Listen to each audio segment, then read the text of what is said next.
Chapter 347, Tributes on the Lake. Yu Mugo looked incredibly arrogant, clad in fluttering black attire and wielding a divine weapon. He taunted, "The phoenix resides in the parasol tree. Do you dare to descend, little cultivator?" The tavern buzzed with activity as the audience craned their necks to hear better. Throngs surrounded a man clothed in gray at the center of the room, who stroked his goatee as he performed. And Jingming, a top-notch immortal talent, scoffed and retorted loudly, "I am blessed with the bones of an immortal, favored by the heavens. How dare you, an insignificant centipede, refer to yourself as a parasol tree in my presence?" As soon as the gray-clothed man had finished speaking those words, the crowd erupted into shouts and applause. He smirked, stroking his beard, evidently pleased with his own performance.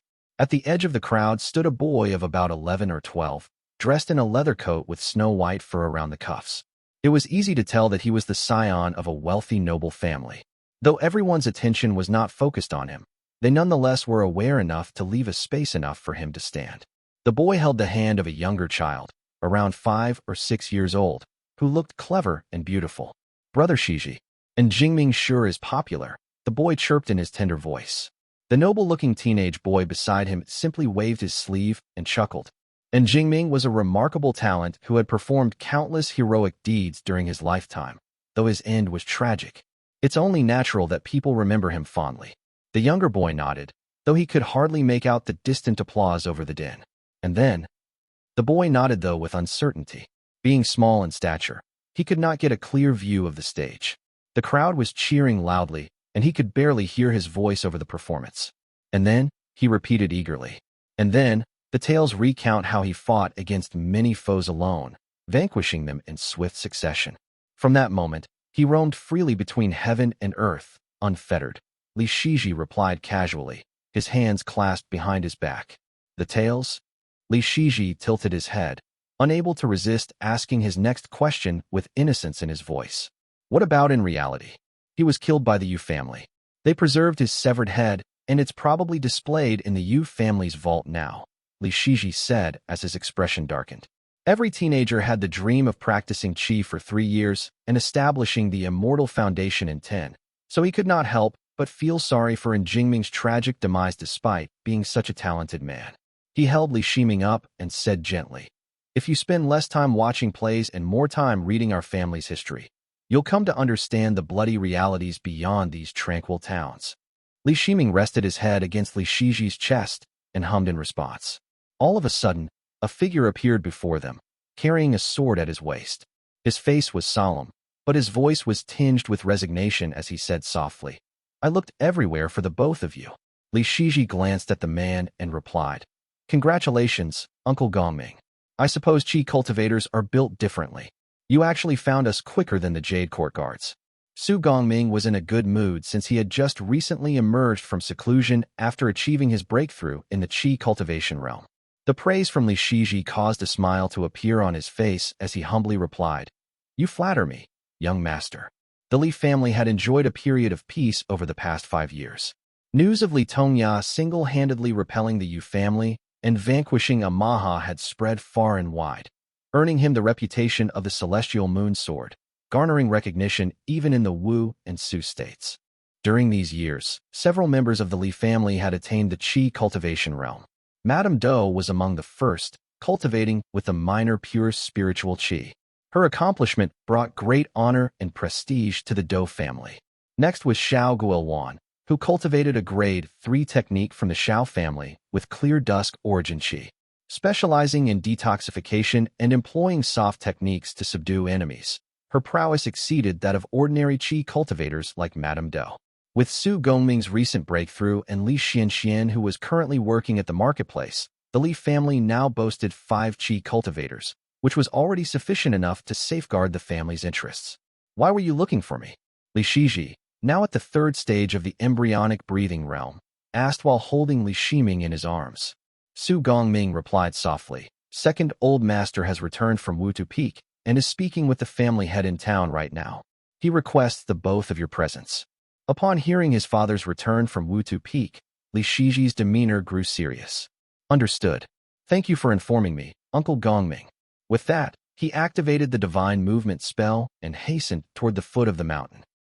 Li Yuanping, nearing 20 years of age, possessed a gaze that could exert pressure on anyone due to his many years of managing household affairs. Despite his pale complexion and cultivation merely at the third stage of the embryonic breathing realm, his presence commanded respect. Meanwhile, Li Yuanjiao, clad in his usual black attire, sat next to Li Yuanping. He had recently attained the 6th heavenly layer of the Qi cultivation realm. Holding a pale purple jade slip, he asked in a deep voice, "Shiji took Ming'er out again?" "Yes," Li Yuanping chuckled in response. "Shiji will be leaving home soon. This is a good time for them to bond while they still can." Li Yuanjiao nodded silently. A year earlier, Tuan of Qingshui Peak had emerged from her seclusion and broken through to the Foundation Establishment realm by successfully forming her immortal foundation known as Azure Manifest Peak. She had assumed the position of Peak Master since then, initiating disciple recruitment. Upon emerging from seclusion, Tuan immediately sent a response to the Li family's letter. She wrote warmly, first expressing condolences for Li Chujing's passing, and then announcing her upcoming visit to Moongaze Lake in a few months to assess Li Shiji's aptitude. Although the Li family lacked the methods of the 3 sects and 7 gates for assessing root bone, Li Shiji's rapid cultivation progress, reaching the 3rd stage of the embryonic breathing realm in just 6 years, clearly qualified him to join the Azure Pond sect. Setting aside his brush, Li Yuanping noticed Li Yuanjiao's somber expression and asked, "What brings you all the way back here, brother?" Li Yuanjiao frowned and replied, "It's about time to submit tributes to the Azure Pond sect. Don't worry, despite the waning demonic plague, our businesses in the markets are still thriving. We've seen an increase in unrefined Qi cultivators out there and a bountiful harvest of spirit resources. We have enough for this year's tributes," Li Yuanping assured him. "I've been busy with preparations for the past few days and have ensured everything is in order. Nothing will go wrong," Li Yuanping added confidently. Li Yuanjiao nodded approvingly. "I'm relieved you've managed our affairs so capably these past years," he praised. He then lowered his voice and continued. "However, I received word from Guilwan. Yu Muxian of Yuanwu Peak will oversee this year's tributes. He's already on his way to Moongaze Lake on the Dawn Cloudliner." "Yu Muxian? That indeed complicates things," Li Yuanping muttered as his expression darkened. Li Yuanjiao exchanged a knowing glance with Li Yuanping, both aware of the delicate nature of the situation. After all, Li Tongya had severed Yu Xiaogui's cultivation. Rumors speculated that Yu Xiaogui had been sustaining his life just by using spirit medicines and sacrificial rituals in recent years. Yu Muxian enjoyed wide connections within the sect, with supporters on Yuanwu Peak who were ready to stand up for him. However, Yu Muxian himself had yet to take any action, likely intimidated by the formidable reputation of the Li family's sword Immortal that echoed throughout the region. As a result, no one dared to find trouble with them. Now, a Foundation Establishment Immortal cultivator, personally arriving at Lake Wangyu, carried significant weight. However, Li Yuanjiao could not help but feel uneasy despite the reputation of the Li family's sword Immortal heritage, linked with the Green Spike sword Immortal and the Mooncase sword, was indeed formidable. Now, as a Foundation Establishment Immortal cultivator, Yu Muxian was personally coming to Moongaze Lake. Naturally, Li Yuanjiao was secretly uneasy about this, even though the Li family was widely known as the legendary Sword Immortal clan, where the Qing Sui Sword Immortal and Celestial Moon Sword were recognized as formidable brothers. No one knows the hardships of their own family better than themselves. Only Li Yuanjiao and Li Yuanping knew about Li Tongya's passing. Li Yuanjiao pondered silently for a moment before offering reassurance. "I once heard from my late uncle that Yu Muxian is self-serving and ungrateful. Moreover, our family enjoys the protection of an immortal clan.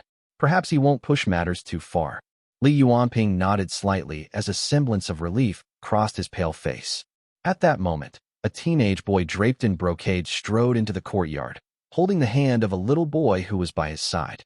Li Shiji approached respectfully, cupped his fist, and greeted the man. "Greetings, father, uncle." Chapter 348, Prying Eyes. Before Li Yuanjiao could respond to Li Shiji, Li Yuanping smiled cordially and said, Come, have a seat first. We'll wait for those 2 brothers from the 2nd lineage. They're still on the mountain and will arrive shortly." "Yes," Li Shiji nodded, releasing Li Shiming's hand to sit beside Li Yuanjiao, who nodded at his greeting and then took a sip of tea. The two brothers Li Yuanping referred to were naturally those from the generation of Shi and Yu from Li Tongya's lineage, Li Shiqing and Li Shijuan. Of Li Yuanyun's many heirs, only these two sons born with his primary wife had spiritual orifices and were cultivating in the mountains. As soon as Li Yuanping had finished speaking, two people entered the hall. The first to enter was a normal-looking young man who was about 16 or 17. Clad in a gray robe and carrying a spear on his back, he cupped his fist respectfully and said, "Shiqing greets the two elders." After Li Yuanping and Li Yuanjiao responded, Li Shiji lit up with a smile and said, "Brother Cheng." Li Shiqing's eyes lit up at the sight of Li Shiji too, but in front of the elders, he hesitated to say more and merely nodded silently. Beside him, a boy of 6 or 7 with a handsome face raised an eyebrow and spoke softly. "Junior greets the elders and Brother Shiji." Li Shijuan was the youngest son of Li Yuanyun, recently confirmed to possess a spiritual orifice. He had spent only a little time with Li Yuanyun before he was sent to the marketplace at the age of 1.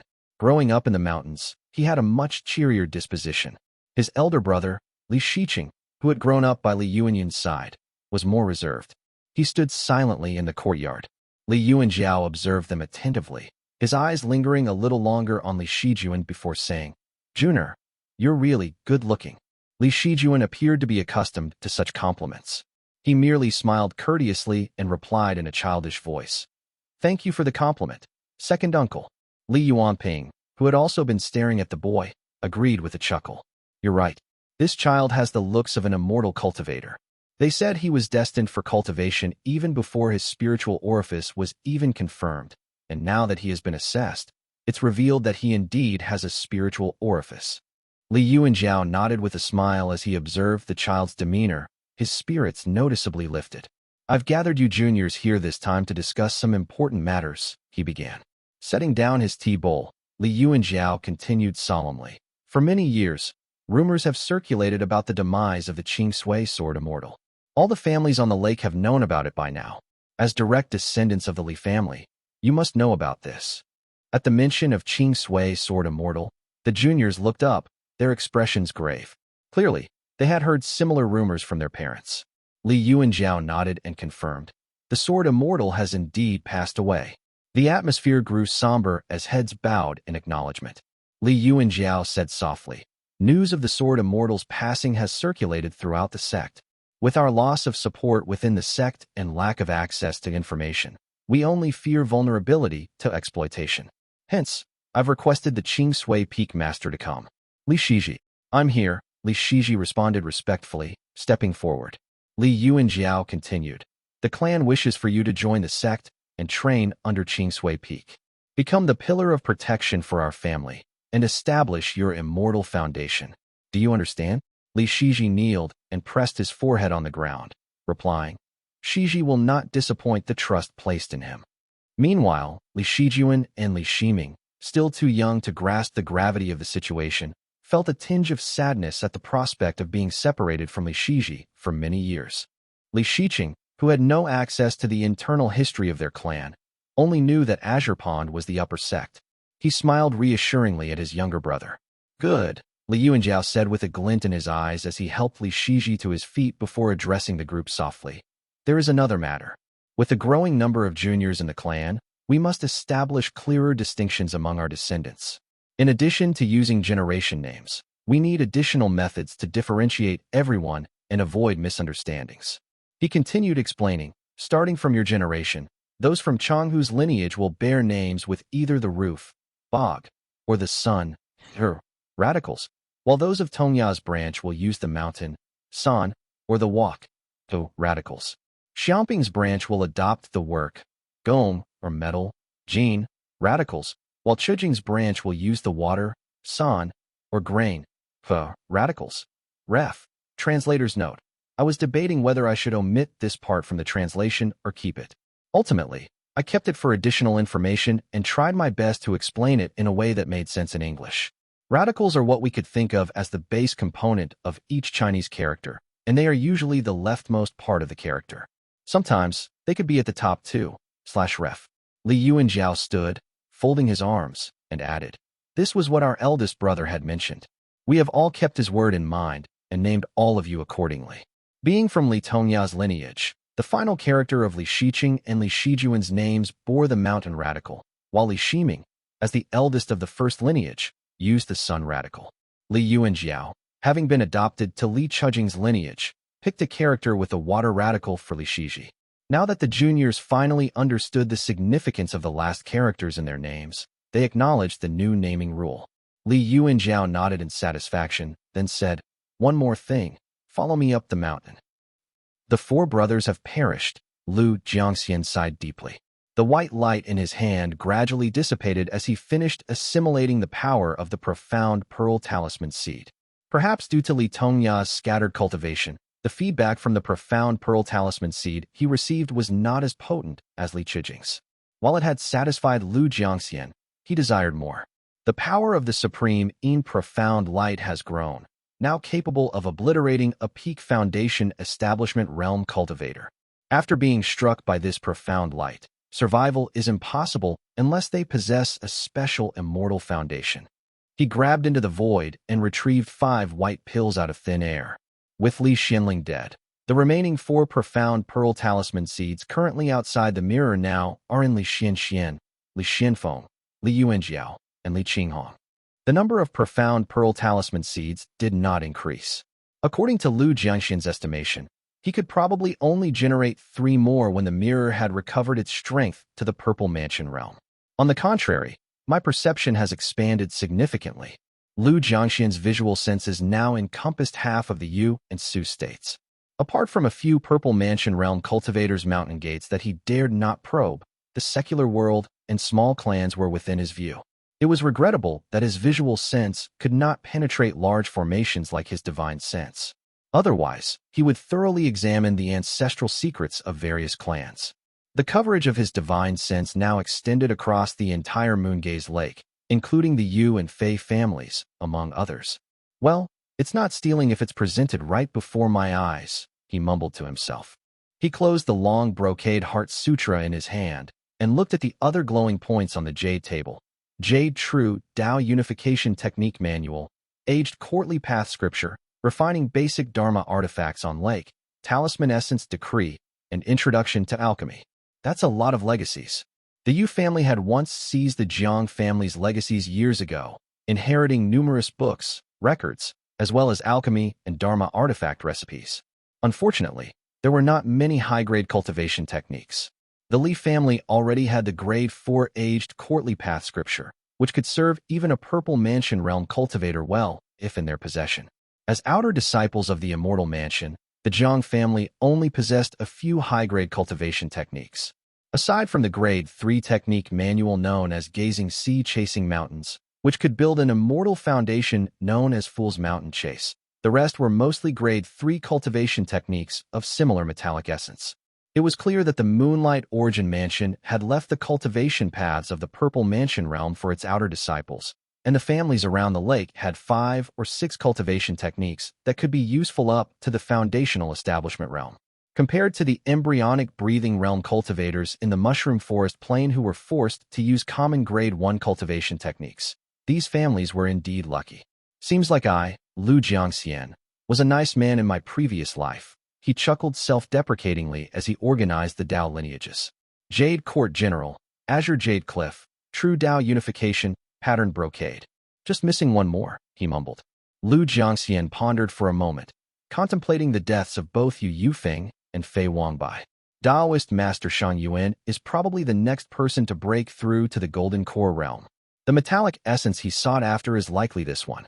With these thoughts, Lu Jiangxian set aside all these cultivation techniques which he had deemed as dangerous, then picked out 3 artifact forging, 1 alchemy, and 6 talisman secret techniques.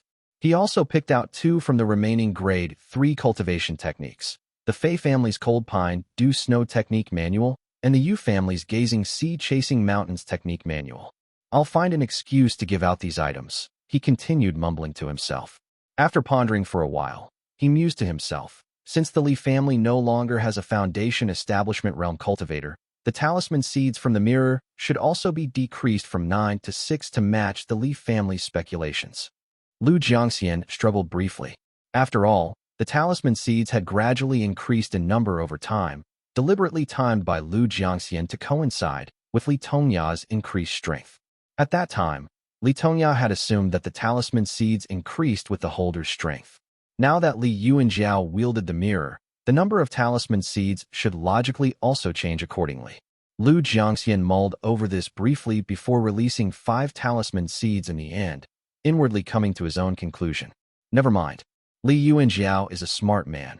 He'll likely find an explanation for this himself. Chapter 349, Generation of Shi and Yu receive talisman seeds.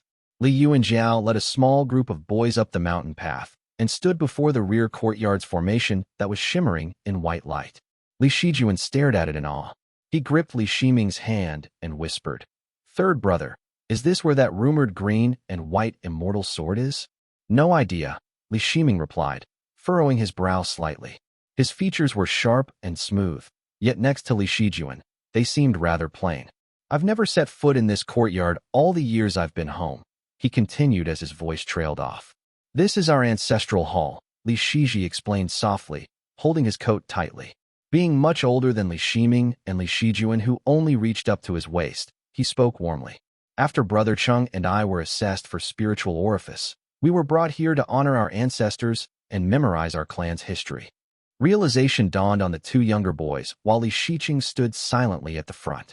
Li Yuanjiao performed a series of hand seals and cast 3 spells before the large formation was unlocked, allowing them into the rear hall.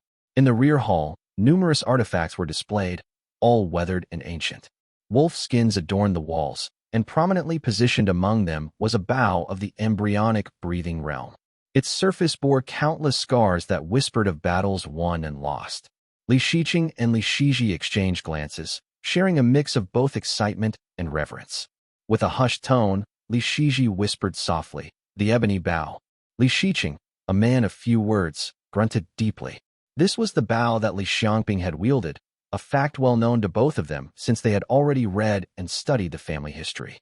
Li Yuanjiao glanced at all 4 of them, then produced a jade slip and said in a solemn voice, "Do you still remember the reception method I instructed you to memorize before?" The 4 boys looked at each other before nodding in unison. "Yes." "Good. That saves me from further explanations then." Li Yuanjiao praised as he stowed away the jade slip with a satisfied smile. He then led them through a corridor and pushed open the doors to the ancestral hall. A tablet stood atop a pedestal, its presence commanding amidst the lingering incense. "Join hands," instructed Li Yuanjiao. The 4 boys complied right away, each bowing as Li Yuanjiao gently tapped their foreheads, sealing their 6 senses. They followed him silently to the secret chamber where the bluish-gray mirror faintly glimmered, emitting wisps of ethereal haze that resembled moonlight. After arranging the juniors in a kneeling row, Li Yuanjiao stood before them, bowing respectfully once more. Then, he stepped forward and extended his spiritual senses into the mirror, only to discover 5 glowing white talisman seeds within it. 5, he murmured in astonishment before a grin broke out on his face. Uncle Xianfeng must have attained the foundation establishment realm. The number of talisman seeds in the mirror reflected the strength of their family. There were a total of 9 after Li Tongya had attained the foundation establishment realm, and now with Li Tongya gone and the count unchanged, this pretty much confirms that Li Xianfeng had broken through to the foundation establishment realm. Too bad he's in the remote mountain city, unable to deliver such great news to us. Li Yuanjiao sighed to himself. With newfound confidence, he took a step back and recited respectfully, "The Li family of Lijiang offers respect along with fine delicacies and wine. When the time comes, we will remain true to our oath. With this talisman burned, we express our gratitude to the Supreme Yin." Lu Jiangxian's divine sense was stirred as it emerged from the mirror, scanning the 4 youths kneeling before him. Invisible, colorless ripples swept through them, and faint glowing white halos emerged above each child's head. "Yet another generation," he mumbled to himself. The eldest among the 4 was Li Shiqing, and was already about 16 or 17 years old. He had an honest appearance and seemed to be at the 3rd layer of embryonic breathing realm. His talent seemed decent, though the halo above his head measured only 3 Yuan, emitting a weak light. Lu Jiangxian's gaze quickly swept past him. The second youth, who was clad in brocade and fur, bore a striking resemblance to Li Yuanjiao. He exuded a heroic air to him, and the gap between his eyebrows was small, lending him a sly look. This must be Li Shiji, chosen to be sent to the Azure Pond sect, Lu Jiangxian mumbled thoughtfully. Li Shiji, at the third stage of embryonic breathing realm at the age of 12 or 13 years old, boasted talent that was on par with Li Yuanjiao and Li Qinghong. Lu Jiangxian took note of his superior talent and the 6 Yuan halo above his head. Next was Li Shiming, whose white halo was 7 Yuan. While his talent slightly lagged behind Li Shiji's, Lu Jiangxian's divine sense detected something peculiar. He scrutinized him carefully, from the Xinyang mansion between his brow to his trachea, and finally into the Qihai acupoint, confirming his initial suspicion. The red haze in his sea of qi rises fourfold, and the qi in his Xinyang mansion is stable and can harmonize water and fire. There's no sign of yin and yang imbalance. He has a natural talent for alchemy. Having read various alchemy texts and many relevant books from the Yu and Fei families' collections, Lu Jiangxian's knowledge far surpassed that of the Li family. His recognition of such a trait brought him instant delight. 7 Yuan Halo. After receiving the profound Pearl Talisman seed, he'll become a significant genius, a potential pillar for the Li family, and a valuable asset, given his potential in alchemy. Having stayed in the mirror and observed the Li family's growth over 80 years in solitude, from Li Chaijing to Li Tongya, Lu Jiangxian's heart swelled with a mix of pride and nostalgia as he continued assessing the youngest descendant before him, Li Shijuan. Good appearance. Having encountered countless cultivators around the lake, including the handsome Li Chaijing, the graceful Fei Wangbai, and the ethereal Lin Jingming, Lu Jiangxian could not help but marvel at Li Shijuan's striking features. Li Shijuan, born just a month or two after Li Shiming, naturally looked to be about the same age. Despite his youthful countenance, Li Shijuan's sharp eyebrows and bright eyes made him stand out among his brothers. His talent is mediocre, yet he possesses a 9 Yuan halo, Lu Jiangxian noted, counting on his fingers. Though Li Shijuan's potential was only average, his 9 Yuan spiritual orifice set him apart from ordinary cultivators, rivaling Li Shiming's talent before receiving a talisman seed. Li Shiming must receive a talisman seed, so I'll have to decide between Li Shiji and Li Shijuan. With an abundance of talisman seeds at his disposal, Lu Jiangxian acted generously.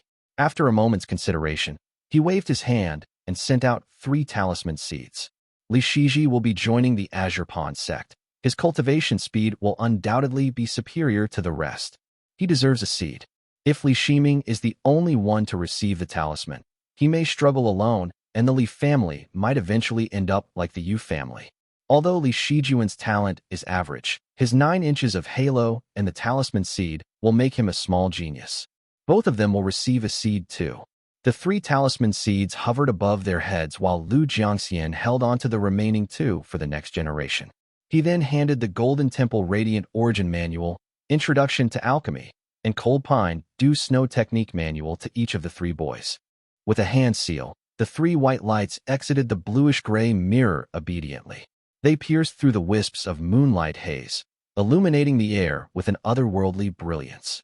The ends of these streams of light subtly split into faint 7-colored hues, creating a mesmerizing sight indeed. 3 seeds. Li Yuanjiao exclaimed in delight, watching the lights descend upon the 3 boys. He quickly patted each of them on the shoulder, undoing their mana-sealed 6 senses. Focus your mind, hold your essence, and circulate your mana according to the instructions in the reception method, he instructed. Chapter 350, Receiving New Techniques. Li Yuanjiao watched as the 3 juniors composed their minds and began meditating. He then glanced at Li Shiqing, who sat at the side with his 6 senses still sealed off. He gently took his hand, leading him out of the courtyard and into a secluded area. Li Yuanjiao gently tapped on the space between the boy's eyebrows to undo the mana seal on his senses, and the boy immediately awakened. Meeting his slightly confused gaze, Li Yuanjiao asked softly, "Shicheng, are you training with the spear?" Li Shiqing obediently nodded. Li Yuanjiao continued asking, "Did Aunt Qinghong ever teach you the wing clipper spear technique?" "No. Auntie said she took the profound scenery spiritual oath, so she couldn't pass it on to others, so she didn't teach me," Li Shiqing replied eagerly. "I see," Li Yuanjiao replied thoughtfully. He retrieved a jade slip from his sleeve and handed it to the boy, explaining, Your younger brothers are inheriting the clan's legacies. This grade 3-wing clipper spear technique shall be yours to inherit.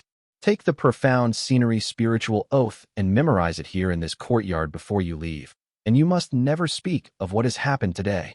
Yes, Li Shiqing immediately responded. He hastily took the spiritual oath and accepted the jade slip from Li Yuanjiao as if it were a precious treasure. Thank you, second uncle. Li Yuanjiao nodded, then slowly exited the courtyard, closing the door behind him. The protective formation separating the inside from the outside hummed to life, and his expression betrayed a trace of complex emotions. At least we've compensated for it. We have no choice but to hide it from him, he murmured with a sigh. Li Yuanping, who had been waiting outside, shook his head slightly and replied, the fewer he knows, the better. Apart from the family head and those who have received a talisman seed, no one else is allowed entry. This rule has been set long ago. You're right, Li Yuanjiao replied with a smile before continuing. Still, it's a surprise that 3 of them received a seed. That's beyond our expectations. It's about time for us to check on the boys. Li Shiji guided the profound pearl according to the reception method's instruction. It descended through the 12 stories, his trachea, then settled at the Qihai acupoint. Instantly, warmth spread throughout his body and his sea of qi churned vigorously. This, as a direct descendant of the Li family, Li Shiji practiced the best embryonic breathing realm technique in the family, the Supreme Jade Meridian Nourishment Technique. It was a neutral grade 3 technique that harmonized well with most qi cultivation techniques. Despite the technique's minor drawbacks and potential lifespan reduction, the accelerated cultivation speed made it a worthwhile endeavor. Having dedicated many years to its practice, Li Shiji had successfully condensed 3 supreme jade spirit chakras within his body, each glowing faintly with the luster of jade. However, as the white pill entered his body, the 2 of the spirit chakras condensed by the Supreme Jade Meridian Nourishment Technique within his Qihai acupoint began to tremble slowly and gradually turned shiny and brilliantly white. The previously grayish sea of qi churned, gradually clearing under the white light, transforming into a clear and serene pool. What immortal technique is this? Among the 6 chakras of the embryonic breathing realm, Li Shiji had already condensed the profound scenery, radiant lure, and celestial world chakras. Now, the 2 of them within his sea of qi had transformed. He hurriedly circulated his mana and examined the celestial world chakra in his juk court near his lungs. Indeed, it had turned bright white too. Just as Li Shiji marveled at such a phenomenon, an imposing and deep voice resounded in his mind. Here stands the disciple of the Li family, who has forsaken his worldly attachments. To him, I bestow the profound light, initiating their journey in the path of Tao, transforming them from mere mortals to saints. They will begin with discipline and ultimately ascend to truth. I grant them a scroll of the Supreme Breathing Meridian Nourishment Sutra, along with the Cold Pine Dew Snow Technique Manual. Li Shiji's mind was flooded with strange words and profound phrases, deeply imprinting themselves into his mind. He concentrated intently, maintaining focus for the time needed to burn a stick of incense before slowly opening his eyes. The blurred scenery before him gradually sharpened into focus. Li Shiji realized he was standing in a dim, mist-shrouded environment that seemed as ethereal as a celestial realm. Soft white mana lights bathed his surroundings, casting a gentle glow overhead. Directly in front of him stood a tall, ancient stone platform that was adorned with intricate patterns and a dazzling light floating just above it. That's a bluish-gray mirror hovered in the air, with wisps of moonlight flowing out of it and creeping up along his robes. Li Shiji could not even register Li Yuanjiao's words. His gaze was completely fixated on the mirror above him as he gasped softly. "What's that, father?" Standing nearby, Li Yuanjiao solemnly replied. There was once an immortal cultivator who underestimated this immortal object and attempted to capture it with his Dharma artifact. He was swiftly reduced to nothingness by the supreme, profound light, along with his artifact. If you do not fear death, you may continue gazing upon it. Li Shiji recoiled in shock and quickly averted his gaze, mumbling quietly but frantically, "Please forgive me." However, his excitement soon returned in a flash as he wondered aloud. Is it a treasure? Perhaps even more. Li Yuanjiao gently guided his eldest son to kneel beside him while waiting for the 2 younger boys to complete their reception of the profound pearl talisman seeds. He continued in a hushed tone. This immortal mirror has a long history, handed down through generations in our family. Anyway, what technique did you receive? Li Shiji immediately understood his father's question and replied, the Cold Pine Dew Snow Technique Manual, and, observing Li Shiji's astonished expression, Li Yuanjiao chuckled. I see you've realized that regardless of your previous embryonic breathing realm cultivation technique, once the talisman seed enters your body, the chakras you have previously condensed will be instantly transformed into the supreme Yin chakras, aligning with the practice of that immortal sutra. Overwhelmed by this revelation, Li Shiji was rendered speechless. After a good while, he shyly admitted, I had thought the green and white immortal sword was remarkable enough. I never imagined our family harbored such a marvel. Even the rumored frosty absolute sword of the Azure Pawn sect can't possibly be compared to this. While they were talking, Li Shijuan and Li Shiming had already opened their eyes and looked on with wonder. Li Yuanping approached. The qi is to be gathered during the snowy season in the pine forest on a high mountain, under a cloudless moonlit sky. One can obtain a wisp of it in 3 months. 10 wisps make a portion, he added. That won't be a problem, Li Yuanping responded with a gentle nod. Mount Yuding is high and snowy. It should be a suitable place to gather qi. I'll arrange for someone to plant the pine trees there as soon as possible. There's no need to hurry. The northern coastal peaks are abundant with pine forests. A trip there will be sufficient, Li Yuanjiao said, setting aside the wooden slip. Moreover, establishing a pine forest will take time, even with the help of spells and techniques. Besides, we can't predict the challenges that may arise with this technique, he added with a thoughtful gleam in his eyes. Li Yuanping immediately understood the meaning behind Li Yuanjiao's words and nodded. As soon as they concluded their discussion, Li Shijuan presented another wooden slip. The Golden Temple Radiant Origin Manual, he announced. Li Yuanjiao picked up the transcribed manual from Li Shijuan and read it carefully. After a moment, he raised an eyebrow in surprise and exclaimed, a grade 4 technique? He continued flipping through the pages eagerly, mumbling to himself in marvel. Excellent, excellent. Chapter 351, Receiving New Techniques, 2. Li Yuanping leaned over to read the manual, initially joyful until he noticed a small note in ink at the end. Their expressions suddenly changed. Li Yuanjiao narrowed his eyes as he said, recorded by Cui Mu from Zhaoyuan Immortal Mansion from Wei State of Central Plain. This is a legacy from Zhaoyuan Immortal Mansion from Wei State of Central Plain. Wei State? Li Yuanping echoed, puzzled. I've heard of the northern powers like Yen State and Zhao State, but I've never heard of Wei State, let alone this Zhaoyuan Immortal Mansion.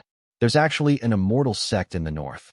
Li Yuanjiao carefully placed the wooden slip on the desk. His heart was racing as he murmured, maybe this Wei State is an ancient territory from centuries past. That would explain why we've never heard of it. 700 years ago, when Buddhism was still confined to Mabe, Taoist sects dominated the Central Plain. There were reportedly over 172 states. Wei could have been one of them. If that's true, then it makes sense for immortal sects to exist in the Wei State. Li Yuanjiao had gotten this information from Xiao Guoyuan. After all, the Xiao family was an ancient immortal family with ancestors who hailed from the north.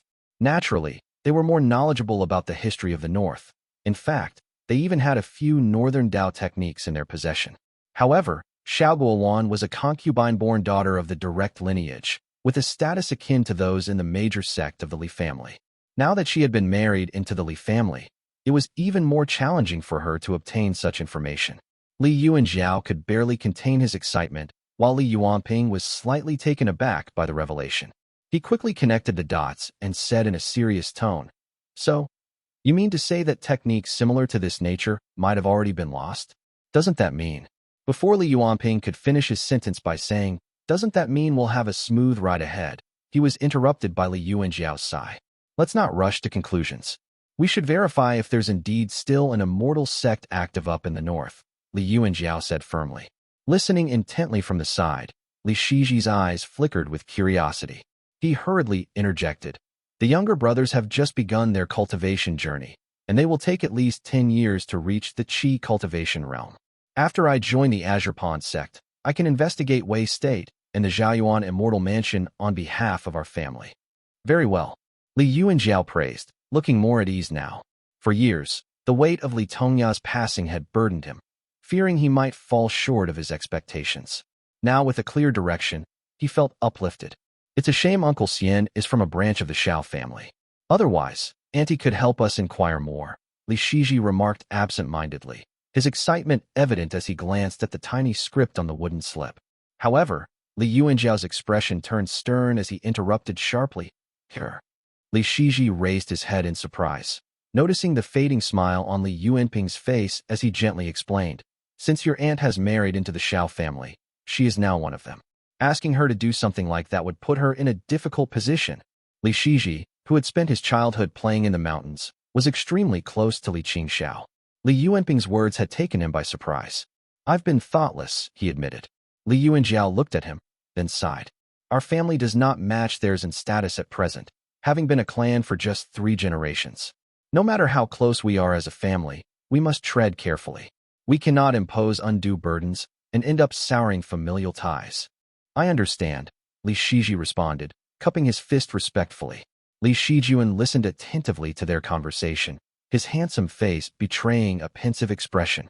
Meanwhile, Li Yuanjiao collected the wooden slips and glanced at Li Shiming, who was still scribbling furiously with sweat beading his forehead. Li Yuanjiao was amused by such a sight and failed to suppress a chuckle. He walked up to the boy and asked warmly, "Why haven't you completed your writing yet?" Li Shiming, looking slightly flustered, gestured to the stack of meticulously written wooden slips. He carefully dipped his brush into ink and replied, "Everyone else's entries are so short, but mine turned out so long-winded." His complaint drew chuckles from Li Shijuan and Li Shiji. Li Yuanjiao peered closer and saw the title on the slip, Introduction to Alchemy. Alchemy. Li Yuanping and Li Yuanjiao exchanged surprised glances.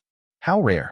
This is the first time I've seen someone being bestowed an alchemy manual among the 100 arts of immortal cultivation, Li Yuanping remarked. As soon as he finished speaking those words, realization dawned on them. They simultaneously placed their hands on Li Shiming's body, one on his Qihai acupoint, the other on his throat. The Li family had never produced a skilled alchemist. After assessing Li Shiming for a moment, the two brothers had their suspicions. Eventually, Li Yuanjiao chuckled and decided, "You can begin practicing with the manual. We'll send someone to the Xiao family to invite senior UNC over." Meanwhile, in E Mountain City at the southern border, a middle-aged man clad in leather armor stood silently atop the city wall, the biting cold wind whipping fiercely around him. His sharp eyebrows furrowed as he gazed down at the demon beasts gathering below him. His gray-black eyes, tired yet steady, betrayed no emotion. He raised the golden longbow in his hands, taking a deep breath before a radiant golden light condensed between his hands, swirling and forming a golden-white arrow. "Take this." Golden-white brilliance gleamed in his eyes as the arrow streaked through the sky like a falling star, slicing through the air and leaving a trail of dazzling light in its wake. Whoosh! A massive eagle, as large as a house and soaring in the sky, emitted a cry so piercing that it could crack gold and shatter stone. It flapped its wings desperately, attempting to ascend, but it was too late to evade. Its shrill cry was abruptly silenced. Watching the eagle plummet into the distant mountain forest, Li Xianfeng lowered his bow and straightened up. The glint in his eyes dimmed once more as he turned back toward the city, retrieving a wineskin from his chest pocket and taking a small sip. "Brother Feng, your archery skills have improved yet again," Fei Yihe remarked. He was dressed in white as usual as he sat down beside him with his spear. That demon beast was at the 7th heavenly layer of the Qi cultivation realm, yet you shot it down with just one arrow. "You're probably not far from reaching the Foundation Establishment realm, right?" he asked in a hushed tone. "Yes." Li Xianfeng nodded and leaned his longbow against the wall, its weight creating a loud thud that startled the surrounding crowd. "I've reached the peak of Qi cultivation realm, and I am ready to pick a day to enter seclusion for the breakthrough," he announced, causing murmurs of approval and well wishes from those who were gathered around. Li Xianfeng acknowledged them with a wave of his hand. Fei Yihe smiled wryly and remarked, "Brother Feng, your talent is truly exceptional. If you were still on the lake, Yumugo and Yushaogui would surely be troubled by your presence. It's a shame we're stuck in this hellhole, watching the Azure Pawn sect play games with the Demon King day in and day out. If we win, the demons we killed belong to the Azure Pawn sect. If we lose, we become the demons' food and nourishment. We started with 56 defenders on these walls. Now, we're down to just 15. Gambling for too long is bound to lead to losses," he continued. Li Xianfeng chuckled in response. You seem to fear death less and less now, to speak so openly and frankly about this. Fei Yihe sighed wearily and said, all of us are going to die sooner or later anyway. The Azure Pawn sect doesn't care what we think. Li Xianfeng gazed into the distance as he took another sip of wine thoughtfully. I heard that the Azure Pawn sect is gathering a group of formation masters to repair Mountain City's formations? He asked. Yes. At the mention of this, the group of people was filled with joy and anticipation. Fei Yihe laughed out loud and continued. It's been 10 years since we've been isolated from the outside world. Finally, someone is coming. I wonder how much the outside world has changed over these years.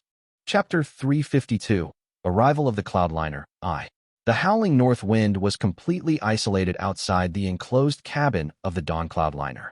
The wooden chairs on the Cloudliner were cushioned with brocade fabric and enchanted with spells, making them exceptionally comfortable. Mountain City. Lu Changdai sank into the wooden chair as his gaze lingered on the majestic city below, feeling emotions stirring within him. He thought to himself, in my previous life, I came to this place as an insignificant qi cultivator of the second heavenly layer. In this life, I have already reached the peak of the qi cultivation realm. Looking at the ancient city before his eyes, the image of a golden longbow appeared in Lu Changdi's mind, causing him to frown as he was filled with deep confusion. There are more and more changes. Li Tongya killed Yu Xiaogui with his sword. This is another event that never happened in my previous life. Could the formation I set up for the Li family have changed everything? Lu Changdai was originally an ordinary cultivator, but with these memories, he had been living his life smoothly. Now, everything had become unrecognizable, causing him to feel a fearful chill down his spine. In my previous life, after Li Tongya killed the Maha, he disappeared. The master monks of the Lotus Temple besieged Mount Lijing. I had thought of saving them to make them owe me a favor. But now, Li Tongya is still guarding the Li family, and the bald monks of the Lotus Temple seem to have become recluses. The Yu family not only failed to breach the Fei family's defense, but they also lost Yu Xiaogui. The situation on the lake is entirely different now. My past life's memories are no longer of much use. As the altitude continued to drop, he felt a sense of confusion, thinking, now that Li Qinghong is not dead, the Li family will be even more different. Without the previous life's knowledge and assistance, Li Yuanjiao may not consider me his brother. Fortunately, I have made friends with those from the Xian generation, so it's not too bad. Seeing the advantages of his rebirth gradually fading, Lu Changdai began to lose hope. I do not know if Mufeng and Zhongqing have reached the qi cultivation realm. It seems I still need to return to the Li family. After all, I am not destined to roam the world alone. Lost in thought, he felt a slight weight underfoot as clouds appeared beneath him. The man standing at the bow of the ship poked his head inside and said in a deep voice, fellow Taoists, we have arrived. Lu Changdai quickly stood up as they descended upon the city below. He saw a majestic great wall stretching out and covered in intricate runes, forming a unified whole and turning the entire city itself into a grand formation. As expected of the city left by the Moonlight Origin Mansion, no other formations of the present era could be compared to it. Lu Changdai had lost count of the times he had climbed up and down these city walls in his previous life, but he was still filled with emotion. Looking up, he saw eagles and sparrows circling relentlessly above the land with bones scattered everywhere. In the distance, a dense forest raised waves of leaves in the north wind. This is Mountain City. Following his memories, Lu Changdai landed at this first stronghold of the Yu state, and he saw the cultivators around the stronghold gathering. He searched carefully and finally saw a middle-aged man carrying a golden bow, who was smiling at him. Brother Xianfeng. Lu Changdai ignored the others surrounding him and eagerly went over, saying joyfully, congratulations. Li Xianfeng raised an eyebrow, his gaze lighting up with interest. He asked, what is there to congratulate about? Ha ha. Lu Changdai laughed heartily and said, Senior Tongya has slain the Maha with his sword and forced the retreat of a prestigious clan. His reputation is resounding. Most of the cultivators on the stronghold were from around Moongaze Lake. Hearing this, they were all stunned, finding it hard to believe and silently swallowing in fear. Before Li Xianfeng could speak, someone asked a question that caught everyone's attention immediately. Has Senior already broken through to the Purple Mansion realm? No. Lu Changdai replied softly as he gathered everyone to sit down and began to explain in detail. The group listened, occasionally gasping and sighing. When he mentioned Fei Wangbai's death, Fei Yihe suddenly stood up, his face flushed with disbelief. How is that possible? Our cloud-gathering southern heaven formation isn't just for show. What nonsense are you spouting? He exclaimed in shock and anger. Lu Changdai smiled wryly, having anticipated his reaction. If you do not believe me, you can go to the other cities and ask around. There is nothing more I can do. Seeing Fei Yihe's incredulous expression, Lu Changdai thought to himself, losing just Fei Wangbai is far better than the entire clan being wiped out. Li family. In the hall, Li Yuanjiao and Li Yuanping stood with their cupped fists. The middle-aged man at the head wore several medicine pouches at his waist, exuding a gentle demeanor. He stroked his beard with one hand and placed the other on Li Shiming's back, his eyes slightly closed. The red haze in the sea of qi rises fourfold. Xinyang Mansion harmonizes water and fire. Juk Acupoint's spiritual energy flows continuously, and 12 levels of the trachea align in harmony. Xiao Yuanci nodded lightly and said warmly, "Congratulations to both of you. This child indeed has a constitution suited for alchemy. His heart fire is balanced and just, making him particularly adept at refining pills that can enhance cultivation and break through barriers. This is quite rare." Xiao Yuanci was always gentle and scholarly. Even when facing two juniors, he remained courteous and calm. Li Yuanjiao was overjoyed upon hearing this and replied, "Thank you, senior." Xiao Yuanci chuckled and shook his head, saying kindly, "No need to thank me, but I shall accept it." He took out a jade slip from his sleeve and handed it to Li Shiming, explaining, "Your family's snake dragon tree bears fruit annually, and it is a hassle to send it to me each time. I used a private recipe to exchange this snake essence pill formula from my clan. Consider it a meeting gift for Ming." Li Yuanjiao had always heard that this senior took great care of their clan and was trustworthy, which was why he dared to invite him. Unexpectedly, Xiao Yuanci presented such a grand gift, leaving Li Yuanjiao somewhat overwhelmed. "This is too much," he exclaimed. Xiao Yuanci laughed, shaking his head. He let out a sigh and said, "No need to be so polite. Since you invited me, I cannot be stingy. I promised Jinger that I would take good care of your family." The two brothers wanted to express their gratitude further, but Xiao Yuanci simply waved them off and said, "Our family's ancestor has been away for many years. I had just returned from gathering herbs in the mountains this month, only to hear about Tongya slaying the Maha and forcing the retreat of the Yu family." "What happened?" Li Yuanjiao felt a chill run through him, thinking to himself, the Xiao family certainly knows the truth about Li Tongya slaying the Maha. Even if they don't know the specifics of what happened in the end, they must know that our ancestor was used as bait. Xiao Yuanci's gaze was calm and his eyes gentle, giving no hint of any hidden knowledge. This made Li Yuanjiao feel a cold sweat break out on his back, and he thought to himself, it seems the Xiao family is intentionally keeping things from him. Should I tell him or not? He hesitated for a moment, his mind racing with thoughts, feeling deeply apprehensive. Our Li family shouldn't be aware of this. Although Xiao Yuanci has good intentions, a gentleman should be forthright. Perhaps Xiao Gitu and the others are using this to test us. He then shook his head and answered, "Our ancestor returned and immediately went into seclusion. We are not aware of the details. We only know that the Maha was merely a reincarnated body." Xiao Yuanci gazed intently at him for a moment, then nodded thoughtfully before asking, "I received a letter from my junior sister a while ago. Is it true that you have a child studying under her?" "Indeed." Li Yuanjiao was eager for the change in topic and quickly called Li Shiji over. Li Shiji, dressed in a brocade robe, had a dignified appearance. Although he was not as impressive as his younger brother Li Shijuan, he still stood in the courtyard with a certain grace. Chapter 353, Arrival of the Cloudliner, 2. Shiji greets senior. Li Shiji greeted as he cupped his fist respectfully. Xiao Yuanci nodded and mused. "Yuan Tuan owes your family a great deal. She will certainly take good care of this child. Do not hesitate to ask her for anything he needs." However, he soon let out a sigh. He glanced down at the shimmering dragon coiling pillar sword hanging from Li Yuanjiao's waist and nodded. This dragon coiling pillar has been in the Yuan family for many years. Even though they have no sword cultivators, they never let it go. Now it has easily come into your family's possession. That speaks volumes. The dragon coiling pillar was a congratulatory gift from the Yuan family to Li Tongya when he had achieved the foundation establishment realm. It eventually ended up with Li Yuanjiao, who had never thought much about it. Xiao Yuanci continued to explain, The Yuan family of Mushroom Forest Plain owes your Li family a great debt. Giving you Dragon Coiling Pillar hardly repays even a fraction of that debt. If you need anything, you can always ask the Yuan family for help. Li Yuanjiao felt increasingly suspicious. Instead of feeling pleased, he grew alarmed and narrowed his eyes, asking softly, I was unaware of this matter. Could you enlighten me, senior? Well, Xiao Yuanci looked uncomfortable, pausing for several seconds before speaking vaguely. I only recently learned of this. The Azure Crest manifestation was originally a substitute for Lake Moon Autumn, which is why my junior sister delayed for so many years. It is a complicated mess, and it is really difficult to explain.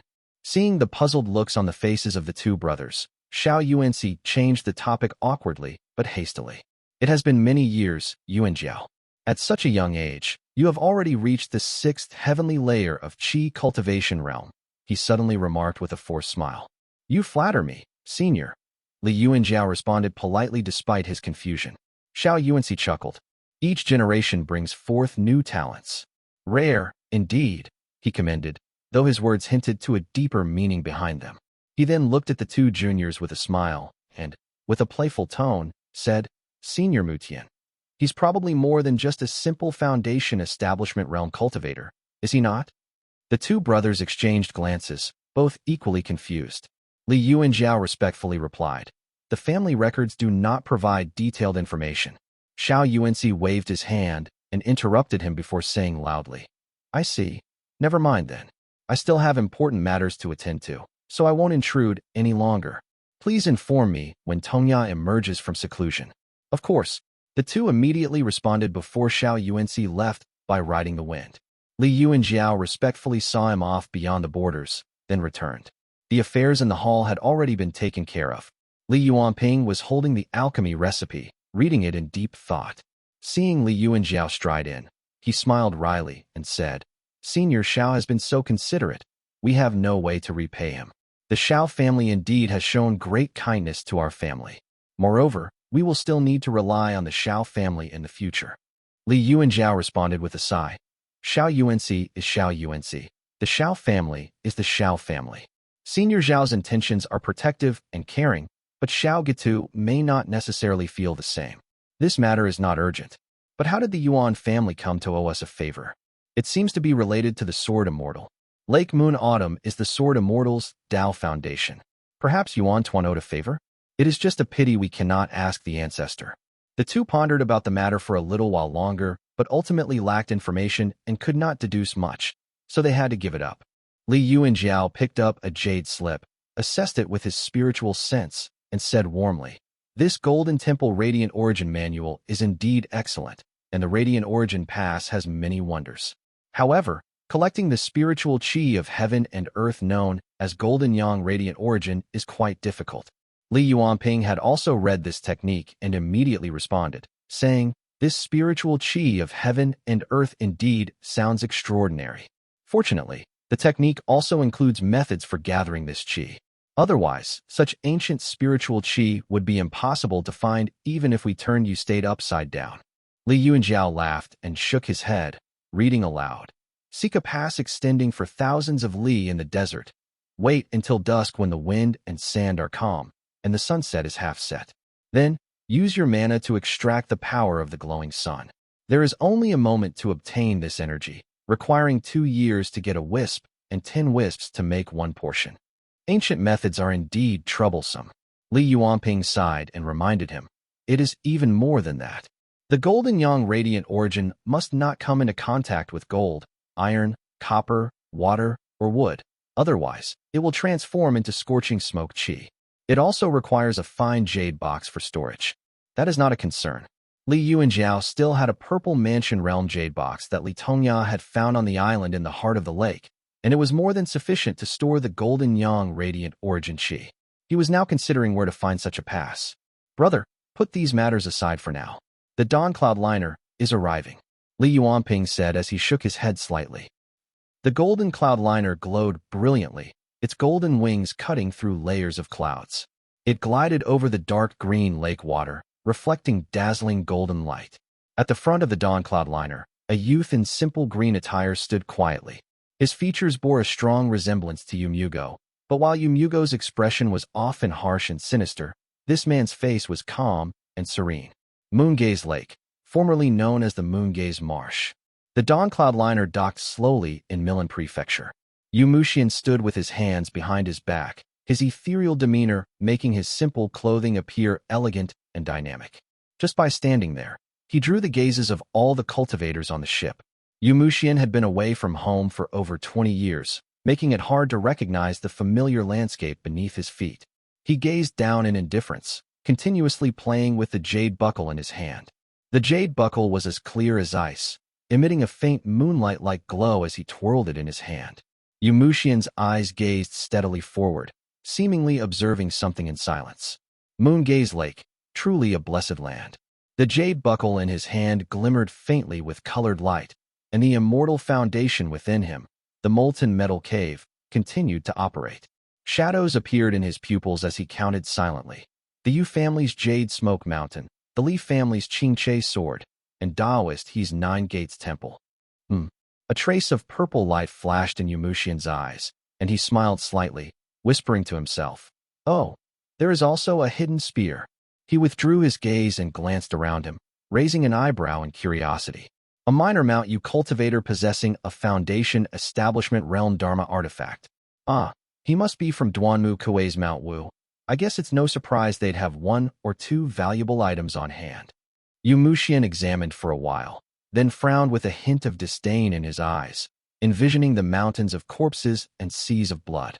He thought to himself, the mountain of human heads, what a sinister Dharma artifact. Despite his disdain, Yumushian could not help but admire the clever design of the artifact. He then mused, there are 10 Foundation Establishment Realm legacies and 5 Foundation Establishment Realm artifacts around this lake. Aside from the 3 sects and 7 gates, no place in Yu State is richer than Moongaze Lake. While he was lost in thought, the Dawn Cloudliner came to a gentle stop. Yumushian disembarked slowly, hearing a chorus of respectful greetings from the mountain below. "Welcome, emissary." Yumushian looked up to see a crowd of bowing cultivators. He rubbed the jade buckle and responded, "No need for formalities." The cultivators straightened up right away and returned to their seats. A middle-aged cultivator with a haggard face but hawk-like, piercing eyes that were full of sinister intensity approached Yumushian, bowing deeply and cupping his fist. Yumugo of the Milan Yu family greets the emissary. This man was his older brother by blood. "Rise." Yumushian's icy demeanor faltered slightly as he gazed at Yumugo, who slowly lifted his head. Yumugo spoke respectfully and courteously. "Thank you, emissary." The two brothers locked eyes for a moment, their gazes clashing in silence. One with a hawk-like gaze, the other as cold as snow. Their faces bore a striking resemblance, yet their auras were entirely different. Chapter 354, The Jade Buckle. The group of cultivators from Milan Prefecture paid their tributes. The Dawn Cloudliner, with its colorful radiance and long tail, docked in the sky, casting a beautiful golden-red reflection. Meanwhile, at the Li residence, in a dim room shrouded in white mist, a bluish-gray mirror slowly floated up, vibrating incessantly and emitting dazzling white light. Lu Jiangxian's divine sense suppressed the trembling of the mirror, and he was filled with suspicion and alarm. This is. Various illusions appeared before his eyes. A rushing clear stream, a treasure vault glittering with mana lights, a young boy's tender face, fair arms, towering mountains with immortals traversing them, gushing spirit springs, and a cave dwelling abundant with spiritual qi. Finally, the vision lingered on the radiant Dawn Cloudliner. There is a mirror fragment on the Dawn Cloudliner. Lu Jiangxian had experienced this reaction before. The jade stones by the lake and the jade pendant in the old Taoist hand had both caused similar feelings of trepidation. Now that the mirror's power had gradually recovered, these impulses had grown even stronger. Who is it? The mirror floated up again, with 12 ancient runes shining one by one on its surface. If not for Lu Jiangxian's suppression, it would have already flown away long ago, drawing the fragments together in reunion.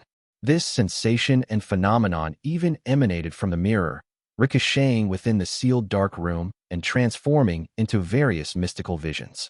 Patterns on the ground suddenly sprouted osmanthus trees with golden white flowers hanging down from their branches. Their stamens were like gold, exuding a pleasant fragrance, and appearing particularly brilliant in the misty moonlight. The rustling sound grew louder, and a few energetic and lively toads hopped out from the shadows, playing among the fallen osmanthus flowers. A jade buckle appeared in the reflection of the bluish-gray mirror. Yu Muxian. It is on Yu Muxian. Amidst the illusions, Lu Jiangxian recognized the face resembling Yu Mugo's, exuding an ethereal aura. Who else could it be but Yu Muxian? Rumble. The sunlight above the Li residence dimmed. The mirror's internal world shook, its tremors tracing back through the connection of the talisman seeds. Outside, the talisman seeds trembled, emitting white light. Li Shiming, who was the closest, was quietly reading an alchemy text in the great hall. His Qihai acupoint suddenly churned, radiating brilliant light that caused him intense pain, making him cry out in agony. Ah! He curled up in pain, breaking out in a cold sweat almost immediately. Li Yuanping, who was reading a secret letter in the clan affairs courtyard, was startled by the child's scream. He jumped up, not even bothering to put on his shoes, and rushed to the child's side. Minger, Minger, he called out anxiously. Li Shiming was Li Yuanping's only son and a precious asset to the Li family. Naturally, his distress threw Li Yuanping into a panic. He reached out to touch the child's forehead and found it cold and clammy, much to his dismay. When he lifted his hand, he discovered it was covered in transparent mucus. The mucus was icy cold. As it dripped to the ground, it transformed into golden white petals that scattered everywhere, leaving Li Yuanping stunned. The petals were striking, shattering upon contact with the ground and rising as bright, moon-like energy. The sight blew Li Yuanping's mind. Do Yi, standing at the far end, was terrified by the scene. With Li Yuanping's lifespan limited and Madame Do being heartless, the entire Do family depended on young Li Shiming. Do Yi hurriedly rushed up the steps, alarmed by the turn of events. Young master. As the Li family ascended to the status of a clan, more and more rogue cultivators visited, and the standards for such visits were modeled after those of other clans in Yu State. The upper staircase had over 20 steps, and it took Do Yi several moments to climb them all. Do Yi had just ascended the last few steps when he rushed forward to find Li Yuanping. Li Yuanping turned abruptly, his gray-black pupils dilated, and his forehead covered in a sheen of sweat. The gentleness in his face was completely gone, replaced by a grim and fierce expression. "Get out!" he shouted fiercely. Do Yi had been with him for almost 10 years, and had only ever seen such an expression on Li Yuanjiao's face. Li Yuanping was usually much more composed and gentle, and seeing him like this now made Do Yi's heart pound in fear. He stumbled backward, missed a step, and fell, rolling down the dozen steps. Thud! Living a life of luxury and indulgence in recent years had left Do Yi quite plump, and he rolled all the way to the bottom of the stairs with a heavy thud. Without daring to lift his head, he grabbed his robe and scrambled out of the hall hastily. Li Yuanping stood at the top, his body trembling slightly. He dared not move an inch, using his wide robe to cover the trembling Li Shiming in his arms. "Everyone leave," he instructed firmly. It was not until the clinking sounds of armor had faded and the guards at the sides of the stairs had retreated did he quickly grab the alchemy book from the table. In his haste, Li Yuanping knocked over ink and brushes which fell with a clatter. He paid no attention to the mess, frantically patting the few bright streams of moonlight-like energy beneath him. Only when the last of the supreme moonlight disappeared and the entire hall had turned cold did a bit of color return to his face. "Father!" Li Shiming attempted to rise amidst the scattered osmanthus petals. Li Yuanping hurriedly embraced him, relieved to find that the boy was unharmed. He murmured, "Immortal mirror. It's the immortal mirror." Meanwhile on Mount Wutu, Li Shiji suddenly looked up, staring at the scattered petals in his hands. Hundreds of li away at the cloud-crowned peak market, Li Xianxian, who was bargaining with a customer, abruptly fell silent, hearing a faint rustling sound. In the Yi Mountain City, in the Milan Prefecture, all those who received a profound pearl talisman seed looked up simultaneously, gazing into the distance pensively as an ethereal face and a translucent, smooth jade buckle appeared before their eyes. Li Yuanjiao suddenly raised his head, the profound pearl talisman seed in his Qihai acupoint vibrating intensely. A point of white light appeared in his eyes, and he felt a strong attraction, his gaze fixed on Yu Muxian's white robe. Yu Muxian, jade buckle. Seeing Yu Muxian seemingly sense something and look up, Li Yuanjiao slowly lowered his head.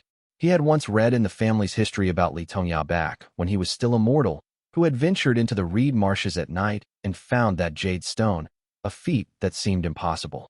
The vastness of the reed marshes made it akin to finding a needle in a haystack. How could a mere mortal find it?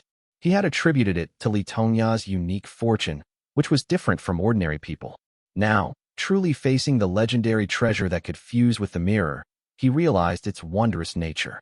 Even without looking at Yumushian, he could feel the jade buckle in his hand. At the top, Yumushian felt a sudden sense of unease, a fleeting pang that vanished as quickly as it came, leaving no trace behind. Foundation Establishment Realm cultivators who had refined their immortal foundations possessed certain mystic abilities. A sudden premonition was a significant matter, but after thoroughly inspecting himself and finding nothing out of place, he could only cast suspicious glances at those below him. Milan Prefecture's Yu family. The attendant of the Immortal sect began calling names, and Yumushian dismissed his distractions, quietly watching his brother bow and withdraw. He then stood upright. His gaze lingered on Yumugo's gaunt cheeks and haggard figure. The burdens of thought and schemes seemed to have crushed the man. Despite being at the fifth heavenly layer of the Qi cultivation realm cultivation, he was tormented to this state by the internal strife and intense struggles within the Yu family. With Yu Xiaoguei severely injured and in seclusion, the various branches of the Yu family, already dissatisfied with Yumugo's control, had erupted into chaos, each faction acting independently. If not for the absence of news confirming Yu Xiaoguei's death and Yumugo's ruthless methods, the situation might have already turned disastrous.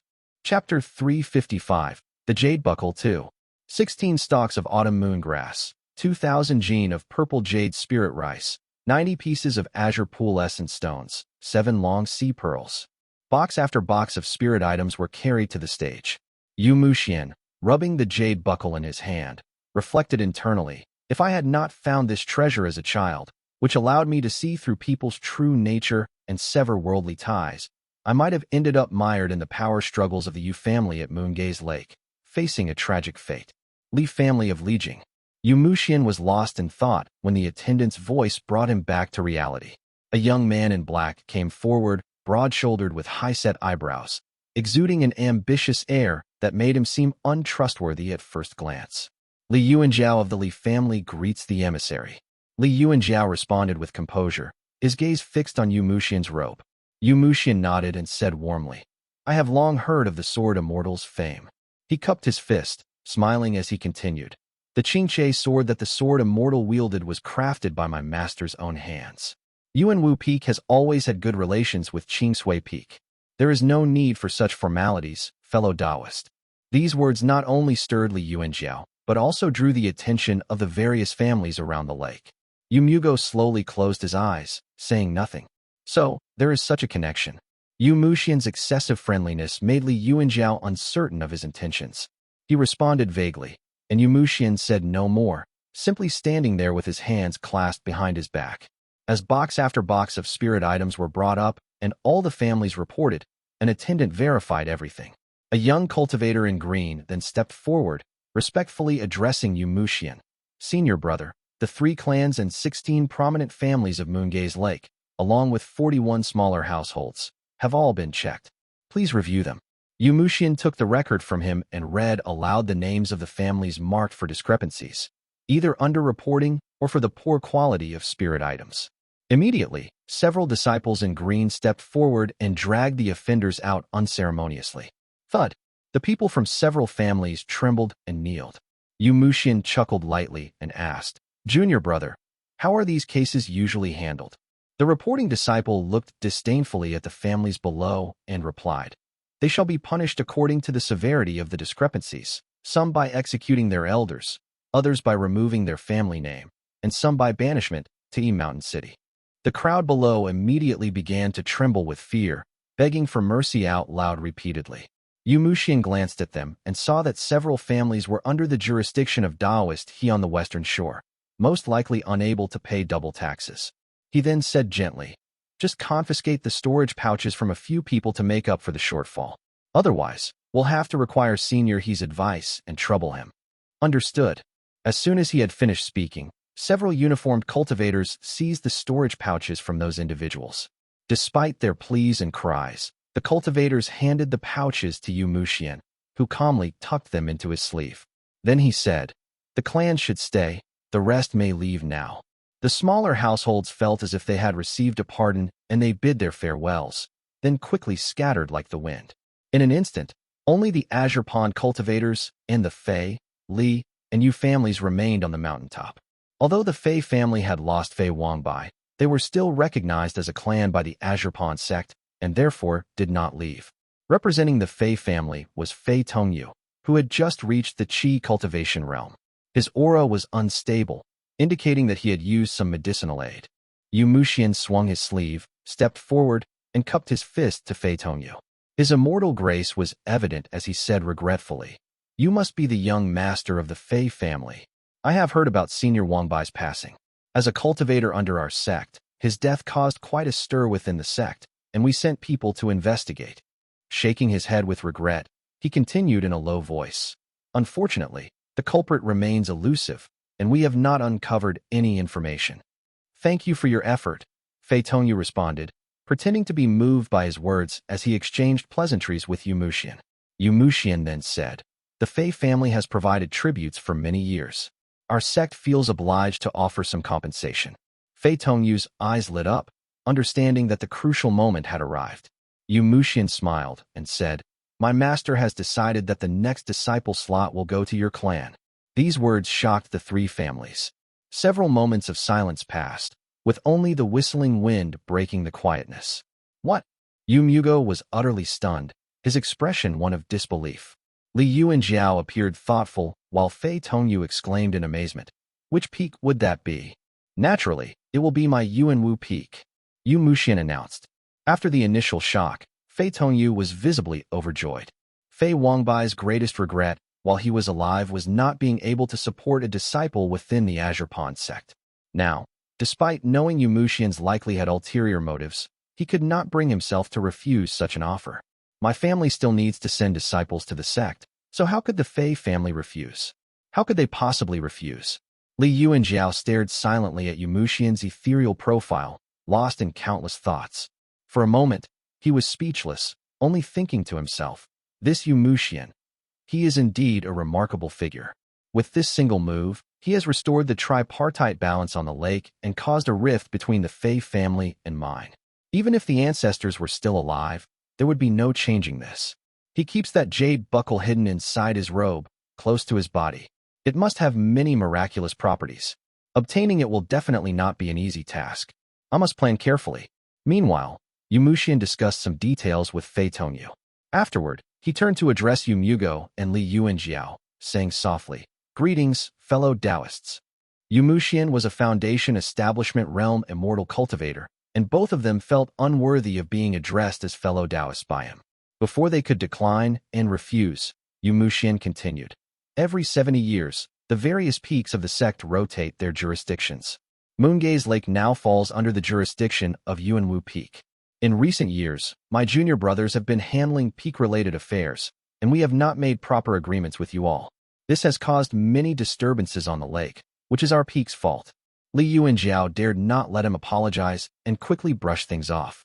Yu Mugo, on the other hand, stared at Yu Muxian in confusion and disbelief, as if he could no longer recognize his younger brother.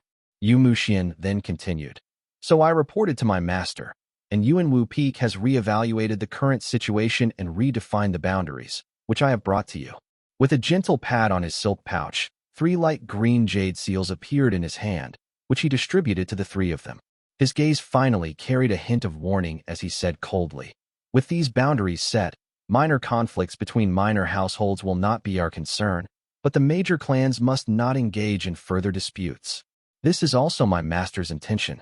Li Yu and Jiao received the light green jade seal and brushed it lightly with his hand.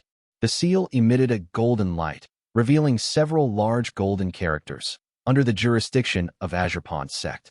Immediately, the boundaries' outlines appeared in silvery light, encompassing Lijing, Huaqian, Huazhong, Yuding, and even including Mount Wutu and eastern Mount Yu.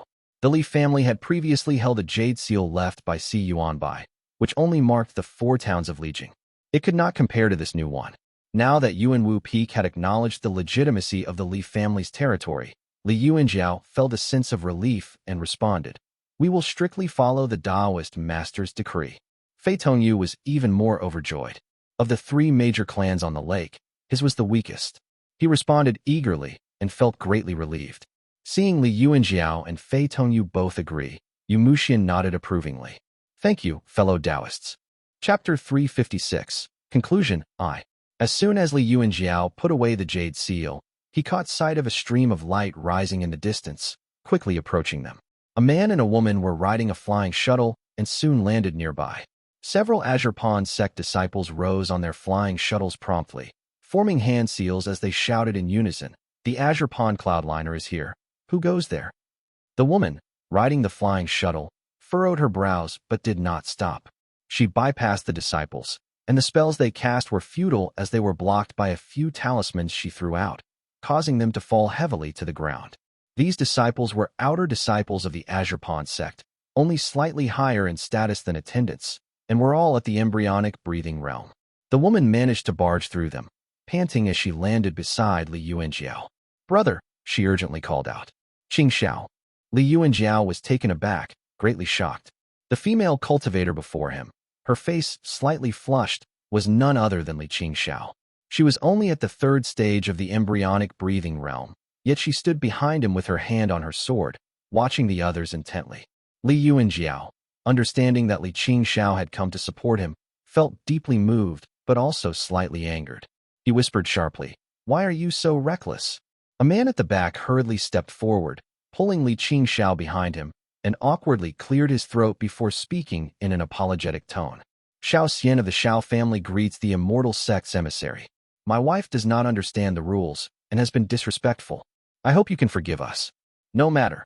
Yu Muxian's gaze lingered briefly on Li Qing Xiao and Xiao Xian before continuing. "I will not hold you here any longer. Feel free to go about your business." "Thank you, emissary. Yuan Jiao shall take his leave now," Li Yuanjiao replied as he discreetly glanced at Yu Muxian's robe. Li Qing Xiao seemed bewildered and was about to say something, but closed her mouth obediently after receiving a stern look from Li Yuanjiao. The Li family members, feeling as if they had received a pardon, quickly flew off. Li Qing Xiao and Xiao Xian, unable to fly since they were not chi cultivators, followed on their flying shuttle. After traveling a few li, Li Qing Xiao complained, "Brother, how could you keep such a huge matter from me? I only heard about it from home. Did Yu Muxian give our family any trouble?" "No, he did not." Li Yuanjiao shook his head and explained the situation to her briefly. Then, he turned to Xiao Xian and cupped his fist. "I apologize for my younger sister's ignorance." "No apologies needed," Xiao Xian hurriedly replied, waving his hands. "I am only an embryonic breathing realm cultivator without much ability and rely on Xiao family's influence. This was not only Qing Xiao's impulsive decision, I've considered it as well." Seeing Xiao Xian speaking up for Li Qing Xiao, Li Yuanjiao thought more highly of him. Li Qing Xiao, ignoring the politeness between the two men, nodded thoughtfully and said, "I heard Yu Muxian is the precious son-in-law of Taoist Master Yuan Wu and usually does not involve himself with the Yu family. From what I have seen, he seems quite unkind and unloyal." Li Yuanjiao nodded slightly, distracted as he was still thinking about the jade buckle. Xiao Xian hesitated briefly before speaking in a low voice. "Not necessarily. I have a clan uncle who was close to the Yu family. He mentioned knowing the younger generation of the Yu family." Feeling it was awkward to speak about the Xiao family's past attempts to support the Yu family, Xiao Xian reluctantly continued, as both Li Qing Xiao and Li Yuanjiao were looking at him expectantly. "My clan uncle once said that the Yu family has 4 successors. Yu Mugo is thoughtful and resourceful, Yu Muyuan is bright and courageous, Yu Mujian is pure-hearted, and Yu Muxian is gentle and generous. If Yu Muxian leads, with Mugo, Muyuan, and Mujian as his supporters, they will shine for generations. No one could oppose them." He paused, feeling somewhat embarrassed. Now that Yu Muyuan was dead, Yu Muxian was heartless, and Yu Mujian had left the family. Only Yu Mugo was left struggling to support the family. Xiao Xian could not help but think to himself, "Clan uncle said it with such confidence. No wonder he has not returned home for years. He must be afraid of becoming a laughingstock." While he pondered silently, he spoke. "Judging by those words, Yu Muxian should not be this heartless." Li Qing Xiao looked thoughtful as she said, "Who knows? Perhaps he feels he cannot afford not to be heartless, to gain others' trust, or maybe. Her voice became soft and eerie as she continued. Perhaps Tang Yuanwu has cast some divine ability on him, planted some spell in his mind. I have heard that the Purple Mansion Realm's divine abilities are the most sinister. It is possible that one of the old ancestors from the Azure Pawn sect has taken over his body. With these words, both of them felt a chill down their spines. After a brief silence, Xiao Xian whispered, "He's a Taoist master. Let us not call him by name so casually." Tang Yuanwu had been a Purple Mansion Realm cultivator for many years.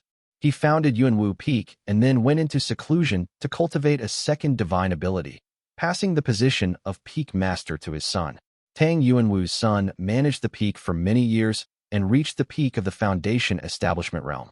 It was only a few years ago that he perished in an attempt to break through to the Purple Mansion Realm, forcing Tang Yuanwu to come out of seclusion to take over once more.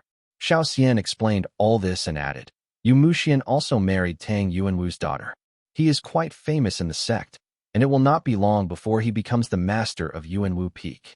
Li Yuanjiao finally realized why Yu Muxian was so eager to stabilize the situation around the lake. It was all to prepare for his ascension to Peak Master. He nodded slowly as it all came together in his mind. The group landed before the Li family's mountain, where Li Yuanping was already waiting in the courtyard.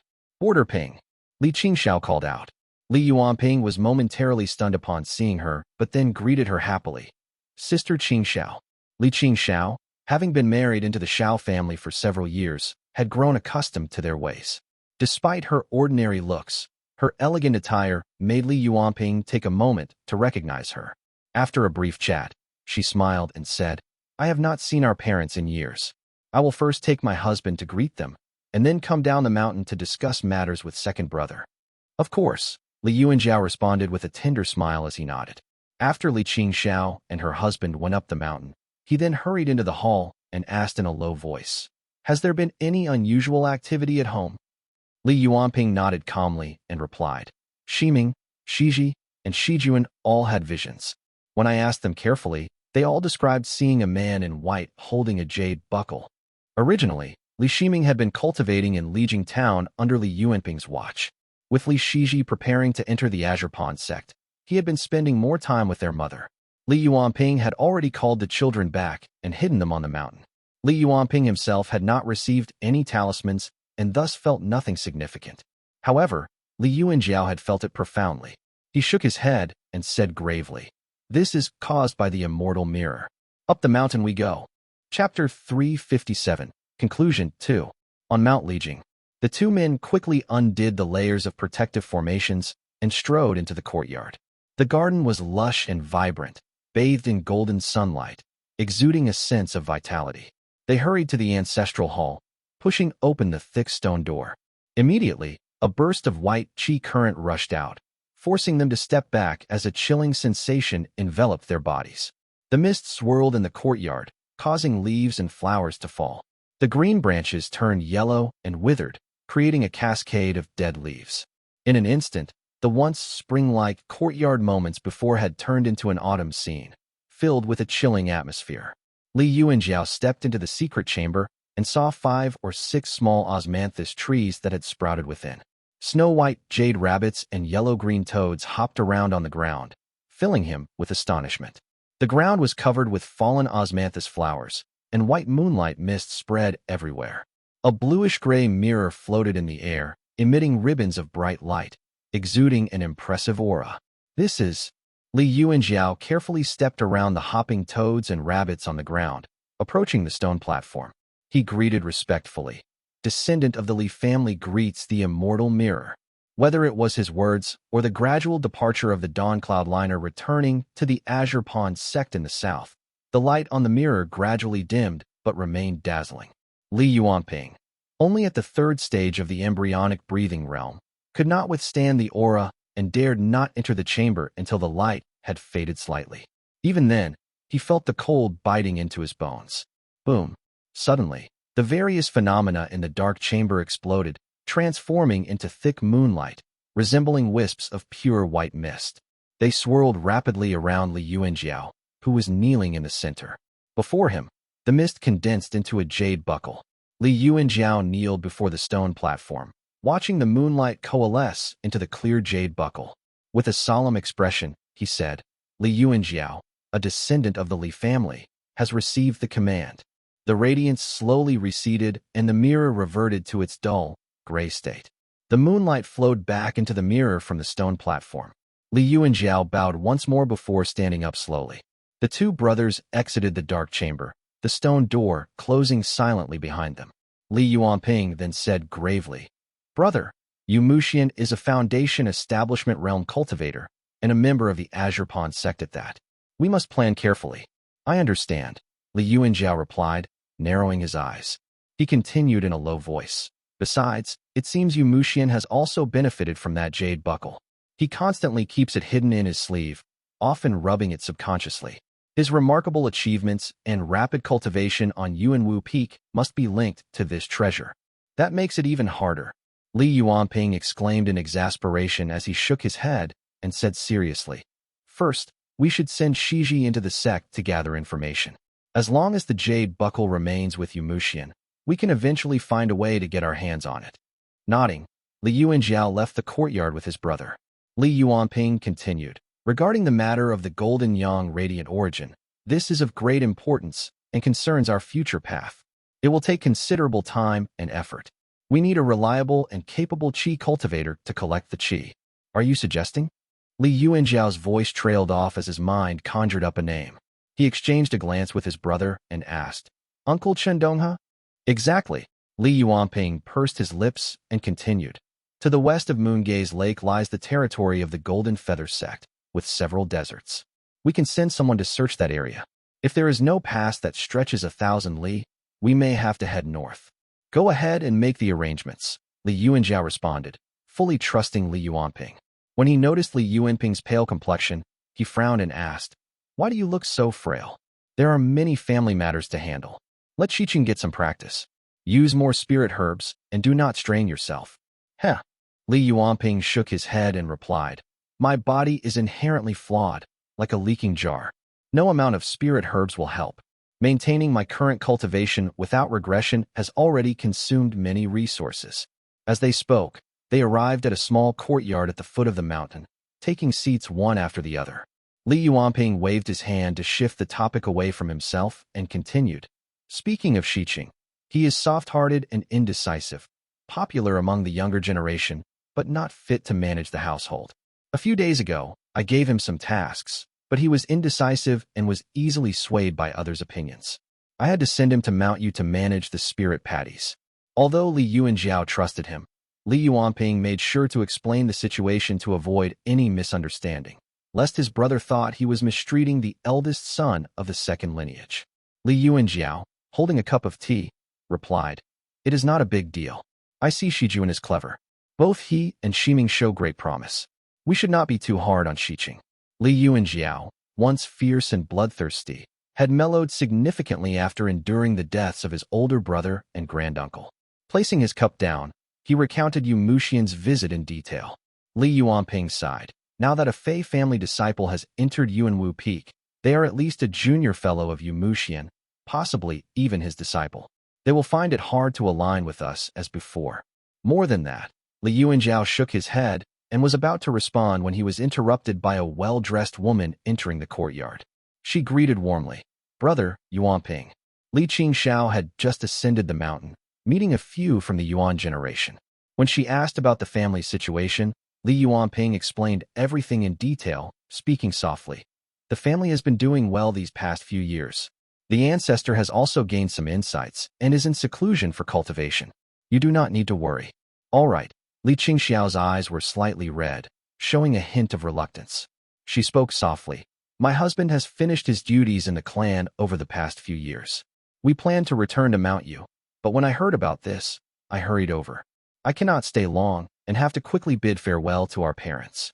Mount Yu is quite far from Moongaze Lake. If anything happens at home, it will be difficult to return promptly, she explained, then kneeled and bowed deeply. I must trouble Big Brother and Brother Ping to take care of my parents. Qingxiao is forever grateful, she said. Just go without worries, Li Yuanjiao said as he turned to the side, refusing her formalities. He shook his head slightly and continued in a low voice. Focus on assisting your husband on Mount Yu. Do not worry about family matters to avoid unnecessary gossip. In a few years, when you have children, bring them back to see me. Yes. Li Qingxiao responded gently and left with Xiao Xian on their flying shuttles. Li Yuanjiao then turned to Li Yuanping and said, "Soon, I will return to Mount Wutu for seclusion. By then, Qinghong should also be out of seclusion. While she stabilizes her newfound power, you may approach her for any issues." Understood, Li Yuanping responded, watching Li Yuanjiao calculate the time. Li Yuanjiao then spoke in a serious tone. "Inform Qinghong that 3 months from now, on the Earth Pig Day, wait in the mountain together. I will come home then." Translator note. What is Earth Pig Day, Jihai Day? The Chinese calendar uses a 60-year cycle called the sexagenary cycle, which combines 2 sets of symbols, the 10 heavenly stems, like a set of numbers, and the 12 earthly branches, like a set of letters. Heavenly stems and earthly branches. Heavenly stems. These are like numbers from 1 to 10, Jia, Yi, Bing, Ding, Wu, Ji, Geng, Xian, Ren, Gui. Earthly branches. These are like letters from A to L, Z, Chou, Yin, Mao, Chun, Si, Wu, Wei, Shun, Yu, Su, Hai. The cycle combines 1 stem with 1 branch to create 60 unique pairs, like 1A, 2B, etc. Ji is the 6th stem, and Hai is the 12th branch. Hence, Jihai, Earth Pig, Day is one specific combination in this 60-pair cycle. It represents a specific day in this cycle, which repeats every 60 days. TLDR, Jihai Day, is like a special code or name for a specific day in a traditional Chinese 60-day calendar cycle, similar to how we have names for the days of the week. This cycle repeats every 60 days. We don't really use this system anymore in the modern day. Example, Li Yuanping was momentarily puzzled, not understanding the significance of the date. The annual sacrificial ceremony was in winter, which was far from that date. Unable to contain his curiosity, he asked, "What is this about?" "It has been 5 years. Li Yuanjiao sighed deeply, his lips barely moving as he used his mana to transmit his voice to Li Yuanping's ear. "It has been 5 years since the ancestor's life Jade broke.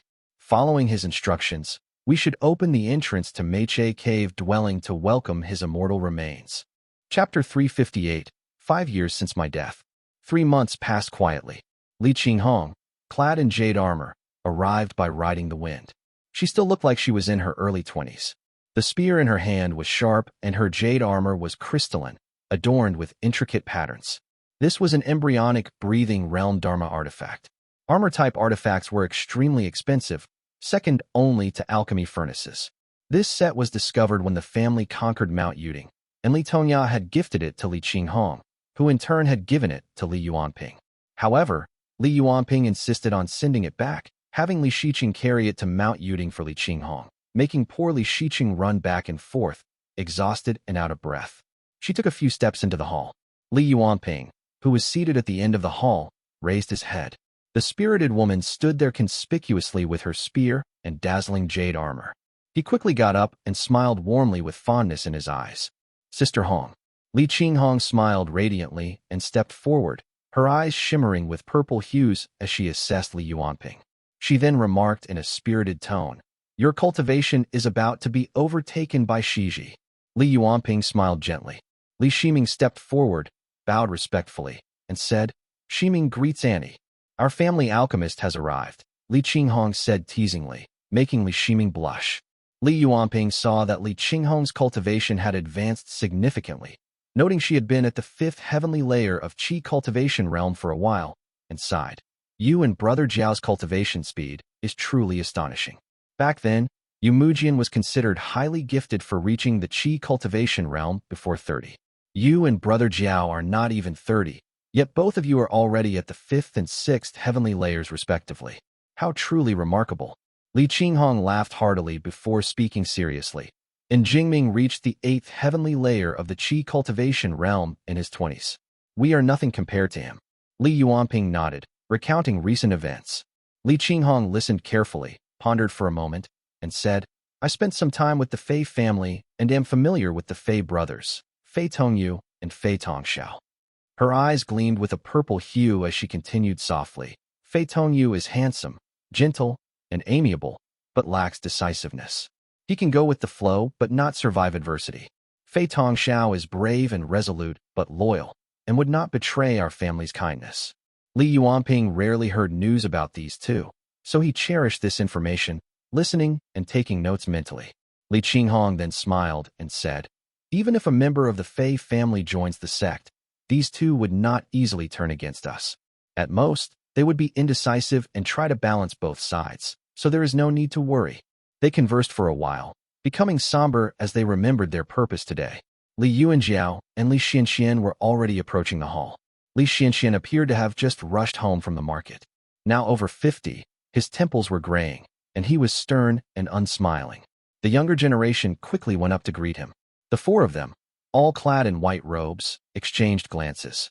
Li Yuanjiao then gave them the solemn command, "Let us go up the mountain."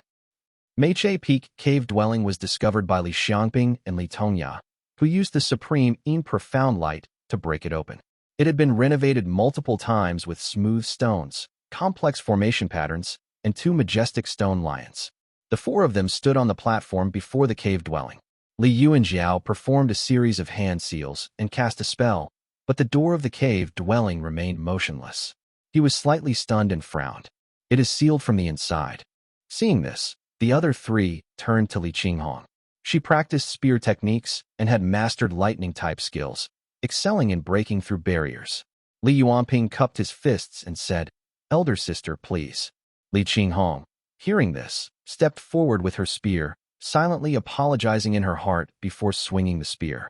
Lightning surged along the spear, concentrating at the tip of it.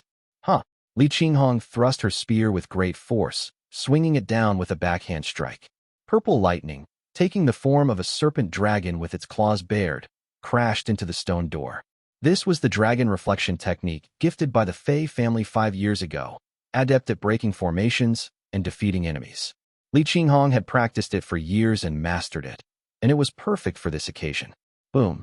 The formation on the stone door, primarily designed for gathering spiritual energy, suddenly lit up and shattered. Li Yuanjiao and Li Xianxian had prepared in advance, pressing their hands against the wall to absorb the aftermath and protect the stone door. When the last trace of purple lightning disappeared, Li Yuanjiao exhaled deeply and slowly pushed open the stone door. Whoosh! A cold wind rushed out from the cave instantly, dispersing into the sky. The three carefully ascended the steps and entered. Inside, on a stone bed, a white-clothed youth rested his chin on his hand with a sword on his lap. His eyes were closed, his black hair flowing down, with green water pooled on the floor. The stone table by the door had dew dripping from it. The four stared in a daze at the youth on the bed, bowed together, and then saw the white-clothed youth dissolve into green spirit water, leaving behind coral, glass, mica, and basalt scattered on the ground. Li Yuanjiao stepped forward and saw writing on the stone table, carved deeply into the surface, with characters like flying dragons and dancing phoenixes, bold and vigorous. "I have been dead for 5 years. My eyes have become glass, which can be placed in a box and buried. My bones have turned into mica and basalt. I hope future generations will discard them into the mountain streams for craftsmen to pick up, to be used as a foundation or beam. My internal organs have turned into green water. Pour it into great rivers and seas, so that I can see the world's scenery. The rest of me has turned into coral and talc, to be scattered in the mountains and forests, or added into medicine and paint." Final words of Li Tongya, of the Li family. In the room, the four remained silent, each with different expressions.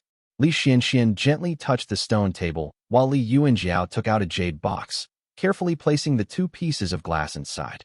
He then respectfully removed the Qingche sword from the bed, holding it close, and said to Li Qinghong, "Sister, please gather the basalt and mica, collect the spirit water, and find a mountain stream and a great river. I will first take Granduncle back to the ancestral hall." Li Qinghong, with her head bowed, kneeled before the bed, lost in thought. After several moments, she finally managed to utter a word from her lips. "All right."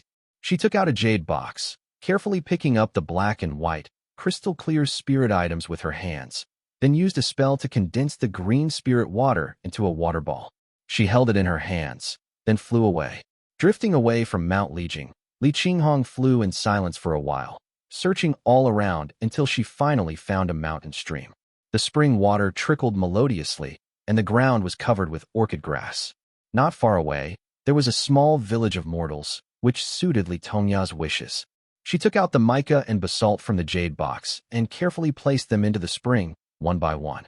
After finishing her task, Li Qinghong sat down nearby, resting her chin in her hand, gazing thoughtfully. "Awoo, awoo." She was slightly startled and looked around with reddened eyes. She then noticed a fox with fiery red fur sitting by the stream, crying loudly. Li Qinghong hesitated, then cautiously stood up and said respectfully, "Junior Li Qinghong greets Senior."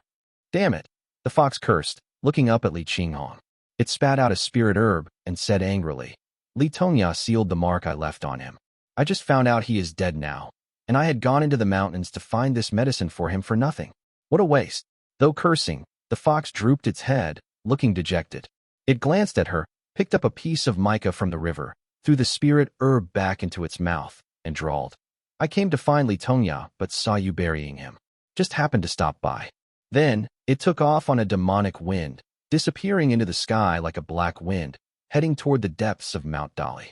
Li Qinghong stood still for a moment, slowly bowed in the direction it had left in, then flew off to find the great river. The serene mountain stream returned to tranquility. Dew dripped softly, and the stream water tinkled as it flowed. After a long while, a figure slowly emerged from the void.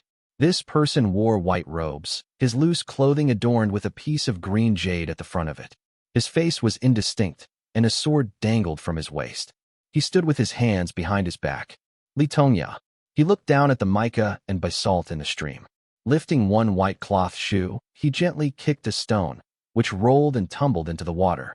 Chapter 359, Testing the Horse. A group of direct descendants discussed for a while and decided to keep Li Tongya's funeral private, only hanging white silk on the mountain. The few direct descendants paid their respects individually before dispersing. The news of Li Tongya's passing had already been known to a few direct descendants, who had completed their mourning period 3 years ago. Now, they merely felt a brief moment of sorrow before quickly returning to their respective duties. Li Xianxian stayed at home for a few days, which was a rare opportunity for him to see Li Yuanping every day. He held Li Ximing with a smile, playing with him as he asked gently, "Minger, how much have you read from the alchemy books? I can already summon the pill flame." Li Ximing responded happily as he nodded obediently, bringing his hands together to summon a pure white flame. It was as gentle as jade and as cool as water, quietly dancing between his palms. Li Yuanping happily took Li Ximing in his arms and looked at the smiling Li Xianxian, whispering, "Father, since you rarely return, you should stay home for a bit longer. Let the others in the family handle the market affairs." No, Li Xuanxuan's expression immediately turned serious as he replied, "I am old and have long lost my drive." Second uncle saw this clearly, which was why he sent me to the market. His usually stern face showed a hint of remorse as he continued softly, "Your granduncle understood well. I am not truly talented at overseeing the family. At best, I am just a caretaker. I had made many mistakes while overseeing the family over those years." He sighed with a hint of guilt in his voice as he continued, saying, "Back then, the family had only a few members, and my father died young. My uncles always felt like they owed me, so they left the family's responsibilities on my shoulders." With a tinge of regret on his face, he added gently, "Xianling is actually far more capable than myself. Second uncle's favoritism toward me kept him in the background. Even though my father died young, he was still beloved by the villagers and respected by many. And me, what about me?" Li Xianxian sighed deeply, his voice hoarse. 100 years from now, how will people speak of me?" It was the first time Li Yuanping saw his father like this, feeling a pang of sadness in his heart. Just as he was about to speak, Li Xianxian smiled slightly and continued, "Fortunately, the family is thriving and orderly. You are better than I am, so do your best." With a proud smile, he patted Li Ximing's head, then stepped out of the courtyard and flew away. Li Yuanping chuckled quietly and looked down. Li Yuanjiao entered the hall just in time, seemingly having waited outside to avoid interrupting their conversation. He sat down, and soon, a person came forward, bowing. "Family head, the Lord of Eastern Mount Yu, Family, has come alone with a horse, saying he has broken through to the 4th heavenly layer of the Qi cultivation realm and wishes to ascend the mountain to cultivate. and is no longer seeking status and power. Family. Li Yuanping raised an eyebrow and looked at Li Yuanjiao, whispering, I remember Family has a son named Li Jiman, raised in our family. He is part of our Li family branch. A few years ago, he went to Mount Yu to manage a city. Correct. Li Yuanjiao simply responded as he swirled his cup slightly, indicating that he had already considered this matter. Li Yuanping flipped through the documents on his desk, and upon finding a small letter, he frowned as he read it. The assessment of the clan affairs courtyard is that he is courteous and possesses the demeanor of a gentleman. What does brother think of this person? Li Yuanjiao, who had spent years cultivating in eastern Mount Yu, was familiar with these matters. He shook his head upon hearing the question. Outwardly, he appears respectful, but inside, he is combative and far less compliant than Family. However, the influential families in eastern Mount Yu are powerful, and using him as a weapon is not a bad idea, he said thoughtfully. Oh, Li Yuanping put away the small letter and took a sip of tea. At this moment, Do Yi, who had been waiting for an opportunity to speak, finally found his chance. He spoke softly. Family head, Family has tamed a demon horse. It is at the 5th stage of the embryonic breathing realm, just a notch below the one from Jianixi. It is said to leave no tracks in the snow and moves like a ghost. Oh, Li Yuanping looked up upon hearing this and exchanged a cheerful glance with his brother. Li Yuanjiao asked warmly, Is it a good horse? Of course, Do Yi replied fawningly. However, Li Yuanping shook his head and said, A good horse must be tested. One that is too wild can harm its rider, while one that is too docile cannot travel 1,000 li. Do Yi nodded while visibly looking confused, and Li Yuanjiao chuckled as he said, Then I will leave it to you, Brother Ping. Rest assured, big brother. Li Yuanping read the letter in his hand and nodded firmly, then said in a deep voice, Let him in. The person at the lower end of the hall responded and left. Soon, a man dressed in fine clothes and a jade crown entered, bowing respectfully. Family greets family head. This was none other than Family, the ruler of Mount Yu, now at the 4th heavenly layer of the Qi cultivation realm. Although he practiced various unrefined Qi, his high-grade technique made him comparable to cultivators of pure Qi. Li Yuanping looked at him and spoke warmly. Since you wish to renounce your position and cultivate on the mountain, will you follow my brother to Mount Wutu? I could not ask for more. Family readily replied as he kneeled down on one knee. After the formalities were completed, Li Yuanjiao stood up and said with a smile, Then I shall return to the mountain first. All right, Li Yuanping nodded, watching his brother and Family leave. He then waved to Li Shiming, who had been crouching quietly by the side observing everyone. He then said with a smile, Go and change into your riding clothes. Li Shiming's eyes lit up instantly as he asked, Father, where are we going? Li Yuanping removed his cloak and said warmly, To test the horse. The climate over Moongaze Lake had always been stable, with extreme droughts and floods being rare occurrences. This year, the rain arrived as expected, falling steadily and marking the end of summer as the evening breeze grew cooler. Recently, Li Yuanping had been in high spirits. Dressed in riding clothes, he rode his horse at full gallop, his usually pale face now flushed with excitement. His son, Li Shiming, nestled against his chest, giggling continuously. Hiya! Li Yuanping urged his horse forward, galloping down the road and leaving the convoy of carriages, adorned with black flags, far behind them. Normally found reclining on a soft couch, he now exuded a rare heroic aura, laughing heartily and looking carefree. The Li family had grown quite prosperous. The horse under Li Yuanping was a tribute from Mount Yu, named Zhongsao. It moved silently like a ghost and possessed the strength of someone at the 5th stage of the embryonic breathing realm, having been personally tamed by Family and presented to Mount Lijing. Thrilled with his new steed, Li Yuanping raced from the outskirts of Lijing town to the outskirts of Wutu City in Mount Yu, with Li Shiming enjoying every moment. His black hair flew in the wind as he asked, Father, where are we? This is Eastern Mount Yu. Li Yuanping replied, his spirits high. He suppressed a cough in his throat, reined in his horse, and pointed his whip toward the northern mountain range. Smiling, he explained, Beyond these mountains lies Wutu.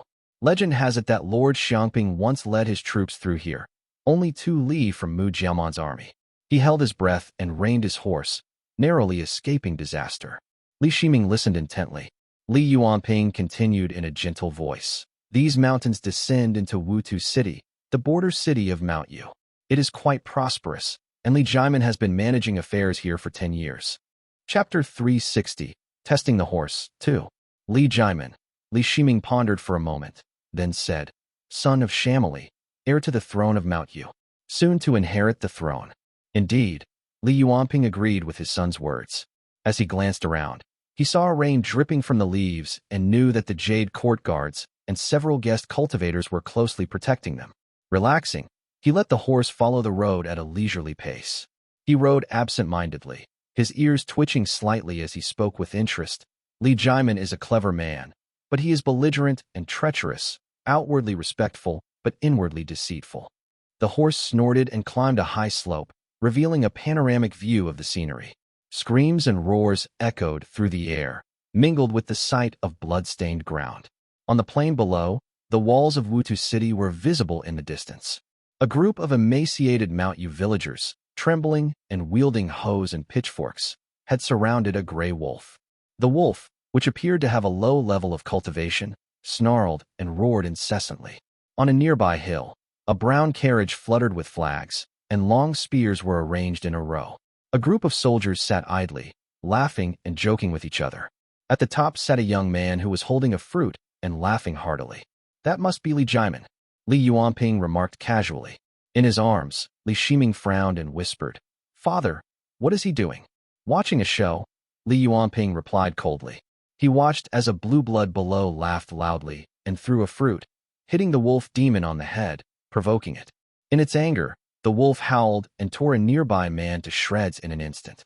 The peasant, frail and small, was quickly reduced to a pile of remains, further inciting the wolf's fury. It continued howling madly. The other nobles and Li Jimin on the hill watched intently and burst into laughter as the body fell apart, guts and blood spilling everywhere. Li Shiming could not bear the sight and turned his head away. Watch carefully. Li Yuanping patted his shoulder gently and said, remember this scene.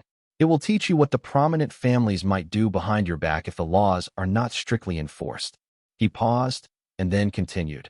When cultivation stagnates and the future seems bleak, when they tire of their luxuries and possess power and strength far beyond ordinary people, they will always come up with new ways to entertain themselves. Li Shiming nodded thoughtfully. Li Yuanping then sneered and said, bring me my bow. A Jade court guard quickly handed him a longbow. Sitting steadily on the horse, Li Yuanping exhaled, knocked an arrow, and aimed at the people below. He said softly, watch closely, my son. Whoosh. The arrow shot through the air, its runes glowing with bright white light, descending like a meteor to the ground. Li Jimin, stretching his arm and holding a fruit, felt indifferent to the scene before him, and seemed to be merely going through the motions. Tian Rong, who was standing beside him, stepped forward and said with a smile, Jimin, how about this? Quite amusing, is it not? Very amusing. Li Jimin responded as he glanced at him with hidden disdain, thinking to himself, the Tian family controls the politics of Eastern Mount Yu. With the old man about to step down, how can I be a puppet like Family? But Tian Zhongqing is cautious. To get leverage on them and negotiate, I must start with Tian Rong. He seemed to be watching the wolf demon's desperate struggle, but his mind was preoccupied with figuring out how to seize control of Eastern Mount Yu's politics. Just then, a blinding white light descended from the sky. Boom. The wolf demon, barely at the first stage of the embryonic breathing realm, could not withstand the arrow and exploded into pieces, with its blood splattering everywhere. Tian Rong, who had been laughing, looked as though he had been slapped in the face. He jumped up at once and roared, Insolence! Who dares to disrupt my entertainment? Li Jimin had already risen and looked up. With his peak embryonic breathing realm vision, he instantly recognized the person on the mountain as his mind went blank with fear, his heart pounding in his chest. Li Yuanping. He fell to his knees with a thud, prostrating himself on the ground, his forehead pressed tightly against the earth. A surge of panic and terror washed over him, his back soaked with sweat instantly, his eyes bloodshot. The family head despises those who oppress and harm commoners. I am finished. Who set me up? Tian Zhongqing. Yes, it must be the Tian family. Tian Zhongqing. Damn it. No wonder he wanted me to come to this remote place for a feast. I'll remember this. Tian Rong. A wave of unease swept over the gathered Mount Yu lords, and they all kneeled on the ground. Tian Rong stood there in a daze for a few moments. After attempting to pull some of the kneeling people up, he too realized what was happening and kneeled, bewildered. Halfway up the mountain, Li Yuanping, clad in riding attire, held the delicate Li Shiming in his arms, his expression calm as he quietly observed them. "Father, they are so afraid of you. Are you going to kill them?"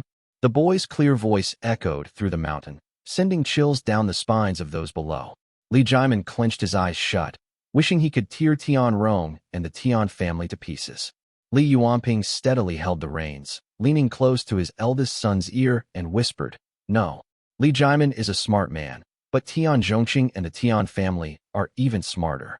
He handed the bow to one of the Jade court guards without looking at the people kneeling below with their foreheads touching the ground, and whispered to Li Shiming, "Father will now teach you how a wise man controls a group of wise men." "All right," Li Shiming answered expectantly. Li Yuanping then smiled coldly, tugged the reins, turned the horse around, and Zhongsa began to walk quietly, its hoofbeats silent, slowly disappearing into the forest they had come from. The Jade court guards on both sides glanced coldly at the people below before following the horse and vanishing as well. After several breaths, Li Jimin finally raised his head and shouted, "Family head, you have unparalleled insight. I am grateful beyond words." Only the whistling wind answered him, and hatred almost overflowed from Li Jimin's eyes. "The Tian family, I, Li Jimin, will never coexist with you." He stood up, glaring at Tian Rong with hatred, and cursed, "You brat, you are good at pretending. Tricking me to watch this show must have taken you a lot of effort." "I knew it. I knew it." Li Jimin was convinced that Tian Rong had received orders from Tian Zhongqing, intentionally luring him here to be seen by Li Yuanping. He drew his sword with a clang and shouted, "Scoundrel! How dare you deceive me?" Tian Rong looked utterly confused, unable to grasp what had just happened. Li Jimin's expression changed rapidly, restraining the urge to strike. He kicked Tian Rong in the shoulder, sending him flying over some distance, rolling on the ground with a pained cry. "Get lost!" Watching Tian Rong flee in panic, Li Jimin's face darkened. Unlike the other Mount Yu lords, he was of Li family blood and subjected to the clan affairs courtyard's discipline. Even if Li Yuanping did not punish him, it would not be long before someone came to investigate. Thinking about the trouble ahead, Li Jimin felt a chill in his heart. Damn it. Chapter 361. Dispute between Master and Disciple. Li Yuanping rode his horse forward, feeling the onset of a cough as his excitement waned. The riding uniform he wore was cold and clammy from sweat. Li Shiming, sensing his father's discomfort, asked, "Father, how have you been feeling lately?" "Heh." Li Yuanping did not answer. His face remained pale as he rode up to the carriage with the black flags fluttering above it. He dismounted, handing the reins to Do-yi, who quickly took them. Li Yuanping then said, "Take this horse to Shiqing. It shall be his mount. Starting tomorrow, there is no need to prepare a carriage for him anymore." He bent down and entered the carriage, beginning to remove his attire. Li Shiming, understanding his father's needs, lit the brazier inside. Li Yuanping coughed twice, sat by the fire, and spoke gently. Sitting high in the hall, the letters from various towns always paint a picture of peace. Riding this horse for these past few months, and seeing things with my own eyes, has finally set my mind at ease. Now that we have observed Li Jimin, Minger, what do you think of him?" Li Shiming's face, illuminated by the fire, turned a bit golden red. He poked the coals with a stick, recalling his thoughts as he finally replied, "I see him as arrogant and cold-hearted." Li Yuanping nodded in agreement, speaking softly. "In your opinion, would it be better for Mount Yu State to fall into the hands of the Tian family or Li Jimin?" Li Shiming furrowed his brow slightly and responded, "I think it makes no difference who holds it. It depends on who can give our family more benefits. The land of Mount Yu is vast, and the spirit goods and patties they send up are too few." Li Yuanping did not expect such profound insights from a child. He sighed softly and said, "It is not just Mount Yu. As our clan grows, open and hidden struggles within the 7 towns have intensified. Clashes between prominent families and branch lines are fierce. If it were not for the clan affairs courtyard and the Jade court guards maintaining order, there would be even more disgraceful incidents. The clan has existed for 5 generations. If we count from the day our forefather returned to establish it, it has been nearly a century. Achieving success is indeed easy, but maintaining a household is difficult. As father and son conversed in the carriage, the lead spirit horse snorted and stopped. Outside, Doi called out, "Family head, we have reached the town." Li Yuanping led his eldest son out of the carriage. Doi approached and whispered, "Family head, Chen Donghe and the others are already waiting in the hall." Li Yuanping hummed in acknowledgement as he walked into the hall. Despite being only an embryonic breathing realm cultivator, the Qi cultivators inside stood up from their seats respectfully. Li Yuanping took the main seat and first looked at Chen Donghe, asking politely, "Uncle, what is the situation?" Chen Donghe, now in his 50s at the fourth heavenly layer of the Qi cultivation realm, cupped his fist and replied gently, "I have prepared my luggage and am ready to head west with Jingtia." Li Yuanping nodded in understanding as he reached over and picked up a storage pouch from the desk. He walked down the steps and handed it to Chen Donghe. He then said solemnly, "These are the talismans and spirit stones prepared by the family. The town has also arranged 2 unrefined Qi cultivators from Mount Yu to assist with minor tasks. Please take care, uncle." Chen Donghe and his wife had always intended to travel. Officially, they were said to be adventuring, but in reality, they were heading west to the deserts of the Golden Feather sect to collect Golden Yang Radiant Origin Qi. This was a secret mission. Hearing that Li Yuanping had arranged for 2 Mount Yu cultivators to accompany him, Chen Donghe looked up in surprise. Li Yuanping smiled and said, "Do not worry, uncle. These 2 are heavily bound by ties and have sworn a spiritual oath. They can be trusted." Mount Yu's cultivation methods were simple and archaic, aligning with the bloodlines of its various tribes. They were easy to practice, but not effective for achieving significant power. Over the years, only 5 unrefined cultivators emerged, mainly tending to spirit plants which were of limited use. To collect the Golden Yang Radiant Origin by oneself would take at least 20 years. Chen Donghe naturally understood Li Yuanping's intention as he nodded in understanding and expressed his thanks.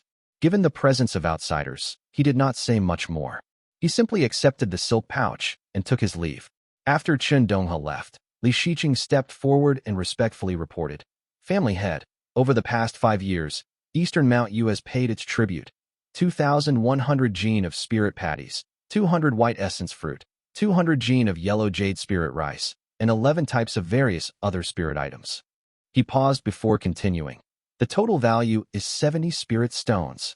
They have already been sent down the mountain." "Good." Li Yuanping nodded in approval.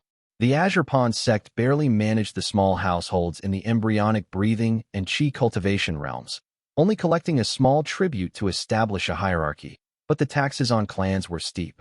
As a clan, the Li family had to pay a tribute every 5 years, a significant amount of 10,000 gene of spirit patties, equivalent to 100 spirit stones, 500 white essence fruit, and 500 gene of yellow jade spirit rice, also worth 100 spirit stones, and an assortment of other spirit items totaling 30 spirit stones. Currently, the Li family could only produce less than half of this amount. The remaining 100-plus spirit stones were a constant source of worry for Li Yuanping. In previous years, they supplemented this deficit through the Cloud Crown Peak Market, issuing tasks for external and family cultivators to collect herbs and hunt beasts. Combined with the talismans drawn by Li Xianxian and others, they could barely generate 40 to 50 spirit stones. Additionally, they relied on the ebony mine on their territory, which, through full exploitation, could yield another 40 to 50 spirit stones over 5 years. The rest was covered by Li Yuanping's frugal management. Furthermore, we must provide resources for the family cultivators, Li Yuanping muttered, troubled by the modest revenue from Mount Yu as reported by Li Shiqing. He moved his cup on the desk and mumbled, "Mount Wutu still lacks a large formation, and it is truly impoverished. Such annual deficits are unsustainable." Li Shiqing stood respectfully before him. Seeing that his earlier report had been fairly smooth without any signs of awkwardness, Li Yuanping could not help but ask, "What is the situation in Mount Yu?" Caught off guard, Li Shiqing hesitated for several moments before nervously replying, "The Tuan family holds power. Prince Li Jaimin is brave." "Enough," Li Yuanping interrupted, noting that Li Shiqing did not assertively say the Tuan family rules, or the Tuan family controls the politics. He had completely lost interest in hearing more and kindly dismissed him. "Go and cultivate." "Yes." Li Shiqing cupped his fist and left.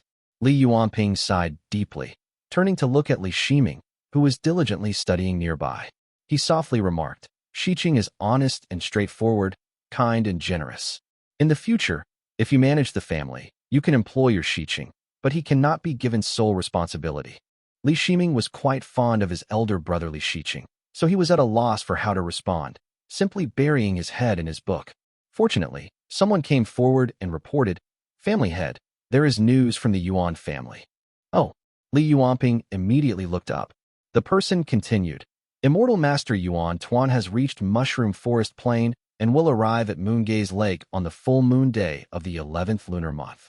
Good, Li Yuanping said as he clapped his hands together, instantly delighted. It was now the 3rd day of the 11th month, meaning Yuan Tuan would arrive in 12 days. He smiled and said, "Send someone to reply that our family eagerly awaits the Immortal Master's visit." Chapter 362. Dispute between Master and Disciple 2. The rain in Linghai Prefecture was continuous.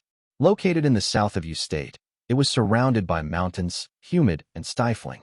Rainwater gathered in the valleys, often flooding the low-lying areas. A young man trudged through the water in the dense rainforest, annoyed by the constant croaking of frogs. He frowned and grumbled, "Master, why are we circling back to this godforsaken place? Who knows what madness has taken over the Azure Pond sect?" The man behind him, with wild hair and a fierce look, walked on a black mist and spoke in a hoarse voice. "They did not send even one related Foundation Establishment Realm cultivator. We have to first cross Linghai Prefecture and then head to Mountain City at the southern border. This body is already useless. If I had not practiced Blood Drinker, suppressing this body, it would have long turned into a puddle of pus from metallic essence erosion." The young man squinted his eyes and said ambiguously, "But Master, are you not searching for some special Dao foundations? If you forcefully enter Mountain City, you may never return and have to keep heading south. If you reach the depths of the southern border, where will you find a body for your soul transfer?" This young man was none other than Jiang Yan, who had been missing for many years. Many cultivators were causing trouble all over Yu State under his name while he had secretly returned to Linghai Prefecture. A trace of suspicion flashed in Jiang Yan's eyes as he asked this question tentatively. Jiang Buqing, however, waved it off nonchalantly and replied, "Your master, a genius who reached the Foundation Establishment Realm at 30 and Purple Mansion Realm at 60, will figure something out when the time comes."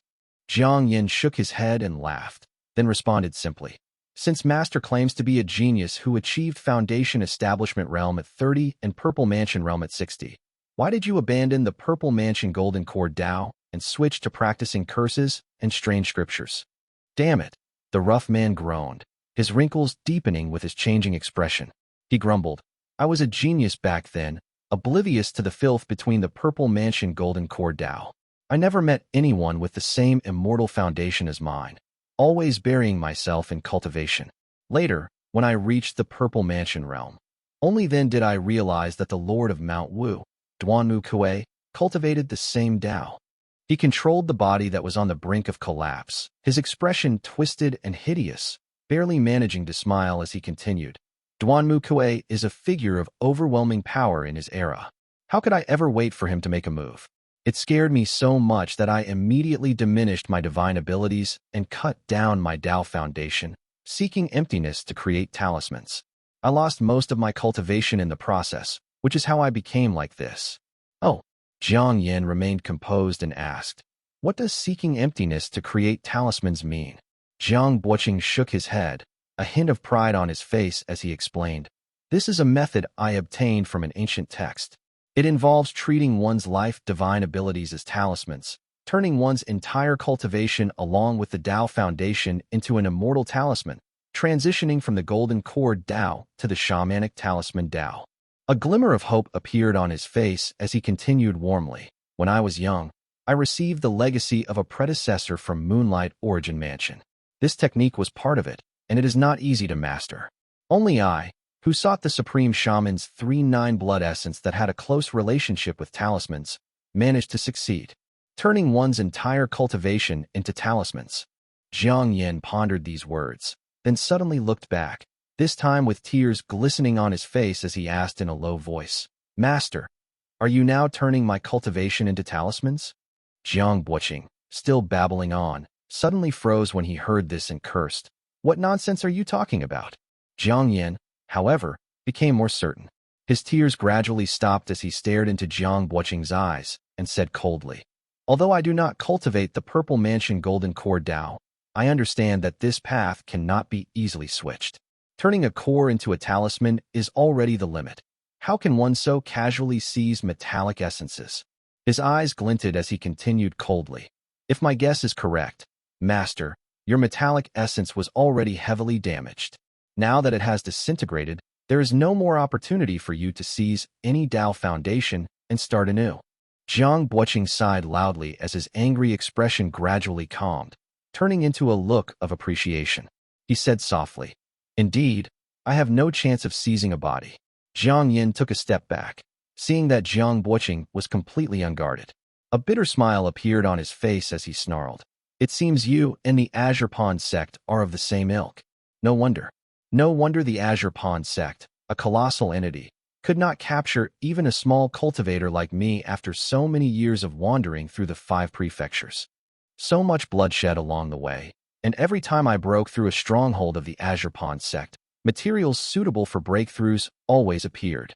Those resentment chi and blood chi collected dozens upon dozens of years always ended up in my hands, one gourd after another." His pupils dilated, and his fists were clenched so tightly they nearly bled.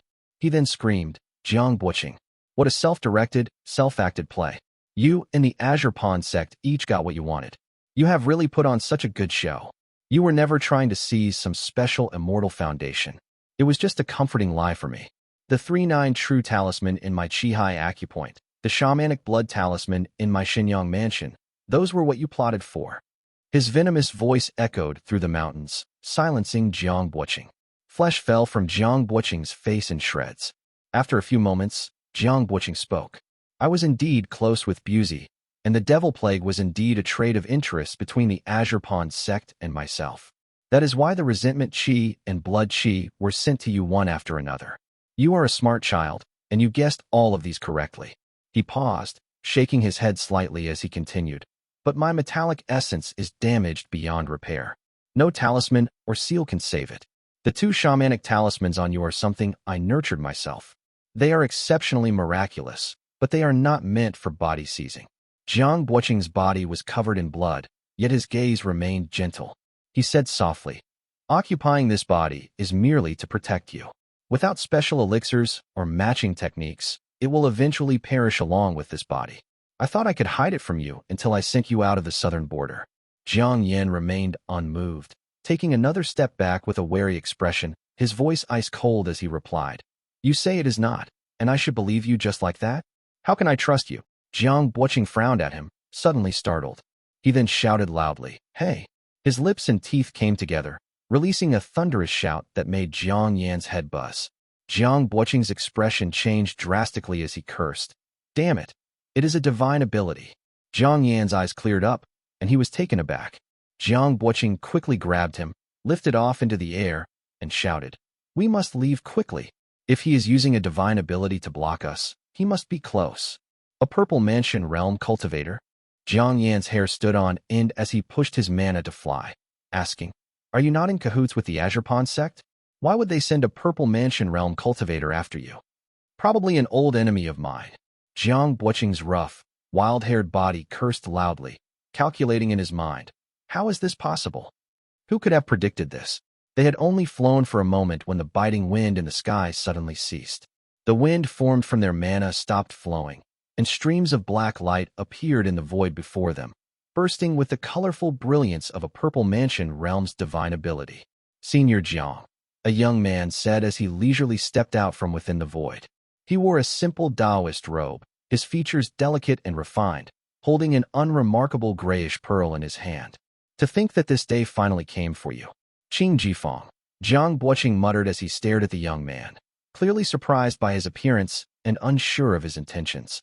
He asked in a low voice, "What do you want?" The Purple Mansion realm cultivator's robe fluttered as he turned the pearl in his hand gently, calmly looking at Jiang Buqing. "Senior, no need to be tense. I have many questions to ask you.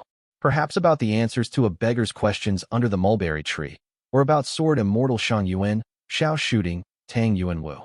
What are you plotting? Who has the Immortal book now? Everyone from Mount Chonghuai is very curious. Please come with me to Wu State, Senior. Chapter 363. Yuan Tuan arrives. The young Taoist had just spoken when the Dharma pearl in his hand rotated once, emitting a layer of hazy gray light. It was like the clouds and mist, continuously rising. Before the two could make any move, the gray mist had already spread, enveloping them and preventing others from peeping with their divine abilities. Oh! Jiang Buoqing's gaze lingered on the gray light surrounding them for a moment before he said softly, I do not know anything about answers to a beggar's questions under the mulberry tree. I am only familiar with Buzi from the Azure Pond sect. As for Xiao shooting, he is just a somewhat skilled junior whom I have never met. So how would I know anything about him? Mount Changhuai, it is one thing if you are plotting for the Immortal book, but do not go thinking I am an easy target just because I am in a tight spot. Jiang Buoqing spat as he glared at the man with his bloodshot eyes, his face contorted in anger. A broken ship still has 3 gene of nails. When I, Jiang Buoqing, was at my peak, you were just a minor Taoist in Wu's jurisdiction. Are you not afraid that I will bite back, at least ending your cultivation path? He snarled coldly. Senior, you must be joking. Qing Jifeng smiled slightly. With this artifact for protection, he was not afraid of being detected by the Purple Mansion Realm cultivators of Yu State, and he said leisurely, You claim you do not know Xiao shooting, but you and the Azure Pond sect orchestrated this massacre in Lixiao Prefecture. To say you have no connection with Xiao shooting, I simply cannot believe it. At these words, Jiang Buoqing's expression changed dramatically, and Zhang Yan beside him was stunned, lifting his head in disbelief.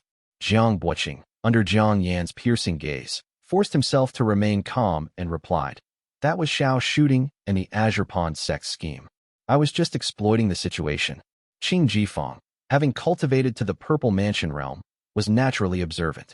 He immediately sensed the fluctuation in Jiang Buoqing's emotions and realized something. He then turned and looked at Zhang Yan behind him as he said softly, Young man, this person used divine ability to entice your father, bringing calamity and killing your mother, refining you as a talisman, and yet you still call him master. How absurd is that? Seeing his pretentiousness, Jiang Buoqing instead calmed down and said solemnly, What is the meaning of this, fellow Taoist? Seeing Zhang Yan remain silent, Qing Jifeng finally turned his gaze to Jiang Buoqing and said softly, I will not quibble with Senior. Answers to a beggar's questions under the mulberry tree is an immortal book. Besides Duanmu Kuei, no one in Jiangnan knows it better than you, Senior. Now that Mount Wu has fallen, everyone's eyes are on you. Not just my Wu State, but even 2 of the 3 true monarchs of Yu State are watching you. Where do you think you can escape to? Qing Jifeng's voice echoed in the air, and Jiang Buoqing's face was covered in blood as they dripped down silently. Qing Jifeng's words shattered Jiang Buoqing's self-deceptive dream, causing his expression to turn darker. The Purple Mansion Realm cultivator then shifted his gaze to Jiang Yan and said solemnly, The father as the Yang, the 3-9 true talisman, the mother's death as Yin, the shamanic blood talisman. An excellent body indeed. If Senior is willing to come with me to Wu State, I can spare his life and give you a chance. We will just ask about the situation in Yu State, only seeking fragments of the Immortal book from your memory. Once done, you can reincarnate. Qing Jifeng smiled and continued warmly. Wu State will have its clues, and Senior will have lost your memory. It is without value anyway, and you will no longer be watched by the true monarchs. With this excellent body, you can start over and roam the world. Is that not wonderful? Jiang Buoqing stared at him coldly and replied, I have already obtained a wisp of metallic essence. There is no need to use such divine abilities to confuse me. Qing Jifeng's expression remained unchanged as he smiled and quipped, It seems I was showing off my skills before an expert, but this offer is sincerely made and still stands. Jiang Buoqing hesitated for a moment, then finally answered, his voice low, Fine, but first, send my excellent body away. Qing Jifeng was immediately overjoyed and replied, Senior is courageous. Jifeng will never break his promise. With that, he drew out a ray of colorful light, lightly capturing Jiang Yan. Jiang Yan, only able to resist the power of a Foundation Establishment realm with Jiang Buoqing's help, was easily captured by the Purple Mansion realm cultivator. Wait, I will do it myself. Jiang Buoqing interrupted loudly. Qing Jifeng suddenly realized Jiang Buoqing's sincerity even more, nodding in agreement. Indeed, it is better that I do not handle this myself. At this moment, a slit appeared in the gray mist, allowing Jiang Buqing to send Jiang Yin away. A purple mansion realm cultivator could roam the void, and though not instantly covering thousands of li, 100 li was still achievable. With Jiang Buqing's metallic essence, he could send Jiang Yin 1,000 li away, completely erasing his trail. Jiang Buqing grabbed the colorful light, activated the metallic essence, and unceremoniously seized control from Qing Jifeng, causing the purple mansion realm Taoist's eyelids to twitch. Jiang Yin, unable to speak, stared at him quietly. Jiang Buqing extended his hand to open a path of black light, sending Jiang Yin away, then turned back with a broad smile to Qing Jifeng. Senior? Qing Jifeng watched him warily. Jiang Buqing simply glanced at him, saying softly, Mount Changhuai has shamanic Dao lineages. If one could obtain answers to a beggar's questions under the mulberry tree, a true monarch would surely reach a higher level. And so what? Qing Jifeng asked as he began to sense that something was amiss. The pearl in his hand floated up and down. Jiang Buqing laughed and said, Why don't you guess whether pristine water prefers the immortal book to be lost within your state's borders or for the clues to be controlled by your state, subjected to external manipulation? Oh no, have you lost your mind? Seeing Jiang Buqing's body explode into fragments, turning into a shower of flesh and blood, Qing Jifeng was momentarily shocked. He hastily stowed the pearl and was about to make an attempt to escape into the void. Clang! From the shattered body emerged a wisp of golden light, seemingly with eyes, which rushed toward the purple mansion realm cultivator with great speed. In an instant, the light blazed brightly, causing thousands of frogs to croak in unison and rivers to surge. Qing Jifeng was filled with disbelief as the golden light collided with his body, the void around them sealed by the metallic essence. He could only manage to let out a final cry. You are throwing your life away. In the 11th lunar month, the snow on Mount Wutu was thick and white, covering the stone table with snowflakes, and the rocks in the courtyard were also blanketed in white. A young man in fine clothes and a white fur coat reclined on a redwood chair, silently holding a jade cup between two fingers. Jir, a woman with thin eyebrows and phoenix eyes, dressed in red, spoke warmly, her expression showing signs of fatigue. Have you packed? Yes, Li Shiji responded softly, adding, What about father? Your father has gone to Lijing Town. The immortal master is coming, and there are many things to prepare. A carriage will come to fetch you soon, Xiao Guowan explained softly, observing her son's disappointment. She attempted to comfort Li Shiji, but the boy's expression did not change. He focused his gaze on the cup in his hand, speaking in a low voice. Qingsui Peak is sparsely populated, with only an empty reputation. As the senior brother of the peak, I am afraid there will be endless troubles in the future. While his words explained his worries, his heart was filled with bitterness which he did not dare to share with his mother. Hearing that Yuan Tuan was coming, Li Yuanjiao finally showed his eldest son the clan's internal records. Li Shiji read the book all night, his expression changing several times.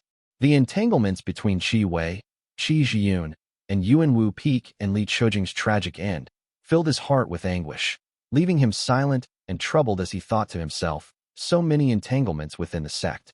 With this reputation, I am afraid I will become a pawn in their struggles. He silently gripped the sword at his waist, set down the jade cup, and responded, Once I join the sect, I will do my utmost. Chapter 364. Yuan Tuan arrives, too. As Li Shiji pondered, someone arrived from below. This person wore simple clothes and had some snowflakes on his shoulders, and he appeared to be in a hurry.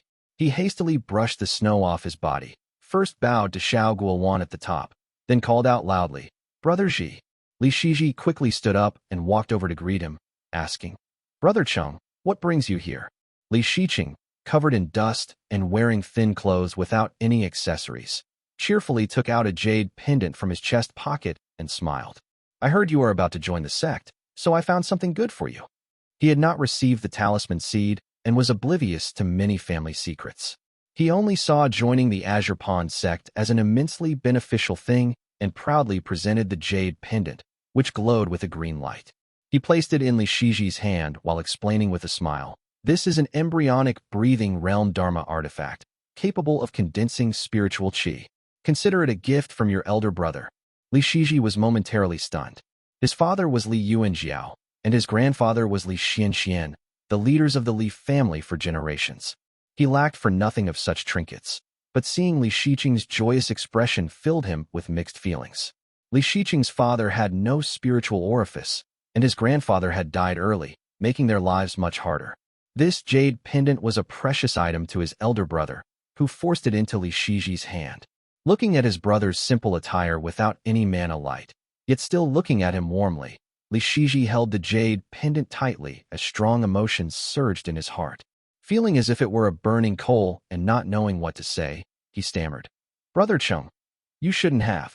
Li Shiqing, who had spent the past few months overseeing spirit patties in the mountains, had gained some experience and spoke more confidently.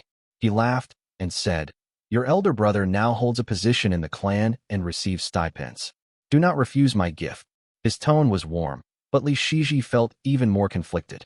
He grabbed his brother's hand, having long wanted to speak with him, and said softly, "I heard that your expenses are tight and your pockets are empty. The family's resources and your stipends are half given away and half lent to the clan brothers. Is that true?" "Well," Li Shiqing hesitated, stammering, "I'm just helping out the brothers. The clan has been going through tough times lately, and everyone is struggling." "Oh." Li Shiqi had no idea what to say. He embraced his elder brother firmly in his broad chest as he jokingly reminded him, "You should be more frugal. Be careful, or the clan chief might accuse you of being a spendthrift and a big spender." Li Shiqing chuckled softly, but Li Shiqi wasn't sure if he heeded the advice. A servant stepped forward and respectfully informed, "Young master, the carriage has arrived." Upon hearing this, Li Shiqi nodded slightly. He looked at Li Shiqing's beaming smile, and all his previous frustration vanished, now replaced by determination and anticipation. Lijing Town. Li Yuanjiao, clad in black, stood silently in the snow, his sword by his side. Snowflakes fell on him, only to slide off shortly after. Li Shiqi stood beside him, gazing absent-mindedly at the horizon. The Li family members waited for a moment. Amidst the swirling snow, a Taoist in green robes arrived riding a deer. The woman appeared to be in her 30s, radiating an extraordinary aura. The deer beneath her had pure white fur and was adorned with spots of green, and moved with grace and agility. Its eyes were lively. The woman on the deer wore fluttering robes, giving her a celestial appearance. Around her waist, a long ribbon was tied, fluttering constantly in the wind. The ribbon had intricate patterns, light and transparent, clearly a fine Dharma artifact. Members of the Li family greet the Peak Master. The Li family members greeted her respectfully, as Tuan smiled and nodded. As soon as the white deer touched the ground and kicked its four hooves, it turned into a patch of white snow and disappeared. This miraculous display left the Li family and their guests in silent awe. Tuan responded, "No need for formalities." Tuan, who was around the same age as Li Tongya, had reached the Qi cultivation realm at 18, even faster than his senior brother, Xiao Yuanxi. However, for reasons unknown, after achieving the Qi cultivation realm, she focused on talismans and spirit plants, causing the progress of her cultivation to suffer. At that time, their master, Si Yuanbai, was imprisoned, and her senior and junior brothers were all in the southern border. Tuan had to support Qingsui Peak alone, enduring much hardship. Fortunately, in the past decade, she made several breakthroughs and achieved the Foundation Establishment realm. Life improved significantly for her since then. "Please come inside, Immortal Master," Li Yuanjiao said politely. Tuan nodded gently and walked gracefully across the snow. The guest cultivators and other family members withdrew, leaving only a few direct descendants to accompany Tuan inside. Her gaze lingered on the sword at Li Yuanjiao's waist for a moment. Then she turned her head slightly, feeling somewhat uncomfortable. "Is that the Qingche sword?" she asked softly. Indeed, Li Yuanjiao had replaced the sword at his waist, the dragon coiling pillar, with the Qingche sword. He removed its covering, proudly displaying it instead of hiding it like he usually did. "This sword." Tuan's expression turned complex, and she said in a low voice, "I accompanied my master to acquire this sword for him. At the time, our peak was struggling, and we could only afford a peak Qi cultivation realm Dharma artifact. Yet, Jinger was overjoyed and thanked us profusely. Who would have thought that this sword, after slaying demons and absorbing sword intent, silently advanced and became a Foundation Establishment realm Dharma artifact?" The Li family members listened silently. Tuan raised her eyebrows, glanced at Li Yuanjiao, and asked, "Since you wearing this sword at your waist, you must be the head of the Li family?" Li Yuanjiao had rehearsed his response many times. He answered respectfully, "Lord Cheijing had no descendants. I, a junior of the Yuan generation named Jiao, am considered his successor, and thus wear this sword." "No descendants, huh?" Tuan barely maintained her expression, standing in place for 2 full breaths before following Li Yuanjiao's lead to the seat of honor. She silently scanned the faces of the crowd, and then asked warmly, "Why do I not see Daoist Tonya?" Li Yuanjiao lowered his head slightly and said in a deep voice, "The ancestor is in seclusion and has yet to emerge." "Oh." Tuan nodded, then saw Li Yuanjiao signal with his eyes. Li Shiji stepped forward and said respectfully, "Junior Li Shiji greets Senior." "Good." Tuan finally showed a hint of a smile. She scanned him with her spiritual sense, observing for a while, carefully examining his Qihai, Xinyang mansion, and Juk court acupoints, and then closed her eyes without saying a word. This sight made everyone in the hall silently tense up. Li Shiji forced himself to stay calm, feeling the profound pearl talisman seed in his Qihai acupoint, his heart pounding. After more than 10 breaths, Tuan finally opened her eyes and nodded. "Not bad. You should join my Qing Sui Peak."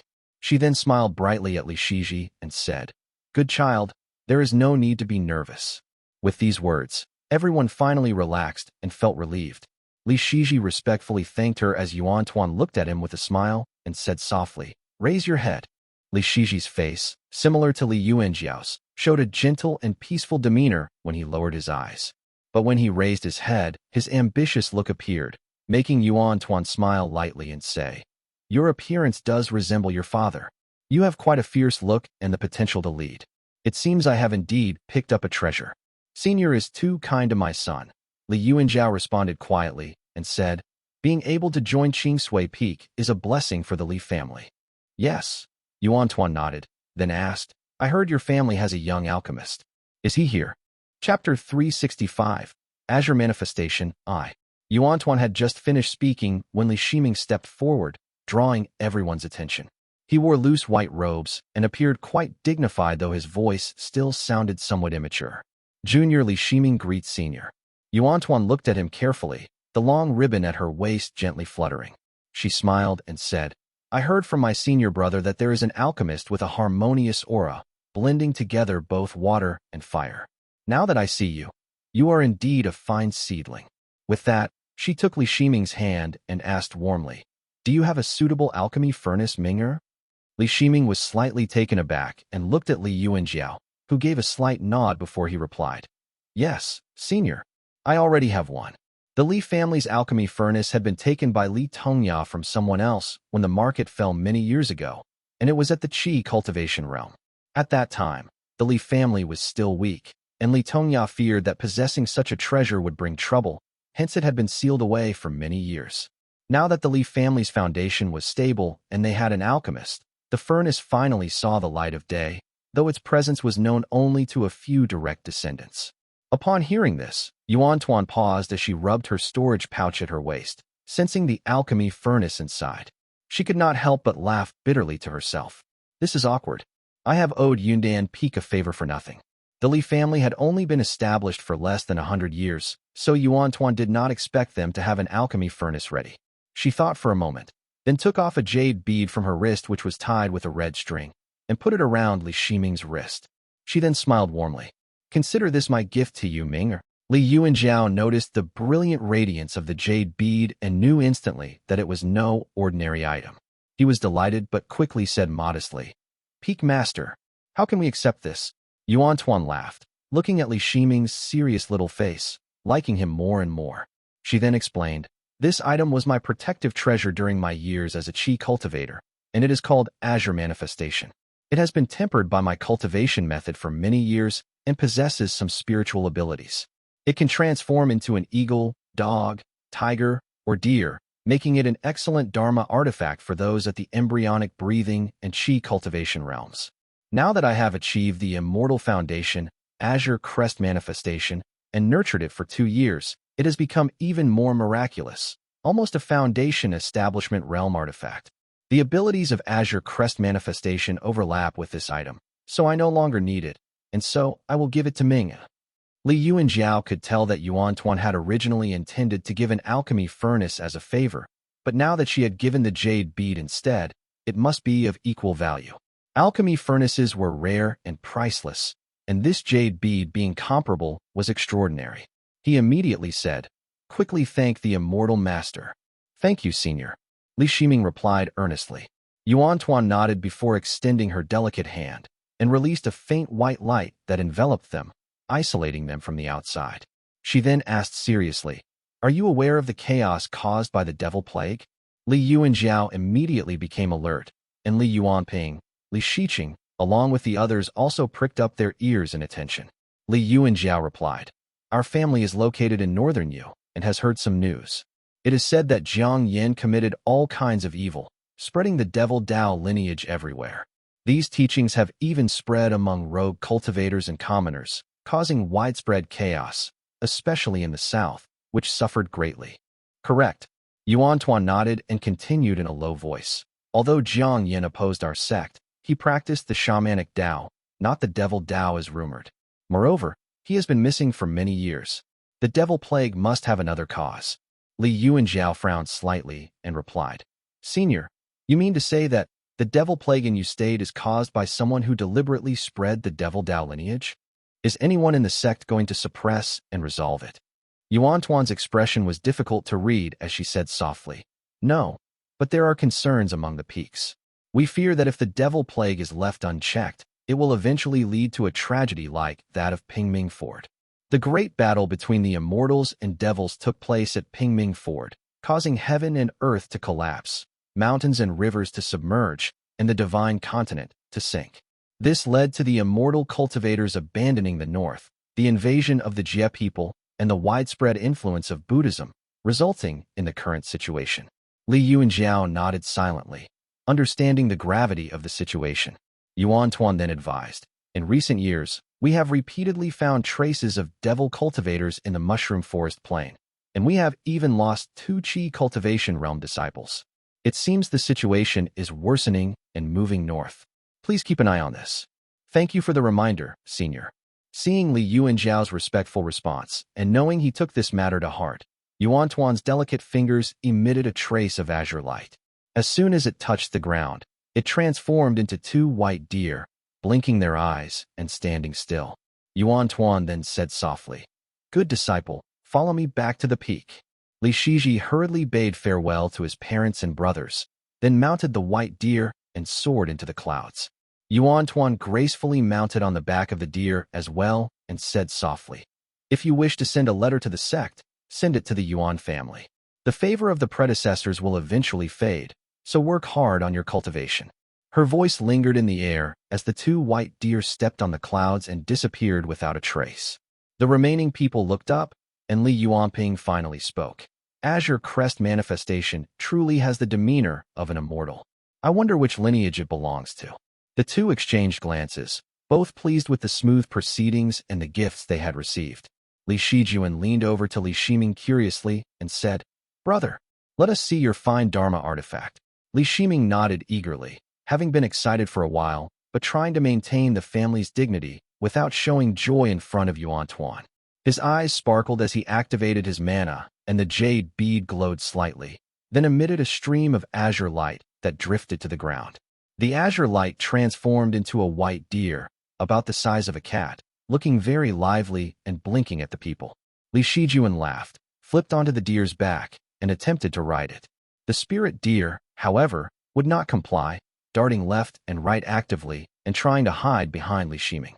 Li Shijuan laughed, grabbing its antlers and playfully wrestling with the spirit deer while Li Shiming held the bead and grinned.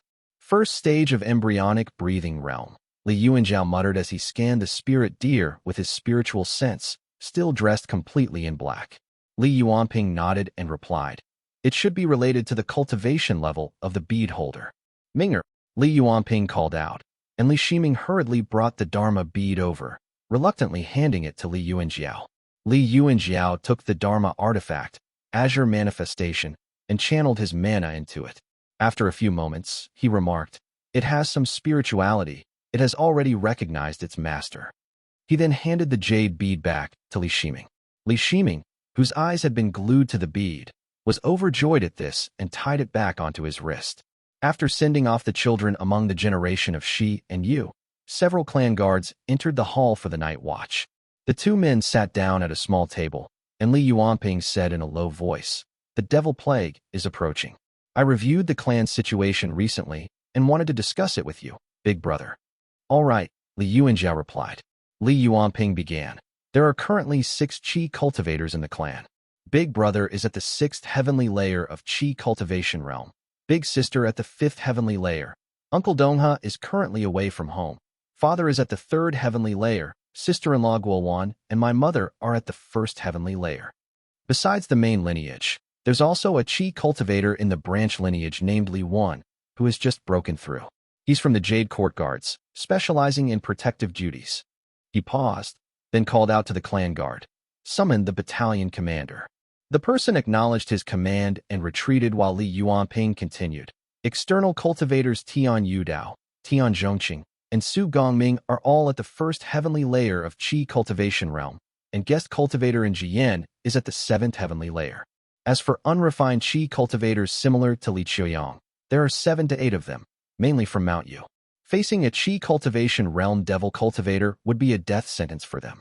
After hearing this, Li Yuanjiao said in a deep voice, "Excluding our uncle and father who are not at home, there are 6 early-stage Qi cultivators, 2 mid-stage, and 1 late-stage."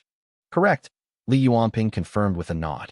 Just then, a robust, tall man with a rough face and strong build entered, kneeling powerfully with an aura that could push down golden mountains and jade pillars. Court Guard Yuan greets family head and clan uncle. Chapter 366, Azure Manifestation 2. The treatment for Jade Court Guards was equivalent to that of a battalion commander, so Yuan had sufficient resources for his cultivation. He had also been practicing the rapid cultivation method, guardian of the courtly path, and was now just over 30. Li Yuanping quickly called him to rise and explained to his elder brother, "This man has been in seclusion and breaking through in recent years, so he may seem unfamiliar to you, big brother." Li Yuanjiao nodded and asked, "Which branch are you from?" Li Yuan replied, "My great-grandfather was the younger brother of Li Mutian, the youngest son of Li Jinshui, and the elder of the 4 branches." Seeing this sturdy man's face full of pride and chanting this lineage fluently, Li Yuanjiao found it both amusing but headache-inducing, and quickly interrupted, "I understand. So you are from the youngest son of ancestor Genshui's line." Li Yuan nodded proudly, the fluent recitation indicating he often spoke of it. Li Yuanjiao took out a bottle of pills from his storage pouch and placed it into Li Wen's hand, saying lightly, "Consider this a greeting gift from your clan uncle." "Thank you, clan uncle." Li Wen bowed again and murmured his thanks before retreating. "He seems honest," Li Yuanjiao remarked, watching his retreating figure. Li Yuanping, his face pale, nodded and hinted, "The branch lineage has many people, but their talent is lacking. Among so many, only he has emerged, and even among the unrefined Qi cultivators, there is only Uncle Qiuyang." "Indeed," Li Yuanjiao nodded, placing the jade cup on the table. "It does seem too few, which might raise suspicions," he commented with a sigh.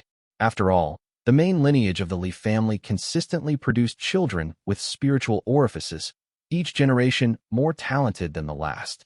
Although the 2 main branches had many descendants, including many mortals, somewhat balancing the high ratio, the branch lineage had been too lackluster, producing no notable talents for many years. Such a thing could arouse suspicion among those with ulterior motives. "What is your suggestion, Brother Ping?" Li Yuanjiao asked earnestly. Li Yuanping had already made his plans, but still looked to his elder brother, Li Yuanjiao, for confirmation. Hearing the question, Li Yuanping nodded slowly and answered, "We approach it from 2 angles.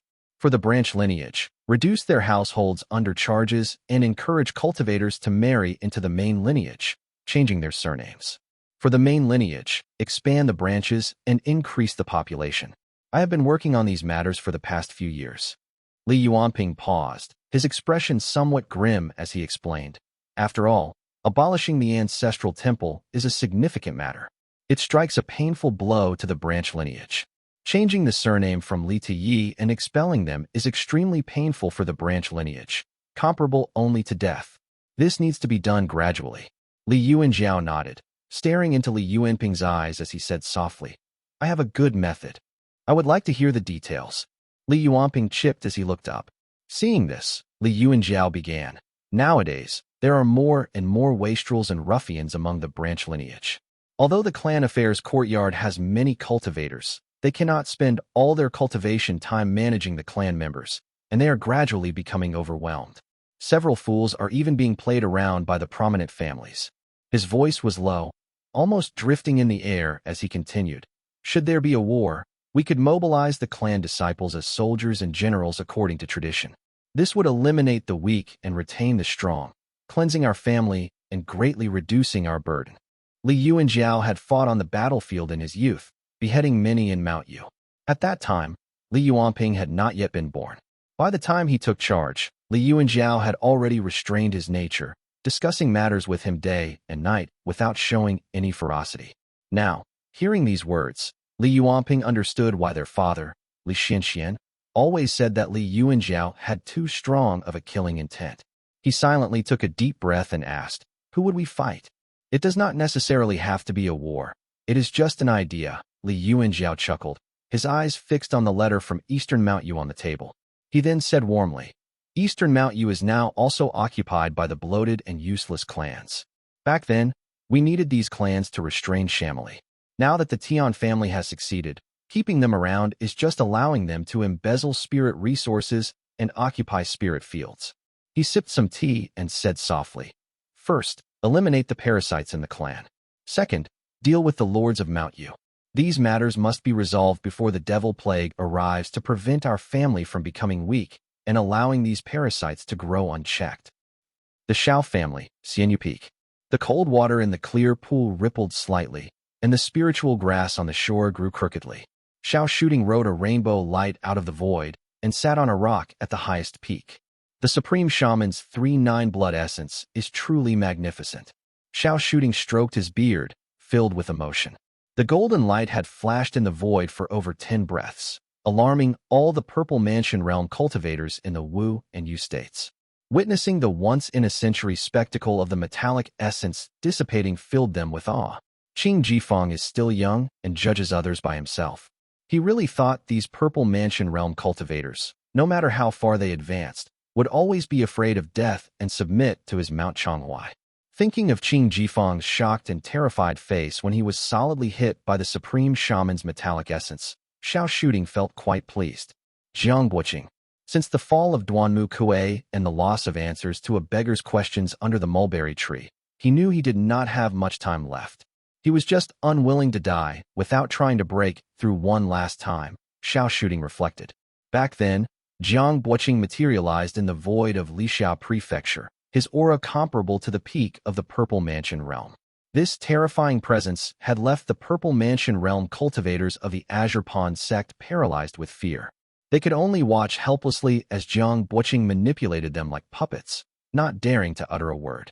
Looking back at today, he had been surviving under the jurisdiction of Azure Pond sect for over 10 years, forced to damage his own metallic essence in order to seize Dao foundations and flee in all directions. In the end, he had to sacrifice his own life only to severely injure a junior, which was truly lamentable. Such bad luck. Just when Duanmu Kuei fell, he also met his end, becoming a target for everyone and losing his chance for reincarnation.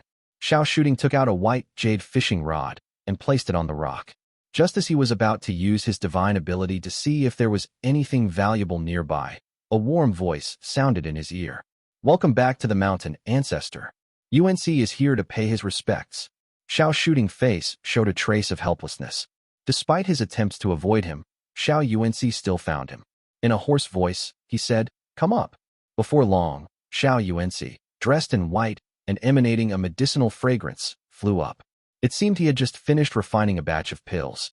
He landed in front of Xiao Shooting and greeted respectfully. UNC greets the ancestor and congratulates the ancestor on attaining advanced mastery of divine abilities. Seeing his overly formal and stiff demeanor, Xiao Shooting could not help but laugh inwardly. He asked, "Are you here because of Li Tongya?" Ancestor is perceptive. UNC is impressed. Xiao UNC replied as he continued to stand respectfully.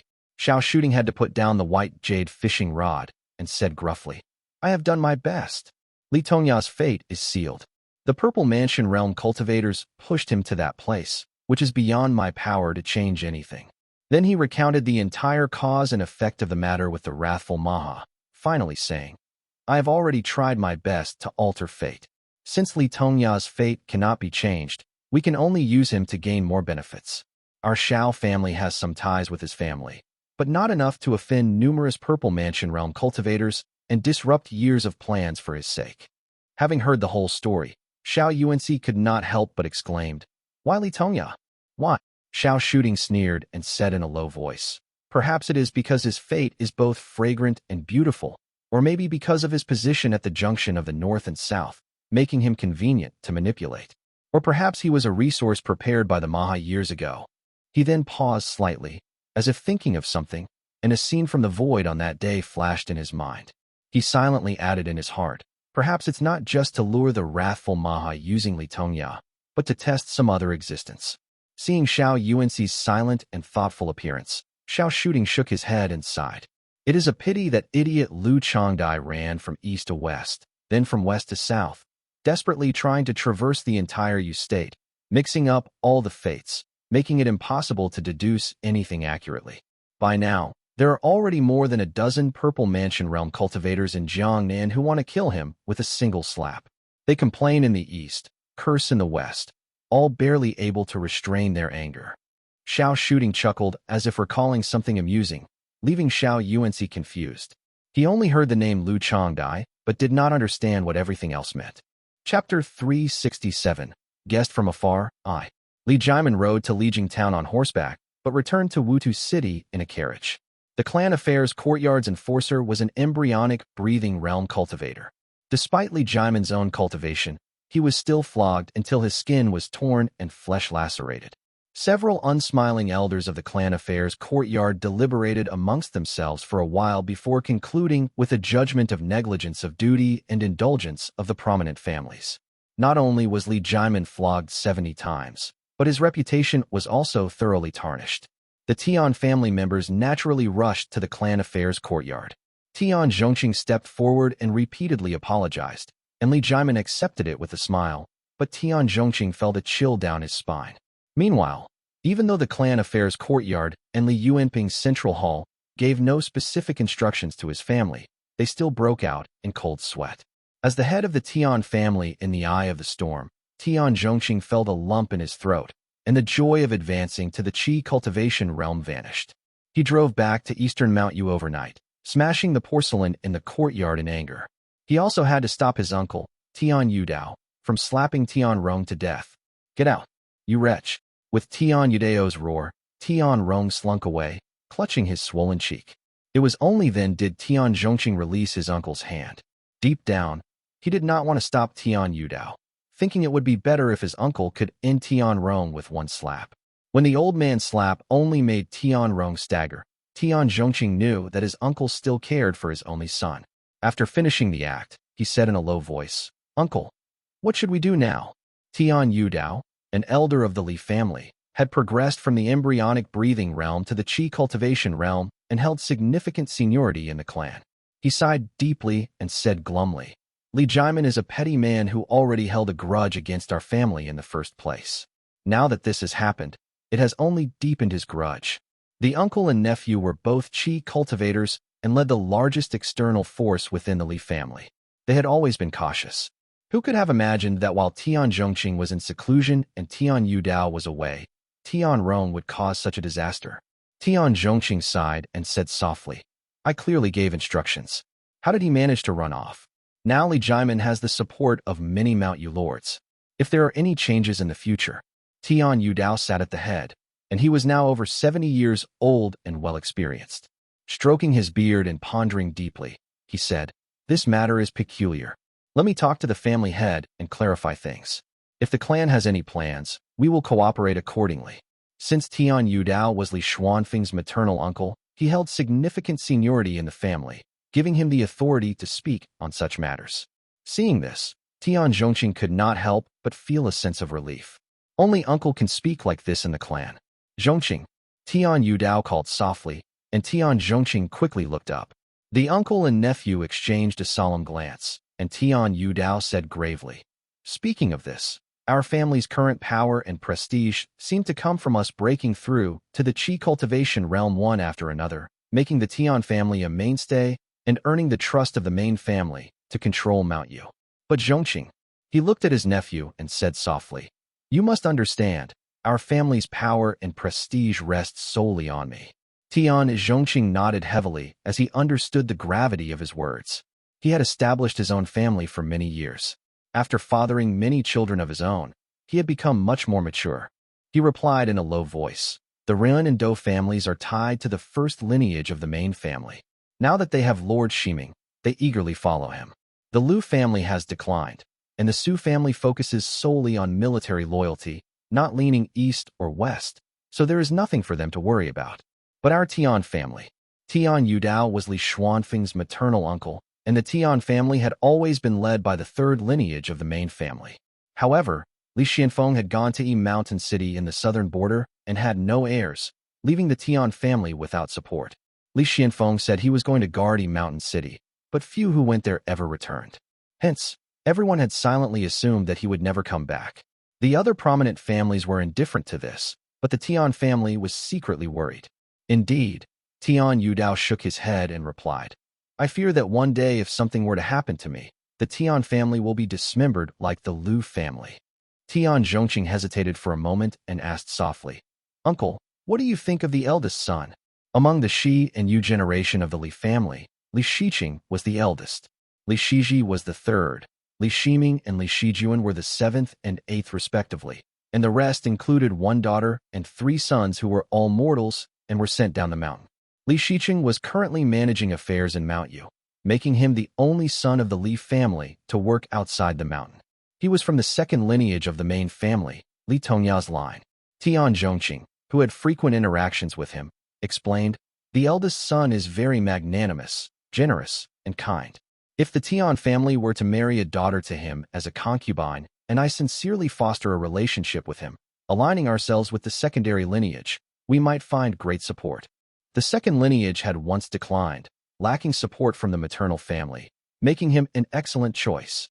Tian Yudao nodded as he took a sip of tea and replied, "Go ahead and give it a try. Establish a good relationship first. I see that he has more than enough magnanimity but lacks firmness, making him easy to rely on. If you gain his trust, the family will be secure for generations."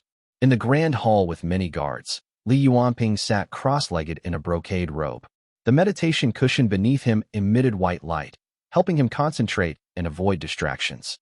"Family head, a letter has arrived from the Western Road," a clan guard at the lower seat quietly announced, seeing that Li Yuanping was cultivating in the hall and dared not approach. Li Yuanping had rare moments of leisure in recent days, which allowed him to cultivate. Although the gains were minimal, it was better than nothing. "Bring it up." Li Yuanping exhaled as he reached out to take the letter, using a specific spell to open the secret letter. He unfolded it and read, "Dongha has reached the Western Desert, a place called the Smoke Valley Desert. The 2 followers are respectful and without issue. There are many passes here, and we are staying as guests at the Smoke Valley Temple under the jurisdiction of the Golden Feather sect. The 3 of us will work together, and in 7 years we can return with the Qi." Excellent. Seeing that there was a way to collect the Golden Yang Radiant Origin Qi in the West, Li Yuanping was overjoyed. He looked at the small letter in his hand and asked, "Where did this come from?" Reporting to family head, "It was carried by an unrefined Qi cultivator merchant on the road," the clan guard replied. Li Yuanping nodded in understanding before taking a brush and wrote a large excellent, along with some words of encouragement and language to express his gratitude. He sealed it with his own Dharma seal and handed it to Do-E with a single command. "Reward him with some spirit patties and let him take it back." In this world, communication was not supposed to be so troublesome. This was without mentioning ancient times where it was said that 1,000 years ago, there were communication talismans and similar items. But later, for unknown reasons, these talismans either lost their effectiveness or became prohibitively expensive, and not many used them anymore. Collecting his thoughts, Li Yuanping refocused his attention on family affairs. Mount Yu is easy to handle. A few days ago, Li Yuanjiao mentioned this matter and had discussed it in detail with Li Yuanping before returning to the mountain for cultivation. Now, Li Yuanping focused his concentration on figuring out how to solve these two issues.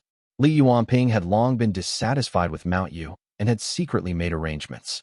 However, he found that dealing with the clan's many disciples was a headache.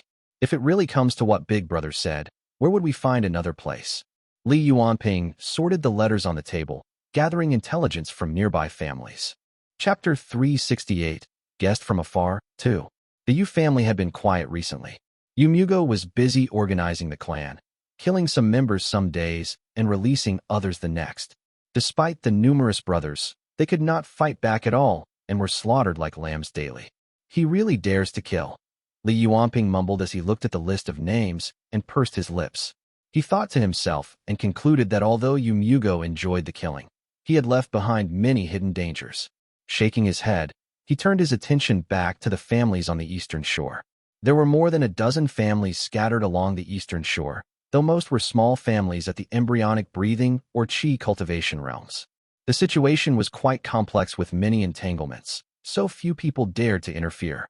Both the northern and eastern shores of Moongaze Lake used to be the territory of the Golden Tang Gate, and the eastern shore families had numerous connections with the Golden Tang Gate. Although the gate had weakened and lost this territory, some relationships remained. This was one factor.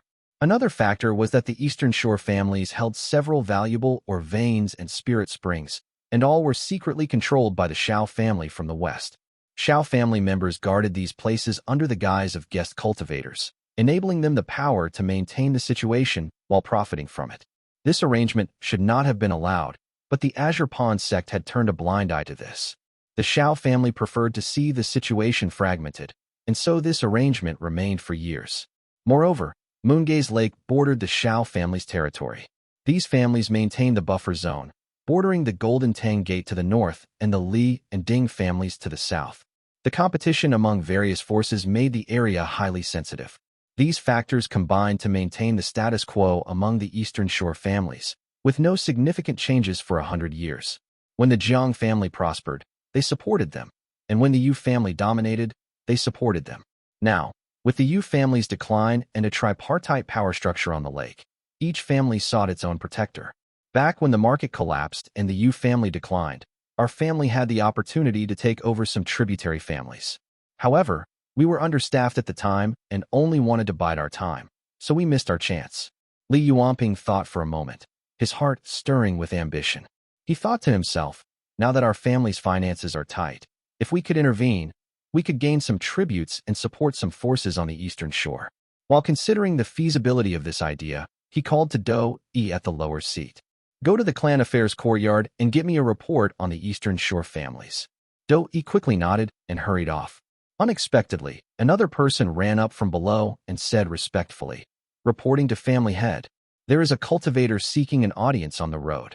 A cultivator on the road. Li Yuanping was slightly taken aback. Knowing that anyone who was reported up to the hall must not be any simple or trivial matter, he took this seriously. What is their cultivation level? Are they seeking something? He asked. The clan guard hesitated and answered. According to Masterin, the person is likely not a purple mansion golden cord Dao cultivator. They wear a robe with cuffed sleeves and appear youthful.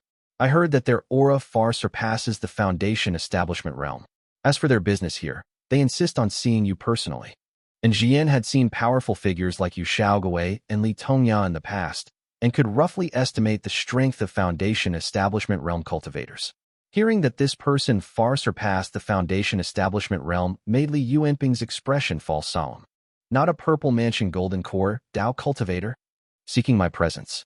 Li Yuanping was momentarily stunned, and then said sternly, go and inform Brother Jiao. But, no need to have him come over. Let him keep watch on the mountain. Have Masterin and others ready to suppress this person in case they suddenly act up. Li Yuanping's face looked somewhat grim. He always despised unexpected troubles, especially when the other party, despite politely visiting, had a cultivation far beyond the Foundation establishment realm. If they caused trouble, the Li family could not handle it. Damn it, he cursed in frustration, then exhaled and said softly, escort him to the side hall to wait. Yes. Do-E responded as the others quickly retreated. Li Yuanping sat back on the main seat, thinking to himself, though he doesn't look like a Buddhist cultivator, he might be disguising himself. Maybe he's a devil cultivator. Our family has never encountered a devil cultivator from Jiangnan, but we've heard they look no different from ordinary people. We might not be able to recognize them. He took 2 steps down the stairs. After all, it was a Foundation Establishment realm cultivator visiting. In the Li family, only he had enough weight to handle this, without risking too much loss if things went awry. This is not the time to show weakness. It would be bad if he became suspicious. I should go meet him. Li Yuanping mumbled to himself quietly as he walked to the front of the hall and stepped lightly toward the corridor. As he walked, he saw Li Yuan following him, carrying a mace as big as a human head without saying a word. Seeing Li Yuan's immense figure, Li Yuanping felt a bit more confident and smiled. "What a sturdy fellow you are," he remarked. Hee.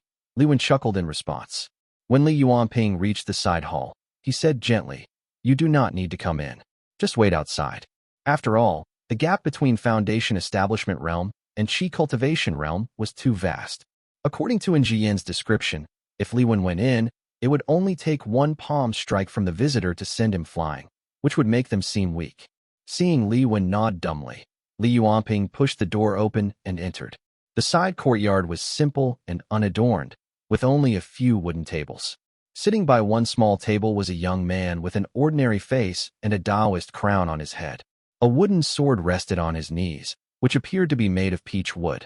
He looked to be only about 20 years old, wearing a plain Taoist robe with golden embroidery on the cuffs of an unknown origin. The peachwood sword seemed ordinary and dull, not like any precious treasure. A Foundation Establishment realm cultivator at 20 years old? Li Yuanping secretly assumed that this person must be using an illusion to disguise his appearance, becoming even more cautious. "The Li family welcomes you, senior. May I ask how to address you?" Li Yuanping stepped forward with a smile, speaking politely yet confidently. "Greetings, family head. I am Wang Xun from Yinghua Prefecture in Zhao State. Thank you for your hospitality." Unexpectedly, the young cultivator reacted with great enthusiasm, jumping up from his seat almost right away. The peachwood sword on his knees flipped in the air and floated lightly. Wang Xun, seemingly unaware, had responded courteously. Seeing his response and demeanor, Li Yuanping felt slightly relieved. He glanced unobtrusively at the peachwood sword and smiled as he said, "Oh, a guest from Zhao State. I am Li Yuanping. Apologies for keeping you waiting." "No need for apologies." The man smiled in return. Seeing Li Yuanping not taking the main seat, but instead choosing to sit to the side, Wang Xun's tense expression relaxed, and he also sat down. Watching the young man's sincere reactions, Li Yuanping felt even more at ease and called out, "Serve the tea." The attendants quickly brought the tea, placed it before them, and left hurriedly. Li Yuanping smiled, observing the shy and bashful young man in front of him while still on guard. "May I ask, senior, where do you come from? Is there anything you need? If my family can help, we will certainly do so." The young man seemed unaccustomed to worldly interactions and had not mentioned his background. Li Yuanping asked about his background to gauge if he belonged to a significant sect or family, which would inform his response. Still smiling courteously, he poured tea from a jade pot. The young man hesitated, nodding repeatedly, as though he had already expected to be asked about his family lineage. "I come from the Wang family in Yinghua, a great-grandson of true monarch Shaojin and the son of Taoist master in Yuan," he replied hurriedly.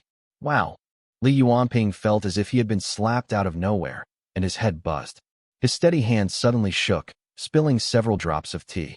"True monarch Shaojin, a golden core realm cultivator," he exclaimed. He looked up in shock and stammered, "Senior, you say you are the great-grandson of a true monarch and the son of a Taoist master?" Chapter 369, Wang Xun. As soon as Wang Xun had entered the Li family's territory, Lu Jiangxian, who was deeply engrossed in his studies, was immediately alerted. Lu Jiangxian had set up several nodes in his divine sense to alert him of the following matters. If a direct descendant of the Li family was about to die, if the aura of a purple mansion realm cultivator appeared, or if a member of the Li family broke through to the Foundation Establishment realm. He himself was repeatedly delving into the memory fragments of Jinlian from years ago, trying to find clues to the origin of the Golden Temple Radiant Origin Manual or hints of the Purple Mansion realm records. Wang Xun's powerful sword Qi, shining like a great ball of light, instantly woke Lu Jiangxian, who looked at the young man with some confusion. "He is not a Purple Mansion Golden Core Dao cultivator. Lu Jiangxian's divine sense hovered around Wang Xun, feeling that his fate was completely blank, likely protected by some extraordinary method to avoid worldly entanglements. Focusing once more, Lu Jiangxian saw a golden sword case appear on Wang Xun's broad back. It was intricately patterned, mostly with cloud motifs, totaling 128 in number. The case contained 16 sword slots which was already holding 10 swords, all hidden within, their forms indiscernible. Divine ability or fate? The sword case on Wang Xun's back was invisible to ordinary eyes, but seemed extraordinary to him. Although it was clearly a divine ability, it was filled with the aura of fate. Lu Jiangxian, now quite experienced, observed for a while and made some deductions in his heart. The northern path of cultivation combines life and essence, consuming qi to seek essence and nourishing life with divine abilities. Difficult, truly difficult. Lu Jiangxian looked at the sword case for a couple of moments, cautiously refraining from probing it with his divine sense. After all, this was a descendant of a golden core realm cultivator, and such an act might have hidden dangers. After carefully observing the young man, Lu Jiangxian had a strong premonition that this was the most orthodox and original method of cultivation, one that cultivated both heart and essence, seeking truth and immortality, directly pointing oneself to the path of the immortal. But if this is how cultivation is done, the difficulty is too great. Only 1 in 1,000 spiritual orifice children might be able to succeed, or less than that. If the Li family were to practice this method now, not a single one might succeed, and even producing a spark would be considered impressive, he mused in amazement. Lu Jiangxian gazed at the sword case, countless profound ideas flooding his mind, and could not help but praise and sigh. Life and essence duo cultivation, huh? Compared to this immortal method, the Purple Mansion Golden Core Dao was completely different. First, they nurtured the chakra and absorbed qi. After reaching the 9th heavenly layer of the qi cultivation realm, they discarded it to build the immortal foundation and cultivate divine abilities. After completing the divine abilities, they sought essence, even absorbing similar immortal foundations to enhance their cultivation. If Wang Xun's immortal Dao was like climbing a mountain with integrity, the Purple Mansion Golden Core Dao was like choosing the easiest path, destroying and plundering along the way, without the need for seeking truth in the heart, each step bringing its own power. No wonder the Purple Mansion Golden Core Dao is prevalent. They lower the threshold for cultivation so much, Lu Jiangxian mumbled. He stared at him for a while, gradually gaining some insight into the ancient battles between immortals and devils, and could not help but sigh softly. Seeing Li Yuanping lose his composure for the first time in years, Lu Jiangxian smiled lightly, sensing that Wang Xun had no malicious intent and even wished to avoid contact with the Li family to prevent entanglements, let alone harm them. It might even be a good thing, he smiled triumphantly to himself. Side courtyard at the foot of the mountain. Indeed, our true monarch is Xiaojin, one of the 3 gold in the state. Wang Xun explained as he nodded but eventually paused, realizing he might have said too much, then slowly continued. Fellow Taoist Yuanping, I am new to Jiangnan and unfamiliar with the southern customs. I have come with a request and do not intend to use my status to oppress. If I have offended in any way, please do not take it to heart. Not at all. Not at all. Li Yuanping quickly exclaimed, and he still found the situation hard to believe and wished Wang Xun would say more. Seeing his sincere expression, Li Yuanping quickly responded and secretly began calculating, then asked, although our family is somewhat known in this area, we are small and insignificant. What brings you to visit us, senior? This is a long story. Wang Xun replied with a mysterious smile on his youthful face as he continued. My Wang family does not cultivate the Purple Mansion Golden Core Dao of Jiangnan, but the ancient method of spiritual cultivation. This method has been lost in Jiangnan for a long time. If I were to explain it in detail, it might take 3 days and nights. According to the understanding of Taoist cultivation in Jiangnan, I need to cultivate the divine ability known as nurturing Azure Heaven, which requires gathering 128 sword qi and 16 sword intents, forming a unique path to cultivate this divine ability. He paused as he picked up the jade cup and smiled, looking at Li Yuanping with anticipation, then continued eagerly. My family has over 100 people who have cultivated sword qi. I have already gathered them, but sword intents are rare. The Wang family only has 2, and I must venture out to find the rest to complete my Dao. So, I asked my father for advice, and he deduced that there are still 4 sword immortals and 2 spirit swords in Jiangnan that I could seek out. Hearing this, Li Yuanping roughly understood why Wang Xun had come. Wang Xun took a sip of tea and, somewhat shyly, said, "When I arrived at the lake, I secretly divined that your clan possesses a spirit sword residing in Mount Lijing, known as the Qingche." Placing the jade cup down, Wang Xun stood up solemnly and shook his sleeves as he stepped back. "I humbly asked the family head to lend me the sword for a look, so I may advance on my path. I would be immensely grateful." Wang Xun simply cupped his fist lightly and bowed his head without bending at the waist. Although his words were respectful, his demeanor seemed somewhat arrogant. Li Yuanping, thinking Wang Xun was of immortal lineage, found it not unusual. Wang Xun, looking embarrassed, quickly added, "My fate restricts me from bowing to serve others, lest it brings harm to you, family head. Please do not take offense." Li Yuanping, hearing this explanation for the first time, was suddenly enlightened and took note of it, replying that he dared not take offense. He then explained, "The Qingche sword is a treasured heirloom of our family, both a Dharma artifact and a ritual instrument. This is a serious matter.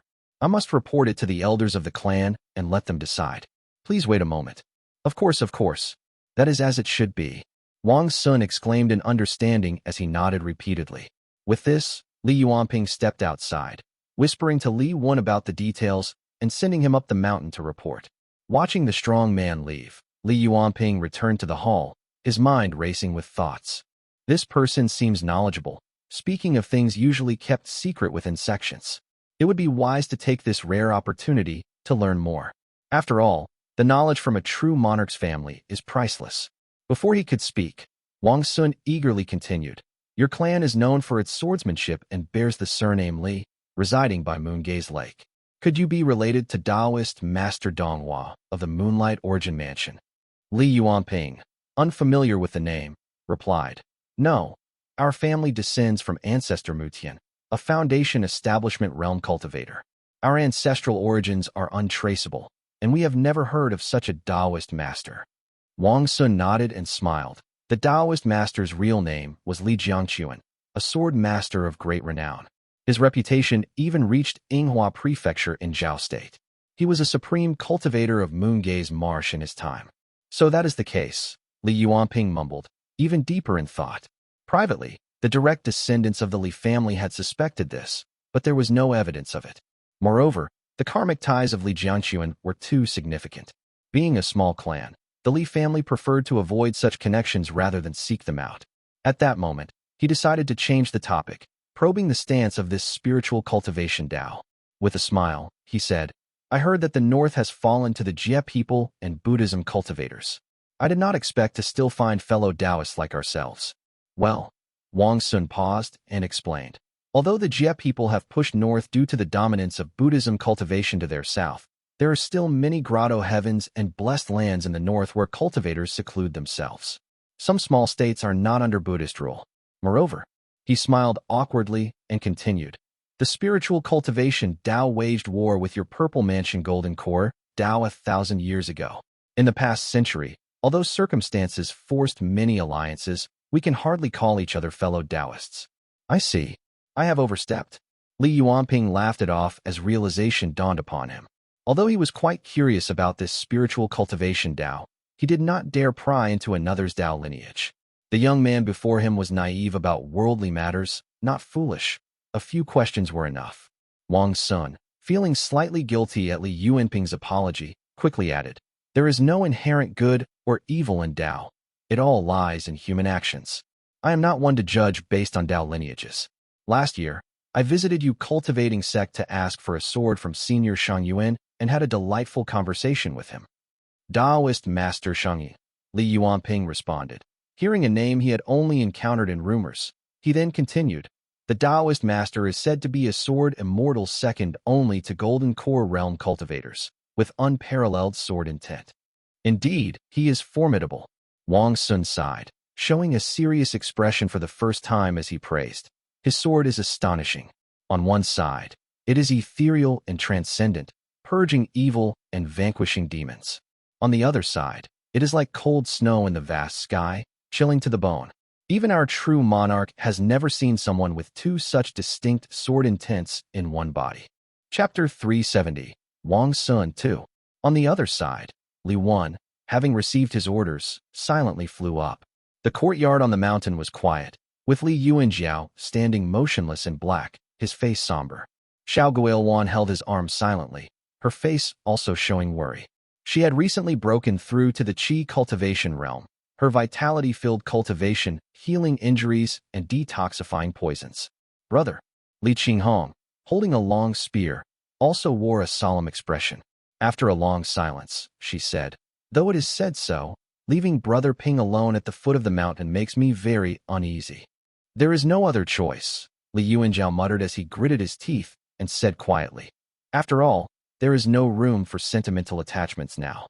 I swore before our granduncle's spirit that you and I must not come to harm. Hand that spear over to me," Li Qinghong demanded glumly. Li Yuanjiao was slightly stunned but still took out a jade box from his storage pouch, speaking softly. "I thought of this before coming and brought it along. Granduncle said this spear is fierce and unruly, damaging one's vitality and shortening one's lifespan. He never used it after acquiring it. He instructed that it should not be handed to you unless you reach the peak of Qi cultivation realm. But if things truly turn dire, having this spear might give you a better chance of escape." He handed over the jade box, and Li Qinghong quickly took it. Just then, the courtyard door creaked open, and several external Qi cultivators and guest cultivators hurried in, greeting in unison as they stepped into the courtyard. After greeting them, Li Qinghong gently opened the jade box, revealing a long spear lying inside. The spear was entirely silver white, with a 7 cun long, diamond-tipped head, flat, like buckwheat. The shaft was 6 che long and was intricately patterned, with mana light flowing through it. It was all one color, making it indistinguishable without close inspection. As soon as the box was opened, the spear, as if harboring years of pent-up anger, burst forth with a series of white, shimmering electric sparks, leaping out of the box instantly. However, Li Qinghong caught it single-handedly. "Huh." Delicate purple energy swirled in her almond-shaped eyes. Li Qinghong grunted with joy, and with a flip of her hand, the long spear gradually calmed down, emanating streaks of purple lightning that lay obediently in her red-tinged white palm. And the spear's name. The spear bore no markings, as the maker had left no name on it. It would reveal its name only when it acknowledged its master, and Li Yuanjiao had been curious for a long time. Seeing Li Qinghong tame the spear now, he eagerly asked his question out of deep curiosity.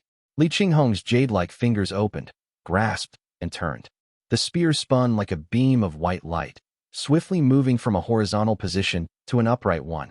The long, flat tip pointed diagonally at the ground, and it hummed softly. "Its name is Durualwan." Li Qinghong's voice was clear and bright, her eyes sparkling like stars. Dressed in jade armor and long boots, her already heroic attire combined with the spear gave her a breathtaking presence, capturing everyone's attention. Most of the family's Qi cultivators were present. Tian Yudao and Jiyan, being the oldest, remained calm, while Tian Zhongqing and Su Gongming were momentarily stunned before quickly averting their gazes. Madame Dou, dressed in a red dress, looked at her niece with envy. "Good." Li Yuanjiao could not help but praise, a hint of pride on his face. He did not have time to ponder why the spear had such a name, thinking to himself, "Qinghong's equipment is probably on par with that of sect disciples. With this spear, our family will surely gain renown." The Durua spear was considered excellent among Foundation Establishment realm artifacts. The Li family had not seen many of such artifacts, but both the Qingche sword and this spear were clearly superior to the Jade Smoke Mountain of the Yu family. Li Yuanjiao recomposed himself and coughed twice, making Tian Zhongqing and Su Gongming, who kept glancing at Li Qinghong, feel a bit embarrassed.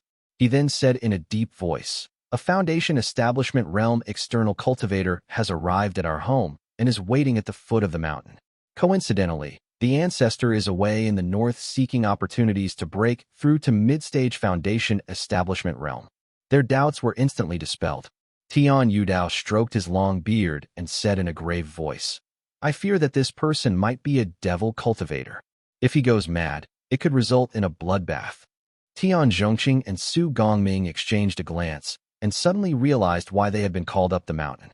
If that person was indeed a devil cultivator, only the sun right profound light formation could hold him off to some extent. Thank you for your protection, family head. And Jian quickly said, offering a word of flattery, though his expression was somewhat grim. After all, his wife and children were still at the foot of the mountain. His wife Li Furua had borne him 2 sons and a daughter, all with spiritual orifices, which was quite rare. Li Yuanjiao shook his head slightly and said in assurance, the clan affairs courtyard has already taken the direct descendants and their wives and daughters to the foot of the mountain. At these words, the group relaxed.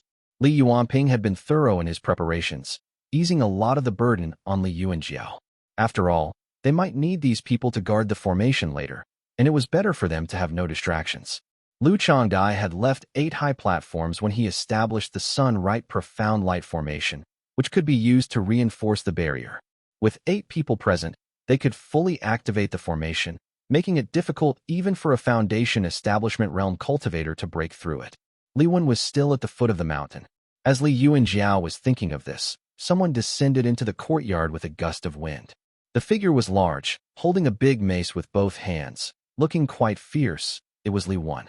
Li Wen landed, then bowed respectfully. Family head. After conveying Li Yuanping's message and explaining the situation, Li Yuanjiao nodded slightly and waved his hand. Go to your designated formation points.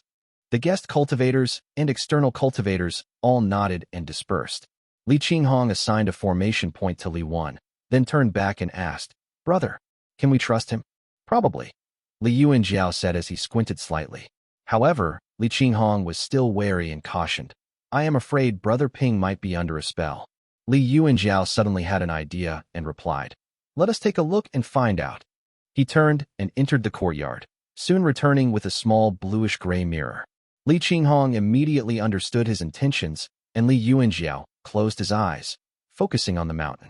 Sitting by a small table in the side courtyard was a young man in white, with a Taoist crown on his head and an ordinary face. His aura was calm and transparent under the mirror's gaze, even exuding a celestial air, and he was clearly not an evildoer. At that moment, Wang Xun was holding a jade cup, sipping tea. A peach wooden sword lay on his knees, and the cuffs of his Taoist robe were embroidered with golden patterns. He carried a sword case on his back that glimmered with a golden light, giving off a slightly ethereal quality. A sword case. Li Yuanjiao voiced his doubt. 1. Durua also means white iris flower. Chapter 371, Wanglin Blossom. Li Yuanjiao held the mirror for a while, unable to decipher anything. He assumed this person was an immortal descendant of a golden core realm cultivator and that the item on his back was a treasure. Gritting his teeth, he handed the mirror to Li Qinghong and said softly, I will go down and take a look. You hold the mirror and observe. If anything happens, activate the Supreme Profound Light immediately. All right. Li Qinghong strapped the spear to her back and took the mirror, feeling a cool sensation as the white light flowed across its surface, giving it a mystical aura. What a fine mirror, she murmured to herself as she held the mirror, feeling an all-over coolness on her body, her senses becoming sharp and clear. The spear on her back, which had been emitting white light, quickly dimmed and fell silent. Meanwhile, Li Yuanjiao arrived at the foot of the mountain. Inside the hall, Li Yuanping was having a pleasant conversation with Wang Xun. As Li Yuanjiao approached the courtyard, he heard a hearty laugh. Brother Yuanping, you must be joking. My Wang family is limited to Yinghua Prefecture, with just over 200,000 people in the mundane world. Those who attain the Tao enter our family's grotto heaven, avoiding worldly entanglements, so naturally, there are no connections. The lord of my family is one of the 3 gold, and even among the Buddhist sects, there is constant internal strife, with factions too busy currying favor to dare interfere with us. And so this is how things have been for centuries. Li Yuanjiao gently knocked on the door before entering. Wang Xun looked up and immediately fixed his gaze on the sharp sword at Li Yuanjiao's waist. Li Yuanping smiled and introduced him to the guest. Senior, this is my elder brother, Li Yuanjiao. Greetings, fellow Taoist. They exchanged polite greetings. Wang Xun carefully observed Li Yuanjiao before smiling and commenting. Your brother has quite an impressive presence. Li Yuanjiao responded politely to his compliment, and then said, I already know the purpose of your visit, Senior. Our family spirit sword contains a preserved sword intent left by our elder, sealed for many years and never used. If you wish to borrow the sword to advance your path, do you intend to take the sword or the intent? And if so, will it damage the sword intent? Li Yuanjiao had already thought the matter through and went straight to the point. Fellow Taoist, Wang Xun smiled wryly and replied, Our Wang family has plenty of Foundation Establishment Realm Dharma artifacts, most of them swords. I have traveled far to seek this sword specifically for its intent. As for whether it will damage the sword intent, Wang Xun paused, thinking for a moment, then answered, I need to examine the sword to determine that. Li Yuanjiao nodded slightly, removed the sword from his waist, drew it from its sheath, and solemnly presented it. Please take a look. The young man was overjoyed and carefully took the sword, admiring the green-white blade with the elegantly inscribed characters, Qing Che. Wang Xun could not help but praise, for Che and 5 Cun long, forged from 7 Che of Qingming copper. Although the materials are average, the craftsmanship is exceptional. The sword has been nurtured by sword intent for years, making it a fine piece. The sword intent within is as clear as water, as white as the moon, and nurtured for 10 years. If this is unleashed, ordinary cultivators would not withstand it. The Li brothers listened attentively. Wang Xun continued, I only need a sliver of the intent. Based on my understanding of swordsmanship, it would reduce the sword intent's strength by at most 20%. He smiled awkwardly and quickly added, I will not let your family suffer a loss. I can compensate with other items. The brothers exchanged a glance, and Li Yuanjiao asked, according to the standards of the Jiangnan Purple Mansion Golden Core Dao, what power would this sword intent retain after the reduction? Wang Xun pondered for a moment and then replied, This sword intent is potent. Even if I draw a sliver from it, once the sword is wielded, a Foundation Establishment Realm cultivator at the early stage would surely die. A mid-stage might escape with their life, but even a late stage would suffer greatly if caught off guard. As soon as Wang Xun had finished speaking, he saw the hesitation on the brothers' faces and continued. Our Taoist tradition mandates minimal worldly ties. We cannot owe favors or intervene for others. However, compensating with spirit items, precious herbs, or pills is acceptable. Fellow Taoist, please use this sword to advance your path. Given Wang Xun's clear explanation and their inability to offend him, Li Yuanjiao reluctantly agreed. Wang Xun was overjoyed but remained cautious, saying solemnly, What compensation would you require? Please, do not say anything polite, as it would put me in a difficult position. He stared intently at the two, fearing they would make unreasonable demands after he extracted the sword chi. It was evident that without clear terms, he would not proceed. Allow my brother and I a moment to discuss this. Li Yuanjiao replied courteously. Of course, Wang Xun nodded, examining the sword as the brothers stepped outside the hall to talk. Once outside, Li Yuanping and Li Yuanjiao both spoke at the same time. Essence Gathering Pill. Spirit Root. Both were momentarily stunned by each other's outbursts, and then laughed wryly.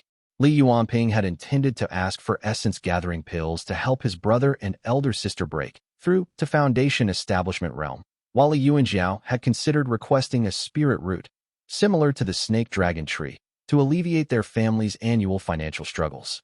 Each brother had the family's best interests at heart, one focusing on cultivation, the other on the family's well-being. They shared a knowing smile. Li Yuanping quickly said, The family can manage. The key is for you and our elder sister to break through. Even though the Essence Gathering Pill only increases the chances of Foundation Establishment Realm breakthrough by 50%, it's still a big help. Besides, since the Wang family is descended from Golden Core Realm cultivators, he might have even more powerful pills. Li Yuanjiao thought for a moment and hesitated. I also feel that everything Wang Xun holds is extraordinary. Although the Essence Gathering Pill is precious, it seems a ways to exchange it for a favor from the Wang family.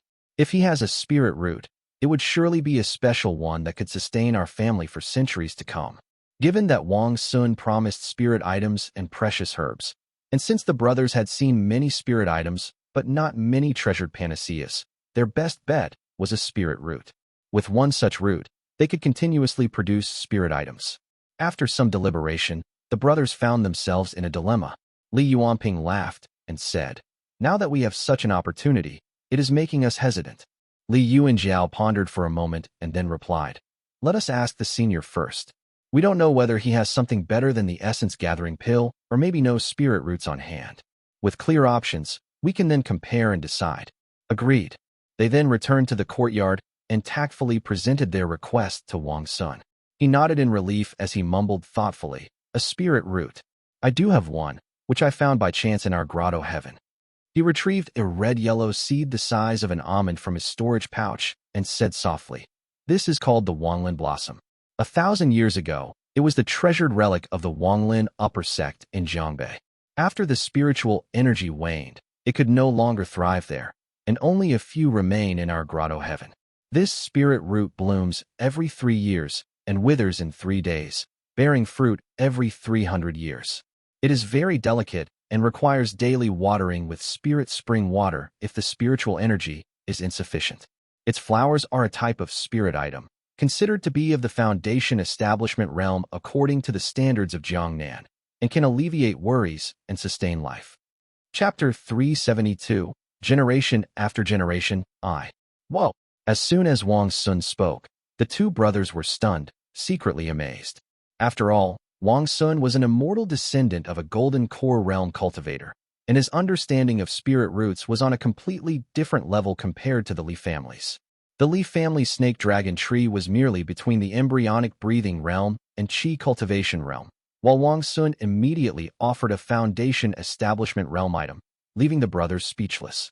Wang Xun, seemingly unaware of their amazement, continued to explain nonchalantly, "This Wanglin blossom has the effect of alleviating worries and sustaining life, and its flowers bloom like red jade. Normally, consuming them can calm the mind, eliminate distracting thoughts, and enhance cultivation. In life and death situations, chewing and swallowing the flowers can sustain the body and prolong life. From our family's experience, this can sustain a foundation establishment realm cultivator for several days. The more consumed, the less effective it becomes. However, if the quantity is sufficient, it can sustain someone for up to half a month without any issues." Upon hearing this, Yuan was immediately tempted. He stared at the red-yellow almond-sized seed, his thoughts racing. "Our Mount Huaqian has a spirit spring. I wonder if it can support this spirit root. The flowers can be consumed for cultivation, given as gifts, or sold to wealthy clans." Although sustaining life for a few days seemed insignificant for a small clan like the Li family, it was quite valuable for a large clan. Combined with certain pills and talismans, it could enable a heavily injured foundation establishment realm cultivator to make it home. For large clans like the Shao family, who possessed numerous elixirs, the chances of survival were significantly higher as long as there was still a breath left. Seeing the two brothers deep in thought, Wang Xun smiled gently. "As for the essence-gathering pill, our Wang family has those, as well as better pills. However, such items are of no use to me, so I did not bring them. I only have a few bottles of essence-gathering pills for rewards." After saying this, he took out a jade bottle from his storage pouch and flicked his finger. A pill flew out, snow-white and crystal clear, emitting a pleasant fragrance. Wang Xun smiled and said, "This essence-gathering pill is of high quality, certainly not inferior. You may inspect it, but merely exchanging your sword intent for these pills might seem like I am bullying you with my status." The essence-gathering pill, when taken for the first time, could greatly enhance the probability of achieving foundation establishment realm and was an excellent cultivation pill. It was not particularly rare, and the materials required for its production were not exceedingly expensive. However, the recipe and materials were monopolized by the 3 sects and 7 gates, only used as rewards for disciples, making it quite rare in the use state. In Wang Xun's eyes, these were merely common supplementary pills and not particularly valuable, hence he felt it was an inappropriate offer. Li Yuanping carefully inspected it, finding the fragrance delightful. Li Yuanjiao, upon seeing the pill, was startled, his eyes widening in shock. His back was cold, and he exclaimed, "This is an essence-gathering pill." The Li family had seen essence-gathering pills before. Li Tongya had taken them in the past, and there were mentions of them in the family records.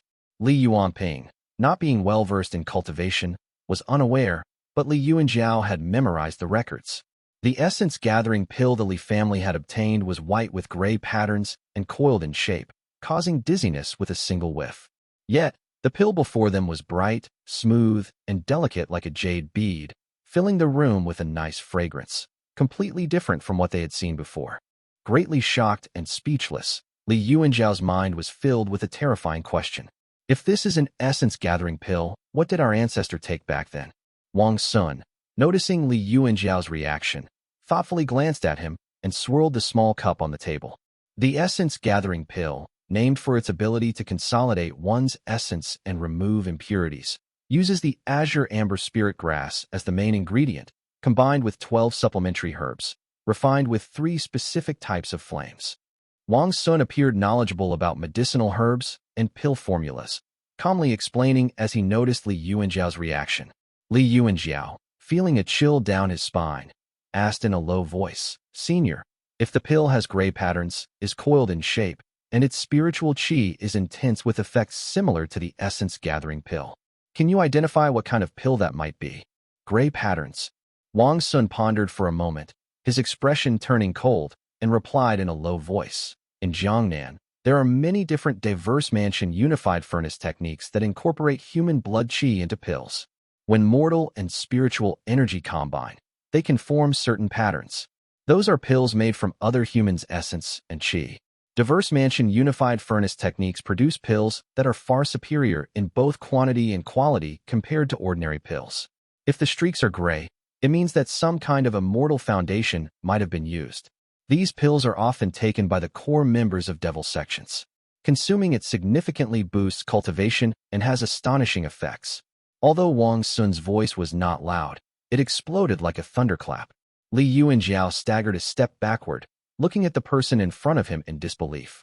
He almost couldn't breathe, but managed to squeeze a reply out of himself. "Thank you, Senior. We will choose the spirit route."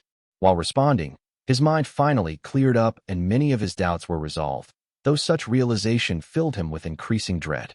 Granduncle once said he thought his talent was mediocre and that achieving foundation establishment realm would be a life-or-death struggle. He hadn't expected it to happen so smoothly. So it was because of the pills?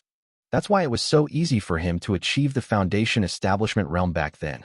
Of course, in order to make my granduncle a bait for Maha, he must succeed in his breakthrough. If he failed and perished, the Maha would simply find another target and the bait would be lost.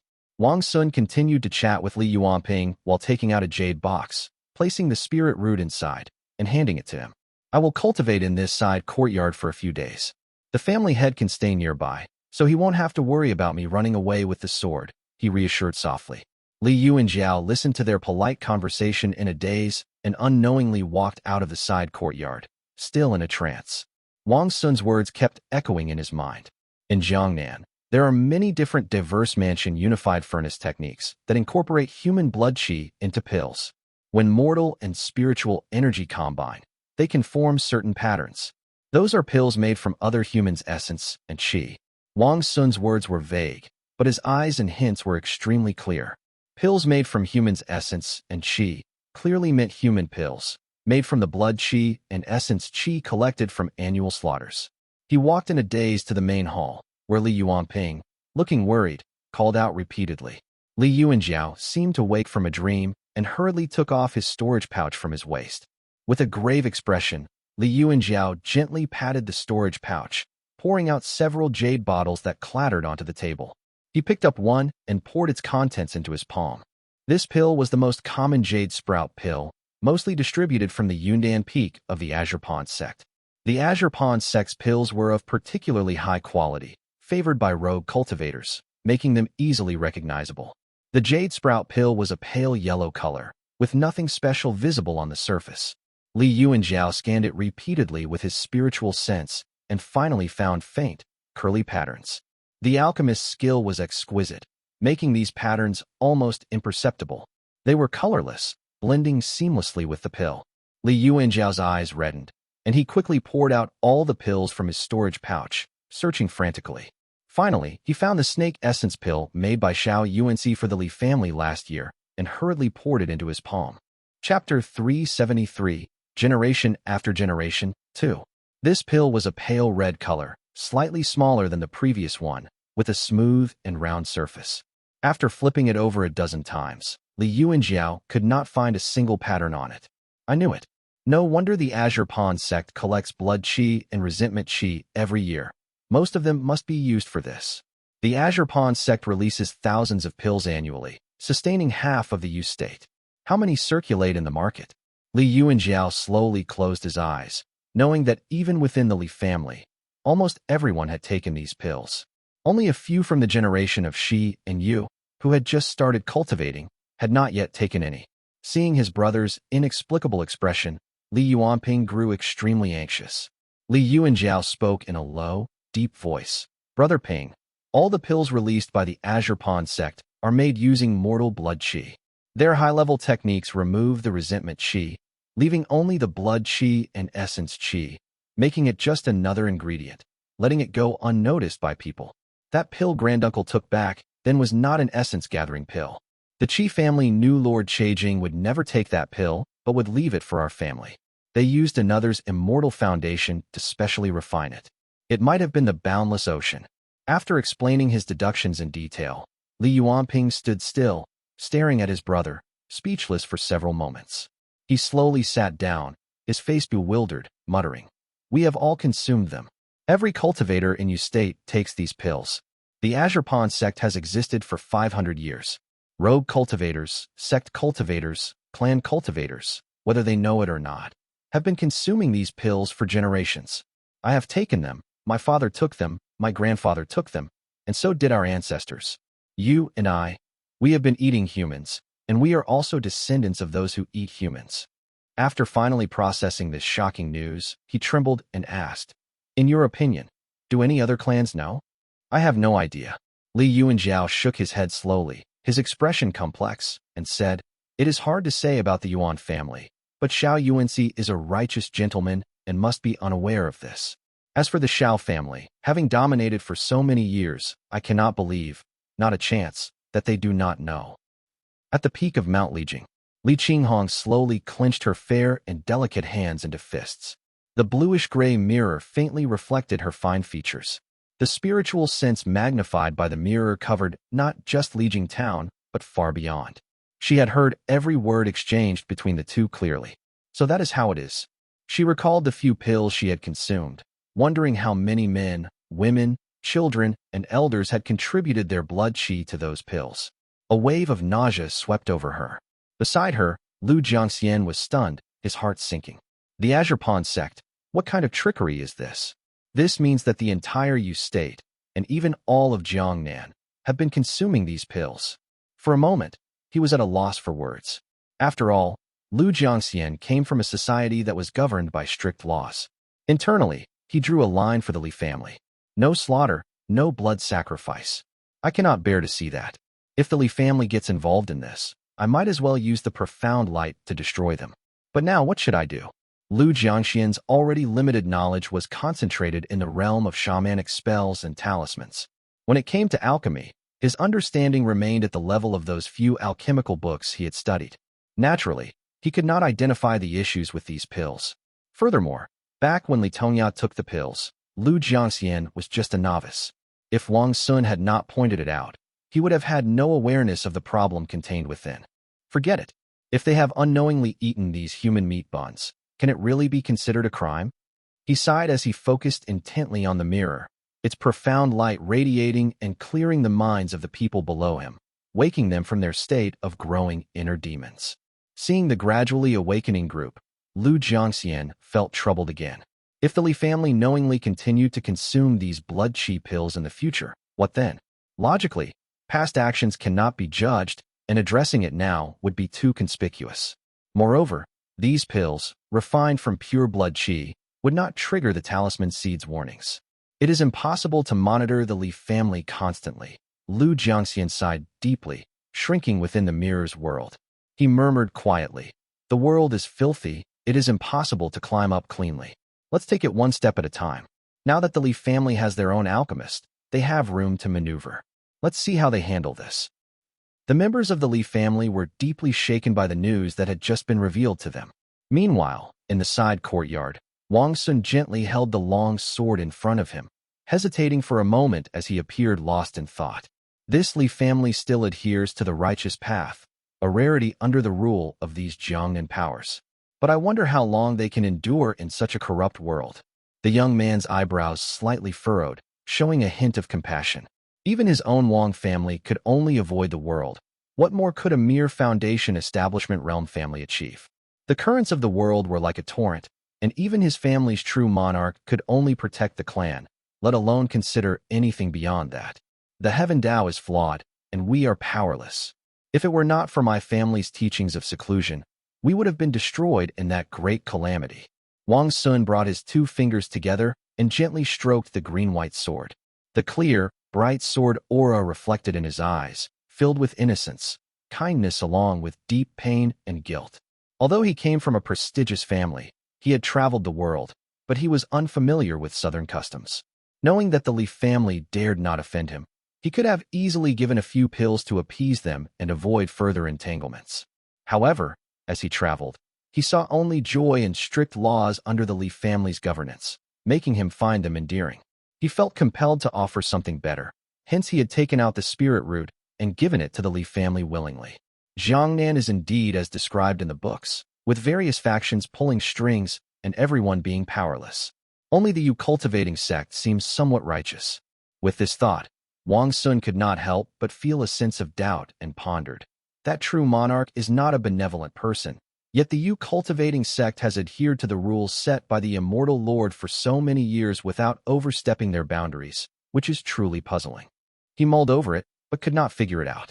Naturally gifted with an innate connection to the way of the sword, he was not adept at pondering these schemes and conspiracies. He shifted his thoughts and felt the grief and indignation within the spirit of the Qingche sword. That Li family sword Immortal has indeed suffered an unjust death. Wang Xun let out a bitter laugh. Having traveled in the north, he found it to be dead and stagnant under the Buddhism rule, with everything remaining the same year after year. The Maha forever remained Maha, and the lowly commoners forever remained lowly commoners, filled with despair. Jiangnan, on the other hand, was constantly chaotic, filled with betrayal and slaughter. Today, someone might break through the Qi cultivation realm and forge an artifact to annex another clan, and tomorrow, that person might be killed, resulting in the annihilation of their clan. It was not any better. Placing the Qingche sword on his knee, Wang Xun formed a seal and performed a spell, extracting strands of white sword intent.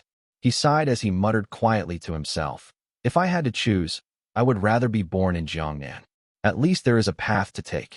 Chapter 374, Eradicating the Pest, I. 3 days passed in the blink of an eye. Wang Xun handed the Qingche sword back to the Li family, saying simply, "It is better than I expected. I only took 1/10 of the sword intent. Thank you all." Then, he flew away as if escaping, not daring to say another word. The 2 brothers looked at each other, realizing that this person truly did not want to get involved in worldly affairs and had only spoken more because he had a request. One brother held the sword, and the other carried the jade box. They returned to the small courtyard on the mountain in the rain where the rest of the Li family was already waiting. Raindrops pattered down, and the courtyard was silent. On the smooth and simple table were several jade bottles, large and small, green and white, emanating spiritual qi. On the other end, there were 5 or 6 lonely jade bottles. Roughly, this is the situation. Li Yuanjiao explained the series of events in a low voice. Currently, about 70% of the pills in the market come from the Azure pawn sect, while only 20 to 30% come from the Shao and Yuan families. Now, consider carefully how we should handle this. All the direct descendants of the Li family were present. Li Qinghong stood silently to the side, holding her spear, while Li Yuanping bowed his head in thought. The younger generation, seated on the lower end, had varied expressions. Seeing that Li Yuanping and Li Qinghong remained silent, Li Yuanjiao turned his gaze to the eldest, Li Shiqing, indicating for him to speak. Li Shiqing, who had been lost in thought, quickly straightened up. After thinking for a moment, he said slowly, "In my opinion, these pills, though precious, are made from human lives. Our family has always upheld strict family traditions and prioritized nurturing the people. It is best to abandon these pills." Li Shiqing, who had gained experience managing affairs in Mount Yu, could articulate better now. He clearly suggested that the pills should no longer be used. Li Yuanjiao nodded and looked at Li Shijuan. Dressed in a white robe with silver edges, Li Shijuan appeared more handsome. He said respectfully, "In my opinion, since our family will no longer use these pills, we should sell them in the market at slightly lower prices to convert them into spirit stones, quickly replenishing our family's resources while creating some buzz. Then, We should establish connections with the Xiao and Yuan families to ensure future pill supplies come exclusively from them, avoiding the market. Excellent. Li Shijuan, within a few dozen seconds, had provided a complete strategy that made Li Yuanjiao's eyes light up in both joy and pride. Finally, Li Shiming spoke softly. I have not yet broken through to the Jade capital stage and cannot focus solely on refining pills. We'll have to rely on the Xiao and Yuan families for several years. Eighth Brother's strategy is thorough, but I have one concern about these pills. Li Shiming paused for a moment, then continued. Pills made from blood qi, as rumored, are created using diverse mansion unified furnace techniques that produce a higher quantity and quality of pills. Are there no side effects or hidden dangers? Perhaps the harm is far greater than people know. His words made the three elders raise their eyebrows. Having read alchemy books, Li Shiming understood the risks better than the others. He continued, my point is, even if we disregard the connection to human lives, we should not consume these pills. Who knows what risks they carry? The pills from the clans might not be as sought after as those from the Azure Pawn sect, but they are easier to acquire, so why not? Indeed. The three elders exchanged glances, and Li Yuanping smiled as he said, you may all leave now. After the younger generation had left and the courtyard gate closed with an isolating formation, Li Yuanping remarked, the younger ones have truly grown.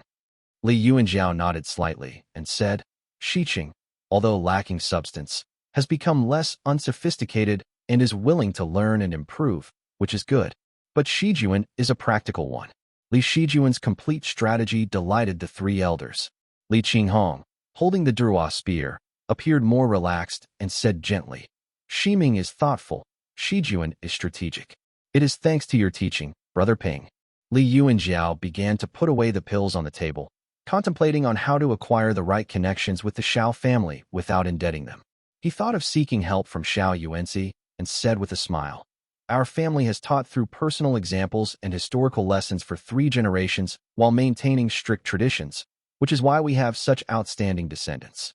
With the profound light of the mirror enhancing their spirits and the encouragement from the younger generation, the 3 elders felt much relieved.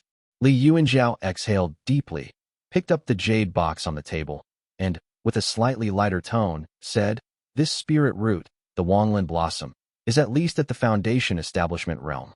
It needs to be watered with a spirit spring. We have one on Mount Huaqian that can be used. The spirit spring on Mount Huaqian had a long history. Even during the Yuan family's time, the formation genius Wang Huaqian had used this spring to construct formations. Now, in the hands of the Li family, the spring was primarily used to water spirit plants, hoping to save a few years' worth of growth and help alleviate the family's annual deficit. According to Wang Xun, this Wanglin blossom cannot be stored in gold or jade. When it blooms, we should pick the flowers with wooden chopsticks and store them in a bamboo box, Li Yuanjiao explained. This flower cannot hear crying. If it hears crying, it will wither, so be mindful of that, he reminded. Li Qinghong nodded solemnly, taking the responsibility seriously. I will guard Mount Huaqian for the next few years and watch over this spirit root, she said confidently. How are the 2 matters we discussed previously progressing? Li Yuanjiao suddenly inquired. Li Yuanping quickly responded. The situation in Mount Yu is becoming more stable, and the Tian family is cooperating well. It seems about time. Those fat Mount Yu nobles were like sheep ready for slaughter. They sided with us at the right time back then, so we did not touch them. Now, they are getting more arrogant and even starting to encroach on our spirit resources. We should kill a few to strengthen our family. Li Qinghong, not being adept at household management and political maneuvers, frowned and asked, why not kill them all and send our own people to Mount Yu? Why keep a bunch of mountain pigs around? Dear sister, Li Yuanping chuckled softly as he explained patiently. If we send our own people, they would still be corrupt, and we will have to waste manpower to supervise them. If the branch families gain benefits, they might unite, making it harder to deal with them. Oh, Li Qinghong responded, frowning. Her clear voice then added, I just returned to the mountain and noticed that the branch families down there do nothing but marry wives, take concubines, play games like pot throwing, and keep dogs for racing. That does not seem right. Li Yuanping nodded and continued, you are right. These guys are indeed useless, hiding their corruption and shame, secretly occupying people's land, and exploiting them. Some even collude with merchants for power and wealth. In the past, when there were fewer of them, the clan affairs courtyard could suppress them. But now, with the family struggling and more relatives joining, our cultivators need to focus on nurturing spirit plants. We cannot waste time on them. And that brings me to my second matter. He then poured tea for Li Yuan Jiao and continued with a smile. Brother, regarding the issue you mentioned, I have found an opportunity. We need to look into the families on the eastern shore. Taking out a gray map from the table, he explained. To our north are Mount Huazhong and Mount Yuding, bordering the Yu family. To the east of Mount Yuding are the families on the eastern shore. Among our neighbors are two families, one surnamed Rui and the other Pu. These two families only have cultivators in the embryonic breathing realm. Their ancestors were enlightened by the Shao family and occupied small mountains. They united with nearby families to mine the local spirit ores for the Shao family. Li Yuanping paused and explained further. Do you remember the Ding family? Chapter 375, Eradicating the Pest, 2. Of course, Li Qinghong replied, sipping her tea. The Yuan family's vassals and a small buffer household between the three families. Correct. Li Yuanping nodded and continued. The Ding family has several qi cultivators, including Ding Shiding in the late stage. These two families used to pay tribute to the Ding family. After our ancestor broke through to Foundation Establishment realm, Ding Shiding was so frightened that he came to pay his respects and abandoned these two families near our border. Without their tribute, these two families sent us gifts a few times. Seeing no response from us, they have become free and content, even attacking and plundering mortals. Plundering mortals? Li Yuan Jiao asked, sensing something ominous. Li Yuanping, having thoroughly investigated the matter, replied in a low voice. I found it strange too, so I sent people to inquire. It turns out the Shao family only wants the spirit Jade and does not require tribute, but the Ding and Yu families do. Hence, the Eastern Shore families have always been short of labor. Mortals, not needing spiritual energy but producing a lot of output, became their only option. When Li Yuanping spoke to this point, everything became clear. After all, it was the territory of the Devil Gates, and Li Yuan Jiao had heard of such things before. Similar transactions involving rogue cultivators were also carried out by the Yu family, and he had become somewhat accustomed to it. He merely nodded silently. I intend to intervene in the lands of the Eastern Shore families, supporting one or two small households in the embryonic breathing and qi cultivation realms. This will be an opportunity to conscript over 2,000 people from the branch families, specifically selecting those who are idle and frivolous. Li Yuanping continued to outline his plans in great detail. Li Yuan Jiao nodded in realization, his narrow eyes showing satisfaction. Li Yuanping's gray-black eyes, rounder than Li Yuan Jiao's and similar to Li Qinghong's, also reflected cunningness and intelligence. I will deliberately have Shiqing lead these troops. Shiqing is kind-hearted and gentle, reluctant to scold or shout. This group of frivolous men is already unreliable. Once they cross the borders into another family's territory, it is unlikely they will be able to restrain themselves from revealing their true nature. After saying this, Li Yuanping took a sip of tea and continued softly. At that time, we will kill some, punish some, and release some. Who among the clan elders would dare voice opposition to such severe crimes? After this campaign, we can ensure at least 40 years of clean governance. Beneath Mountain City. Drip, drip. Being close to the southern border, Mountain City received ample rainfall. The heavy rain fell, mixing with the blood on the ground, turning the mud into a grayish-red slurry. A youth with gray-black eyes stared at the city walls. His clothes were tattered, soaked with mud and water, and he stank terribly. Blending in with the other slave soldiers, he was indistinguishable. Another hour, and I can leave the city. Using his metallic essence to create a rift, Jiang Buqing had sent Jiang Yin to Mountain City in one breath. The old man was in terrible shape, nearly draining Jiang Yin of all his energy to fuel the transport. This extreme exertion nearly depleted Jiang Yin's cultivation, leaving him barely able to recover. Jiang Yin landed in a slave camp within the city, lying on a corpse where he lay stiffly for a while before slowly recovering. He looked up to see a vast white formation covering the sky, recognizing it as the first city of Jiangnan. Despite his endless confusion, there was no time to ponder. Barefoot and disoriented, he sat in the camp, his heart full of confusion. He deceived my father, killed my mother, all to refine the two shamanic talismans in my body. Why does it end like this? With Jiang Buqing dead, Jiang Yin felt both sorrow and bewilderment, not daring to think too much. He only knew that if he stayed here, he would be discovered sooner or later. The great formation in Mountain City was established by an immortal sect and was impossible to break through by force. Jiang Yin had to disguise himself as a slave soldier, waiting in the camp for half a month before encountering a demon beast raid. How laughable! Jiang Yan's gaze swept over the emaciated commoners, immediately discerning the Devil Gate's intention. Coldly, he thought to himself, this is not defense, it's merely feeding the beasts. Clang! The tunnel entrance barely opened, revealing an array formation above him. The mind-bewildering formation activated, driving the commoners to madness as they rushed out. Oh! Jiang Yin mingled with the crowd, only to face the gaping maw of a wolf demon.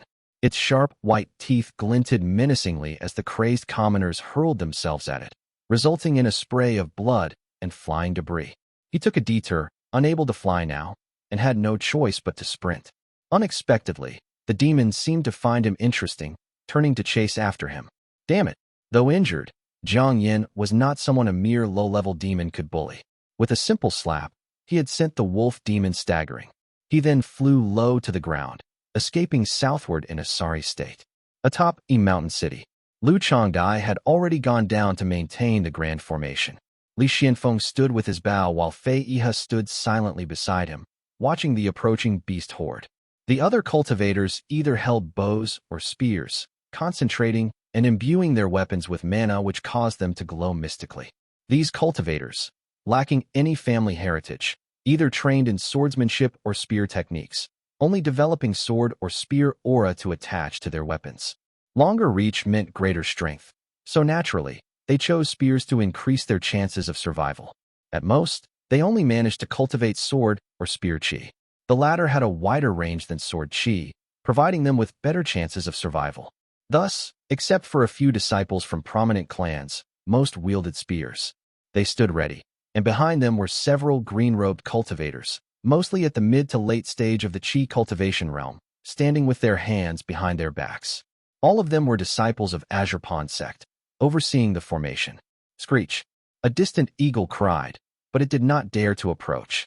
On the ground lay several corpses being devoured, likely the result of Li Xuanfeng's archery, which had killed several creatures, deterring the rest from advancing.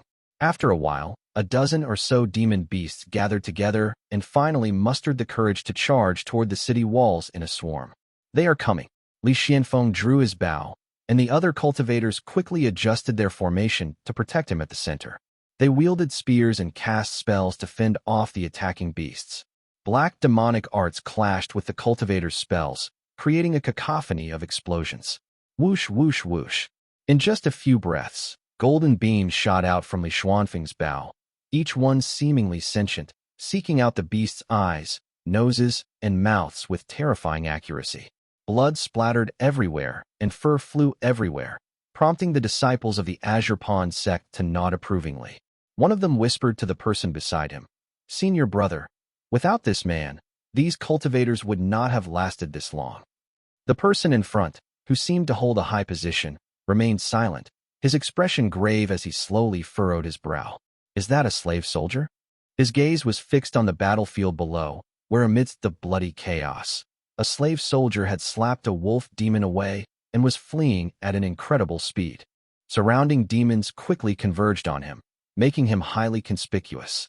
Realizing he had been exposed, the slave soldier decided to fly, shooting like a meteor toward a distant forest. The leading Azure sect disciple sneered, forming a golden beam of light in his hand, ready to release it.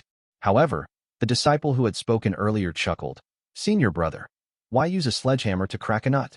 He waved his sleeve and turned to the person below, smiling brightly as he said, "That Li family archer, shoot that thing down." Chapter 376, Eradicating the Pest, 3. The green-robed cultivator, with a shifty and sleazy appearance, boldly stepped forward. At his words, several Azure sect disciples turned their gazes toward Li Xianfeng, who frowned slightly, but had no choice but to knock an arrow and draw his bow. These cultivators were mostly disciples of Yuan Peak, known for their condescending behavior toward Li Xuanfeng's group. Fei Yihe and the other cultivators, always submissive, looked nervously at Li Xianfeng. "Fwang, Li Xianfeng remained silent, raising his golden longbow. With a deep breath, he drew the bowstring, gathering dazzling golden light that formed a radiant white arrow. His eyes mirrored the tattered figure in the distance, the longbow in his hand exuding lethal sharpness. The slave soldier, sensing imminent danger, paused midair and turned to look back. Cultivators possess extraordinary eyesight.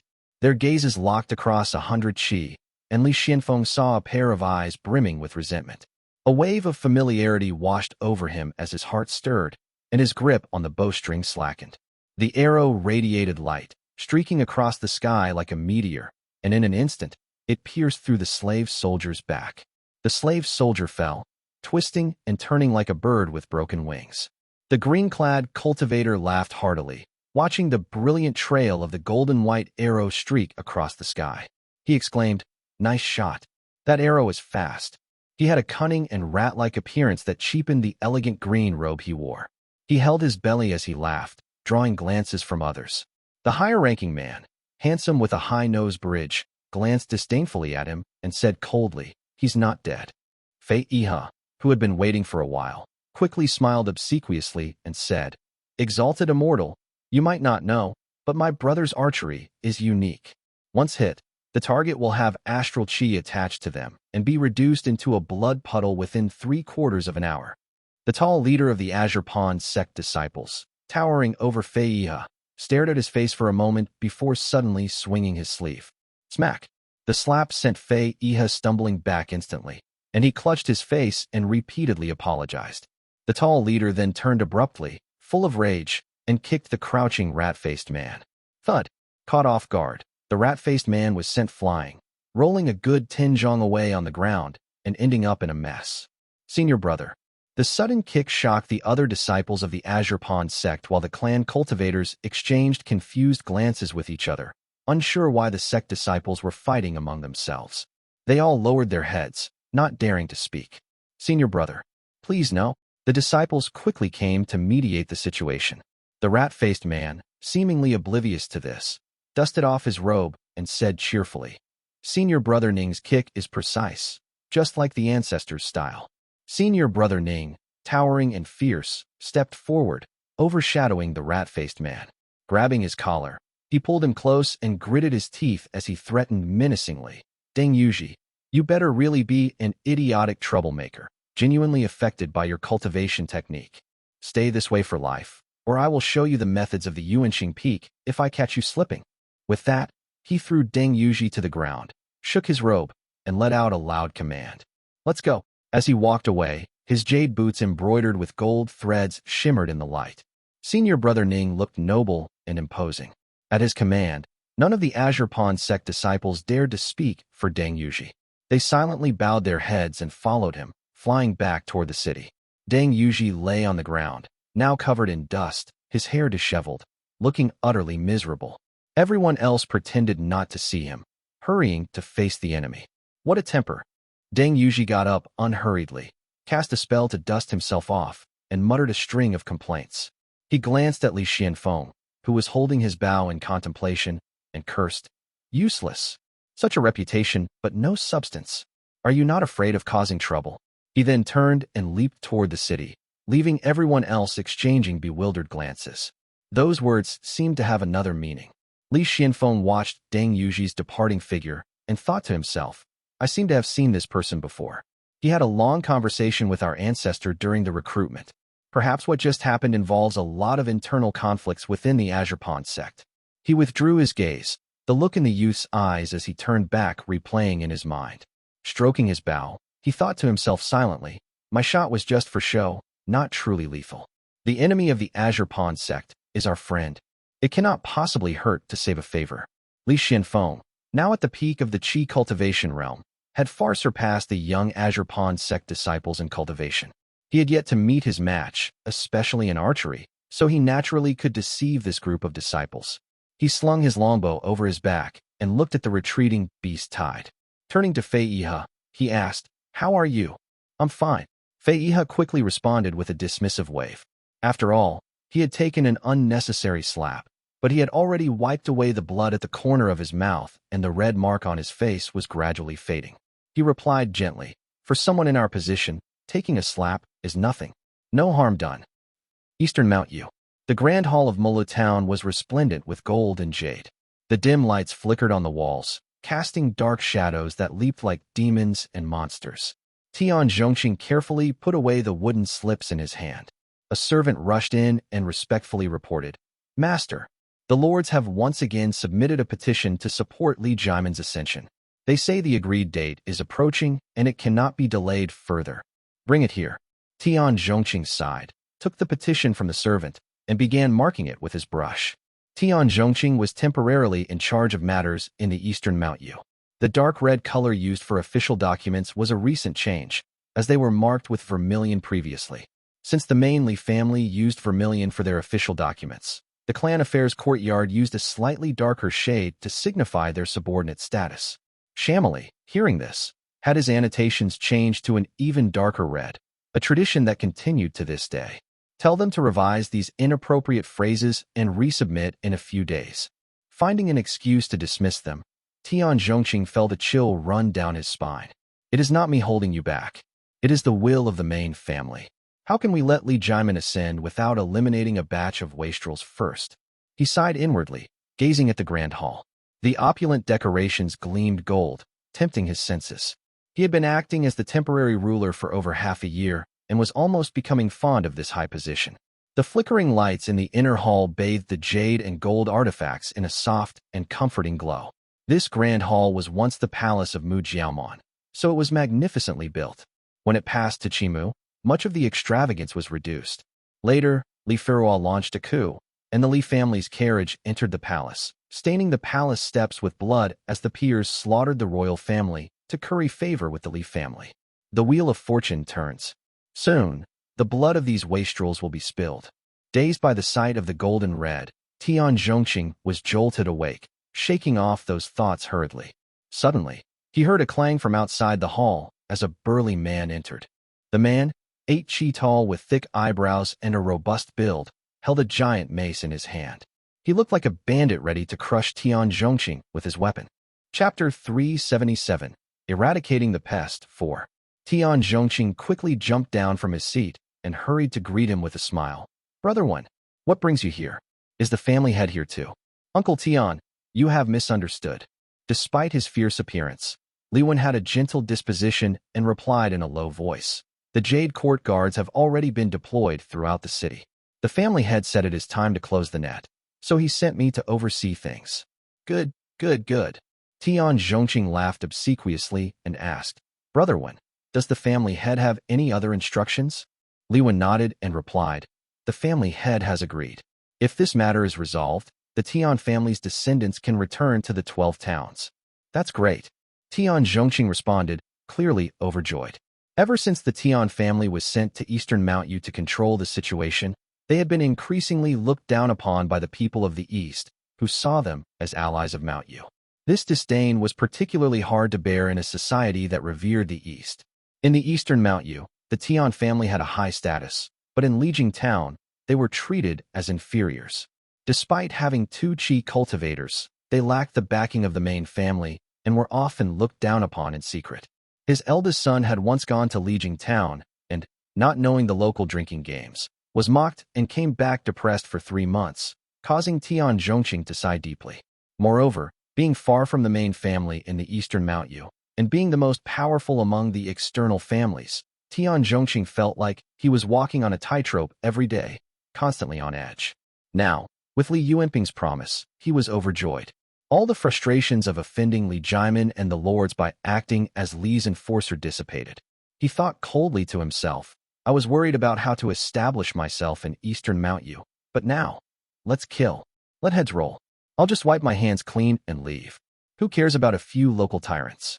He immediately gave the order, and the soldiers in the palace began to move. The clanging of weapons resounded, and the palace gates swung open. Carriages and horses drove out right away, riding on the newly built roads. Rumble. The noise echoed like thunder between the streets, waking the residents of Mount Yu from their sleep, leaving them bewildered and unsure of what was happening. In another corner of Mulu town, there was a lively banquet with songs and laughter. Li Jimen sat at the head of the table with a sour expression, watching the lords sing loudly, feeling frustrated. Barbarians. What rubbish is this? There was no drinking game, pitch pot, or poetry competition. All the tricks Li Jaimin had learned were useless here. They just sang songs and gulped down wine, making him very uncomfortable. As he was lost in his thoughts, a drunken lord staggered up to him, grinning and slurring. "Great king, do you not think Li Yuanping always looks so pale, as if he is at death's door? Does that not suggest a change might be coming?" Li Jaimin's expression changed abruptly. He was familiar with the main family and often took pride in it. He was also deeply grateful to Li Yuanping for sparing him and held him in the highest respect. How could he possibly tolerate such talk? Moreover, he vividly remembered how the Tuan family had exploited him. Fear and anger surged within him all of a sudden. Humph! Li Jaimin threw his cup at the man's face, smashing it and causing him to fall with a thud, blood streaming down his face. Li Jaimin cursed. "You scoundrel!" The hall fell silent. Li Jaimin quickly stood up, as if explaining to someone, and shouted, "That is the majesty of a tiger feigning illness, an eagle seeming to sleep.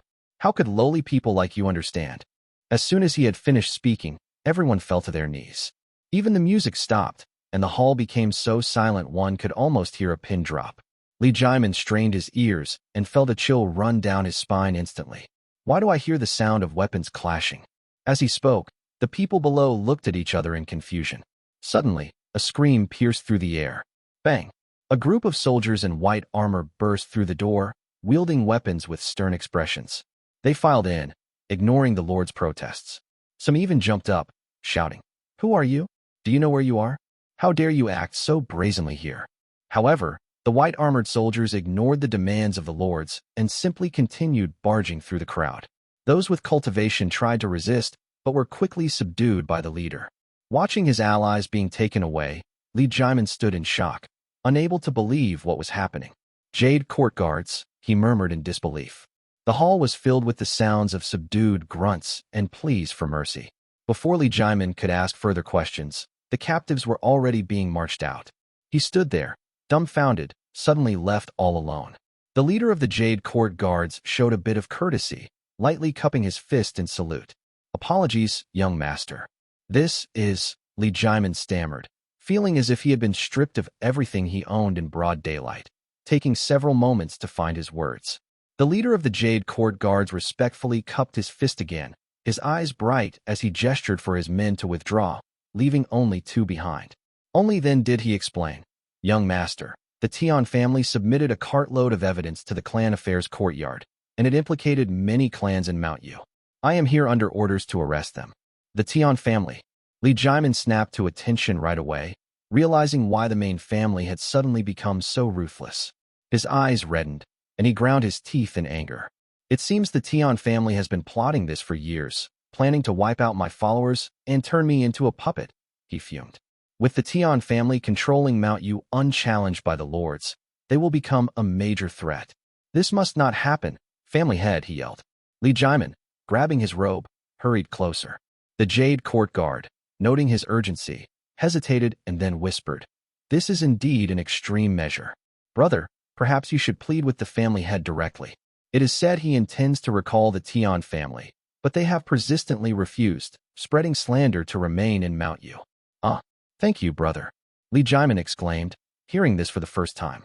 Elated, his face flushed with excitement as he resolved, "Yes, if the Tuan family leaves Mount Yu and returns to the towns, everything will be resolved. I must persuade the family head to make them withdraw." Having studied governance for over a decade, he was determined not to be a mere puppet. He hurriedly put on his shoes, ready to rush out of the hall. The Jade court guard, seeing his urgency, hesitated before offering a final piece of advice. "Brother, I have heard the family head has long been troubled by the lack of spirit resources from Mount Yu. He has sent us to investigate many times. If you have any insights, this could be a way to appeal to him." Li Jaimin's eyes lit up instantly at this timely information. Nodding vigorously, he rushed out, but then stopped and turned back. "Brother, you have helped me greatly today. May I know your name?" The Jade court guard chuckled and replied, "I am Chun Mufeng. I just returned from the market a few days ago. I will need your support in the future, young master." Chun Mufeng. Li Jaimin repeated the name, committing it to memory. He thanked Chun Mufeng quickly before rushing out. Chapter 378, Black Robe, I. Watching Li Jimin hurry out of the hall, Chen Mufeng's gaze swept across the remnants of melons and fruit, as well as the gold and jade cups. He stepped forward, his eyes fixed on the highest seat at the end of the hall. The king of Mount Yu is nothing but a puppet, he murmured to himself while he subconsciously stepped up to the platform. He placed his slender hand on the seat with intricate engravings in silence. The Chen family had always been exceptionally talented. Chen Mufeng, now at the 5th stage of the embryonic breathing realm, surpassed all but those from the main family. He took great pride in this achievement. The main family's bloodline is undoubtedly noble, so I can't possibly compare to them. But Tian Zhongqing and Su Gongming are just a few years older than me. Who among them can match my talents and background? He was young and at the peak of his ambition. His heart was brimming with boundless dreams, and he could only fix his gaze on the seat of power. Lost in thought, Chen Mufeng was staring at the chair when a group of white-armored cultivators suddenly parted the curtain and entered. One of them respectfully greeted, "Young master, the preparations are done. Your orders?" Chen Mufeng quickly retracted his hand from the chair as though he had been electrocuted by it. He cleared his throat and responded quickly, "Let's go then." Meanwhile, in Lijing town, Li Yuanping, dressed in brocade, was meticulously writing with a vermilion brush, and a stack of wooden slips was neatly arranged on his desk. He glanced up as Li Yuan approached quickly and solemnly kneeled before him before reporting. "Family head, the Jade court guards have seized control of Mount Yu. Li Jimin has traveled without rest and arrived in the town." Li Yuanping hummed in response, stroking his chin in silent contemplation. Li Yuan got up and stood guard below the platform. Shortly after, a commotion of footsteps heralded the arrival of a man bursting into the hall. This man, with a slightly tanned complexion, clutched the hem of his lavish robe. He stepped forward and fell to his knees abruptly. "Family head, the Tian family harbors great ambitions. They aim to monopolize Mount Yu and use it as their stronghold. If we yield it to them, I fear it could lead to significant troubles," the man lamented. "Jimin." Li Yuanping frowned slightly and continued with displeasure in his voice. "The Tian family are close relatives and loyal to the core. How can you say such a thing?" He looked slightly upset and pushed over the small pile of wooden slips on his desk. They fell on the ground with a loud clatter, tumbling right down in front of Li Jimin. "The evidence of crimes committed by those on Mount Yu is here. Witnesses and exhibits for each charge." "What do you have to say about this, then?" he asked coldly. These incriminating pieces, diligently collected by the clan affairs courtyard, were undeniable, but they were submitted in the name of the Tian family. Although Li Jimin did not know this, he was aware of these prominent families' nature and did not dare examine the documents. "Family head, although the Mount Yu tribes are violent and tyrannical, they serve as a crucial counterbalance to the Tian family. If eradicated, the Tian family will dominate, and the Mount Yu state will be at their mercy. They could also breed disaster," he pleaded. "I've studied history. The Jiang family of Moongaze Lake once depended on external families, which eventually led to their division into various factions and was overtaken by the Yu family. This is a very important lesson to learn from," he continued. Li Yuanping looked at him silently, a little swayed. "What do you suggest we do?" he asked. "Family head, please recall the Tian family," Li Jimin said in an outburst as he remained kneeling, his face flushed with urgency. Li Yuanping let out a soft sigh, scanned the room, and commanded the 2 rows of guards, "You're all dismissed." As the room cleared in an orderly fashion, Li Yuanping let out another long sigh. He quickly descended the platform, helped Li Jimin to his feet, and spoke warmly. "Jimin, what are you doing? You are a member of my Li family. The Tian family cannot compare to us." For a moment, Li Jimin was too stunned to respond, but then he heard Li Yuanping continue. "I'm aware that the Tian family has deep roots in Mount Yu and is restricting your freedom to act. But the tribes of Mount Yu are tyrannical, greedy, and vicious. If we don't remove them, how can Mount Yu ever fall into your hands?" he asked. Li Jimin's expression was frozen for a long while before it finally gave way to a spark of realization. "I see. I was far too incompetent to understand family head's foresight," he exclaimed. Li Yuanping sighed and took his hand, leading him up to the platform while speaking earnestly. "The Tian family, while well-connected within the clan, is innocent of any wrongdoing. If we don't sacrifice the Mount Yu tribes, we have no valid reason to transfer them," he explained. Li Jimin nodded vigorously, then saw Li Yuanping smile. "I have already issued the decree to transfer the Tian family. Once this night passes, the wolves will perish, the tigers will migrate, and Mount Yu will be cleared from top to bottom. The honor of restoring it will be yours." Li Jimin was deeply moved, whispering softly and guiltily, "Family head, you've planned everything for my benefit, yet I scarcely realized. I am truly ashamed." Li Yuanping shook his head and said, "I will place part of our family's cultivators under your command. You have studied the art of governance for over a decade. Raise the poor families, redistribute the land, protect the spirit fields, elevate the upper class. I'm sure you don't need further guidance from me, right?" Confident and excited, Li Jimin quickly replied, "Yes. It's better to put those who are to be punished to good use by having them tend to the fields. Give me some time to train the cultivators. In less than 5 years, Mount Yu's productivity could increase by more than 30%. Delighted by Li Jimin's response, Li Yuanping offered a few words of encouragement. Li Jimin expressed his profound gratitude and departed, his head held high, a stark contrast to his earlier subdued arrival. As he disappeared outside the hall, the smile on Li Yuanping's face slowly faded. Leaning back, he held his forehead with one hand and picked up his brush, lost in deep thought. Li Jimin is a clever man. The Tuan family's initiative was too abrupt, and the action to eradicate the other tribes was overly decisive. Sooner or later, he'll suspect me. Better to speak out first, dispel his doubts, and in doing so, also curry favor, he mumbled to himself. He gently set the brush aside and coughed a few times before noticing a person approaching. Clad in jade armor, the figure appeared steadfast and honest.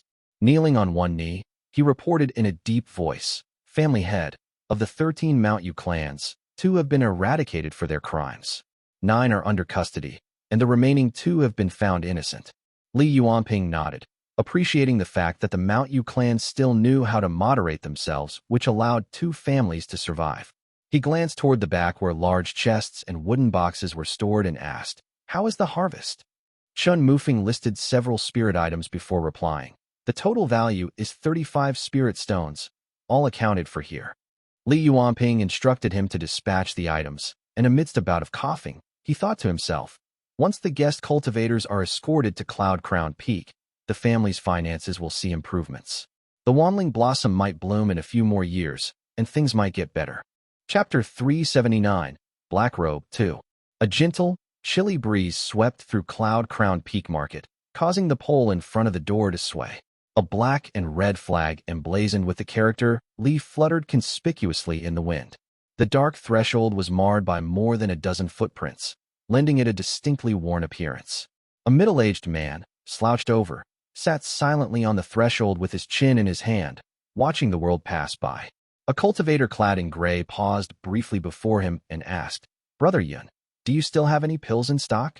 A few days ago, the Li family store had released over a dozen bottles of high-quality pills at a reasonable price, attracting a large crowd and selling out in less than a day. As a result, passing cultivators frequently inquired about them. Li Yuanyun looked up and drawled, "Already sold out long ago." The man waved his sleeve and walked away, muttering something to himself. Li Yuanyun knew this person well, a regular embryonic breathing realm cultivator at the market.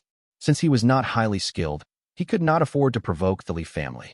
Despite being immortal, Li Yuanyun still belonged to the main family's lineage, which usually earned him some respect. As a result, he was bold enough to show his bad mood in the cultivator's presence openly. After the cultivator left, Li Yuanyun continued to sit on the threshold with a somber expression.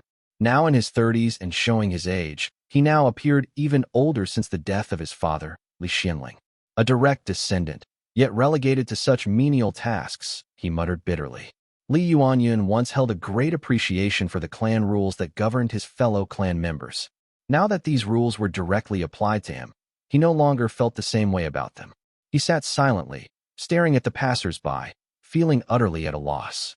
After a while, a black-robed cultivator stopped in front of him, causing the wind chimes at the door to tinkle softly. Recognizing the signs of a chi cultivator, Li Yuanyun quickly straightened up and respectfully invited the man. "Senior, please come inside." The cultivator grunted hoarsely. His bamboo had obscured his face, and his voice was deep and raw. Li Yuanyun could not help but look up, but at the cultivator's dismissive snort, he quickly lowered his head again and followed him inside. From a corner, Li Qiuyang hastily looked up and greeted the visitor with a respectful smile. Senior seems unfamiliar. May I ask what brings you here today? When Li Yuanyun heard the tone in Li Qiuyang's voice, he could tell that the man was likely at the late stage of the qi cultivation realm, perhaps even at the peak. Li Yuanyun stepped backward discreetly. The black-robed cultivator nodded slowly, his gaze fixed on Yuanyun for a moment before surveying the room, appraising the merchandise. He was dressed in an unusual attire, his face obscured by a black veil. Take a look at this. With a flick of his fingers, he sent a dark jade pearl flying toward Li Qiuyang, who caught it and inspected it closely. The pearl was about the size of a fist. As Li Qiuyang held it, a slight tingling sensation passed through his hand. The object was rather heavy and opaque, revealing nothing of its contents. Li Qiuyang scrutinized the pearl for a bit, but could discern no details. He extended his spiritual sense, probing the object briefly, then expressed his confusion. Senior, this is my first time seeing such a rare pearl. Our store doesn't usually accept spirit items though, and I hope you will forgive my ignorance. But is this a spirit item of the qi cultivation realm? Ha ha! The black-robed cultivator laughed harshly, smacking his sword on the counter with a resonant clang that startled both Li Qiuyang and Li Yuanyun. His voice raspy, he chided. To run a family store with such a lack of knowledge about spirit items. Is this the standard of the Li Jing's family? Ridiculous. Qiuyang's expression darkened, anger flaring within him. Looks like this guy is here to make trouble. Despite knowing that the man came with ill intentions, he restrained himself and replied calmly. Please, give me a moment, Senior. I'll consult the owner. He's very knowledgeable and will surely be able to identify this item. With a respectful gesture, he handed the pearl back to the man. The black-robed figure calmly put away the item before dismissing Li Qiuyang with a wave, arrogantly saying, "Get out of my sight." Biting back his frustration, Qiuyang departed. The black-robed cultivator continued to eye the various leather and spirit items displayed around the shop, his murmurs filling the air. Li Yuanyun cowered in a dark corner and watched silently, too fearful to speak. Shortly after, Li Xianxian quickly descended from upstairs with a smile and said, "Forgive me for the lack of welcome. I am Li Xianxian, the owner of this modest establishment." The cultivator glanced at him and placed the mysterious pearl on the counter, asking curtly, "Do you know what this is?" Li Xianxian hurriedly took the jade pearl and carefully studied it. A sense of familiarity washed over him as if the memory was sparking within him. The size of a fist, a tingling sensation upon touch, heavy and black, devoid of light or color. "I think I've read about this object before," he murmured. As he searched his memory, a shock ran through him like an electric jolt. His heart pounded as realization struck him. "So this is the item," he muttered quietly through gritted teeth. This jade pearl had haunted Li Xuanxuan's dreams countless times, as vivid as if he had read its description repeatedly. In his dreams, he had tried to stop Li Pingyi time and again, only to wake up in agony, his grip crushing the edge of the bed. Despite its harmless appearance, this object had claimed the life of his most cherished eldest son and plunged him into a lifelong despair. Although he had never seen it before, he was able to recognize it right away. "Hey you!" The raspy voice of the black-robed cultivator jolted him back to reality.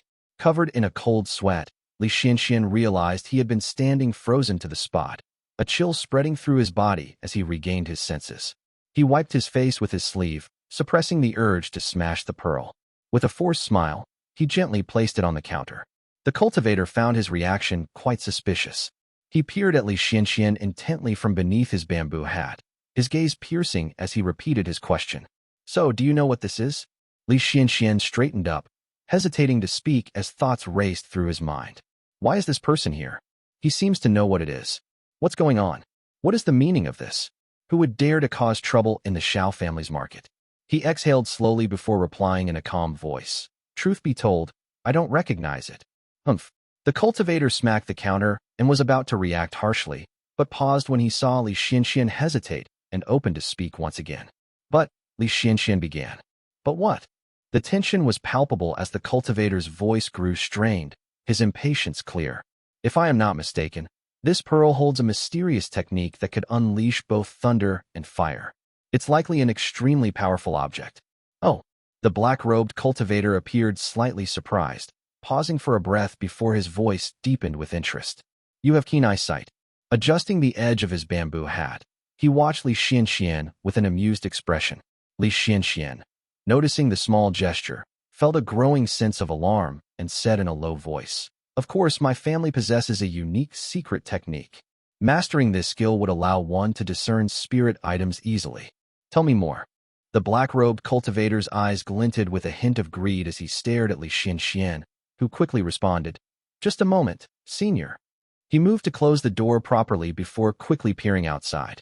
As he expected, several nearby shops were embroiled in heated arguments with cultivators inside, each one at the late stage of qi cultivation. The confrontations had escalated, already turning physical, with two individuals vandalizing a nearby store. With a chill in his heart but a smile on his face, he turned back to find the black-robed cultivator staring at him intently. Li Xianxian hurriedly whispered, "Senior, you may not be aware, but my family has a superior perception technique known as spirit eye perception. I would be willing to impart it to you discreetly for a fair price." "I see." The black-robed cultivator was delighted. He knew that such a secret technique was hard to come by, as they were usually only memorized within the family. He thought to himself, "No matter the cost, I must acquire this technique first before I deal with these people." With only an unrefined qi cultivator and an early-stage qi cultivator, they're as good as dead. Chapter 380, Chaos in Cloud Crown Peak Market. Li Xianxian glanced at the man sideways, then seated himself before a desk. Stroking his beard, he said bluntly, "This secret technique is a rare perception technique. 300 spirit stones, and it's yours, Taoist." This exorbitant price was clearly inflated, but knowing that he had to finish up soon and leave, the man in black was in no mood to haggle. He rudely snapped, "That's fine. Just hand over the technique. Don't waste my time." Seeing that the man was uninterested in bargaining, Li Xianxian agreed readily. With this, his suspicion that this cultivator harbored ill intentions increased from 70 to nearly 90% in certainty. Smiling, he proposed, "Your generosity is impressive, Taoist. Let us proceed to the Shao residence to formalize this agreement and complete the transaction." The black-clad cultivator's demeanor shifted suddenly. His voice turned icy and he narrowed his eyes as he demanded, "What agreement?" Li Xianxian feigned confusion and explained, "Is this your first visit, senior? When it comes to transactions involving significant amounts, it's customary to involve the Shao family for validation and to draft a deed. This safeguards against any discrepancies, preventing any potential losses for you." The cultivator, clearly impatient, retorted gruffly, "There's no need for that. Just deliver the secret technique, and that will suffice." Li Xianxian nodded, still smiling, and reassured the man once more. "Since you're ready to pay generously, I'll have my assistants fetch the deed from Shao residence. It won't be much trouble." He gave Li Qiuyang a meaningful look, and Li Qiuyang quickly exited the store. The cultivator in black grunted coldly and clapped his storage pouch, causing an array of Dharma weapons to clatter out. An assortment of Dharma weapons, each glowing faintly with mana, tumbled out with a clatter. Among them were swords, axes, and halberds. Some were in poor condition, while others were fairly usable. All of these were smeared with dried blood that crumbled and scattered as they hit the floor. These Dharma weapons are either of the embryonic breathing or qi cultivation realm. Do they cover the cost? As his words hung in the air, dark brown dust drifted gently in the sunlight. Li Xianxian inhaled quietly and pretended to calculate, though thoughts were racing through his mind. This man must be a devil cultivator from the north. The thought of such a group lurking here in the Cloud Crown Peak Market is unsettling. That thunder pearl he carries is far too potent for use against someone of my low stature. It's likely intended to destroy the market's formation eye. His gaze lingered on the assortment of Dharma weapons, knowing deep down that there was no way he could save this store. At least he had already sent Li Qiuyang away. He trusted Qiuyang was sharp enough not to misinterpret his intentions. "What's happening? What's wrong with you all? Quiet. No fighting in the marketplace." The commotion outside grew louder, marked by the roar of mana collisions and the metallic clanging of Dharma weapons. It seemed imminent that the group would soon make their move. Li Xuanchuan's anxiety flared, and he softly said, "This doesn't come close to the agreed 300 Taoist." "Not enough." The black-robed cultivator, increasingly impatient, waved dismissively and reached again into his storage pouch. Li Xianxian, feigning greed, sharply instructed Li Yuanyun, who was lingering nearby. "You, get out of here." Li Yuanyun, along with a few apprentices of the store, quickly vacated the premises, easing Li Xuanxuan's worries somewhat. He then called out, "Taoist, may I take another look at that exceptional item you showed earlier? I've been in this business for years, and it's the first time I've seen something so precious. Such a rare item could definitely fetch a handsome price." "Oh." The black-robed cultivator paused, then burst into hearty laughter as if he had just heard the funniest joke. Regaining his composure, he pulled the black jade pearl from his sleeve and chuckled. "You have quite the eye. Here, take it." He tossed the thunder pearl toward Li Xianxian, who clumsily caught it. The cultivator then demanded coldly, "Now, hand over the secret technique."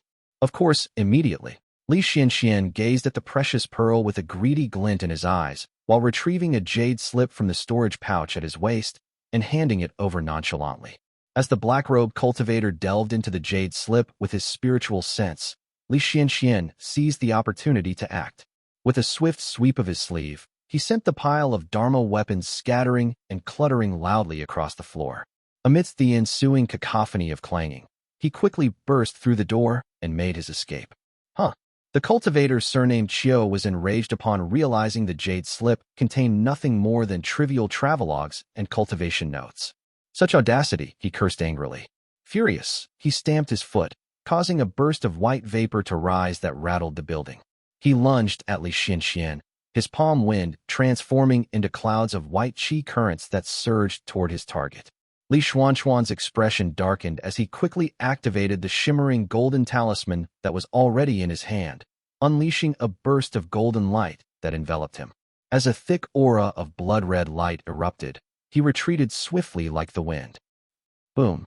Li Xuanxuan's golden shield barely withstood a few breaths against the onslaught of the white qi currents before shattering like a fragile eggshell. He could not dodge in time, and part of the skin and flesh on his hand were scoured away, leaving a sight of his white bones exposed to view.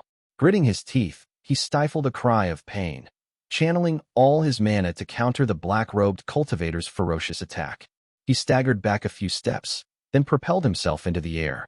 Li Xianxian had always sold the talismans he crafted for spirit stones to send home, neglecting to prepare anything of quality for himself.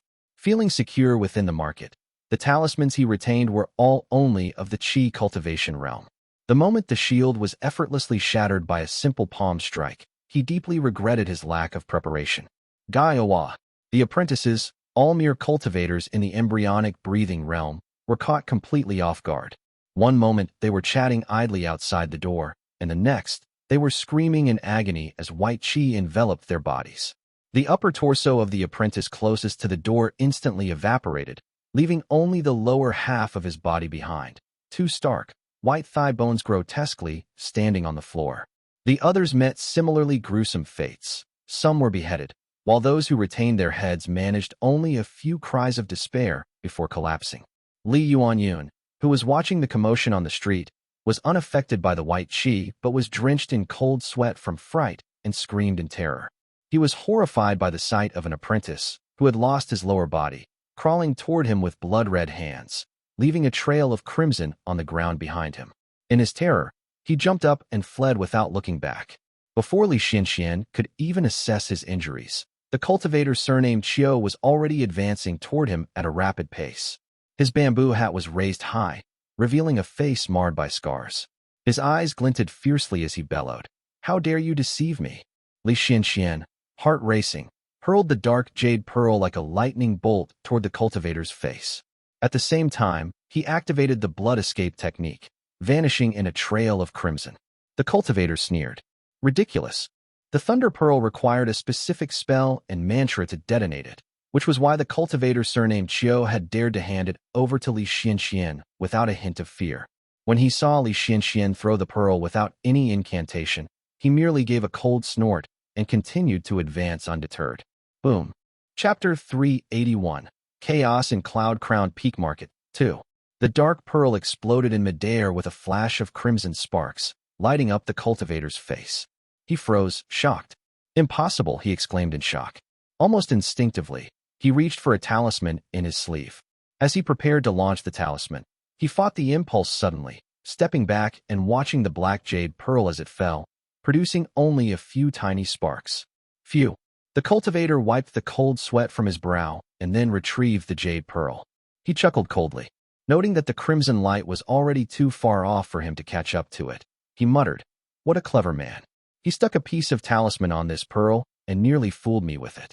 Fortunately, years of fighting experience have saved me from wasting a precious protective treasure. Unfortunately, I still need to proceed to the formation point.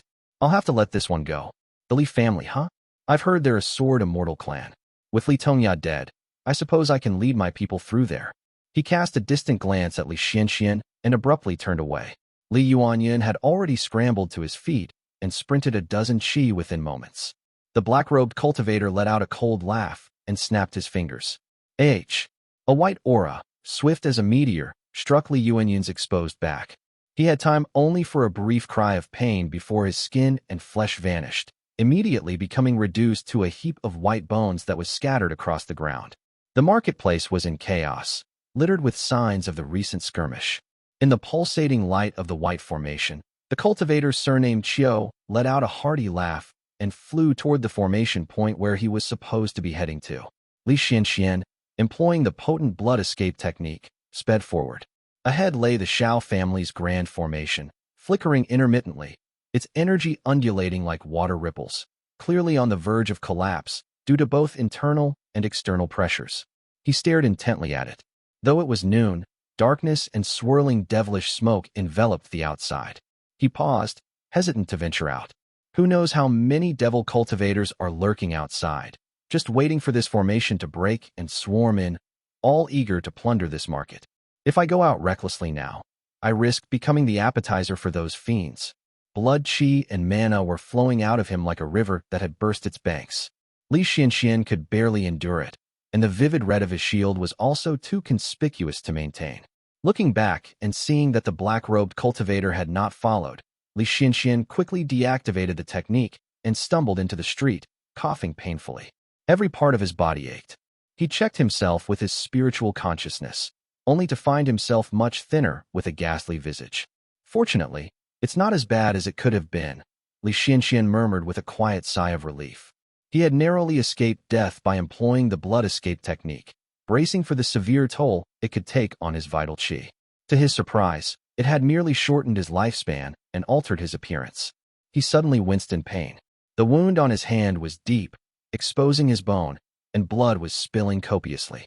Li Xianxian sealed the wound with mana, cast several healing spells, and swallowed 2 pills hastily.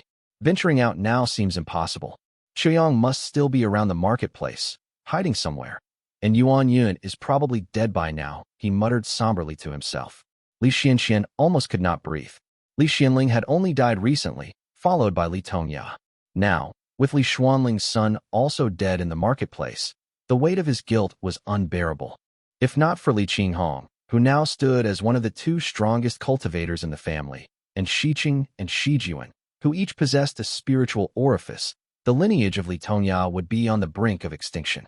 Reflecting on these circumstances deepened Li Xuanxuan's sorrow, a feeling that overshadowed even the loss of years from his life. Looking at the sky, Li Xianxian realized his only chance to escape was to wait for the devil cultivators to break the grand formation and swarm into this marketplace. He paused to rest, catching his breath and recalibrating the chi within his body. His mind began racing with thoughts.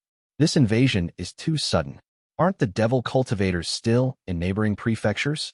How did they traverse the vast mushroom forest plain and appear in Lixiao Prefecture unnoticed? Does Xiao Shooting know about this? He huddled in a corner to remain unseen as more thoughts continued racing through his head. The marketplace was under the supervision of Xiao Yongling, a cultivator of the Foundation establishment realm. However, he was reassigned 5 years ago, leaving only Xiao Ruyu, who is still a chi cultivator here. No, maybe Xiao Ruyu has already left the mountain long ago. Li Xianxian looked up at cloud-crowned peak, which was shrouded in dark clouds, his heart filled with unease. If Qiu, planted in the market as a spy, was already a peak chi cultivator, that must mean that the cloud-crowned peak was currently surrounded by Foundation establishment realm cultivators. For Li Xianxian observed silently. After Xiao Yongling's reassignment, the Xiao family had only 1 or 2 Foundation establishment realm cultivators left at the marketplace on the cloud-crowned peak. They were clearly outnumbered and forced into a defensive stance. It takes the time to burn a stick of incense to travel here from Xianyu Peak, and a quarter of that time has already passed. Li Xuanquan's expression was grim. He was painfully aware of his modest abilities, merely at the third heavenly layer of the Qi cultivation realm and not adept in combat. If the situation escalated into chaos, he feared the worst. Boom. The attic before him exploded with a loud bang, and as scorching flames erupted, Li Qiuyang's hurried steps halted. He looked up at the sky, awash with streaks of light, and felt torn. That black robe cultivator is most likely a devil cultivator. Brother Xian probably sent me out to seek help from the Xiao family. But given the current situation, the Xiao family can hardly protect themselves, let alone assist others. The marketplace sprawled around Cloud-Crowned Peak, crowned by a grand formation that enveloped the entire area. Numerous nodes were scattered throughout the market. Amidst the dark clouds looming over the peak, Li Qiuyang spotted several black-robed cultivators. It was then that he realized that seeking help by ascending the mountain would be futile. As the angry shouts of the other black-robed cultivators that were wreaking havoc in the marketplace filled the air, a sense of foreboding grew within Li Qiuyang. Hiding under the eaves, he brooded darkly. Brother Xian must be fighting that cultivator right now. That man is a peak Qi cultivator. How can Brother Xian possibly hold his ground? He wanted to step forward, but paused, gripped by hesitation. But I am just an unrefined Qi cultivator. I'd be killed instantly by the devil cultivators as soon as I stepped out. How can I even stand a chance to help Brother Xian? Outside, the battle raged with cries of pain and splattering blood. Gritting his teeth, Li Qiuyang knew he could not remain hidden for long without being discovered. He quietly activated a Qi restraining technique before cautiously venturing out. The black-robed devil cultivator ahead was an early-stage Qi cultivator and was wielding a large axe. He radiated a fierce aura, laughing maniacally as he swung his weapon. Opposite him, a group of Xiao family cultivators stood in formation, led by a figure who had only recently attained the Qi cultivation realm. Li Qiuyang, familiar with the local cultivators, recognized him and recalled their brief interactions. Behind him stood 5 cultivators of the 3rd and 4th stage of the embryonic breathing realm, holding white mana light in their hands that formed a small, shimmering formation. Each time the devil cultivator's axe struck, the formation shook, threatening to collapse under the force. A chill ran down Li Qiuyang's spine. He had often seen Xiao family's cultivators resolve disputes with calm efficiency, but now they struggled to hold their ground. It was his first time witnessing such a formidable battle. The Xiao family's cultivators are strong, and they have always been regarded as formidable among their peers. Yet, they have to form a defensive formation just to withstand this devil cultivator's assault. Li Qiuyang reached into his sleeve and pulled out 2 talismans, one early stage and one late stage Qi cultivation realm, which he had initially planned to sell for spirit stones. Holding them tightly, he prepared for action. The Xiao family's cultivators, sweating under pressure, glanced up and caught sight of Li Qiuyang hiding in the distance. A fleeting relief flickered across their faces before they swiftly resumed a guise of anxiety. Quietly, they marshaled their strength, preparing to coordinate their counterattack with Li Qiuyang. Understanding their intentions, Li Qiuyang slowly channeled his mana into the talisman in his hand. As soon as it glowed with a red aura, he cried out loudly, "Release!" Chapter 382, Profit from Chaos, I. Li Qiuyang's spell ignited in his hand instantly, flaring into a stream of light that split the air as it flew toward the unsuspecting man. Focused on the group of Xiao family's cultivators in front of him, the man felt his skin crawl and turned just in time. Damn it! The devil cultivator saw the fire spell barreling toward him and hastily shifted his stance to block it. Despite his experience and strong martial prowess, he was forced to brace himself and counter the spell. Meanwhile, the Xiao family's cultivators reacted swiftly and grasped this opportunity to attack. They positioned themselves behind the man now, seizing the opportunity as they swung their Dharma artifacts. Their leader commanded, "Men, reposition yourselves. Shift the formation to the offensive." The golden light, long gathered in his palms, was bursting forth. The embryonic breathing realm cultivators behind him had been channeling their mana to empower the spell all this while, making it blaze ever brighter, transforming into a prismatic golden missile that hurtled toward their foe. Shit! An ordinary Qi cultivator caught between these attacks would have had no chance of survival. However, This devil cultivator was not ordinary. A brilliant blood light flared around him, and a small red shield emerged behind him. Clang! He raised his large axe, its blade aglow with sinister blood light. With a single sweeping blow, it had already shattered Li Qiuyang's spell. However, an unyielding streak of golden light struck him squarely in the back. The shield lasted only a moment before vanishing under the onslaught of the golden light. It was a brief respite, but enough for the cultivator to adjust his position and narrowly avoid a fatal blow. A muffled poof was heard before blood splattered everywhere. The devil cultivator's body was cleaved all the way from his left shoulder to left hip, and his organs spilled out gruesomely. He gritted his teeth and cursed, then quickly performed a hand seal. The blood and flesh in the air quickly transformed into a swirling blood mist before touching the ground, and just like a whirlwind, the remnants of his body vanished into the depths of the alley. Li Qiuyang, having never before encountered a devil cultivator of such resilience, stood frozen in shock for a moment before exclaiming, "How can he still escape in that state? How can this be possible?" Brother Qiuyang. The Shao family cultivators had already broken their formation and approached him with gratitude. "Thank you for your help, Brother Qiuyang." "No problem," Li Qiuyang replied, but he was still a little dazed from being surprised by the devil cultivator's maneuver. "Are we going to just let him go like this?" he asked. Noticing Li Qiuyang's surprise, a member of the Shao family smiled bitterly and said, "You may not know about this, Brother Qiuyang, but devil cultivators are masters at preserving their lives. Among all cultivators, those who followed the path of Diverse Mansion Unified Cauldron were notoriously difficult to defeat. What's more, devil cultivators like him generally disregard their physical bodies, just like the Buddhist cultivators. While their bodies aren't as disposable as the Buddhists, they certainly don't hold the same value to him as to us. Do not be fooled by his injuries. A few days of absorbing blood qi and devil qi will see him fully restored," he added bitterly. While the Shao family's cultivator was explaining, the white formation in the sky above them suddenly rumbled, revealing cracks all over. The faces of those around him immediately turned ashen with fear. "Then we should leave quickly. If this devil cultivator gathers reinforcements and attacks, we'll be as good as dead," Li Qiuyang urged hastily. The expression of the Shao family's cultivator darkened as he said gravely, "You're right. The market seems to still be surrounded by devil cultivators. It's impossible to escape now. There's still a major formation atop the Cloud Crown Peak. Why don't you come with me to the market center? There's a Foundation Establishment Realm cultivator on Cloud Crown Peak, and with the Grand Formation's protection, I think we can hold out until my family sends help." Li Qiuyang shook his head, pulling a jade pendant from his storage pouch and sensing its direction before replying. "Brother Xin from my family is still in the marketplace. I must go help him. Forgive me, but I cannot accompany you." Ah. A look of disappointment appeared on the Shao family's cultivator's face as chaos reigned around them in the city. He knew Li Qiuyang, an unrefined qi cultivator, might struggle even with self-protection, let alone find someone in the marketplace. But seeing Li Qiuyang's solemn, determined expression, he could only cup his fist respectfully and say in a subdued voice, "Take care of yourself, brother."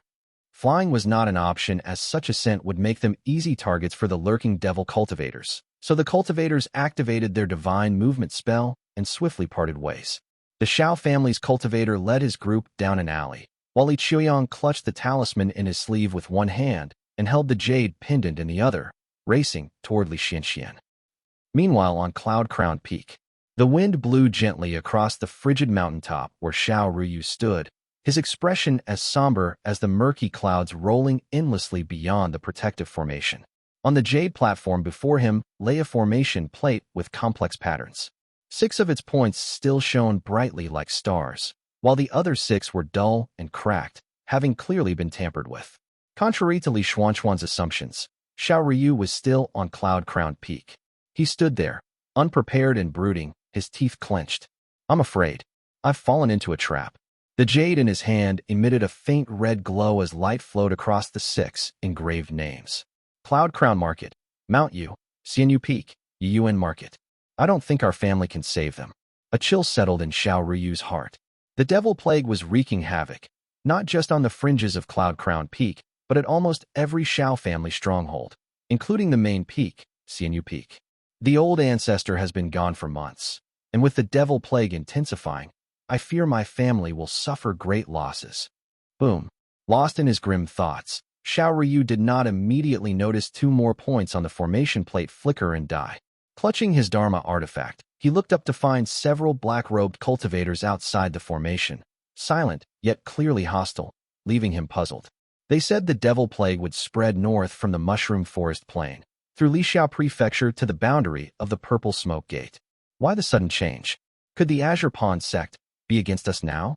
Having led his family for 3 years and managed the Cloud-Crowned Peak Town for 5, Xiao Ryu was no longer the impulsive youth who had once sought revenge at the Golden Tang Gate together with Li Xianfeng. His knowledge of hidden secrets and his tactical acumen had evolved immensely. Impossible.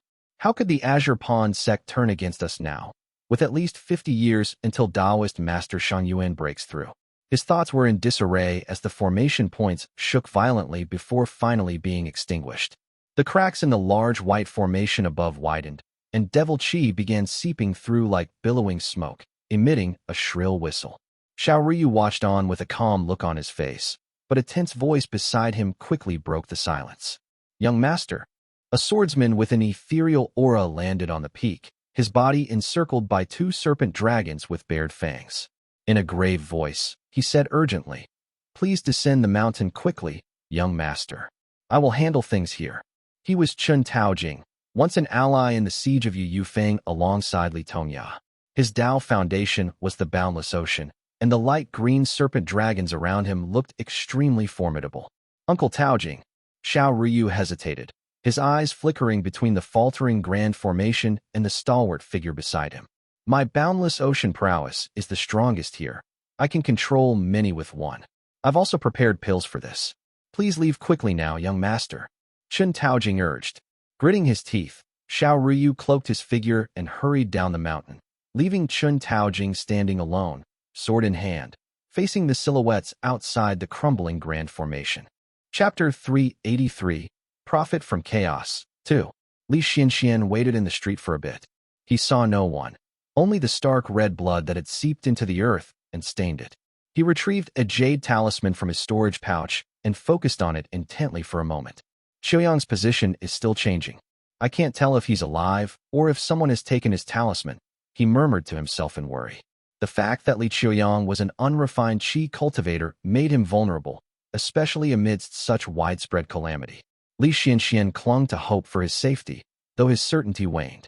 Anxiously, Li Xianxian watched the direction indicated by the jade talisman and began to move toward it. After a moment's hesitation, he crammed the talisman into a crack in the wall. His hand glowed with mana light as he quickly wrote a few lines of words on the wall. "Qiuyang, if you're reading this, then wait for me here." He secured the message with their family's encryption method before swiftly departing. Walking down the street, Li Xianxian passed by a gruesome scene. Bodies young and old lay scattered, their ends evidently violent. Amidst the debris, he noticed fragments of a jade bottle and 2 blood-stained white pills emitting a faint glow. Years of experience working in the store allowed him to quickly identify them as clear-mind pills. These were used by cultivators to clear their minds and stabilize their qi to enhance cultivation. He promptly approached the pills and scooped them up. He wiped them on his robe first before casting a spell to remove the remaining bloodstain and squinted closely at them. The pills had smooth surfaces and were well made, clearly produced by a prestigious clan. Despite being stained with blood, their efficacy was only slightly diminished. Relieved, he sealed them in a jade bottle and resumed his search. The corpse in the blood pool was desiccated, with its life force completely drained. However, Li Xianxian was undeterred. He searched the body, only to find that the storage pouch had already long since been robbed clean by the devil cultivators. He rubbed the sleeve of the clothes that the corpse was wearing and realized that it was made of high-quality spirit cloth, suggesting that the deceased cultivator had a notable background. Without hesitation, he stripped the robe from the body and stowed it in his storage pouch. After looting the corpse, Li Xianxian looked up and saw a shiny store sign across the street that read Elixir Pavilion. His heart surged with excitement. Staring at the deserted entrance which reeked of blood, a greedy thought crossed his mind. The devil cultivators must have raided this place in haste. Perhaps they left something behind. Elixir Pavilion was owned by the Yu family of Cloud-Crowned Peak. Just days before, Li Xianxian had purchased various items there. The selection of elixirs was extensive, and he could have easily spent all day browsing through their offerings. Snapping back to reality, Li Xianxian immediately cast an aura restraint technique on himself before quietly approaching the pavilion. At the entrance, a cultivator dressed in brocade kneeled with his head drooped downward. Blood flowed down the steps from his hollowed chest. His heart had been stolen. Recognizing the man as the Yu family shopkeeper, Li Xianxian shuddered at the sight. If I hadn't recognized that Thunder Pearl and acted swiftly, my family's store might have suffered the same fate. Or worse. Li Xianxian moved past the corpse and quickly searched the counter. Despite a thorough search, the grim reality was that it had been completely looted. The devil cultivators, fond of spirit stones, had evidently taken them all, leaving nothing behind. The elixir pavilion was shrouded in darkness, littered with broken fragments of jade bottles and bloodstains. Using his spiritual sense, Li Xianxian managed to salvage 5 robes and 7 pills, 6 of embryonic breathing and 1 of qi cultivation realm. He glanced back at the disrobed corpses. Feeling a twinge of remorse and guilt, he decided to cover them up with other fabric he found in the store before stepping into the pavilion's backyard. The backyard was even dimmer and partially collapsed. The bare stone slabs underfoot glowed a dark red. Though they were not hot, the pungent smell of the smoldering ground was sharp and acrid, stinging his nostrils. Warm yet not searing, it's a fire vein. The Yu family must have been planning to build an alchemy room, so they had drawn the fire vein here, Li Xianxian murmured thoughtfully. Although the Li family did not have an alchemy room, Li Xianxian was able to identify the baleful flame used in one. The devil cultivators had likely ransacked the area and stolen the furnaces. Without the furnaces and their suppressing formations, the fire vein had erupted, scorching the ground around it. Casting a protective spell over his nose and mouth, Li Xianxian cautiously advanced, pushing aside the debris of a pillar to reveal the smoldering dark red flames beneath it, confirming his suspicion that the furnaces in 2 rooms had indeed been stolen. What was left behind was only the fiery veins that were exposed and glowing intensely. What a waste, he sighed. The Yu family must have expended many spirit stones to harness these fire veins, as it required a lot of work. As he turned to leave, a faint groan caught his ear. He paused, listening intently. Following the sound, he spotted a furry arm poking out from beneath the rubble. A hand with sharp, black nails was struggling to push aside a boulder. Li Xuanchuan's first thought was alarm. Is it a demonic creature? How could a demonic survive in Yu family's marketplace at the heart of the city? Yet as he observed more closely, the creature showed no signs of demonic qi, but instead radiated pure mana. This can't be a demon. It must be one of the Yu family's spirit beasts. Perhaps one that guarded the storehouse or served them. Relieved, Li Xianxian stepped forward and struck the boulder with his palm, shattering it instantly. The creature pinned beneath flipped over, revealing a monkey's face. A spirit monkey. Li Xianxian wondered aloud. The monkey appeared exhausted, its eyes red and face deeply wrinkled, yet its gaze was lucid, brimming with worldly wisdom. Tears filled its eyes as it looked at Li Xianxian with great emotion in his eyes. Each breath it took was labored, resonating like air wheezing through a broken furnace. Li Xianxian held the monkey's furry hand and was taken aback to discover that this spirit beast was stronger than him. It had reached the 4th heavenly layer of the qi cultivation realm, but despite its strength, the monkey was suffering from fire poisoning and had sustained numerous injuries, teetering on the brink of death. Li Xianxian gazed at its tear-stained face, which was filled with gratitude, and felt a tug at his heartstrings. He reached into his sleeve and produced 2 healing pills, offering them to the monkey. Here, take these, he said warmly. The hunched spirit monkey eagerly accepted the pills and swallowed them. It then began gesturing animatedly, moving its body to generate a clattering din akin to clanking iron. It was at this moment that Li Xianxian finally noticed a cold, heavy collar around the monkey's neck. Nearby, a jade green mortar and pestle lay discarded, its edge chipped but still glinting like a precious treasure. He picked it up, recognizing it as a qi cultivation realm dharma artifact used for grinding herbs, a rare find which was highly prized among alchemists and worth even more than any elixir. Overjoyed, Li Xianxian exclaimed, "Good monkey, with these treasures, many of Ming'er's problems will be solved." Trying to contain his excitement, he carefully stored the dharma artifacts into his storage pouch. The monkey kneeled and parted its charred fur, revealing several puncture wounds of varying sizes. The wounds oozed black blood, presenting a startling and grim sight. Realization dawned on Li Xianxian as he quickly retrieved a bottle of ointment and applied it to the wound, then cast 3 spells to heal the monkey's wounds. Looking at the creature, he speculated, this spirit beast likely tended to the Yu family's fires. I wonder where it was hiding during the devil cultivator's attacks. Its survival is nothing short of miraculous. As he tended to the monkey's blistered skin and singed fur, horror struck him at the realization of what it had endured. It must have hidden itself in the fire vein. Such a smart and resilient monkey. Its mental fortitude is impressive. The fire vein, fraught with toxic flame and chaotic energy, could disrupt spiritual senses. It was a perilous hideout, yet the monkey had endured the suffering silently. Still in disbelief, Li Xianxian watched as the monkey dug through the debris, retrieving a charred body. From the sleeve pocket of the corpse's robe, it pulled out a shiny jade piece. Click!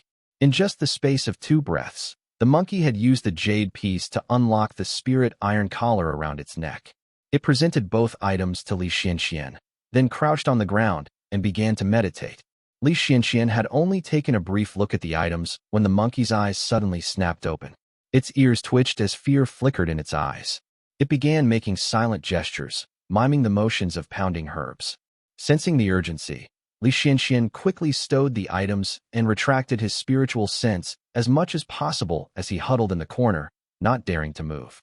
The monkey anxiously alternated between bowing and miming the action of pounding herbs, but did not dare to make any noise. Li Xianxian watched it quietly for a moment before taking out the mortar and pestle from his storage pouch and handing it back to the monkey. In an instant, the creature gratefully grabbed the Dharma artifacts and disappeared into the ruins like a wisp of smoke. Chapter 384, Profit from Chaos, 3. Meanwhile on Wutu Peak, Li Yuanjiao exhaled deeply. The scale pattern of the long sword named Dragon coiling pillar in his grip shimmered with an azure sheen as it caught the light. With his other hand, he held a light purple-colored manual titled The Law of Celestial Moon. Now 33, Li Yuanjiao stood at the 6th heavenly layer of the Qi cultivation realm, just a step away from achieving the 7th heavenly layer. His progress, fueled by the flowing Qi-swallowing spirit talisman and the considerable resources of the Li family, was already regarded as extraordinary. By comparison, Li Tongya was already 50 when he reached the 7th heavenly layer, and Li Xianfeng was nearly 40. Li Yuanjiao's rapid ascent definitely positioned him as an exceptional cultivator among the other disciples of the Li family. I should break through to the 7th heavenly layer by the end of the year. The late stages of Qi cultivation realm are about accumulation. With 7 or 8 years of effort, followed by a talisman pill, I should be ready to attempt a breakthrough to the most difficult 9th heavenly layer. Just 2 more years, and I might attempt to build the Immortal foundation. If everything went according to plan, Li Yuanjiao should be able to seclude himself to break through to the foundation establishment realm in his early 40s. He stowed the manual away and retrieved a white jade slip, titled The Law of Sexagenary Cycle Sword Manual, a commentary written by Li Tongya. Compared to the complicated Law of Celestial Moon, it was much easier to understand. After carefully reading the content twice, he thought to himself, Granduncle's swordsmanship is exceptional, having been mentored by the sword Immortal himself, yet he only grasped the sword element at the age of 80. That shows how difficult it is to master the art of killing. I wonder how many swordsmen and sword immortals there are in Jiangnan. Currently, only I can match my granduncle in sword talent. Qinghong and Shiqing prefer spears, and the next best swordsman in our family, Zhi'er, has gone to the sect. Shijuan shows promise, whereas Shiming treats his sword merely as a tool, lacking the true spirit of a swordsman. Deep in thought and stroking his chin, Li Yuanjiao was interrupted by a middle-aged man with slightly tanned skin, high eyebrows, and huge eyes. He approached and cupped his fist. Peakmaster, there's been an incident on Gully Road. He was none other than Shamili, a Qi cultivator of the 4th heavenly layer who had given up on ruling Mount Yu State and now cultivated alongside Li Yuanjiao. Despite being an unrefined Qi cultivator, he consumed spiritual Qi that had been mixed with water and purified. Skilled in the Purple Thunder secret origin technique, he stood on par with regular Qi cultivators. Taken aback by the news, Li Yuanjiao rose on the winds. As he ascended, he saw smoke billowing from Gully Road, drawing cultivators from various families who also rose to investigate. Several white lights stayed in the air, signaling hesitation. Something happened at Cloud Crown Peak. Thanks to the Xiao family's efforts in renovating Gully Road, complete with station cultivators at newly established relay posts, news from Cloud Crown Peak reached them swiftly. Li Yuanjiao's expression darkened. Oh no, how could this happen? Father and the others are still at the marketplace. Let's go. He quickly descended, summoning Li Qinghong and Enjian, along with other seasoned Qi cultivators before flying eastward together. Li Xianxian watched the monkey vanish, his mind swirling with doubts and a nagging sense of fear that the creature might not return, which stirred a vague regret within him. Splat! Before he could dwell on these thoughts, a subtle flipping sound set off alarms in his heart. Unfortunately, the baleful flames in the backyard from the fire vein suppressed his spiritual sense, confining it to a mere few inches around him and preventing any investigation of his surroundings. After waiting in the fire-enshrouded backyard for some time, Li Xianxian finally glimpsed a tall, dark figure with a halo of red light around him emerging from the baleful flames. While Li Xianxian was waiting, he already had the most powerful fire talisman in his clutch. His eyes were fixated on the figure, carefully contemplating his next move. Dressed in black and exuding blood qi, he must be a devil cultivator. I need to strike first. Even if I can't defeat him, I can at least escape. While this person was busy looking around, Li Xianxian quickly acted. The talisman in his hand glowed a fierce red as he hurled it toward the figure, while he drew a large axe from his storage pouch with the other hand, swinging it with a swift twist. The devil cultivator, whose spiritual sense was suppressed by the baleful flames, had not anticipated such a sudden ambush from the shadows. Caught off guard and struck by a talisman of mid-stage Qi cultivation realm, his face and body were instantly engulfed in flames. OWWW. The baleful flame in the backyard and the fire spell sparked a chain reaction, boosting the fire intensity by 30% and casting a brilliant, red glow over the ruins. In this fiery light, Li Xuanxuan's axe gleamed menacingly as it descended upon the cultivator's neck. Snap! A gruesome noise was heard as the devil cultivator's neck split into two like sugar cane, blood spurting everywhere violently. Li Xianxian felt a moment of relief, until the headless body of his enemy staggered forward, its pale hand striking Li Xuanxuan's chest with surprising force. What? The impact sent him flying, and he crashed into a crooked beam causing a loud noise. Ash and smoke billowed as two large pillars collapsed onto him. Gasping and spitting out two mouthfuls of blood, Li Xianxian dared not continue staying on the ground. He struggled to rise to his feet, and the world was spinning around him.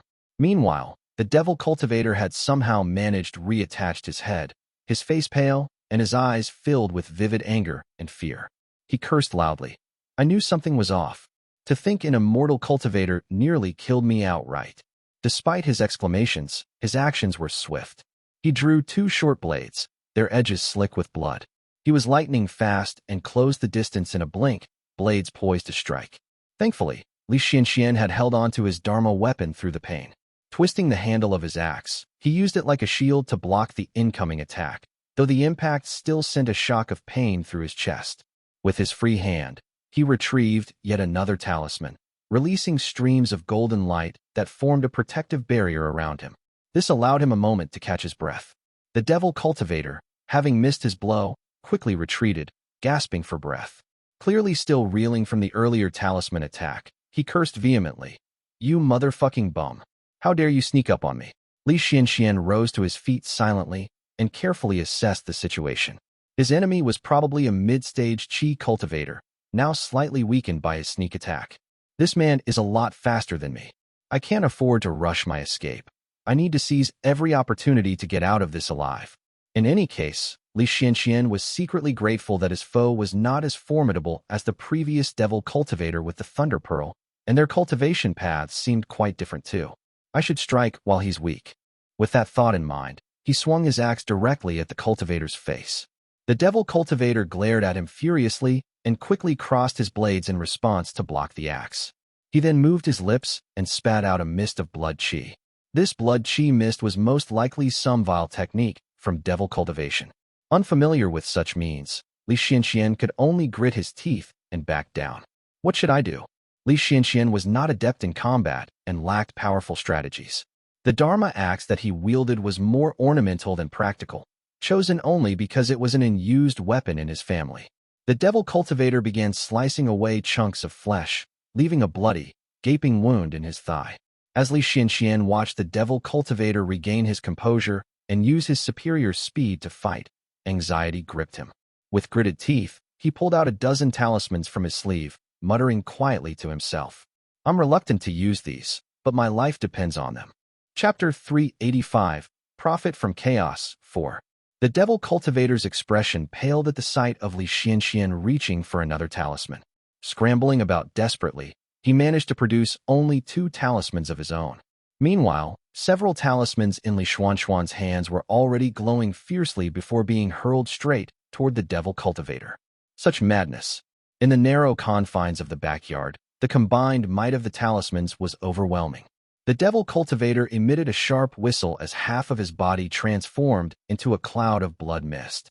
In the pitch darkness of the courtyard, they stood merely 3 or 4 chi apart when Li Xianxian issued a command. Release. The talismans burst into brilliant red light. Li Xianxian had selected fire spells since the room was filled with baleful flames and could be used to his advantage. The darkness in the room was instantly replaced by a vivid crimson glow as flames surged, engulfing both figures. Boom. The elixir pavilion could no longer withstand the onslaught and collapsed under the fiery assault, but fortunately, fires raged throughout the marketplace, making the destruction less conspicuous amidst the chaos. The shield around Li Xianxian shattered instantly, flinging him backward. He rolled twice before coming to a stop, coughing up a mouthful of blood. Several of his ribs were broken, and his left leg hung limply, likely broken too. Flames blazed all around him, searing his skin into blisters. Despite the excruciating pain, he forced himself to stand. His left calf, though badly injured, was still attached to his thigh by the tendon, indicating that the wound, while painful, was not severe. After casting a healing spell on his leg, Li Xianxian staggered to his feet, feeling drained of all energy. The mana shield had saved his life, but at the cost of depleting his mana reserves. Where is that person? The baleful flames roared, further fueling the burning fire and spreading it from the broken wooden beams. It twisted through the air like serpents, warping his vision. Through the distorted haze, Li Xianxian saw the devil cultivator rise to his feet unsteadily, his skin seared and emitting a burnt odor. His hands, reduced to bare bone, were still holding the 2 short blades. He moved toward Li Xianxian steadily, clearly in a far better condition. You? The devil cultivator fixed him with a spiteful glare and managed to squeeze out a single word before a smaller figure burst forth from the flames. A turquoise jade pestle, as thick as an adult's arm, swung through the air and struck the cultivator's head with a sickening crack. The devil cultivator's head burst open like a watermelon instantly, splattering the scene with a gruesome mix of white and red, almost like fireworks. Teeth scattered around like rain, a few of them even hitting Li Xuanxuan's face, and with 2 rolling into his sleeve. Thud! Li Xianxian finally fell to his knees, blood spilling from his mouth. Bam! The monkey continued swinging the pestle, striking the fallen devil cultivator's chest. Flesh and blood flew everywhere, staining the monkey into a gory red. Yet, it showed no sign of stopping. Li Xianxian swallowed a pill and paused to meditate, quickly restoring his mana. He then cast several healing spells upon himself, still focusing on his recovery. Nearby, the fire intensified, painting the surroundings in ominous shades of red while smoke billowed around him. Li Xianxian called out, "Good monkey, burn him with the fire. Burn him." Before he could finish speaking, he saw the devil cultivator's finger twitch ominously. Aware of the threat this man posed, Li Xianxian dared not let his guard down. Despite tearing up from the smoke, he kept his eyes on the devil cultivator and immediately noticed this subtle movement. He yelped in fear and quickly grabbed his large axe at the ready. However, the devil cultivator's stomach suddenly swelled up massively before exploding. A thin, frail, and bloody child jumped out from within, eyes wide with terror.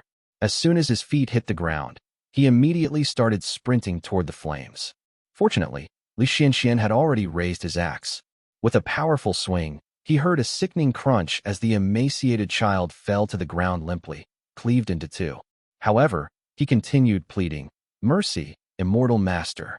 Forgive me, please. I've made a mistake." While Li Xianxian was still gasping for breath, the monkey turned around in terror and swung its green jade pestle, pulverizing the child's remains into unrecognizable masses. Without further delay, Li Xianxian performed a hand seal and unleashed a fire spell. The flame of the spell roared, reducing the devil cultivator's body into mere charcoal. Li Xianxian grabbed the monkey's bloody hand and whispered hoarsely, "Let's go." His voice was so raspy that even he could hardly hear it, but the monkey quickly understood his words, nodding and handing over the black and gold-colored storage pouch that belonged to the devil cultivator to Li Xianxian. Good monkey. After collecting the pouch, Li Xianxian and the monkey dashed from the fire, seeking refuge in a nearby house that was untouched by flames. They collapsed onto the ground and began meditating to heal their injuries. Shit, Li Xianxian cursed. It had been so many years since he last cussed. The word scratched his throat as it came out, bringing tears of relief. His cultivation, which had been stagnant for years, suddenly stirred to life. After a few moments, he rose abruptly in alarm and instructed the monkey, "You stay here and heal first." Li Xianxian placed 2 bottles of pills in front of the monkey before carefully stepping outside. He navigated 2 streets and spotted someone anxiously waiting near where he had concealed the jade pendant earlier. With the elixir pavilion now collapsed and the fire spreading, everyone's spiritual sense was dulled on the street. Squinting through the flames, Li Xianxian could barely discern the figure. However, their eyes met, sending a jolt of fear coursing through him. "Is that Brother Xian?" Li Qiuyang was equally shaken, but gritted his teeth and called out to the man in the distance, his voice trembling. Overwhelmed with relief, Li Xianxian cried out hoarsely, "Qiuyang!" Li Qiuyang took a step forward, then recoiled in shock again. "Brother Xian?" he exclaimed in disbelief. The man limping before him had a gaunt face and a skeletal frame. His eyes were clouded, his skin was smeared with blackened blood and covered in blisters. His hair and eyebrows were completely singed off, leaving his scalp bare. Blood dripped from his sleeves, giving him the eerie appearance of a corpse freshly retrieved from a blaze. If he had not called out his name, Li Qiuyang would not have recognized him at all. Li Qiuyang stared at him blankly. Just when Li Xianxian was about to say something, the ground trembled beneath them. Rumble. Cracks began forming on the surface of the Grand Formation's barrier in the sky, causing the expressions of both men to change. "Brother Xian, let's go," Li Qiuyang urged anxiously. As if remembering something, Li Xianxian stopped him. Wait. He shook off the dripping blood from his sleeves, then swiftly flew deeper into the street. Li Qiuyang stomped his foot in frustration, then quickly hurried after him. As soon as he took a turn, he saw Li Xianxian rushing toward him again, this time with a monkey. "Ah!" Li Qiuyang froze, staring at the monkey in disbelief and shock. Its fur was matted with pitch-black blood, and its exposed skin was covered with blisters. Startled by Li Qiuyang's gaze, the monkey bared its teeth menacingly, raising the jade pestle in its hand as if ready to strike him. "Ah!" Li Qiuyang stumbled back, baffled. Li Xianxian quickly yelled out, "He's with us!" The old man's shout seemed to calm the monkey instantly. Together, the 2 men and the monkey rushed against the wind. Li Xianxian instructed urgently, "This formation is about to break. We must escape through the elixir pavilion. Once the formation collapses, the devil cultivators will swarm in. The baleful flames can disrupt spiritual senses, and the chaos will conceal us." As soon as he finished speaking, realization dawned upon him.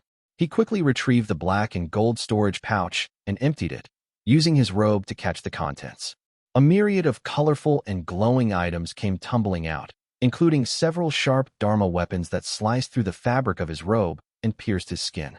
Wincing in pain, Li Xianxian quickly transferred the dharma weapons and jade slips into his own storage pouch. With a swift motion, he discarded the remaining useless items, scattering them across the ground, along with the emptied pouch. Chapter 386. Rescue. Where are the Shao family members? Li Yuanjiao led the members of his family forward and stopped more than 10 li away from Cloud Crown Peak, in front of a massive formation that shrouded the sky. They hovered in midair, their expressions grim. The entire Cloud Crown Peak was enveloped in a fog, and the formation was riddled with cracks. 4 or 5 immortal foundations manifested. Foundation establishment realm cultivators surrounded the peak, deterring any approach. "Something's gone terribly wrong with the Shao family," Li Qinghong said, her eyes alight with anxiety. She carried the white iris spear on her back and clutched a gray spear of the Qi cultivation realm in her hand. Her gaze, tinged with a hint of purple, was fixed intently on the formation. It only takes the time taken for an incense stick to burn to get here from Xianyu Peak. The Foundation Establishment Realm Cultivator should have beaten us here from Mount Liejing, if he meant to come at all. They must have been detained by someone, she exclaimed. The group fell silent, each person grappling with the gravity of the situation. The Xiao family was the Li family's main supporter, and the thought of them in distress was unbearable, not to mention that their own family members were still trapped in the marketplace. My dear, while Li Yuanjiao and the others were waiting anxiously, a woman suddenly approached them, riding on the wind. Her elegant face was tinged with anxiety as well, just like the rest. It was Xiao Guowan, who had rushed over upon hearing of Xiao family's plight. Warner, there are likely many devil cultivators ahead. Do not go any further. Li Yuanjiao instructed as he moved to intercept her, his tone firm. Despite her estrangement from her father, Xiao Guowan remained deeply connected to the Xiao family who had raised her. She glanced toward the besieged Xiao family marketplace with distress, knowing that her uncle, Xiao Ruyu, was likely trapped inside. The ancestor must be held up by someone. Xianyu Peak and Mount Yu are surely under attack, preventing any rescue at the Cloud-Crowned Peak marketplace. Xiao Ruyu, who has always looked after our family store, is also trapped inside, she exclaimed. Li Yuanjiao's heart was equally fraught with worry and concern, but he maintained a composed exterior to comfort his wife. Xiao Ruyu is one of the Xiao family's strongest peak qi cultivators. He surely has some means of escape. There's no need to worry. As they spoke in hushed tones, a thunderous boom resounded in the sky. Rumble. A flash of white filled everyone's vision. The Xiao family's meticulously crafted Foundation Establishment Realm formation, which had held on for an hour, finally shattered like glass, disintegrating into a thunder that vanished between heaven and earth. A swarm of devil cultivators then rode in on a cloud, descending upon the marketplace in a frenzied looting spree. As chaos ensued, the Xiao family cultivators at Cloud-Crowned Peak knew defeat was inevitable and descended the mountain in a desperate bid to escape. Unfortunately, Cloud-Crowned Peak had become the focal point of the devil cultivators' siege, and it was uncertain how many would make it out alive. Go! As the devil cultivators flooded the marketplace, several onlookers exchanged glances and began to close the distance. After covering a few li, they heard a bellowing cry. Chen Taojing of the Xiao family is here. Don't think you can act as you please. In the sky above Cloud-Crowned Peak, a brilliant white light flashed, revealing two pale red serpent dragons, their fangs and claws bared in a ferocious display against numerous adversaries. Both serpents had 4 streams of black qi in their clutches. It appeared that Chen Taojing had either consumed a powerful elixir or performed some kind of secret technique. The serpent dragons, though oddly colored, were impressively lifelike and formidable. As his declaration echoed loudly, Li Yuanjiao felt the dragon coiling pillar at his waist buzz and tremble, as if on the verge of flying through the air. He quickly pressed down on it in alarm. I heard about this Chen Taojing from Uncle. He's a formidable swordsman. However, why then does his presence agitate the dragon coiling pillars so much? While he pondered, a mocking voice cut through his thoughts. Chen Taojing of the Xiao family? Ha ha. A female devil cultivator's laughter rang out shrilly, as if she had just heard the funniest joke. After a pause, the voice softened to a taunt. I heard that the Xiao family used to be the lapdogs of Lingyu Gate's Chen family. How amusing that the roles have reversed in a mere 100 years, and now it's the Chen family who bows to the Xiao. Chen Taojing paused in the air as if trying to identify something before sneering coldly. Here I thought what sort of devil plague this was. Turns out it's just something that crawled out of the tower. Shut up. The female voice, now furious, let out several shrill screams. The black qi in the air grew restless, quickly encircling Chen Taojing and muffling his words. Seeing that the Foundation Establishment Realm devil cultivators in the sky were entangled and immobilized, Li Yuanjiao saw an opportunity. He turned to the group behind him and whispered, Master and I have the highest cultivation realm here. We will approach and assess the situation. The rest of you wait here. Upon hearing the instruction, and Jian stepped forward.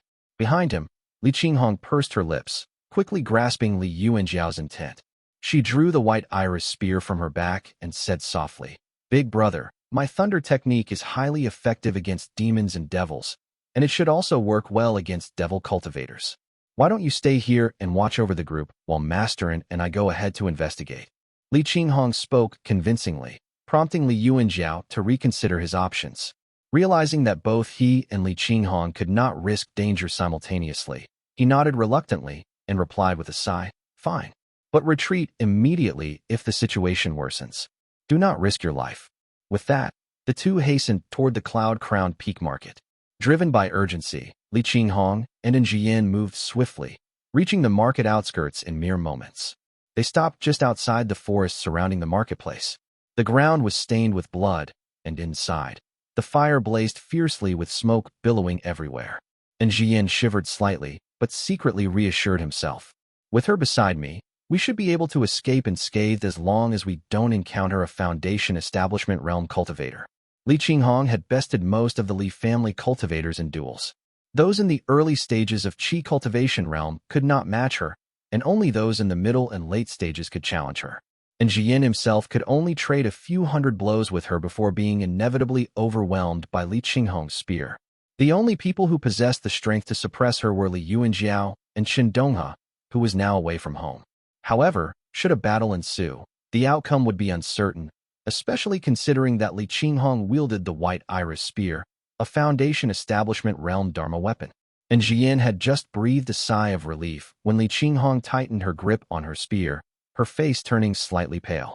The devastation around the market was a grim reminder of the peril facing her uncle, Li Xianxian, and her clan uncle, Li Qiuyang, not to mention her mortal brother, Li Yuanyun. Still harboring a sliver of hope, she quickly retrieved a jade pendant from her storage pouch. This pendant could locate others from the main family and their aides within a li or two. Oh! Upon sensing with her spiritual sense, Li Qinghong was relieved to see two pendants moving together, steadily heading away from the chaos of the market. Overjoyed, she exclaimed, "Clan Uncle Qiuyang and Uncle Xianxian are together and close by." And Jian nodded, relieved at their safety. As they descended toward the market, he thought to himself, "I only hope that Li Xianxian and Li Qiuyang haven't fallen to the same enemy, or had their pendants taken. This woman's wrath would be a force of nature, summoning thunder that could obliterate her enemies, leaving no trace behind." Chapter 387, Benefits. Brother Xian. Li Qiuyang flew close to the ground with Li Xianxian beside him, whose face was ashen. He was dragging the scorched monkey along, occasionally pulling out a talisman from his sleeve and tossing it behind them. Boom! The talisman barely emitted a glow before a blood-red hammer shadow crushed the spell into countless fragments. The man holding the hammer laughed heartily. "You must be from a rich family, so full of treasures," he mocked. They chose a path shrouded in infernal fire to escape, but Li Xuanxuan's luck was never good, and they soon ran into a devil cultivator. This one, wielding a large hammer and seeming to be quite powerful, appeared to be in the middle stage of the Qi cultivation realm. Li Xianxian and the monkey were already in terrible shape, and Li Qiuyang was only an unrefined Qi cultivator, making them no match for this opponent. They immediately turned to flee for their lives. Fortunately, this guy's techniques are broad and slow, unlike the previous devil cultivator. "This gives us a bit more time," Li Xianxian said as he touched the jade pendant in his sleeve, formulating a plan in his mind. Although his internal mana was almost depleted and he could not increase his speed, he used the river-crossing torrential step to dodge left and right, managing to hold on. The devil cultivator chased them on a rolling black cloud, brandishing his hammer and toying with them like a cat would with mice. Occasionally, he would speed up, forcing Li Xianxian to use talismans to fend off his attacks.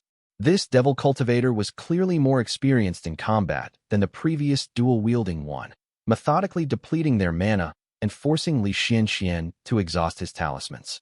"Brother Xian, this is not working. Let me cover the rear," Li Qiuyang whispered through gritted teeth to Li Xianxian, whose face looked ghastly. "No need."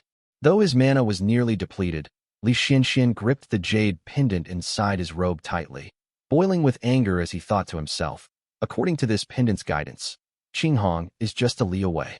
I'll show you the consequences of bullying a Li family member."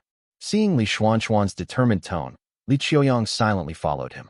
Qi cultivators were extremely fast. They had been running for only a few breaths before a woman appeared ahead. The woman seemed to be in her late teens, clad in bright white jade armor that shimmered with an azure light. Her almond-shaped eyes were filled with anger, tinged with a hint of purple. She held a spear, its tip pointing downward. She had an attractive face that exuded a heroic aura. The ribbons on her jade armor fluttered in the wind. Her hair was simply tied up in a ponytail with a plain jade hairpin, and her jet-black hair flowed freely in the wind. Lady Qinghong, Li Qiuyang, seeing hope and despair, was overjoyed. He finally understood the source of Li Xuanxuan's confidence earlier. They staggered to her side, breathing a sigh of relief. The devil cultivator's face darkened, intimidated by Li Qinghong's imposing presence. He slowed down, but upon realizing she was only a mid-stage Qi cultivator, he laughed mockingly.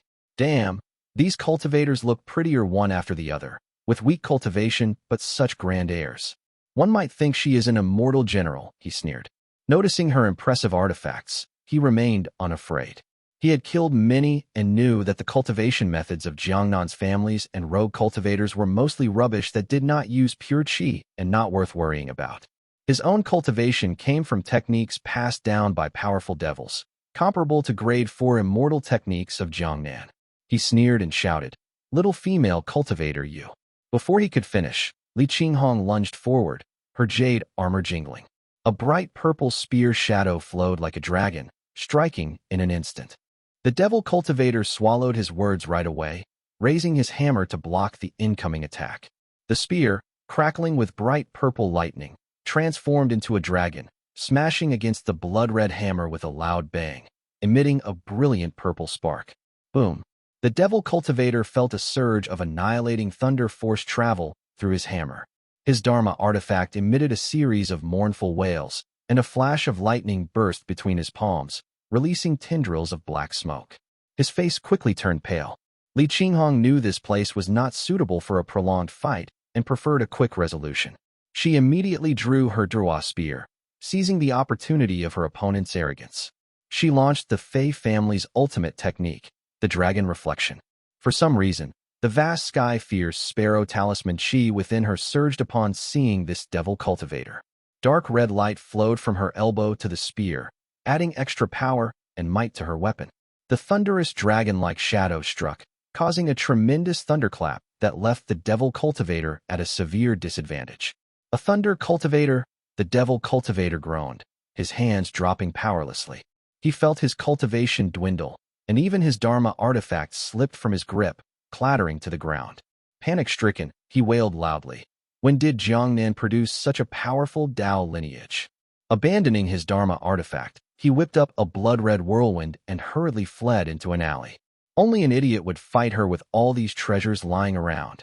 Whether I can win or not, my cultivation is already half gone. Specialized in escape techniques, the devil cultivator disappeared at the end of the alley in the blink of an eye, leaving his hammer on the ground. Li Qinghong watched him go with a smile, unhurried. Her delicate hand twirled the spear and rested it behind her. With her other hand, she crafted a talisman in the air, emitting mysterious purple patterns. Buzi. The thunder talisman formed before her, glowing brightly. The purple thunder's secret origin technique she practiced was ancient and profound, with several secret techniques attached to it, this being one of them. Li Qinghong chuckled softly, flicking the talisman like a meteor after the fleeing devil cultivator. Without waiting for the result, she picked up the hammer and calmly turned to her uncles, saying softly, "Uncles, we should leave quickly." Li Xianxian and Li Qiuyang were awestruck by her spear's power, nodding hastily. The three of them took off, flying just a few qi before a loud explosion sounded from the market. Boom! Purple lightning erupted, and black smoke rose. Several screams and curses ensued, with a few red lights and demonic smoke shooting up. Li Xianxian and the others ducked instinctively. Even the monkey looked terrified and distanced itself from her. Hearing the commotion, Li Qinghong calculated their next steps. Realizing her brother Li Yuan was missing, her heart sank. "Uncle, where is brother Yuan?" she asked softly. Li Xianxian and Li Qiuyang exchanged glances, unsure of how to respond, leaving only the sound of their sighs. Li Qinghong understood immediately and flew on in silence. On the gully road, Li Yuanjiao and his group waited for a while, chasing away some scavenging rogue cultivators before seeing Li Qinghong approach with the others. He hurried to meet them, staring at Li Xuanxuan's condition in shock. "Father." Li Xianxian raised his head, his left leg crooked and dangling. He looked emaciated and withered, his eyes half gray and half white. He gave a weak smile and managed to croak out softly. Jiaoer. Though Li Yuanjiao had minor grievances with his father, he still cared deeply for him. He quickly supported him, asking gruffly, "What happened to you?" Ah. Li Xianxian, despite his haggard appearance, was filled with the joy of survival, unable to hide his glee.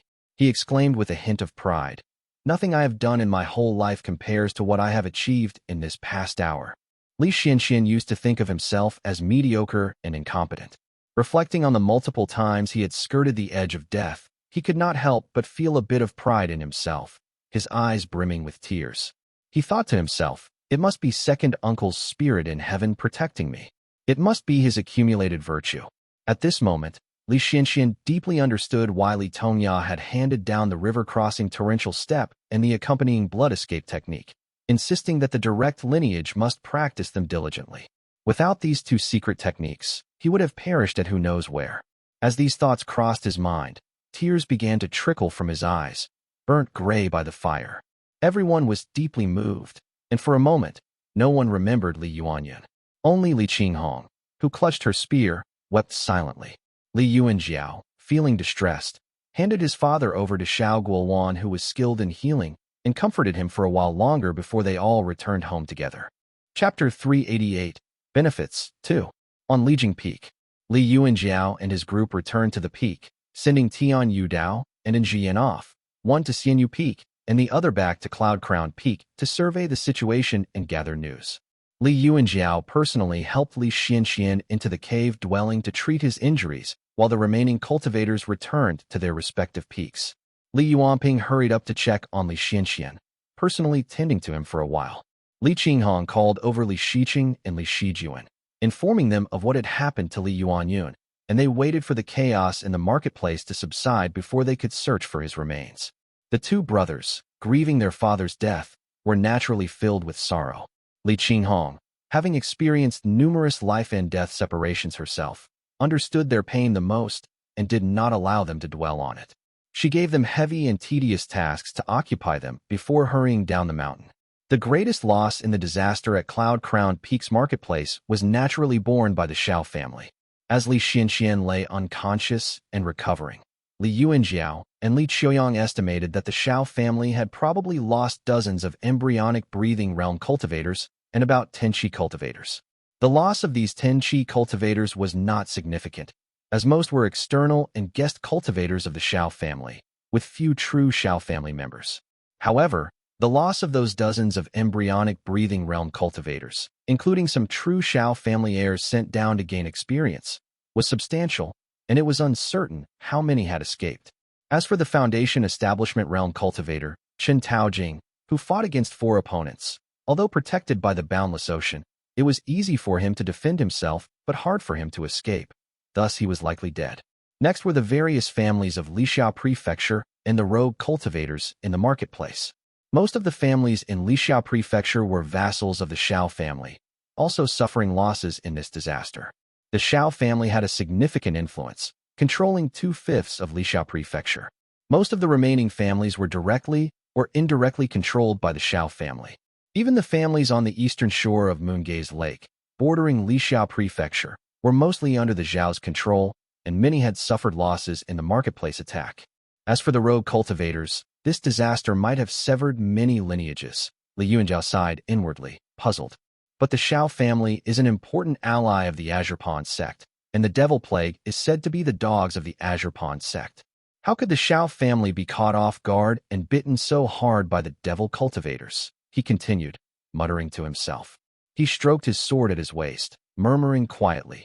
Either the Azure Pond sect has fallen out with the Xiao family, or the devil cultivators have gone rogue, or perhaps someone from the 3 sects and 7 gates interfered, altering the overall situation. Recalling the hints given by Yuan Tuan when she visited the Li family, Li Yuanjiao dismissed these speculations. If the devil cultivators spread out in Lixia Prefecture, it will be our Moongaze Lake that suffers, he mumbled, understanding the situation. Feeling anxious, he wondered whether to take another pill to break through to the 7th heavenly layer of the Qi cultivation realm when the stone door in front of him rumbled open, interrupting his thoughts. Li Xianxian hurried out. Li Xianxian had changed into a clean robe, and most of his burn scars had healed, though his eyes still had a grayish hue. He looked emaciated and haggard, lacking his former solemn and dignified appearance. "What about that monkey?" Li Xuanxuan's first question upon waking was about the obedient spirit beast he had brought back, causing Li Yuanjiao to smile wryly. Turning to a nearby family soldier, he gave a command. "Go bring that spirit beast here." Li Yuanjiao watched Li Xianxian eagerly, who had been the head of the family for many years. Li Xianxian understood the unspoken request and happily took off the storage pouch from his waist, saying with a smile, "Let's see what we have gathered." The family's finances had been in poor shape for many years, so both Li Yuanjiao and Li Yuanping were keenly interested in what Li Xianxian had managed to collect during the disaster at the market. They both nodded eagerly. "Russell." Li Xianxian reached into the storage pouch and poured out a stream of treasures, most of which he had taken from the storage pouch of the dual-wielding cultivator. The rest included a few robes and some pills. The Dharma artifacts were all of the Qi cultivation realm. There were 4 low-grade and inferior-grade artifacts, which were not worth mentioning. The highlight was a medium-grade artifact, a large oval-shaped earth-yellow shield called the 6-stone cloud plate, a well-crafted item known for its sturdiness. As for how they knew its name and origin, the shield's edge had a small inscription on it that said, 6-stone cloud plate, medium grade, Yuan Wu Peak, forged by Yu Muxian. Both men were rendered speechless by the discovery. It was the first time they learned that the term medium grade referred to the mid-stage of Qi cultivation realm within the sect. Li Yuanjiao hefted the 6-stone cloud plate, finding it light and handy, and remarked, "It is indeed the work of an old acquaintance. Yu Muxian does have some skill indeed. After all, it is from the long-lost molten metal cave technique," Li Xianxian said quietly as he heard many rumors in the market. He stored the 6-stone cloud plate away and brought out a pair of twin blades. These twin blades were also medium grade, and they were flat and thin. Without the devil cultivator's mana, they showed a faint blue-green hue. They examined them for a while, but found no signature, indicating they were not from the 3 sects and 7 gates. Li Yuanjiao swung the blades, which emitted a thin blue blade qi. It was thinner and sharper than sword qi, requiring specific skills to wield it properly. Let's call them Azure blades. The Li family's collection of Qi cultivation realm artifacts was limited, with none of medium grade until now. The Azure blades were a pair of artifacts, significantly increasing their value. Naturally, Li Yuanjiao carefully noted them down and stored them away, considering their potential future use. The form of each Dharma artifact determined the reach and range of its Qi and aura, each with its own characteristics. Having a variety of different weapons in the family's repertoire was greatly beneficial. There is also the large hammer that Qinghong has. "I wonder what grade it is," Li Xianxian said thoughtfully. After sorting through the Dharma artifacts, he set aside the pills and picked up a jade slip from the table, marveling at it. It is strange that this devil cultivator carried his legacy so openly. Perhaps he had no fixed residence and nowhere else to store it, he mused. Li Yuanjiao scoffed and offered a different perspective. If not for this, how could devil cultivators grow so rapidly in Jiangnan? They probably copied countless copies and spread them widely. It is no wonder they have several copies in their storage pouch. Li Xianxian found this explanation reasonable. He had seen the bizarre resilience of devil cultivators with their numerous backup plans, unafraid of damaging their bodies or their cultivation. Many rogue cultivators, unable to resist temptation, naturally turned to the devil cultivation in droves.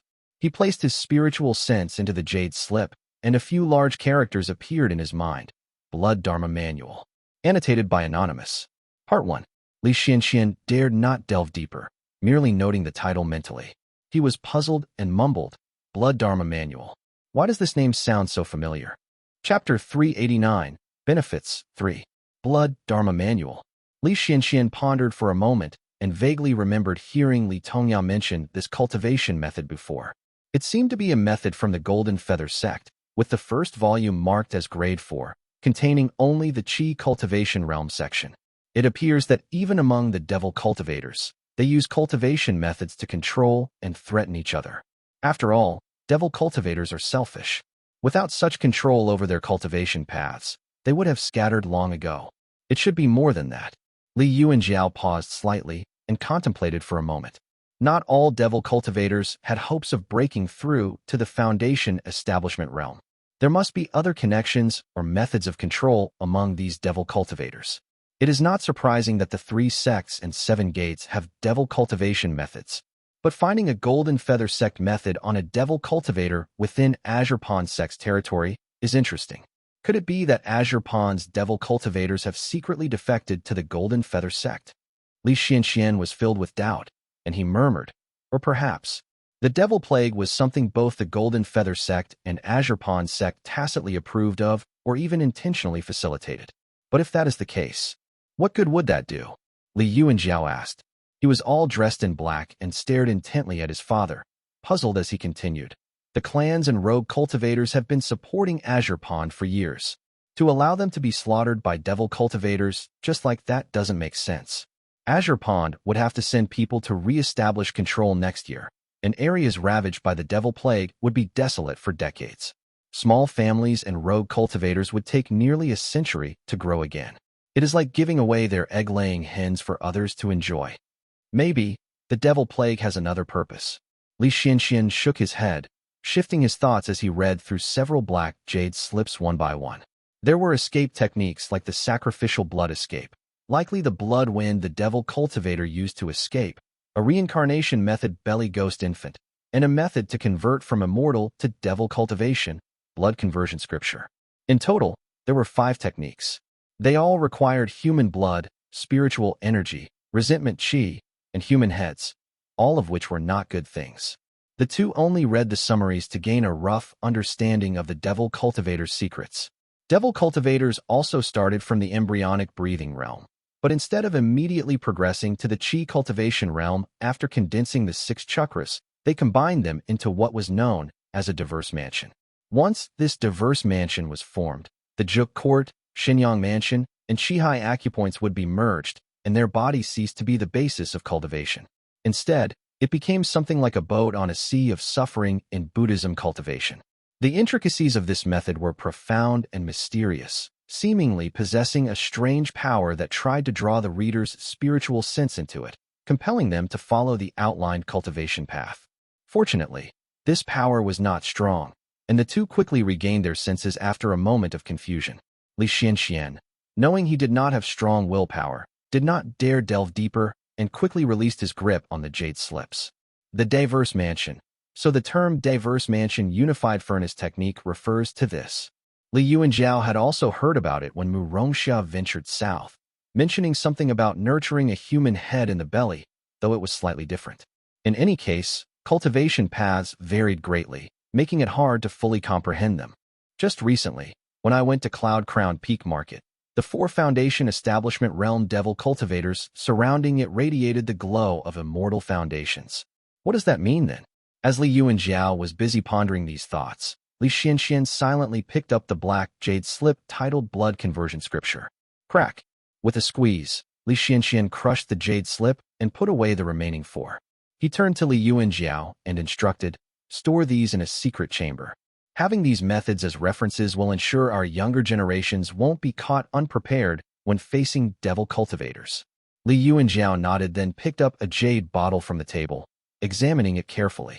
The bottle was slightly larger than a typical pill bottle and was pale blue in color. Using his spiritual sense to probe inside the bottle, he found it contained clear, cold spirit water with a faint black hue, about half a bottle's worth. It swirled as if it were a single entity, emitting waves of coldness that made Li Yuanjiao shiver. He murmured softly, "Spirit water of heaven and earth." Li Xianxian took it from him hurriedly and shivered from the cold. Though he had seen many spirit items in the market over the years, he had never encountered spirit water of heaven and earth. Perhaps it is? Or maybe it is some special kind of spiritual chi of heaven and earth, he wondered aloud. Seeing Li Yuanjiao carefully storing it away, he quickly added, "Better place it in the clan's vault just in case." The remaining pills were scattered and few were usable. There were 2 blue bottles, one containing blood chi and the other containing resentment chi, roughly the essence of over 1,000 people. There were also some heads and organs of chi cultivators, used for spell casting, which they quickly buried. Not knowing how to handle the 2 blue bottles, they decided to store them away for now. The 30-odd spirit stones were the real prize, bringing Li Yuanjiao great relief. The devil cultivator's loot was quite substantial, considering that typical Qi cultivators carried only 5 or 6 spirit stones. This one had 35, which was enough to keep the Li family afloat for the next 5 years. It is a shame we cannot keep the storage pouch. It must be quite valuable with such a large space. The devil cultivator did not seem that powerful. I wonder where he stole it from. Li Xianxian lamented. Storage pouches were the easiest to tamper with, and even the pouches of the direct Li family members had traps set within them. Given the urgency of the situation, he had not considered the pouch's quality and did not dare to keep it. After dividing the spoils, both were in high spirits. Some clan guards arrived, followed by an old monkey about 5 Qi tall, with a face full of wrinkles and intelligent eyes, silently bowing and looking up at Li Xianxian gratefully. The old monkey had healed and was now free of the fire poison. Li Xianxian noticed its advanced age now that it was clean and groomed well enough. Washed clean of soot, its fur was snow white. It was short and only reached up to Li Xuanxuan's chin. If I may, I ask. Li Xianxian hesitated, unsure whether to address it as a fellow Taoist or senior. He noticed that the monkey's throat seemed damaged and was only able to make sounds. He asked gently, "What is your name?" The old monkey shook its head, pointed to Li Xianxian, and then to its own forehead. Li Xianxian seemed to understand and asked, "Fellow Taoist, would you like to stay with us, the Li family?" The old monkey nodded repeatedly. Li Xianxian was overjoyed. This monkey, a Qi cultivator at the 4th heavenly layer who likely understood medicine and spirit plants, was a valuable addition to his family. "Well then, you shall be part of our family from now on and take our surname," Li Xianxian said tentatively. Chapter 390, Benefits 4. The white monkey nodded, opened its mouth, and spat out a jade pestle. Li Yuanjiao, watching Li Xianxian accept it, was also delighted and commented, "The Wanglin blossom on Mount Huaqian has yet to sprout. Maybe it could help." Li Xianxian agreed and explained the situation to the monkey, then ordered a guard to escort it to the mountain. Turning back to Li Yuanjiao, he smiled and said, "Do not be fooled by those flashy Dharma artifacts. This old monkey is far more valuable than them. Tomorrow, we will have it learn to write, record its knowledge and techniques, and our clan will gain another legacy." "That's a brilliant idea, Father," Li Yuanjiao praised. He also had the same idea. He picked up the green jade pestle and mortar, both low-grade artifacts, but valuable as a set. He thought for a moment before saying, "These shall be named the jade pestle and jade mortar." Li Xuanxuan's mouth twitched, realizing his son's lack of creativity in naming for the very first time. He shook his head and remarked, "I'm sure Yuan is the one who named Shiji, yes?" "Yes," Li Yuanjiao replied, puzzled by his father's sudden question. Li Xianxian merely smiled and continued shaking his head in amusement. Li Xianxian recuperated in the cave dwelling for several days. While waiting for news from Cloud Crown Peak, Li Yuanjiao decided to stay on Mount Lijing and learn about family matters from his father.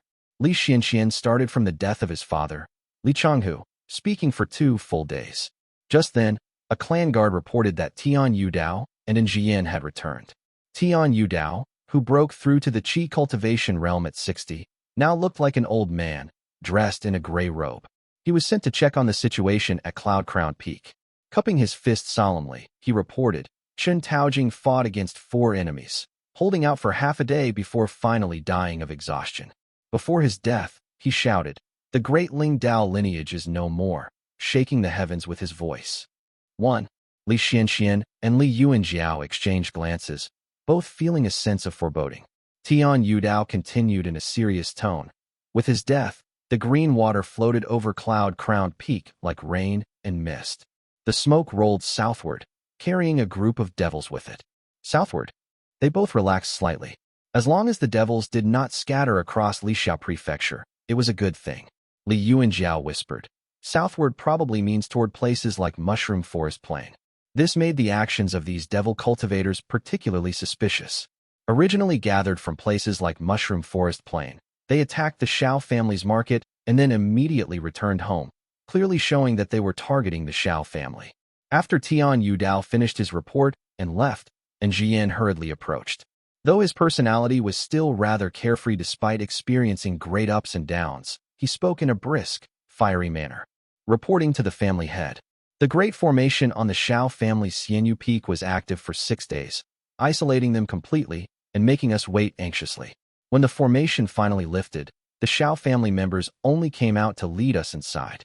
We met with young Master Gitu, who said that despite the attack, the Xiao family suffered no major losses, only losing 2 Foundation Establishment Realm cultivators. The Taoist master has returned to the peak, so there is no need for concern. So the Taoist master has returned. Li Yuanjiao waved him off. He was unable to discern how much of Xiao Gitu's words were true, but knowing that the Xiao family was their backing, they had to believe it regardless. Let us just wait and see, Li Xianxian muttered. After Njian left, the old monkey eagerly came forward.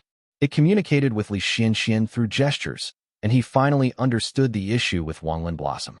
The spirit spring on Mount Huaqian is insufficient. It cannot provide enough spiritual energy, Li Yuanjiao repeated. He remembered Wang Xun's remark about the fragility of the Wanglin Blossom. The spring on Mount Huaqian was clearly not enough to sustain this spirit root. After thinking it over, he suddenly said, among the Eastern Shore families, the Rui and Pu families near us seem to have a spirit spring, right? Sending troops to the Eastern Shore was already part of Li Yuanping's plan. It would resolve internal conflicts, tribute collection, and uphold righteousness, as those families used commoners as ingredients for their medicines. Given this, we must deal with those families. He sent word to Li Yuanping. Since the devil cultivators hadn't headed west, Li Yuanjiao didn't rush to consume the pill. Instead, he focused on cultivating, aiming to break through to the 7th heavenly layer of the Qi cultivation realm before the year's end. With the market destroyed, Li Xianxian could not return, so he took advantage of the insights gained from his near-death experience to go into seclusion and cultivate. Li Qiuyang, having not spent time with his family for years, went home. It was snowing heavily at the end of the year. Snow was rare in the past 2 years, making this year's end special. Perhaps it was meant to honor those who perished in the recent calamity, as it fell even more heavily. The world was blanketed in white. Li Yuanping stood on a high watchtower, looking down at the troops below, who were restless and shivering in the cold winter. He brushed the snow off his clothes. Beside him stood Li Ximing, who was already 9 years old and at the 2nd stage of the embryonic breathing realm. Wrapped in fur, he accompanied his father in the snow. Li Yuanping's face remained pale, but compared to the past 2 years, it had become more withered, and his hair was slightly graying. He had dyed it black on purpose, which made him look a bit younger at least. As the devil cultivators came and went, countless lives were lost along the way. It took the Li family several months to gather information. Some said these devil cultivators had wandered to the territory of the Purple Smoke Gate, while others said they roamed the Mushroom Forest Plain. It is the Yuan family who should be worried, Li Yuanping thought to himself. Having dealt with the affairs of Mount Yu recently, he took the opportunity to settle the matters at home while the devil cultivators had yet to march toward Moongaze Lake. This included his long-contemplated plan to deploy troops to the Eastern Shore and bring order to the chaotic families there. Family head, it is time. A youthful voice brought him back to reality. Before him stood Li Xiqing, clad in armor and holding a long spear. The experiences of recent years had matured him, making him more capable in both speech and action. Yes. Li Yuanping nodded, looking down once more at the troops below. They had been standing in the heavy snow for a while, appearing lethargic. The other 4 contingents had already set out, leaving only this one to depart. Having received the order, Li Xiqing hurried down from the high platform and mounted his horse.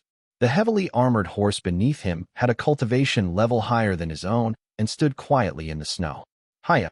Cold snowflakes scattered as he spurred his horse forward, leading the group of young soldiers through the snow-covered forest. He could not shake the confusion in his heart. The Eastern Shore families are weak. With just 1 Qi cultivator and a few embryonic breathing realm cultivators, it would be an easy task. Why bother using the clan's younger members as soldiers? Isn't it unnecessary? This time, the Li family mobilized over 5,000 people, divided into 5 groups. The other 4 groups were composed of clan soldiers, but due to a lack of manpower, Li Xiqing's group included young members of the clan, led by himself. Maintaining a steady pace through the forest, Li Xiqing could not understand the clan's intentions. The snow fell softly, and his thoughts wandered. The family head said it was to rectify the clan's customs, hence using the clan's young members as soldiers. But there had been no prior training, and suddenly we are marching through the snow at night. What use could it serve? The more he thought about it, the more puzzled he became. This recruitment felt abrupt, almost like rounding up criminals, forcefully dragging the young members along. Most of them had bad records. Suddenly, realization dawned upon him. Looking back at the soldiers trailing a dozen steps behind him, he gulped silently. Perhaps they are not needed at all. 1. Just my guess here. The Great Lingdao lineage probably refers to the Lingyu Gates lineage, as the River One Qi technique Chun Taojing cultivated originated from there. Chapter 391. The Rui Family. Li Shiqing wandered in the forest for a whole day. The clan soldiers complained endlessly, feigning illness and refusing to move. Li Shiqing continued on his own, with only about 40% of the troops remaining, until they finally reached the hills bordering the Li family's territory. These hills contained a Qi cultivation realm spirit Jade mine, jointly controlled by 5 embryonic breathing realm families who mined for the Shao family, known as the 5 spirit Jade families. A few more Li brought them into the territory of the Rui family, which bordered the Li family. There, they saw 2 small fields of spirit patties. The remaining soldiers immediately scattered, jumping into the fields to pull up the patties, leaving only 100 or so following behind him. These are spirit patties, one of the soldiers shouted jubilantly. The 4 previous groups of clan soldiers had passed by without touching the spirit patties, but now it was being trampled on and destroyed in the blink of an eye. Li Shiqing reined in his horse and shouted a few reprimands. Although Li Shiqing cherished the talented members of his clan and often provided them with money and food, he had no sympathy for these wastrels who tarnished the family's reputation. He continued riding along the narrow path, thinking to himself, the lazy and foolish ones already ran off on the way here. Now we have gotten rid of a batch of greedy and foolish ones, and what remains are. As he was contemplating, a group of soldiers came forward, respectfully reporting, "Young master, the formation has been broken. Please ascend the mountain." Li Shiqing nodded and surveyed the terrain, then spurred his horse forward, wondering aloud. With such a large spirit jade mine, why is the local earth vein and spiritual energy so impoverished? The spirit fields here were so poor that even the humblest Li family member would not bother planting them.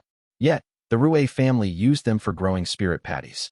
It was evident that the spiritual energy here was severely lacking.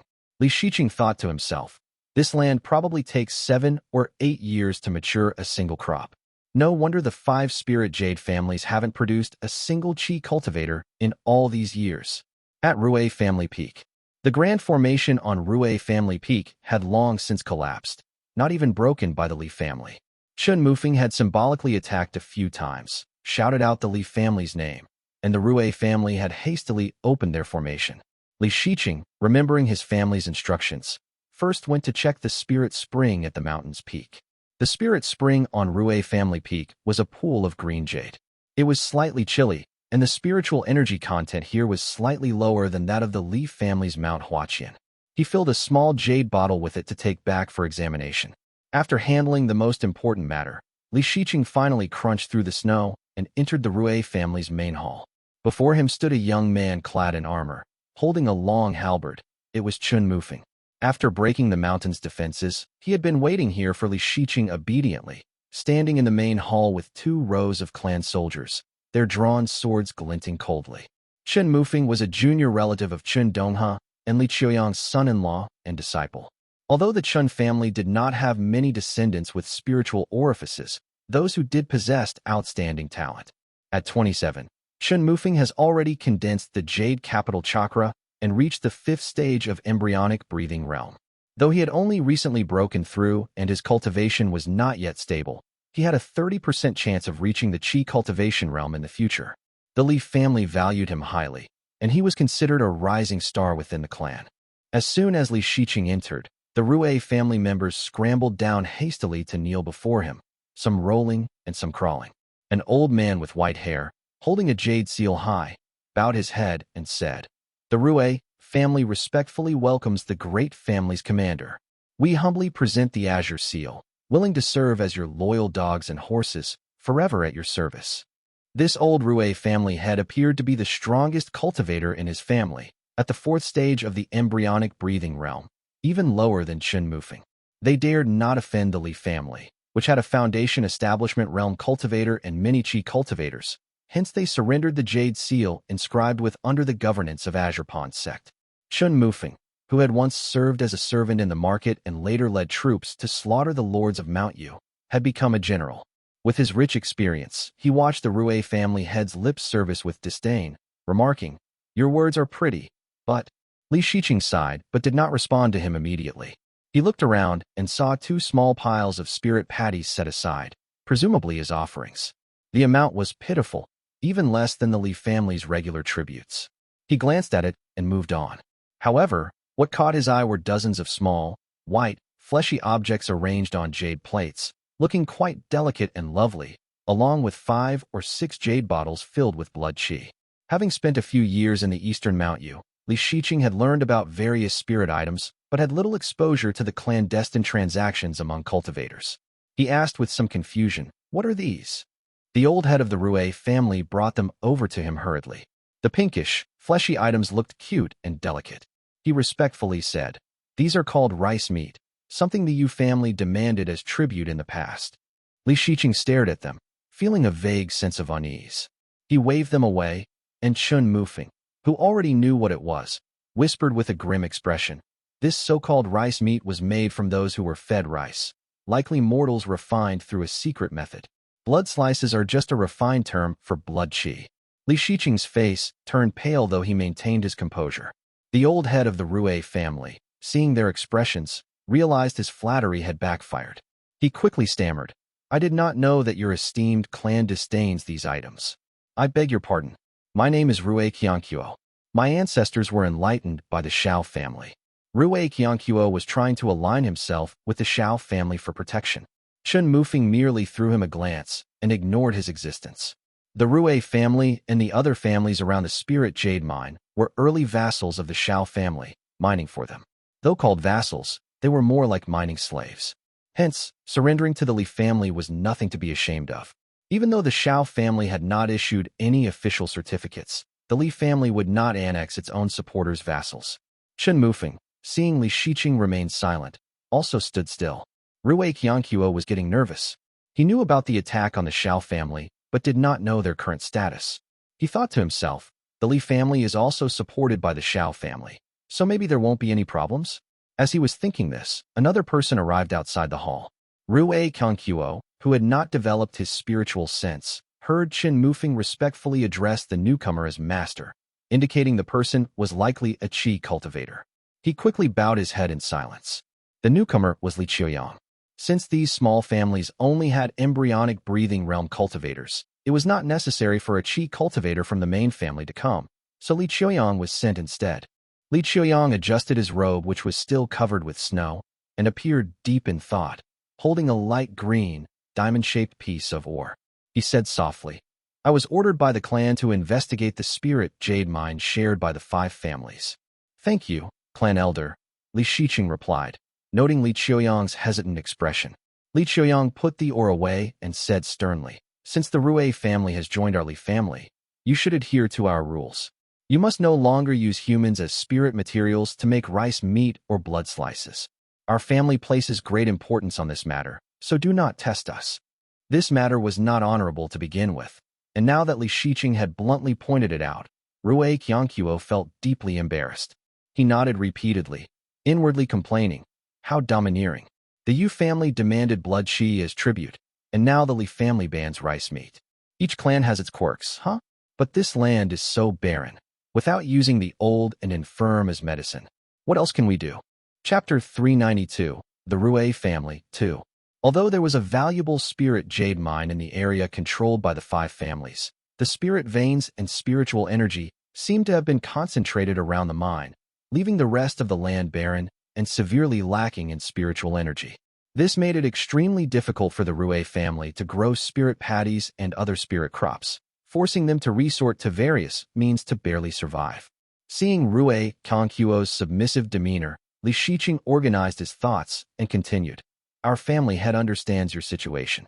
We are not demanding tribute from you for nothing. We permit the Rui family to send people to our Yuding Peak to cultivate patties and study. Our family will only take a 20% tax." The old man was stunned for a moment, his eyes no longer showing his usual cunning, but rather a deep confusion. He looked at Li Shiqing, somewhat dazed, and murmured, "To Yuding Peak to grow patties?" Rui Qianqiu muttered these words twice, his eyes reddening, and he quickly asked, "What kind of tribute does your esteemed clan require?" "We only ask for the water from your spirit spring and the 20% tax as your tribute." Li Shiqing declared as he waved his hand dismissively. Rui Qianquo still could not believe these words and stared at him in a daze. Rui Qianquo was well aware of how fertile the lands of clans were and how abundant their spiritual energy was. He had once harbored greedy thoughts, but during his tenure, the Ji family was at its peak, especially Ji Dengqi, who was particularly domineering, leaving no room for Rui Qianquo's ambitions.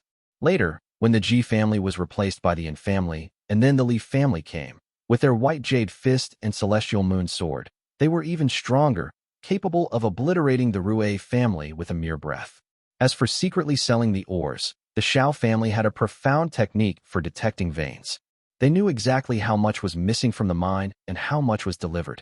If discovered, it would lead to the extermination of the entire Rui family. The Rui family had thought about escaping from this impoverished place, but the Xiao family sent people annually to collect the ores, making them too afraid to act. They could only struggle year after year. Now that there was hope, decades of hardship welled up instantly, and tears streamed down the old man's face. "Thank you, young master," he exclaimed gratefully. Seeing the old man prostrate himself on the ground in deep gratitude, Li Shiqing was somewhat surprised. The order was given by Li Yuanping, and he had not thought much about it. The Li family was short on manpower, and there were still large tracts of vacant spirit fields under Yuding Peak, so it was merely a matter of renting them out instead of leaving them idle. That is enough. The old man had become a kowtowing worm. Li Shiqing ordered someone to help him up. The old man's face was covered in tears, and he seemed genuinely moved. The Rui family's gratitude did not mean much to the Li family, but Li Shiqing had a kind disposition. Seeing the old man's emotional state, he felt rather warm and said some comforting words. Meanwhile, Tian Zhongqing also arrived with his men. The Pu family similarly expressed their profound gratitude and sent 2 embryonic breathing realm cultivators. "Let us return home then." After settling everything and repeatedly warning the Rui family, Li Shiqing transcribed their techniques. As expected, they were common and already present in his family, so he led his men back to their clan. This expedition felt like a lot of noise for little action. In just one day, they subdued 2 families and returned triumphantly. The Li family took the nearby Rui and Pu families as vassals, tying them together through land leases, which were far more binding than usual tributes. Li Shiqing returned with over 100 men. Over 1,000 were executed by the Jade court guards due to disregarding military and family laws, while the rest were expelled to Mount Yu, thus purging the clan. The charges were securely placed, so Li Yuanping did not have to argue with the clan elders and uncles. He even took the opportunity to rectify the family's moral conduct. Feeling a great burden now lifted from his shoulders, his steps were lightened. Though these elders and uncles are not fools, they have noticed my actions, and my reputation has undoubtedly suffered. Although Li Yuanping had heard some insults about himself, he paid them no mind. He spent a few days appeasing the clan elders and uncles before putting the matter behind him. Sitting at the wide desk, Li Yuanping picked up a small letter and frowned. This letter was from An Jian, who was stationed at Mount Huaqian. The Rui family's spring water had been sent over, filled into 7 or 8 bottles, but the old monkey had resolutely thrown each one out of the cave. And Jian, chattering with the old monkey for half a day like a monkey himself, finally understood that the Rui family's spring water was too cold and carried some metallic poison. If it were used to water the spirit root, it could potentially destroy it. Li Yuanping was immediately covered in a cold sweat upon hearing this news, silently feeling grateful. If not for the old monkey's vigilance, they might have wasted this Foundation Establishment realm money tree. Mentally giving the old monkey credit, Li Yuanping pondered on whether to send someone to investigate the spring water while summoning Li Qiuyang, who claimed to have important matters to report. Li Qiuyang, with a serious expression, took out a light green ore from his storage pouch and said in a low voice, reporting to the clan head, "We examined the ore samples claimed to be spirit jade from the 5 families and brought one back." He handed over the ore.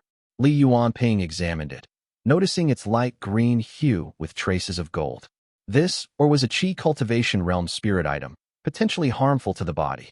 Li Qiuyang, fearing it might harm Li Yuanping, had sealed it with a spell.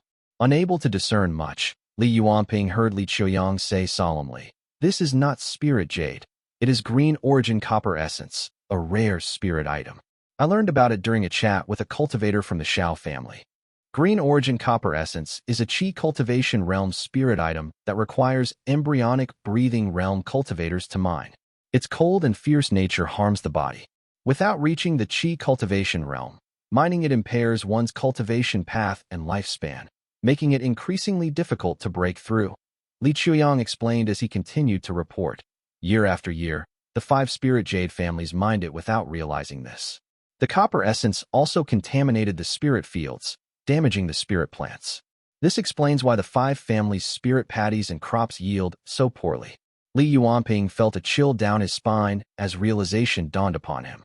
He set down the copper essence, nodding as he said, "No wonder the 5 spirit Jade families have remained at the embryonic breathing realm for so many years without producing many Qi cultivators. No wonder the Shao family sought to enlighten other families." On one hand, the Azure sect strictly forbids cross-peak and inter-prefecture activities. This is done in order to avoid provoking the sect. On the other hand, the Shao family does not want to send their people to mine. With a bit of thought, Li Yuanping's previous doubts were resolved, and he mumbled, "No wonder the spring water had metallic poison. It must have been contaminated by the Green Origin Copper Essence." Feeling much relieved now, he asked, "Have the cultivators from the Rui and Pu families been settled?" "They have been arranged at the Yuding Peak to cultivate spirit patties," Li Chuyang responded with a nod. Li Yuanping then picked up a vermilion brush, wrote a few words on Jian's letter, and handed it to Li Chuyang. "Please have this delivered to Wutu Peak, Clan Uncle." Chapter 393, Buzi, Azure Sect, Qingshui Peak. The small pavilion at the mountaintop had changed owners several times, but still stood quietly in the snow. As the golden sun rose, radiant beams scattered all around, and a young man in a green robe sat cross-legged inside the small building, quietly absorbing the energy. Time flew by, and Li Shiji had been cultivating under Yuan Tuan's guidance for over a year now. The spiritual qi on Qingshui Peak was dense. He had just broken through the 3rd stage of embryonic breathing realm before coming to Azure Pond, and now he was ready to break through the 4th stage. Creek. Yuan Tuan appeared to have just returned to the mountain. Her clothes were neat, with tightly bound cuffs. Glancing into the pavilion, she saw Li Shiji silently cultivating as usual and nodded approvingly. Shiji is truly obedient. This year, Yuan Tuan had taken in another disciple, sent by the Yuan family. Although Yuan Tuan harbored some resentment toward the Yuan family, she still accepted the child. However, the child was unruly and unlikely to achieve greatness. The sharp sword hung quietly on the wall was the very one used by Li Chejing back in the day. Yuan Tuan's gaze lingered on it for a moment. Li Shiji finally awakened from his meditation, stood up hurriedly, and respectfully greeted her. "Master, you are back." Yuan Tuan nodded in acknowledgement and asked, "How is your swordsmanship?" "The sword aura has formed, but I am still far from achieving sword chi," Li Shiji replied with some frustration, looking quite pressured as he continued. "There are always people in the sect who come to challenge me. If it were not for the fact that you were out and locked the mountain gate, I would have been in trouble." Yuan Tuan smiled slightly at this. "The Shao family was attacked. I went back to Mushroom Forest Plain a few days ago to settle a few things, and feel a bit more at ease now. It's still chaotic out there, and devil cultivators are rampant. Staying outside for too long is not wise." Back in the day, Yuan Tuan had managed to maintain her position on Qingshui Peak alone, carving out a path for herself and breaking through to the foundation establishment realm all alone. Her sensitivity to the situation and observational skills were naturally extremely sharp, so she had returned quickly. Since his mother, Shao Guilwan, was from the Shao family, they could be considered his maternal family. Li Shiji was naturally very concerned and asked eagerly, "How is the Shao family?" "They are fine," Yuan Tuan replied briefly, taking down the sword from the wall and playing with it. The sword gleamed coldly but moved obediently in her hand. She continued, "Taoist master shooting underestimated the killing intent of the 3 sects and 7 gates toward the Qin family. He was trapped in the Eastern Sea by a scheme from Tian Yuan of the Golden Feather sect and could not return to aid. The Shao family suffered a moderate loss. The Shao family is a shield for our Azure sect. Taoist master shooting's man on Creek is very crucial, so they dare not act rashly. This elaborate effort was merely to kill Qin Taojing," she added. Yuan Tuan's words were startling. Li Shiji silently took note of this, wanting to say something, but Yuan Tuan changed the subject and smiled. "Your Li family should be fine. I was near Cloud Crown Peak at that time and used Azure Crest Manifestation to pray for your family members, probably your uncles and granduncles, 3 times, which should at least protect their lives. Li Shiji was overjoyed and repeatedly expressed his gratitude. Thank you, Master. No need to be so formal. Yuan Tuan's lips curled into a smile as she continued. This is just a Dao foundation, not a divine ability. At most, it offers some small assistance and cannot be considered a significant help. Li Shiji obediently said some words of praise, and Yuan Tuan seemed to be in a very good mood, enjoying the flattery. Suddenly, she asked, "Is Li Tongyan no longer around?" Li Shiji, still overjoyed, was caught off guard by the question, and his body stiffened. He responded almost immediately, "I have not heard." His reaction was swift, but his body could not lie. Yuan Tuan knew immediately, staring straight at him and sighing. What a pity. Li Shiji silently lowered his head, trying to suppress his unease. He was just a boy of 14 or 15 and could not deceive Yuan Tuan. Realizing this, Yuan Tuan mourned for 2 breaths before saying, "If Li Tongya is not dead and joined forces with Qin Taojing, they might still be able to protect Cloud Crown Peak. From now on, more and more flaws will be revealed. I hope your father can cover his death for a few more years." Seeing Li Shiji's somewhat downcast appearance, Yuan Tuan comforted him. "Do not worry. I have heard that your granduncle, Li Xinfeng, has already taken a leave of absence at Mountain City and is in seclusion to break through to the Foundation Establishment realm. Once he succeeds, he will be a great help." When Yuan Tuan mentioned this, Li Shiji had some questions that had been on his mind for a long time. Seizing the opportunity, he asked earnestly, "Master, is there any precedent for recalling external cultivators from Mountain City? If there is, how can they be recalled?" Yuan Tuan paused slightly, showing a thoughtful expression, and replied in a low voice, "The sect has summoned cultivators before. If they are direct disciples of the sect, they usually return after a dozen years. Recruited family cultivators generally do not last more than a few years. There are precedents for releasing them, typically between 50 to 60 years, and if someone within the sect speaks on their behalf, they might be released sooner." Li Shiji nodded thoughtfully. Yuan Tuan pondered for a few moments, swallowing some unspoken words, then quickly changed the subject. Calculating the time, she then asked softly, "Have you decided which qi to gather for your qi cultivation realm?" Li Shiji remained silent for a long time, his mind racing with thoughts, his heart pounding. Finally, he smiled calmly and said, "I will cultivate whichever technique has the most cultivators in the sect." "Oh, why is that?" Yuan Tuan asked as she looked at him deeply. Li Shiji replied, "With more people cultivating it, the path might be smoother." Creak. Before Yuan Tuan could respond, they heard a creak, the sound of the outer courtyard gate slowly opening. Both their expressions changed. Li Shiji frowned, while Yuan Tuan's face filled with shock. Li Shiji, having not yet developed a spiritual sense, assumed it was a junior disciple from the Yuan family visiting. However, Yuan Tuan's Foundation Establishment realm's spiritual sense swept over their surroundings and discovered that there was no one in the snow-covered courtyard. How is this possible? Yuan Tuan's heart shook. There could only be one type of person who could completely escape her detection and move freely on Qingshui Peak, as if walking in their own backyard. A Purple Mansion Realm Taoist Master. Yuan Tuan's face changed, her shock overwhelming her like a tidal wave, momentarily causing her entire body's mana to stall. Her mind raced with thoughts. Their expressions varied, and the footsteps outside moved like the wind. In a few strides, the person reached the front of the pavilion, casually removing their shoes and stepping inside. Swish! The bamboo curtain of the pavilion was suddenly lifted, and a handsome cultivator walked in, with a jade ornament hanging from his waist. Despite the smile on his face, his eyes were cold, staring directly at Li Shiji. Yuan Tuan, the peak master who had locked the peak and set up a formation to isolate the inside from the outside, was shocked to see the Taoist quietly enter the room. Li Shiji was terrified and was just about to voice a question when he realized he was completely paralyzed, unable to move. The scene before him dimmed, and Li Shiji's gaze stiffened as he saw the horrified expression on his master's face. Alarm bells rang in his mind. In his remaining consciousness, he saw Yuan Tuan's red lips moving, forming the words Buzi. Buzi? Chapter 394, Pig Demon Eye. Li Shiji, bewitched by Taoist Master Buzi's divine ability, collapsed onto the desk with a thud, losing all consciousness and senses, and sinking into a deep darkness.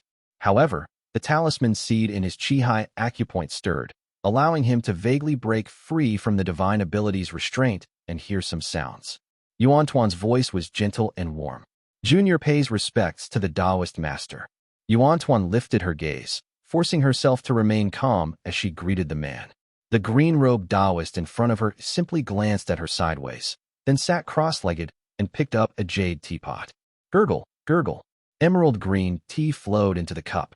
Taoist Master Buzi did not respond immediately, but poured himself some tea before saying, Azure Crest Manifestation is indeed a high-grade ancient technique.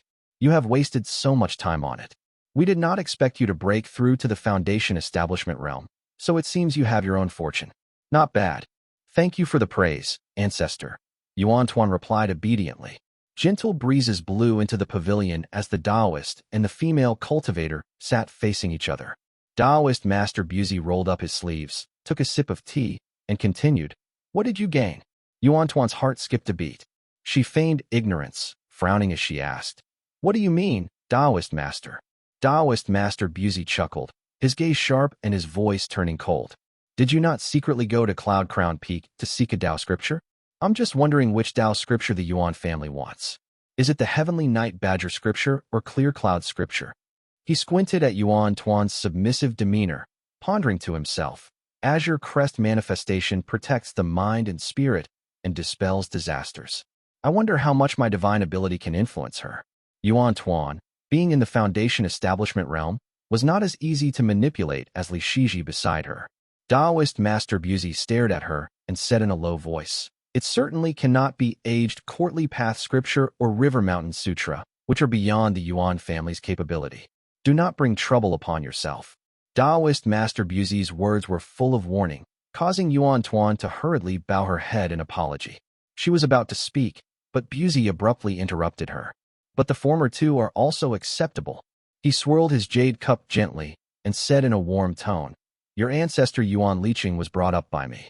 If he could find the Clear Cloud scripture, he may re-enter the sect as the master of Qingsui Peak and become a Taoist master of the Azure Pond sect after breaking through to the Purple Mansion realm. That was how Tang Yuanwu and Si Buxia rejoined. Having Yuan Liqing follow their path wasn't a problem. This is the sincerity of our Azure Pond sect.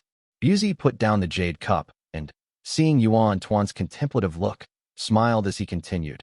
Not everyone can be as resourceful as Xiao Shooting, walking along the edge of a cliff day and night. Look, despite his strength, how well has the Xiao family been doing these past few years? Thank you for the guidance, Taoist Master. Tuan responded. Only then did Taoist Master Buzi turn his gaze to the unconscious Li Shiji, speaking in a low voice. A member of the Li family? Indeed, Tuan answered. Hearing her affirmative answer, Buzi looked at Li Shiji with interest with an unreadable smile on his face. There is one more thing. Years ago, Si Yuanbai claimed he himself obtained the Tao of the Supreme In Moonlight and gave it to his disciple Li Chejing. We thought he was foolish for not using such a valuable thing himself, but could not question him because of Si Buxia. Thinking about it now, Taoist Master Buzi paused as he stared coldly at Li Shiji and spoke softly. Si Yuanbai may be honest, but he's not stupid. It should be the Li family that obtained the Supreme In Moonlight and decided to give it to Li Chejing with Si Yuanbai's help to cover it up. His long fingers beckoned, and the collapsed Li Shiji suddenly sat up, dazed and vacant-eyed. Taoist Master Buzi asked softly, Where did the Li family get the Supreme In Moonlight?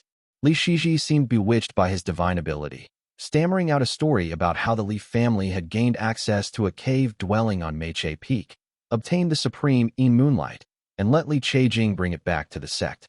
The logic was seamless, making Taoist Master Buzi nod slightly. That makes sense. A small family getting one Supreme In Moonlight is fortunate enough. How could they have a second one? Taoist Master Buzi, needing this Supreme In Moonlight for alchemy, tried his luck and sighed regretfully upon hearing this, murmuring quietly, Maybe I will find another opportunity to search Moongaze Lake. Perhaps there might be more. He rose from his seat, brushed his sleeves, and adjusted his shoes and socks under the curtain by the entrance before leaving on his own. Tuan remained silent by the desk for a long while before slowly exhaling. She then awakened Li Shiji, speaking gently. Shiji. Li Shiji pretended to be confused, but with the talisman seed protecting him, he had been awake for a while. He had deliberately revealed some information, having heard the Azure Pawn sect's promises to the Yuan family, and silently noted it in his heart. The Li family, Wutu Peak. Li Yuanjiao let out a long breath, his cultivation gradually stabilizing. After months of seclusion last year, he had successfully broken through to the 7th heavenly layer of the Qi cultivation realm. Now, after half a year of silent cultivation, his progress was steady. With a few more years of accumulation, he could easily break through to the 8th heavenly layer of the Qi cultivation realm. With the help of the Talisman pill, the Foundation Establishment realm was within reach. The past 2 years had been relatively stable, though there were still some devil cultivators in Mushroom Forest Plain. The number was not large, but the purple smoke gate north of Lixia Prefecture began to suffer attacks from devil cultivators. The rumors seemed true. The group of devil cultivators who previously besieged Cloud Crown Peak feared the Shao family's retaliation and dared not stay long, mostly moving north. Many had died in Mushroom Forest Plain, but since it was the Yuan family's backyard, they could not allow any devil cultivators to wreak havoc. Yuan Liqing, the Peak Foundation Establishment Realm ancestor of the Yuan family, personally led 4 Foundation Establishment Realm cultivators to sweep out the devil cultivators, driving out the rest, and bringing stability back to Mushroom Forest Plain. The Li, Yu, and Fei families behind Moongaze Lake, nestled between Lixia Prefecture and Mushroom Forest Plain, were shielded by the Shao and Yuan families and thus suffered no losses. They even gained considerable benefits. First, rogue cultivators, fearing the devil cultivators, retreated to Moongaze Lake or to Mount Dali to establish their own Dao lineages, or temporarily resided among the various families scattered around Moongaze Lake. Some rogue cultivators, after fleeing, grew tired of wandering and submitted to the Leaf family as guest cultivators. Second, the destruction of the Cloud Crown market left many rogue cultivators without a place to trade their materials. With devil cultivators rampant, travel became unsafe, forcing them to sell their goods cheaply to the nearest clans. Li Yuanjiao's half-year seclusion saw many changes in the family. Li Yuanping visited Mount Wutu to sort out the family's affairs, reporting, "In eastern Mount Yu, there are 65 embryonic breathing realm cultivators in total. They tend to the spirit fields, yielding 1,400 gene of spirit patties annually, valued at about 20 spirit stones along with other spirit items. Our own Lijing, Huaqian, Huazhong, and Yuding peaks have over 70 embryonic breathing realm cultivators. After deducting wages, they produce 1,600 gene annually, valued at 25 spirit stones with other spirit items." Li Yuanping, looking very pleased, continued with a smile. "Our family now makes a yearly profit of 45 spirit stones. Over 5 years, that is 225 spirit stones, enough to cover the tribute to the Azure Pawn sect." Li Yuanping, who had racked his brains to balance the family's income and expenses, was pleased to finally see the accounts balanced. His complexion looked much healthier now. After all, the Li family was now a large and prosperous one, and the expenses needed to maintain it were astronomical. This wave of rogue cultivators fleeing to them had helped alleviate the burden somewhat. Li Yuanjiao also showed a hint of joy, and Li Yuanping continued, "There are 10 unrefined Qi cultivators of Mount Yu who do not possess much combat strength. They mostly handle transportation and errands within the clan. 5 family cultivators and external unrefined Qi cultivators have also been assigned to various positions. As for the Qi cultivation realm, we have an additional guest cultivator, also surnamed Li, named Li Qilong. He is at the 2nd heavenly layer of the Qi cultivation realm. Originally, he was running errands in Mushroom Forest Plain, but upon hearing about the Leaf family at Moongaze Lake, he came over to join us. True Qi cultivators among the rogue cultivators were few, so recruiting one was quite a success." Li Yuanjiao did not mind and set his sword down. Li Yuanping then continued, saying, "I have already sent people to the Yuan family to purchase the spirit springs. Although it will cost some money, we can plant the Wanglin blossom sooner and not delay it any longer." Chapter 395, Pig Demon 2. "Well done," Li Yuanjiao praised, and Li Yuanping then summoned an old monkey. The old monkey was now dressed in a Taoist robe, with shoes and socks on its feet, and a storage pouch tied around its waist. Its eyes were bright, its demeanor calm, and there was an inexplicable air of high cultivation about it. This old monkey, with snow-white fur and neatly dressed, had learned to read and write, but could not speak. It bowed respectfully and handed over 2 jade slips. One was White Monkey's travel notes, an autobiography of the monkey demon. Li Yuanjiao skimmed through it briefly. It turned out that this monkey demon was born in the Wu State's Mount Qingkong, originally a mountain monkey demon. It was unclear how many years it had cultivated, but it slowly gained wisdom after condensing the profound scenery chakra, only to be captured and forced to grind medicine. Later, when Qingkong Temple, which had captured it, was destroyed, it wandered to the Wu State's border and fell into the hands of the Slaughter June Gate. Again, it was made to grind medicine for over 10 years until Slaughter June Gate was destroyed, and it finally ended up with the Yu family.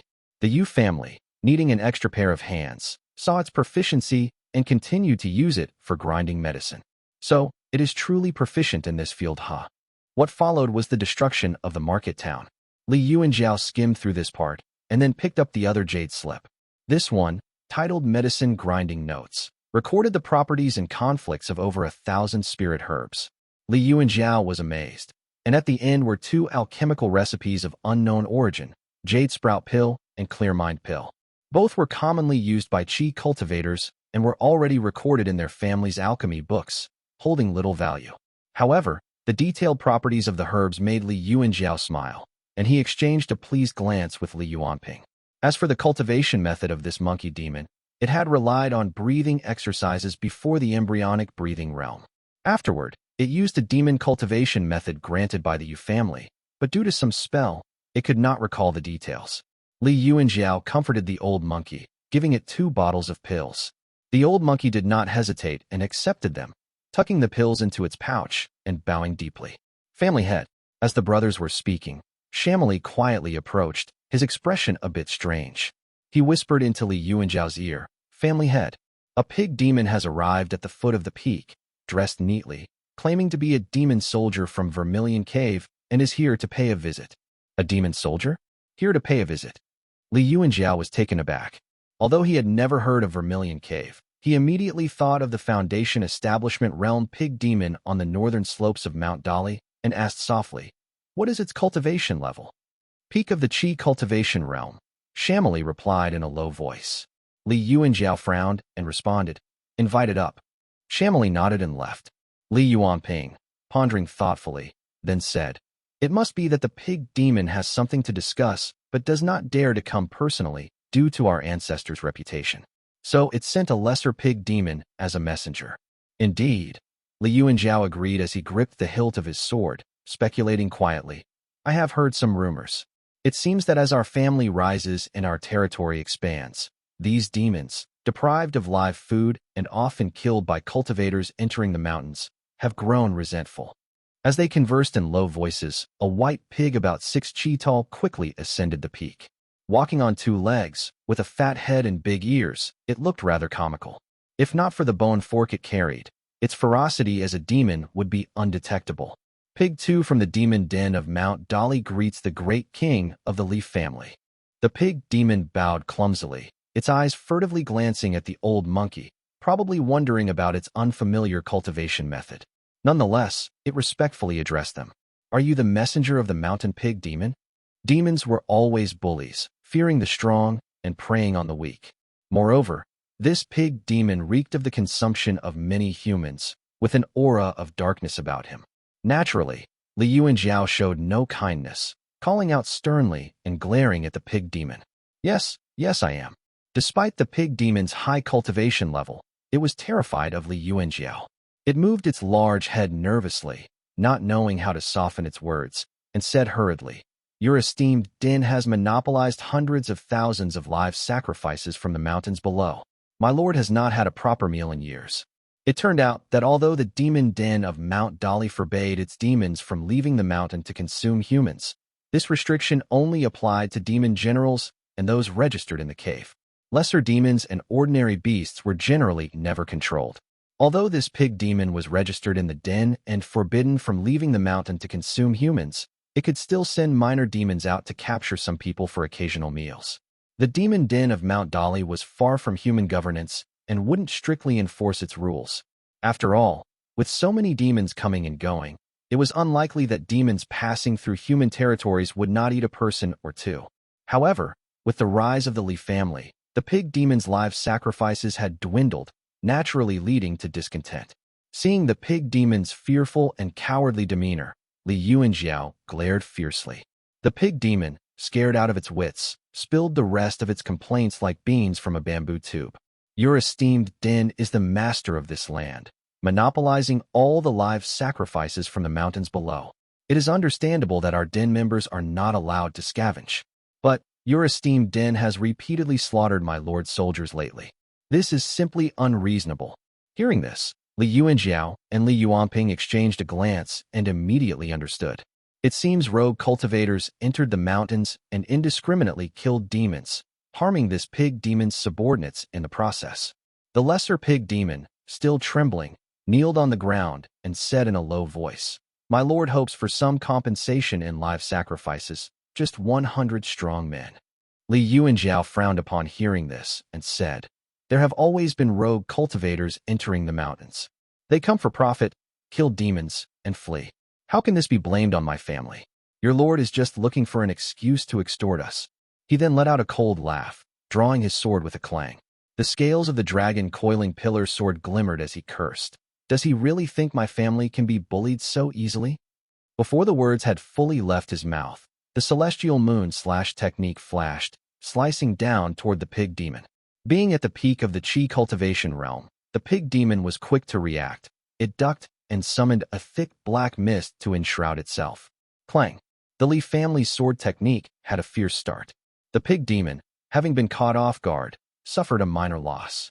The moon-white sword chi pierced through the black mist forcefully, cutting a small chunk of flesh from the greasy face of the pig demon.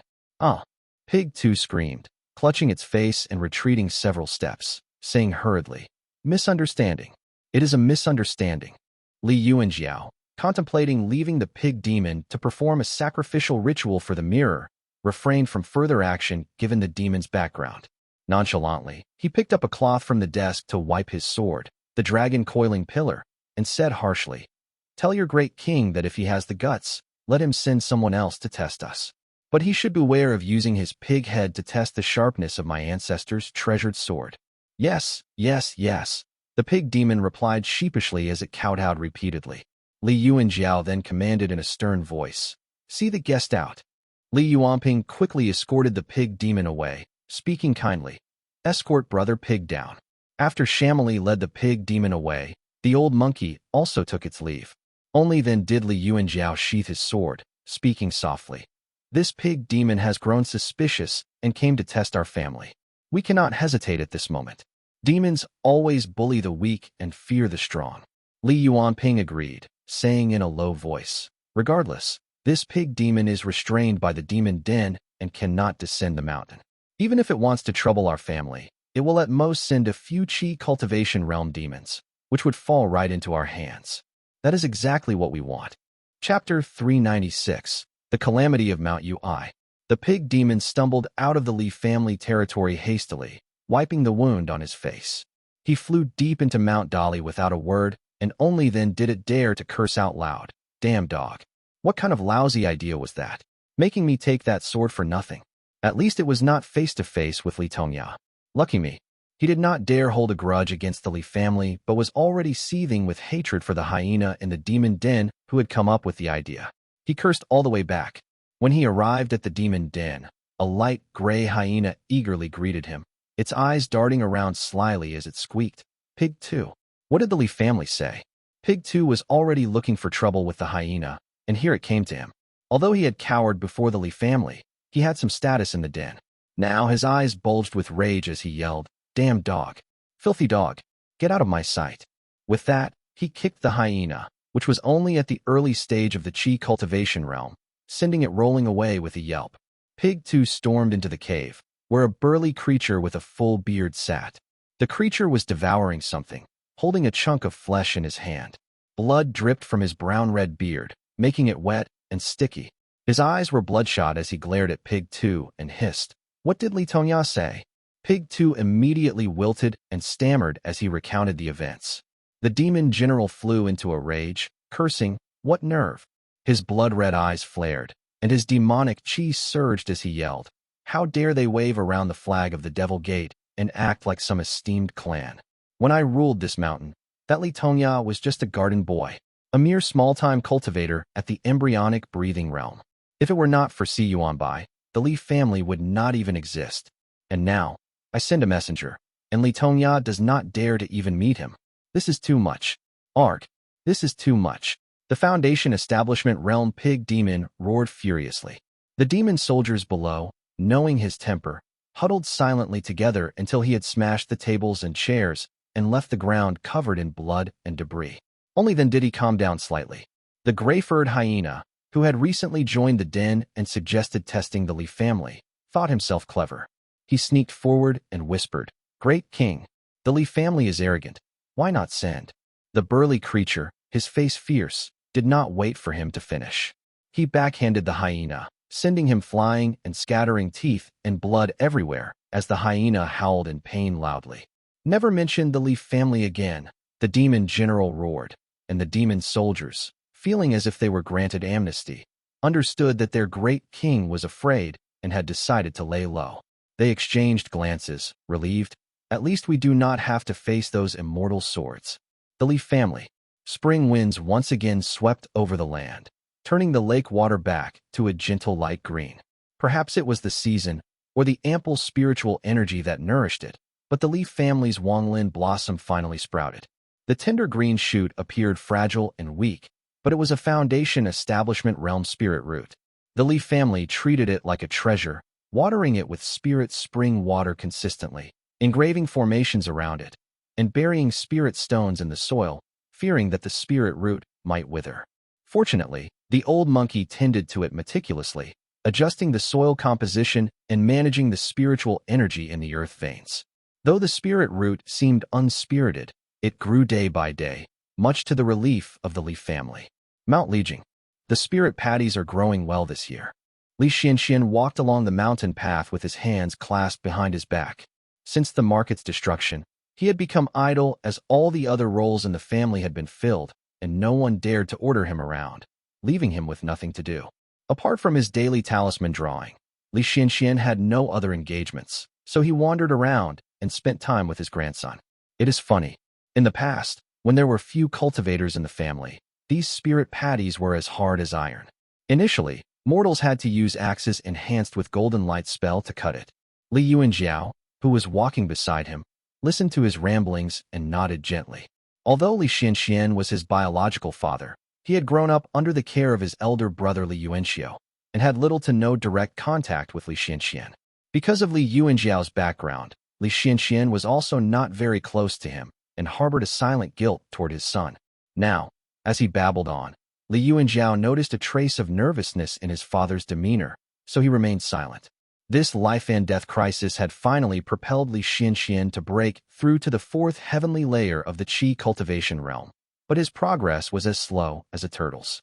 Now at 59 years old, his cultivation speed would only decrease further after 60, and he muttered quietly, "With my aptitude, it will take more than a decade to break through to the next heavenly layer after 60. I might as well take the talisman pill now and break through to the fifth heavenly layer to avoid trouble after 60.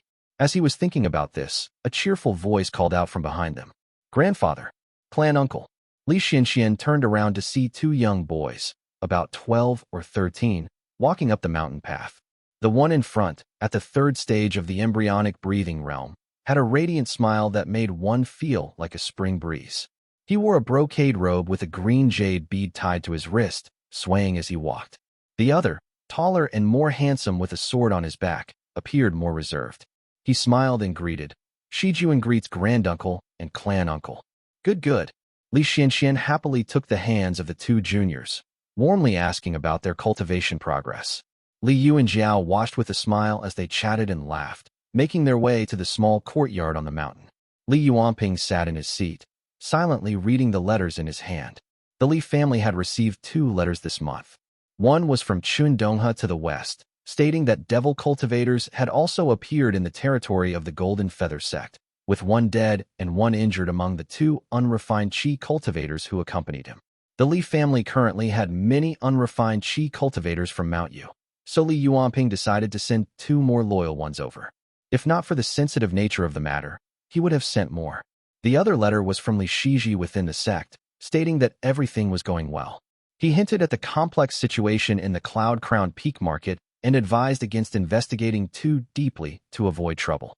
He also mentioned that members of the Fei family had joined Yuanwu Peak 2 years ago. A female cultivator named Fei Qingyi, though not skilled in smithing, had good talent in cultivation and had gained the favor of Yu Muxian. 2 years ago, Li Yuanping sighed softly.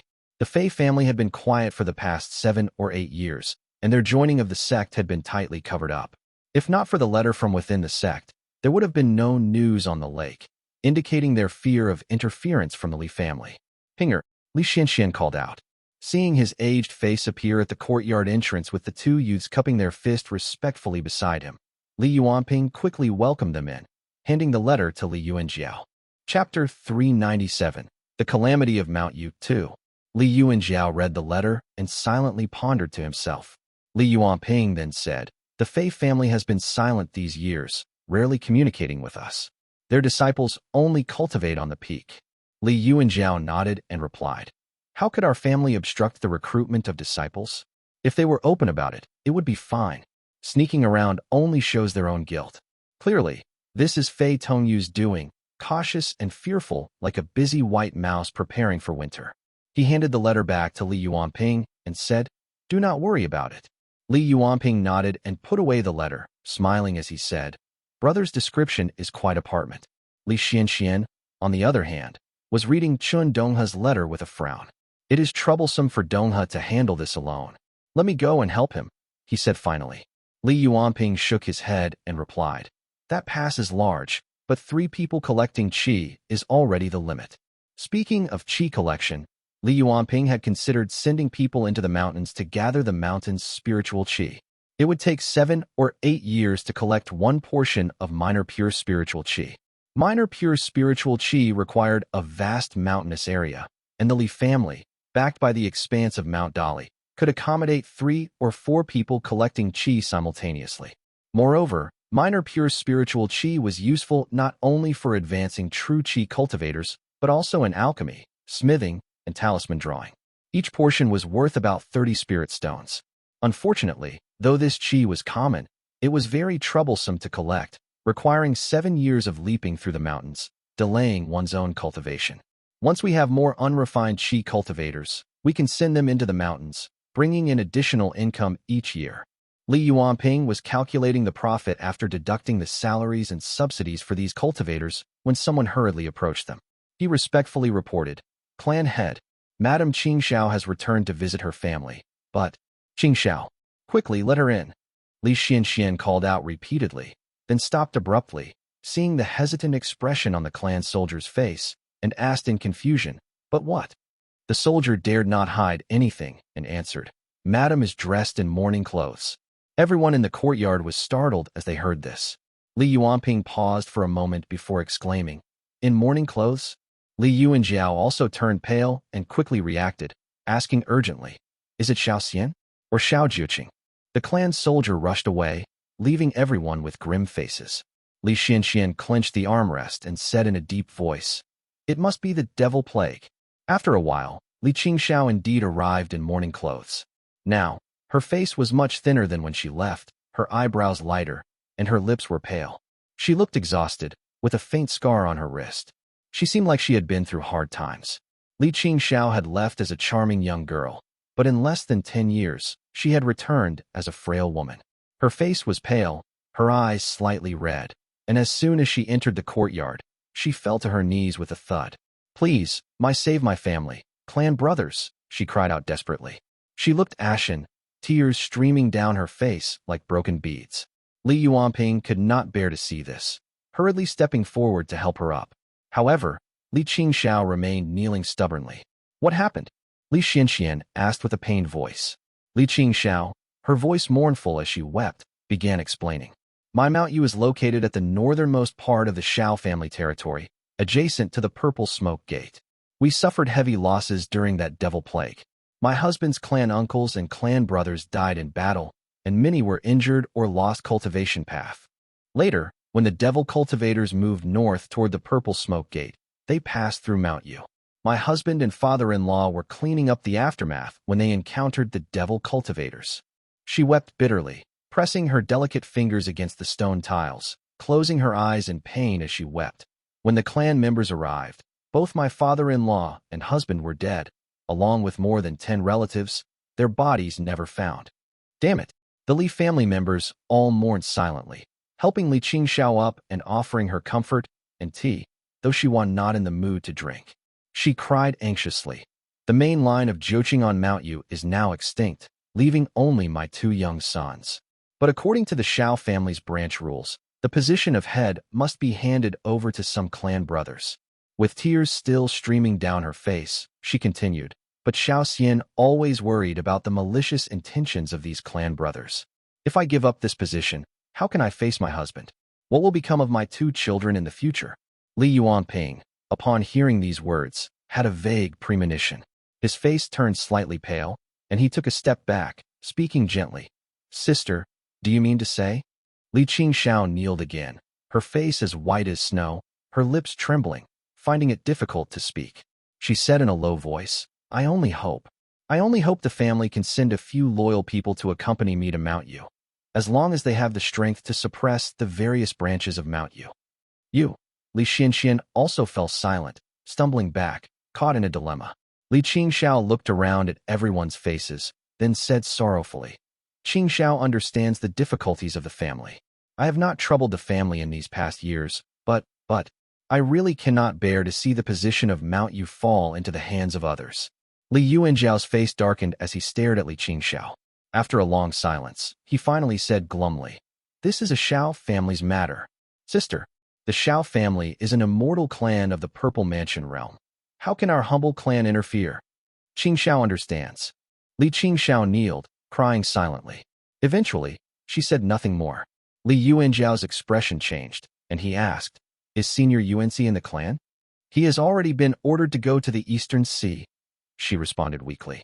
How could Li Qingxiao not have thought of Xiao Yuanci? She had already sent someone to the clan to look for him.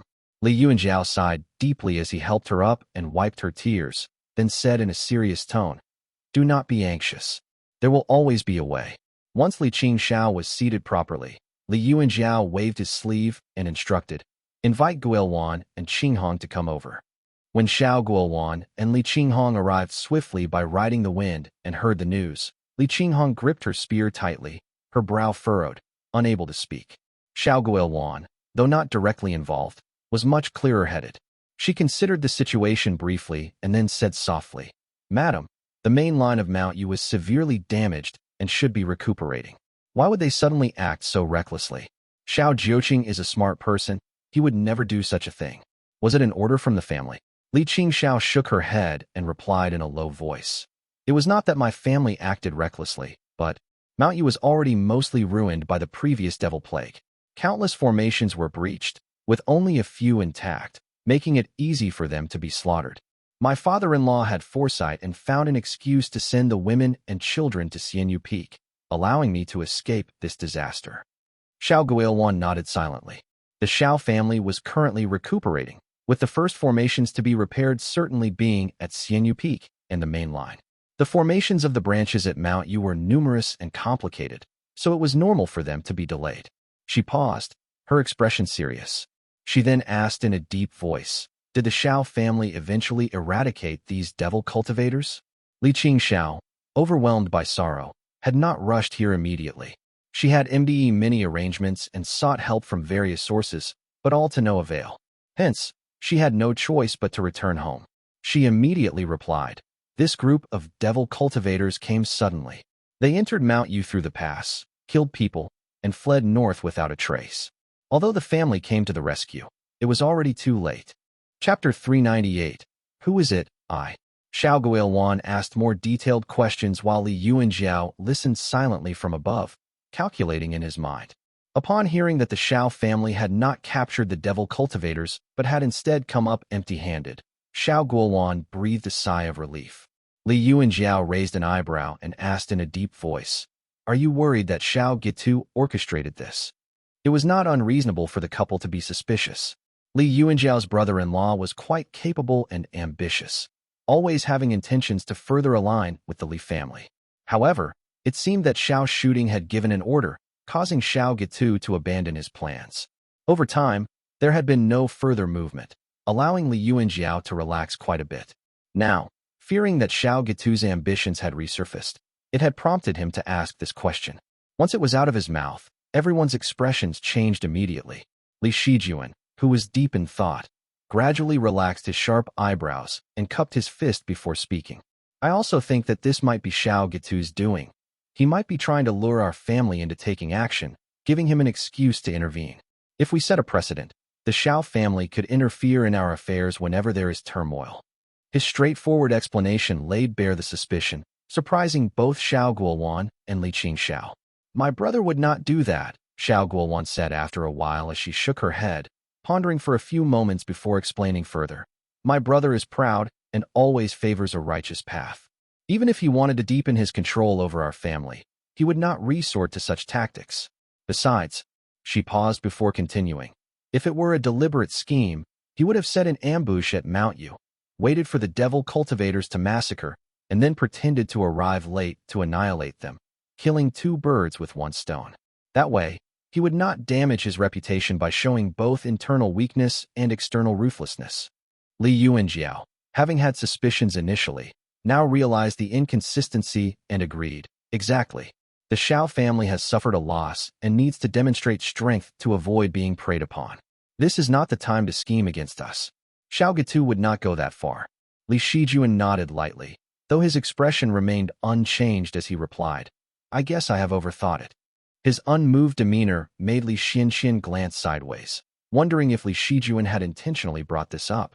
Xiao Guowan, meanwhile, had already spoken and broken the silence. Do not worry. Since it is not my brother's doing, there is much that can be done, she reassured. She took Li Qingxiao's hand and said gently, My father holds a high status in the clan and has some influence. My eldest brother, who manages the household, speaks with authority but is greedy and narrow-minded. Take some spirit stones and send someone to Xianyu Peak. Flatter him well and bribe him heavily. Secure the position of head of Mount Yu first.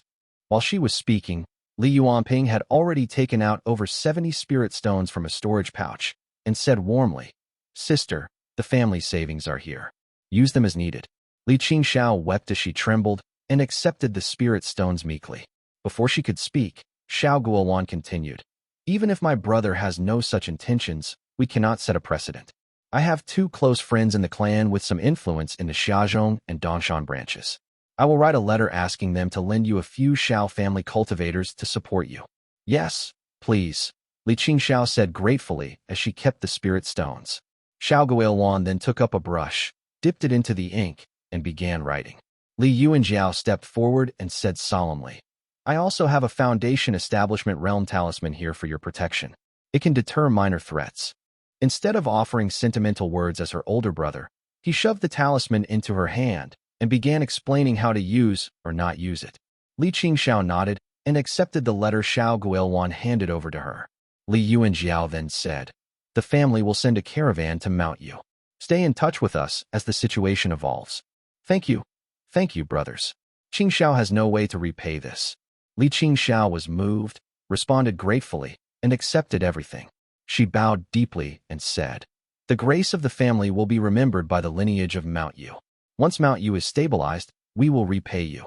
With no one to preside over Mount Yu, every moment Li Qingxiao spent away increased the danger. Without any further delay, she rode her flying shuttle and took her leave. Mount Yu has no cultivators of significant power.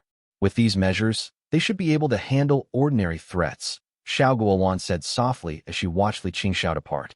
I will return to the Xiao family too. I cannot stand aside while my family is in trouble. Besides, I need to gauge my brother's stance on Mount Yu, she added. Sorry to trouble you, Li Yuanjiao said affectionately, moved by his wife's dedication as he readily agreed. Xiao Guowan smiled softly and rode the wind away. Once she had left, Li Yuanping shook his head regretfully and said, Xiao Xian and Xiao Jiuqing were both excellent men. What a pity. He had a brief acquaintance with Xiao Xian back in the day, and although it was only superficial, Xiao Xian had always seemed reliable. Li Yuanjiao, however, had a different thought and said in a low voice, I am afraid Taoist master Shooting is still missing. Li Qinghong, who had been thinking about this matter throughout the conversation, finally spoke up. Brother is right. If Xiao shooting were at Xianyu Peak, how could he allow devil cultivators to openly slaughter at Mount Yu? Xiao Gitu's claim that the Taoist master has returned must be to pacify the people. Li Yuanjiao sighed, growing worried about the Xiao family's situation. He then turned his thoughts to other matters as he said, with the Purple Mansion realm cultivators' struggles above, how can we possibly intervene? I am afraid the devil cultivators are difficult to deal with. If they come to Moongaze Lake, our family might be in trouble. He looked around at the remaining core members, all within their family's formation, and said boldly, the clan's immortal mirror has the power to perceive the heavens and earth, and the supreme Een Moonlight is extremely powerful. However, it holds a high inherent rank, and using it frequently for surveillance might be disrespectful. We must remain vigilant ourselves. The devil cultivators in Mushroom Forest Plain are scattering in all directions. Stay within the grand formation and cultivate in peace. Li Qinghong nodded while holding her spear. She scanned with her spiritual sense and said softly, Brother, you have reached the 7th heavenly layer of the Qi cultivation realm. Li Qinghong was more talented than Li Yuanjiao, but with the flowing Qi-swallowing spirit talisman Qi, his cultivation speed had doubled, now surpassing hers. Li Qinghong was now only at the 5th heavenly layer of the Qi cultivation realm, while Li Yuanjiao had reached the 7th heavenly layer. He received the talisman at 20, and now at 37 or 38. He had advanced almost 1 layer every 2 years, which was astonishingly fast. Yes, Li Yuanjiao replied. When he saw the envious look on Li Qinghong's face, he continued saying, no need to be envious. In a real fight, I might not be your match. The Purple Thunder secret origin technique is incredibly fierce, ancient, and mysterious. With Durua's spear in hand, you might even wreck the devil plague. However, Li Qinghong still had doubts in her heart. Her expression turned a little strange as she dismissed the younger generation. She then pulled Li Yuanjiao aside and whispered in a serious tone, Brother, all these years I have been cultivating this technique, and I have been finding it increasingly extraordinary. It comes with both a thunder talisman and a thunder spell, which are both remarkable. She put away her spear, sat down, and continued in a low voice. Back then, Ning Yuan of the Azure Pond sect fought with me. He is a direct descendant of the Azure Pond sect, and his Heavenly Serpent Celestial Light spell is a secret technique of the sect, yet it barely managed to hold my thunder talisman. Although my cultivation was slightly higher, which gave me an advantage, it shows the power of the thunder talisman. It is just a pity that it is integrated with the Purple Thunder secret origin technique and cannot be cultivated separately. Li Qinghong explained, her eyes filled with doubt as she continued. Grandfather always said that 9 out of 10 good things in the world turn out to be bad. That is why I am apprehensive. Li Yuanjiao nodded silently and replied, this technique was a gift from a Purple Smoke Gate cultivator whom our granduncle saved. It might not necessarily be problematic. The cultivator claimed it came from an ancient sect, and he had not practiced it himself. He was a bit unreliable, so he might not have known its true value. In any case, I will write a letter to Shiji, asking him to inquire about it within the sect. After discussing it for a while, the two of them went their separate ways. Chapter 399. Who is it, too? Xiao Guilwan rode the wind for 2 full days. Given the current rise of devil cultivators, the road was unsafe. She took a detour through Mushroom Forest Plain, passing respectfully through a dozen or so immortal mountains of the Yuan family, before making a large loop to reach Xianyu Peak. Everywhere on Xianyu Peak was draped in white cloth, and Xiao Guilwan could not help but feel deeply sorrowful as she visited various familiar old friends. Many of her childhood playmates had now become minor peak masters, and many were no longer close to her. The Xiao family was simply too vast, with many interests and factions. Some old friends had joined different branches and dared not speak much with her for fear of getting involved in conflicts. Currently, Xiao Gitu was the cultivator managing the Xiao family, elevating Xiao Guilwan's status as well. In the past, she would have had to wait a long while for her arrival to be reported, but now she was quickly escorted up the main peak with just a brief announcement.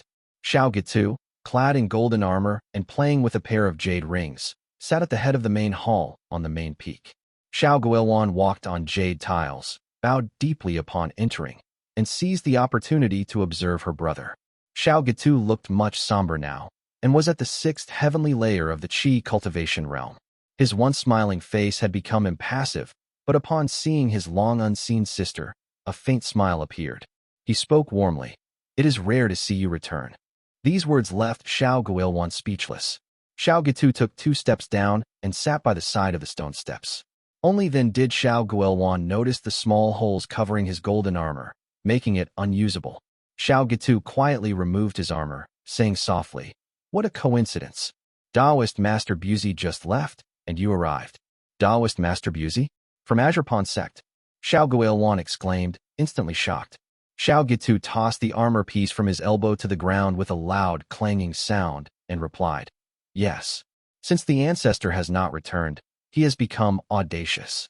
Xiao Guilwan stared blankly at him, her mind racing with thoughts. She could not understand why Xiao Gitu was suddenly behaving unpredictably and being so straightforward with her. Without looking at her expression, Xiao Gitu continued, "The Li family must have noticed as well. For something like this to happen at Mount Yu, it shows that the ancestor is not at the peak. With a Purple Mansion Realm cultivator overseeing, how could they dare to use the Mount Yu path? Now, the Yuan family, Qin family, and the 28 families affiliated with my Xiao family are all in turmoil, sending people to inquire and offer condolences. Everyone knows what they are really thinking." Xiao Guilwan listened attentively while Xiao Gitu looked fatigued and said wearily, "The Taoist master is merely trapped somewhere in the Eastern Sea. Zhang Tianyuan cannot kill him." He stared blankly at Xiao Guilwan, seemingly making a resolution. He walked down slowly, a sincere expression as he spoke. "The Xiao family has helped your family a lot over the years. The Taoist master raised your family from obscurity, and Ancestor Yuan personally handled many matters. Regardless of whether the Li family has a Purple Mansion Realm cultivator or the Mount Dali Demon clan behind them, go to the Eastern Sea to help. The Li family has a Purple Mansion behind them." Xiao Guilwan was shocked, thinking of the Li family members' worried expressions which did not match up to having a Purple Mansion Realm cultivator's support. She assumed Xiao Gitu had misunderstood and quickly said, "Brother, the Li family is utterly impoverished, struggling even to have Foundation Establishment Realm cultivators. How could they have a Purple Mansion Realm cultivator's protection? This? Xiao Gitu shook his head and said softly, "Just convey my words to Li Yuanjiao." Xiao Guilwan paused, then gritted her teeth and agreed. Only then did Xiao Gitu say, "I also know about the situation at Mount Yu. Do not worry, there will not be any problems." Xiao Guilwan felt that her brother might have misunderstood something, but seeing him so agreeable, she felt relieved and left obediently. Xiao Gitu watched her departing figure, silently sitting on the Jade steps, staring into space. Does the Li family have a Purple Mansion Realm cultivator behind them? In Xiao Gitu's mind, it was a certainty. There had to be at least one extraordinary Purple Mansion Realm cultivator behind the Li family. In the past, Xiao Gitu had always felt uneasy about having the Li family, a formidable force, nearby. He watched as the Li family conquered the Mount Yu region and 2 other mountains, and as Li Tongya's swordsmanship astonished everyone. He tossed and turned, unable to find peace. However, after Xiao Shooting's incident with the wrathful Maha, leveraging Li Tongya's immunity to divine abilities to intimidate the other Purple Mansion cultivators, Xiao Shooting had returned home and pondered, gradually becoming suspicious. Furthermore, the Mount Dali Demon clan staunchly supported the Northern family, which quickly led to speculation. Xiao Gitu had planned to make the Li family a subordinate through marriage. Before any significant movement occurred, however, Xiao Shooting had summoned him to the mountain. When Xiao Shooting explained his suspicions, Xiao Gitu finally understood. No wonder the Li family could rise so rapidly within decades, effortlessly outmaneuvering other families. No wonder both Li Tongya and Li Cheijing, starting from humble beginnings, could reach the Foundation Establishment realm. It turned out the Li family was a hidden asset of a Purple Mansion Realm cultivator. The Li family's meteoric rise was clearly orchestrated by some profound life divine ability. The Li family was even likely descendants of a Purple Mansion Realm cultivator, hidden among the common folk, which would explain their exceptional talent. Li Mutian was a Foundation Establishment Realm cultivator, yet there was no trace of him in the Wu and Yu states, clearly indicating the involvement of a Purple Mansion Realm cultivator. When Xiao Gitu thought more carefully about the matter, he realized that only 2 families had caused losses to the Li family. Mount Wu killed Li Xiangping, and the Azure sect killed Li Cheijing.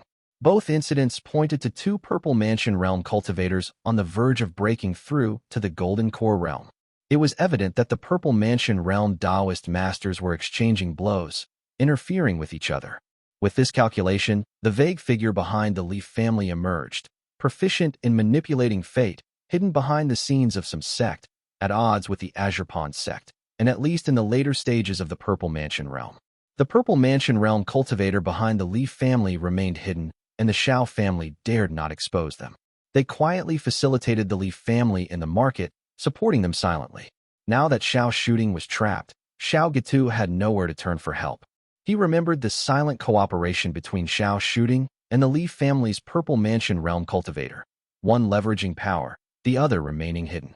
Thus, he had no choice but to make a risky move and seek help from the Leaf family. I can only hope I don't anger that Taoist master. Yuan is straightforward. It should be fine, Xiao Gitu mumbled, as he could not help but worry. Xiao Shooting had been missing for over 2 years now, and he had only learned from Buzi's mouth that Xiao Shooting was trapped by Zhang Tianyuan. That green-robed Taoist master had gloated, suggesting that Xiao Shooting's situation was dire. Our family has broken away from the Azure sect. Now, our survival rests on you alone. Chapter 400. Here comes Buzi I. Eastern Sea. Among the 4 seas, the Eastern Sea was the most vast, with rolling waves and clear turquoise waters. Various demons often rode the wind and traversed the waves on the sea's surface. The demons thrived the best in the Eastern Sea. Led by the dragon species, each established palaces deep within the sea, becoming a formidable force and lending vibrant life to the waters. The islands were scattered like stars in the sky, and the closer they were to the Yu State's coastal prefecture, the larger and broader they became. The area was filled with rogue cultivators and sects with a significant number of devil cultivators, extraordinary beings, and shamans, making it a chaotic region. Additionally, the Eastern Sea was home to numerous demons, where killings occurred daily. 60% of the demonic materials on the mainland were harvested from the Eastern and Southern Seas. In contrast, vast regions of the mainland cultivated spirit patties, which were then exported overseas, benefiting both parties for over a millennium. The sects in the Eastern Sea also constantly thought about relocating to the mainland. In fact, many among the Yu State's 3 sects and 7 gates had achieved the Purple Mansion realm on the Eastern Sea before migrating inland. Deep within the sea, after passing through layers of mysterious forbidden formations, there was an undersea cliff covered with corals, ruins, and scattered fragments of tiles. Xiao Shooting sat cross-legged, dressed in gray, with a calm and composed expression. Facing a radiant stone wall, the wall was crystalline and clear, with lines of golden characters appearing one after another. The perfection of 9 arts lies in the Qingming. The 3 disasters and 9 tribulations are bestowed by the heavens. The wind and fire of the great void are the essence of spirit energy. 1. Xiao Shooting observed the words carefully, and after the text on the stone wall had finished appearing, a new line of large characters reappeared. Hunyi Golden Core Mysterious Method 2. As the lines of small characters reappeared, Xiao Shooting watched on silently. He has been trapped here for years, staring at the stone wall every day without a hint of impatience. Taoist Shooting, still unwilling to speak. Zhang Tianyuan, dressed in golden robes, stood with his hands behind his back and said softly, "This mysterious method is a legacy from before the ancient cataclysm. Reading it will make you forget it completely. Do not waste your effort." Seeing Xiao Shooting remain silent and continue staring at the stone wall, Zhang Tianyuan's brow furrowed with a trace of impatience. He said in a deep voice, "Under the Hunyi Immortal Wall, even the true monarchs cannot investigate it. Only you and I know about this. What are you worried about? By the way, which Purple Mansion realm expert intervened during the wrathful Maha incident?" Xiao Shooting paused, finally looking at him and saying gently, "Taoist Tianyuan, I only met that senior once. I only know of his divine ability, nothing else." "Huh?" Zhang Tianyuan sneered, speaking in a deep voice. "Could it be that person used a life divine ability to fight 8 just to save Li Tongya's life? The Li family is just a small foundation establishment realm clan. How could they have such great influence? Since he is your backer and is proficient in life divine abilities, he must have some plan of his own," he spat. He stared deeply at Xiao Shooting and continued softly, "Since you refuse to speak, we will continue to wait and see if that Taoist is willing to help you escape. Without your support, the Xiao family will not last long. You overestimate me, fellow Taoist, Xiao Shooting said, completely unfazed by his words. He saw through Zhang Tianyuan's bluff and sat steadily, with even a hint of a smile on his face. We can wait, but Azure Pond cannot.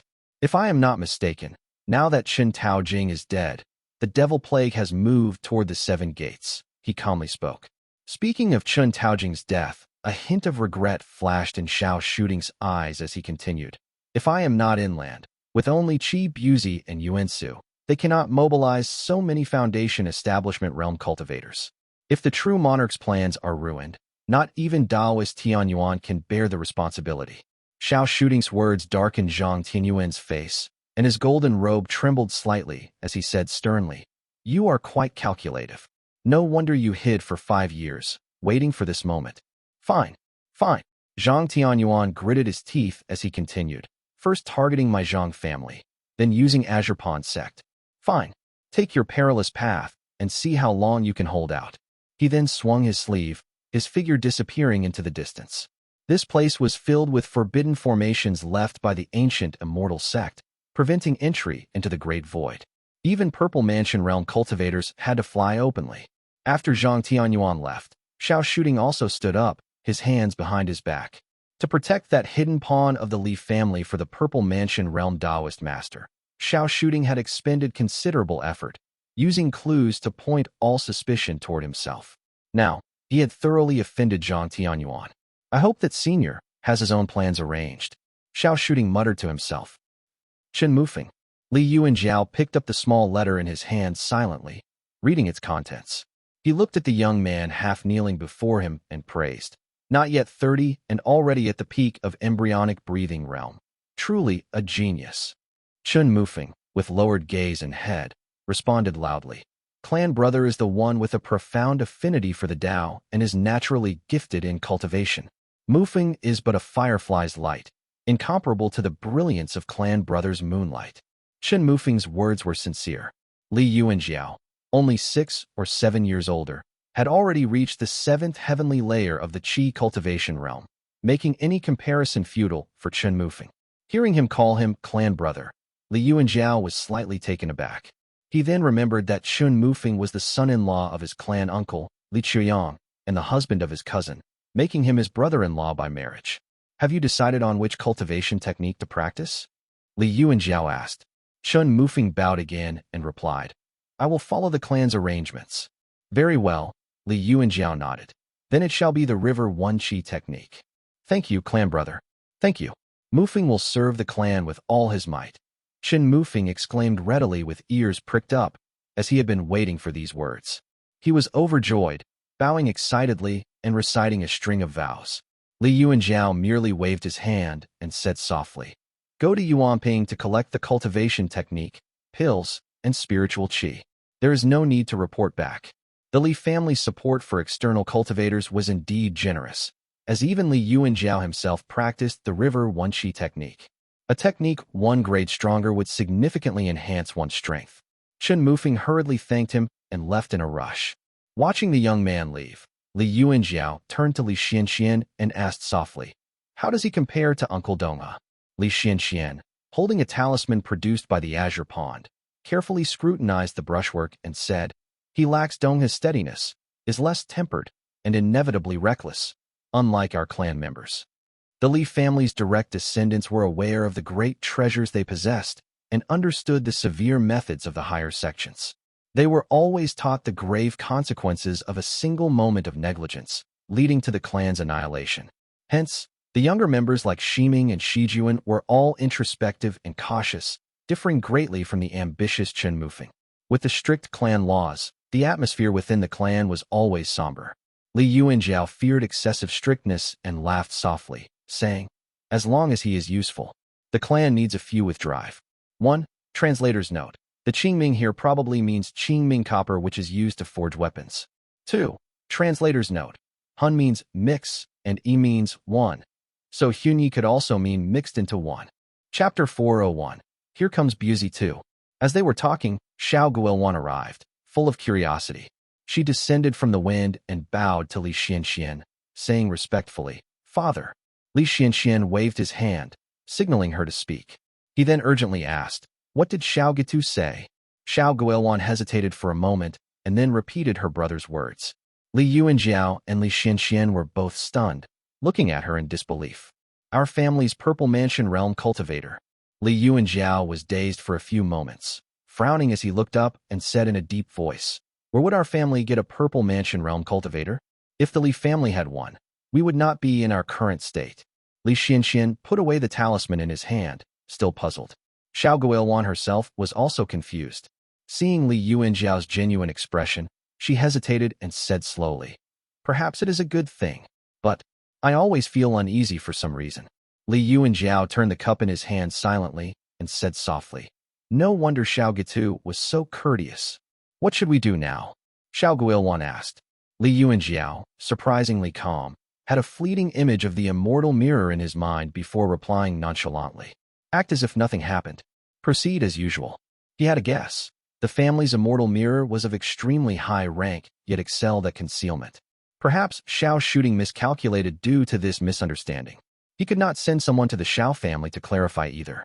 Whether Xiao Gitu believed it or not, if word spread to others, it could spell trouble. If Xiao's shooting can return safely and promptly, everything will be fine. If he cannot return, Li Yuanjiao said this, but in his heart, he felt that Xiao's shooting was definitely not someone who would take risks rashly and get trapped. With the mysterious nature of the man on Creek, it was more likely that he would be the one setting traps for others. He shook his head and continued, "Xiao's shooting would never risk himself unnecessarily. It is likely a calculated exchange. Do not worry about the Xiao family. Let us prepare to deal with the devil cultivators first." Seeing Li Yuanjiao casually brush off the matter, Xiao Guoyuan had no choice but to nod. Suddenly, a moment of clarity struck her mind, and she felt inexplicably uneasy. She gasped, "Oh no." Both men looked over to see Xiao Guoyuan's face turn pale as she murmured, "No wonder I felt so uneasy. Brother has been hit by a divine ability. It is Buzi. No wonder. I understand now, I understand. Buzi intentionally met with him. No wonder he demanded the Purple Mansion Realm expert to come personally. He forced my brother to meet him." Xiao Guoyuan continued, "Brother is only at the Qi cultivation realm, while Buzi is already at the mid-stage of the Purple Mansion realm. He must have used his divine ability to confuse and shake his mind, forcing him to seek help. He probably wanted to see what the Xiao family's backup plan was." Xiao Guoyuan had only brief contact with him, but was already influenced to the point of distraction, showing how deep Xiao Gitu's enchantments were. If it were someone less resolute, they would have broken down and revealed all secrets by now. "What?" Li Yuanjiao was momentarily stunned but quickly reacted, horrified. "What level is the Xiao family's formation? Does the Xiao family have the means to isolate from the outside? If Buzi overheard your conversation with your brother, his next step would be to come to our house." Buzi was no ordinary Purple Mansion Realm cultivator. If he learned that the Li family had a Purple Mansion Realm cultivator, he would definitely visit personally. Their family did not have one, and they had a hidden treasure on the mountain. If it was seen by a Purple Mansion Realm cultivator, it would spell the end of the family. If Buzi saw this treasure that absorbs the supreme moonlight, he wouldn't care about the Azure Pond sect or Mount Dali. He would slaughter our family and flee with the treasure. Li Yuanjiao thought of the worst-case scenario. Impossible. Xiao Guoyuan, freed from Buzi's divine influence and much clearer-headed, said decisively, "Our Xiao family's main hall was personally refined by our ancestor. It has a barrier with the Great Void. Even Buzi would have to lower himself, land on the mountaintop, and then enter the hall. It is impossible for him to overhear our conversation. Once isolated from the Great Void, even if someone died inside, their soul lamp in the sect would not extinguish immediately, let alone leave any means to eavesdrop." Li Yuanjiao glanced at her, still feeling a chill run down his spine as he murmured, "Let's hope that's the case." The water on Moongaze Lake rippled as a green-robed cultivator descended with the wind, landing on a small island in the lake. Moongaze Marsh. He gazed silently at the blue water, calculating that it had been over 100 years since he last came to this place. In the records of the Azure Pond sect, the spiritual energy here was once the greatest in the U state, a treasure land of the Immortal Mansion with white mist curled around the vast marsh. 500 years ago, it plummeted, and later, The siege of Li Jiangquan severely damaged the spiritual energy, almost depleting it entirely. Taoist Master Buzi looked around. His grandfather and uncles all died in that great battle. Now, hundreds of years old, he still felt that the green water had a tinge of red to it. Jiangquan is dead. The bright moon rises in the east, its light like frost.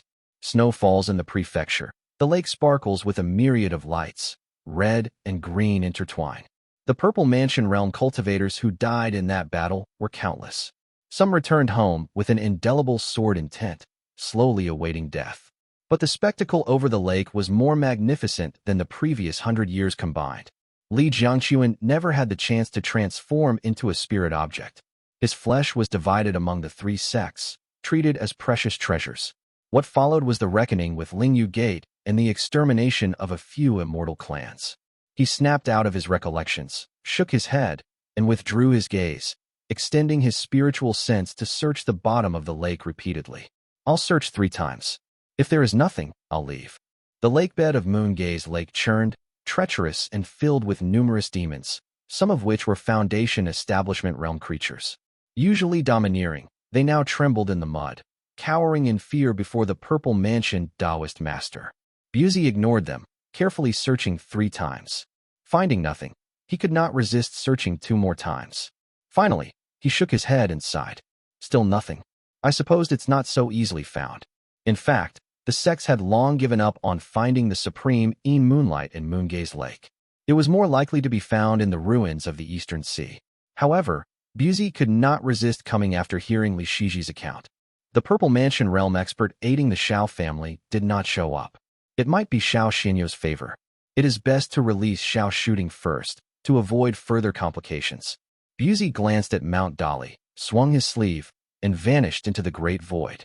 Watching Buzi vanish into the great void, Lu Jiangxian finally let out a long sigh of relief. Thank goodness, he was not coming for me. When Taoist Master Buzi passed by the Ding family and stepped into Moongaze Lake, Lu Jiangxian was immediately alerted. Seeing this man with such a formidable aura, he briefly feared that he had been exposed. As he secretly calculated whether he could escape from Buzi, a mid-stage Purple Mansion realm cultivator who had mastered 3 divine abilities, he realized that Buzi was just passing by to search for the supreme moonlight. In the future, the Li family must not expose the supreme moonlight again. If another one appears, this lake will constantly be visited by Purple Mansion realm cultivators. The 3 sects might even start fighting over the ownership of Moongaze Lake. As he pondered this silently, he noticed a ripple in the great void once more. Buzi, dressed in green, returned. He was stepping lightly over the water, which startled Lu Jiangxian. This guy? What is he up to now? Lu Jiangxian cursed. Buzi had a slight smile on his face as he calmly landed on the lake, looking toward the glittering grand formation on Mount Dali. Isn't there still the Li family? That Li Shiji is just a young brat and might not know the family secrets. If the cave dwelling contains such a precious item as the supreme moonlight, there might be other treasures as well. Chapter 402, Soul Searching I. Listening to Xiao Guoyuan's explanation, Li Yuan Jiao felt a chill in his heart, his mind racing with countless thoughts. Where is Buzi now? Has he heard anything about our family? Xiao Gitu had just been hit by his divine ability, and Guoyuan immediately went to see him. Wouldn't Buzi misunderstand this? Should I replace the immortal mirror with Qingche's sword? Li Yuan Jiao believed that if he quietly placed the bronze immortal mirror in the woods or a river, even a Purple Mansion realm cultivator would not find it. No one would suspect a thing if he replaced it with the Qingche sword on the stone platform. He pondered, his legs stiffening as another possibility crossed his mind. The speed of a Purple Mansion realm cultivator far exceeds that of a Qi cultivator. If Buzi has already reached Moongaze Lake, he could be watching from the Great Void right now. If Buzi was indeed at Moongaze Lake and used the Great Void to bypass the sun-right profound light formation, any action he took now would be under Buzi's watchful eye, and attempting to retrieve the mirror would be suicidal. But I can't just sit by and wait to be killed. A Purple Mansion realm cultivator wouldn't waste time idly watching from the Great Void. With a single sweep of his divine ability, he could learn everything. Buzi shouldn't be at the lake. Li Yuan Jiao knew that a Purple Mansion realm cultivator could travel in an instant, much faster than Xiao Guoyuan's return. His thoughts spun rapidly, but his actions did not stop. He suddenly called out in a deep voice. Yuan, return to Mount Wutu at once. With that, he headed to the backyard. Xiao Yuan, understanding the urgency in his tone, left swiftly like the wind. Li Xuanxuan's face also changed drastically, wanting to speak, but stopping himself. Li Yuanjiao stepped out, feeling a sudden warning in his mind. The profound pearl talisman seed in his Qihai acupoint trembled, sending chills through his body, as though he was being watched by something sinister. Oh no! He stopped abruptly, only to see the space in front of him darken. Slowly, the image of a green-robed cultivator appeared, standing with his hands behind his back. The green-robed cultivator had a small smile on his face. He looked to be around 27 or 28, dressed in a flowing robe. His long hair fluttered in the wind as he stared at Li Yuanjiao quietly. Taoist Master Buzi. Li Yuanjiao felt a bitterness in his mouth as Buzi raised his head. The sleeve of his green robe moved as he held up a small, exquisite white jade bottle in his right hand. What is this? Buzi asked casually, but his question made Li Yuanjiao break out in a cold sweat. The jade bottle in Taoist Master Buzi's hand came from the Li family's treasure vault, containing a talisman pill that the Immortal mirror had condensed. Buzi has been to our treasure vault. Li Yuanjiao hurriedly bowed, feigning a terrified demeanor, and said in a trembling voice, Junior Li Yuanjiao from the Li family under the governance of Azure Pond greets Taoist Master Buzi. His voice was neither too loud nor soft, but it was enough for Li Xianxian, who was standing guard outside, to hear clearly. Li Xianxian was so terrified that he almost went to retrieve the mirror. Just as he took a step, Li Xianxian realized that the spiritual sense of a purple mansion realm cultivator could easily cover the entire Mount Lijing. Going to the backyard now would be like doing so right in front of Buzi. Outside, Li Xianxian was like an ant on a hot pan, while inside, Li Yuanjiao tried to buy time, quickly making a judgment in his mind. Buzi broke through the great void and immediately went to our treasure vault, attracted by the talisman pill, and is directly asking about it. Although a purple mansion realm cultivator could easily bypass most formations via the great void and enter it, their spiritual sense could not penetrate the formations. They had to go in person to sense what was inside. The Li family had 5 mountains with over 20 formations, and with the small formations protecting the spirit fields, there were likely over 100. Buzi could not possibly check each one. Even Mount Lijing had 5 separate formations, 3 for spirit fields, 1 for the ancestral hall, and 1 for the family vault. He only went to the treasure vault at the mountaintop, and has not been to the ancestral hall yet. Countless thoughts flashed through his mind as Qi Buzi watched him. You recognize me? Qi Buzi asked. Li Yuanjiao bowed again and respectfully said, I have seen portraits of the 4 Taoist masters of the upper sect. Taoist Master Yuan Wu and Taoist Master Yuan Xiu are both white-haired cultivators. Only you and Taoist Master Yuan Su are young men in green robes. Taoist Master Yuan Su is stationed in the southern border all year round, so it must be you. Not bad. Qi Buzi smiled and looked at him. Among the remaining 4 Purple Mansion Realm cultivators of Azure Pond, Tang Yuanwu, Si Boxiu, and Ning Tiaoxiao were all of the same generation, serving as the left and right arms of Qi Wei, hence using Yuan as their Taoist title.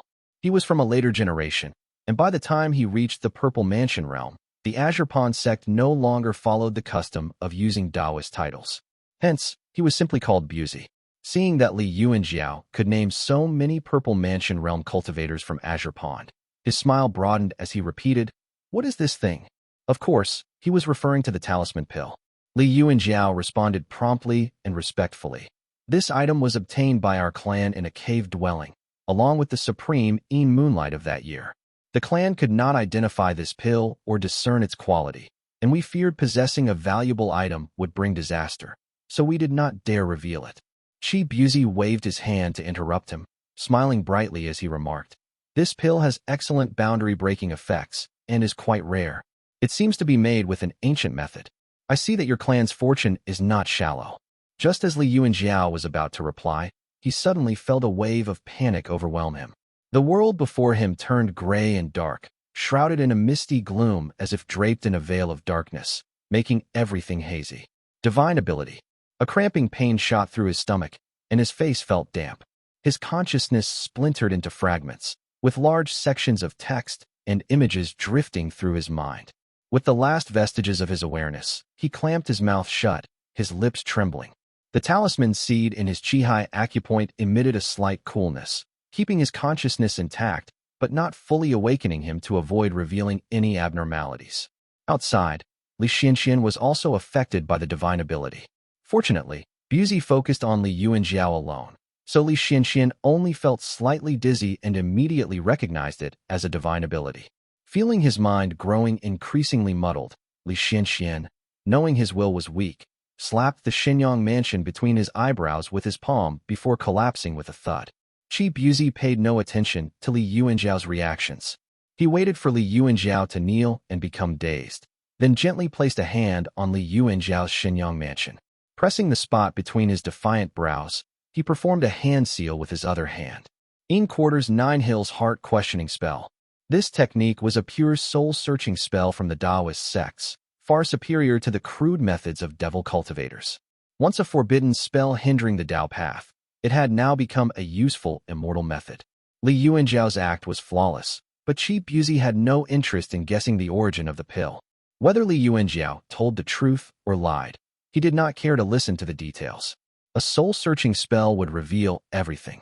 Buzi focused intently, closing his eyes slightly. He has used this spell many times with unfailing success. His spiritual sense smoothly entered Li Yuanjiao's sea of consciousness, guiding all his memories to the surface. The origin of this pill. He manipulated the spell, and colorful lights appeared in his hand. These then entered Li Yuanjiao's Xinyang mansion, transforming into pale gray runes that danced in his sea of consciousness. Chapter 403, Soul Searching 2. Buzi's vision darkened for a few moments before a dimly lit secret chamber appeared, cold and icy, with 1 or 2 flickers of white mana light. This is the cave dwelling? Buzi's gaze shifted, noticing the floor, intricately patterned, with osmanthus trees bearing ethereal white flowers that were fragrant, yet chilling. What is this? It looks somewhat like the moon-glazed tree, our sect's purple mansion realm spirit root. Given that this was the place where supreme moonlight was obtained, some anomalies were expected. Buzi quickly looked away, then saw a stone platform ahead which was shrouded in a white mist, exuding an aura of mystery. This is... Buzi's heart stirred, but then he heard rustling noises. Golden and white osmanthus flowers fell, their golden stamens and pleasant fragrance particularly striking in the misty moonlight. Rustle, rustle.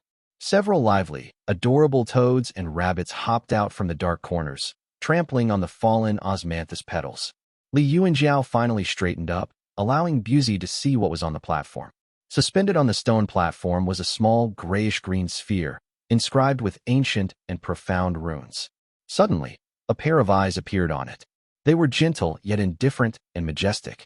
On the peak of Mount Lijing, Buzi's hand, which was hidden in his sleeve and performing the hand seals of his spell, began to tremble violently. Tears of blood streamed from his eyes that were closed tightly, trailing down his cheeks and making him look especially terrifying. Drip drop.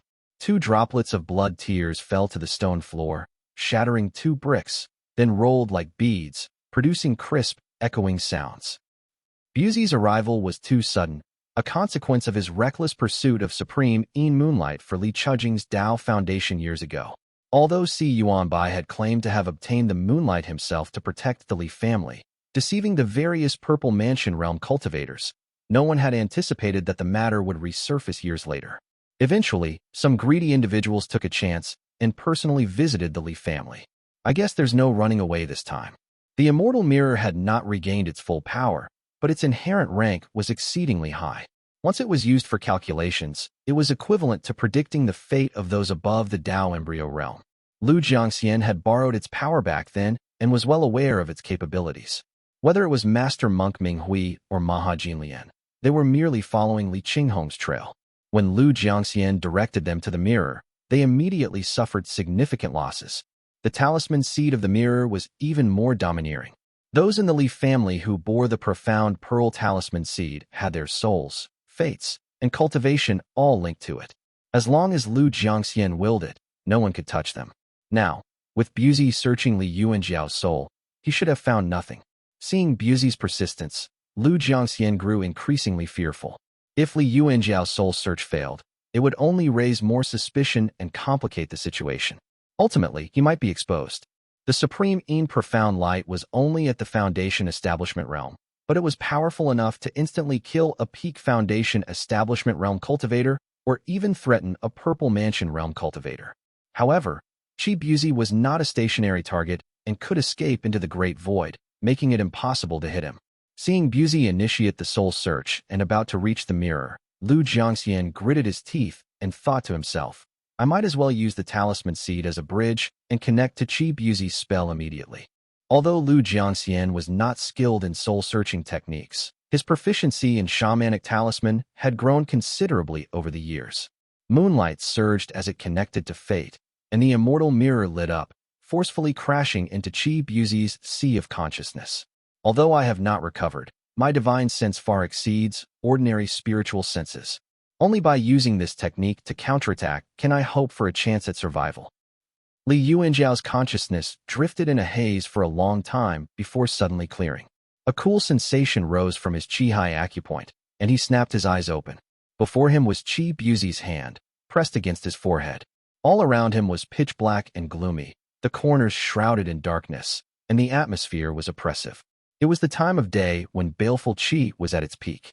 The sky had already darkened, indicating that nearly 2 hours had passed. The blood-red setting sun, accompanied by dark red clouds, flowed on the horizon, signaling an ominous portent.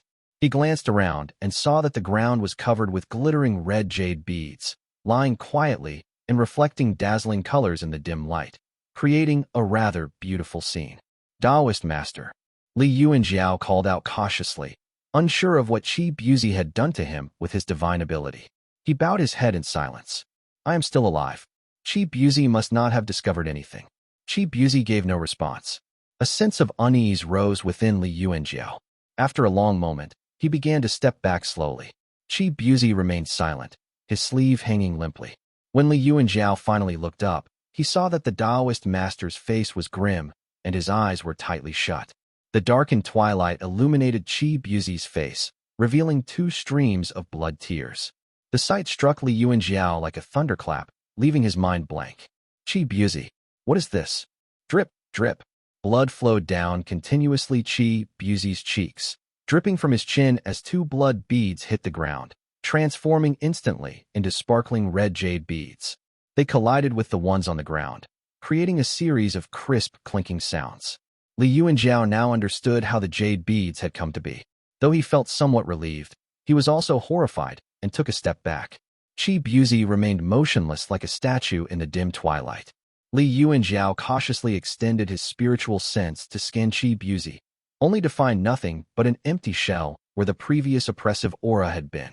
The jade bottle containing the talisman pill had fallen from Chi Buzi's sleeve and shattered on the ground. The pill rolled out and settled in a crack between the bricks. Silently, Li Yuanjiao moved out of the courtyard. His father, Li Xianxian, lay stiffly on the ground. Li Yuanjiao checked his breathing, which was steady and long, then spotted a bloody wound on his head, indicating that he had been knocked unconscious. Li Yuanjiao immediately took to the air, his spiritual sense sweeping the area.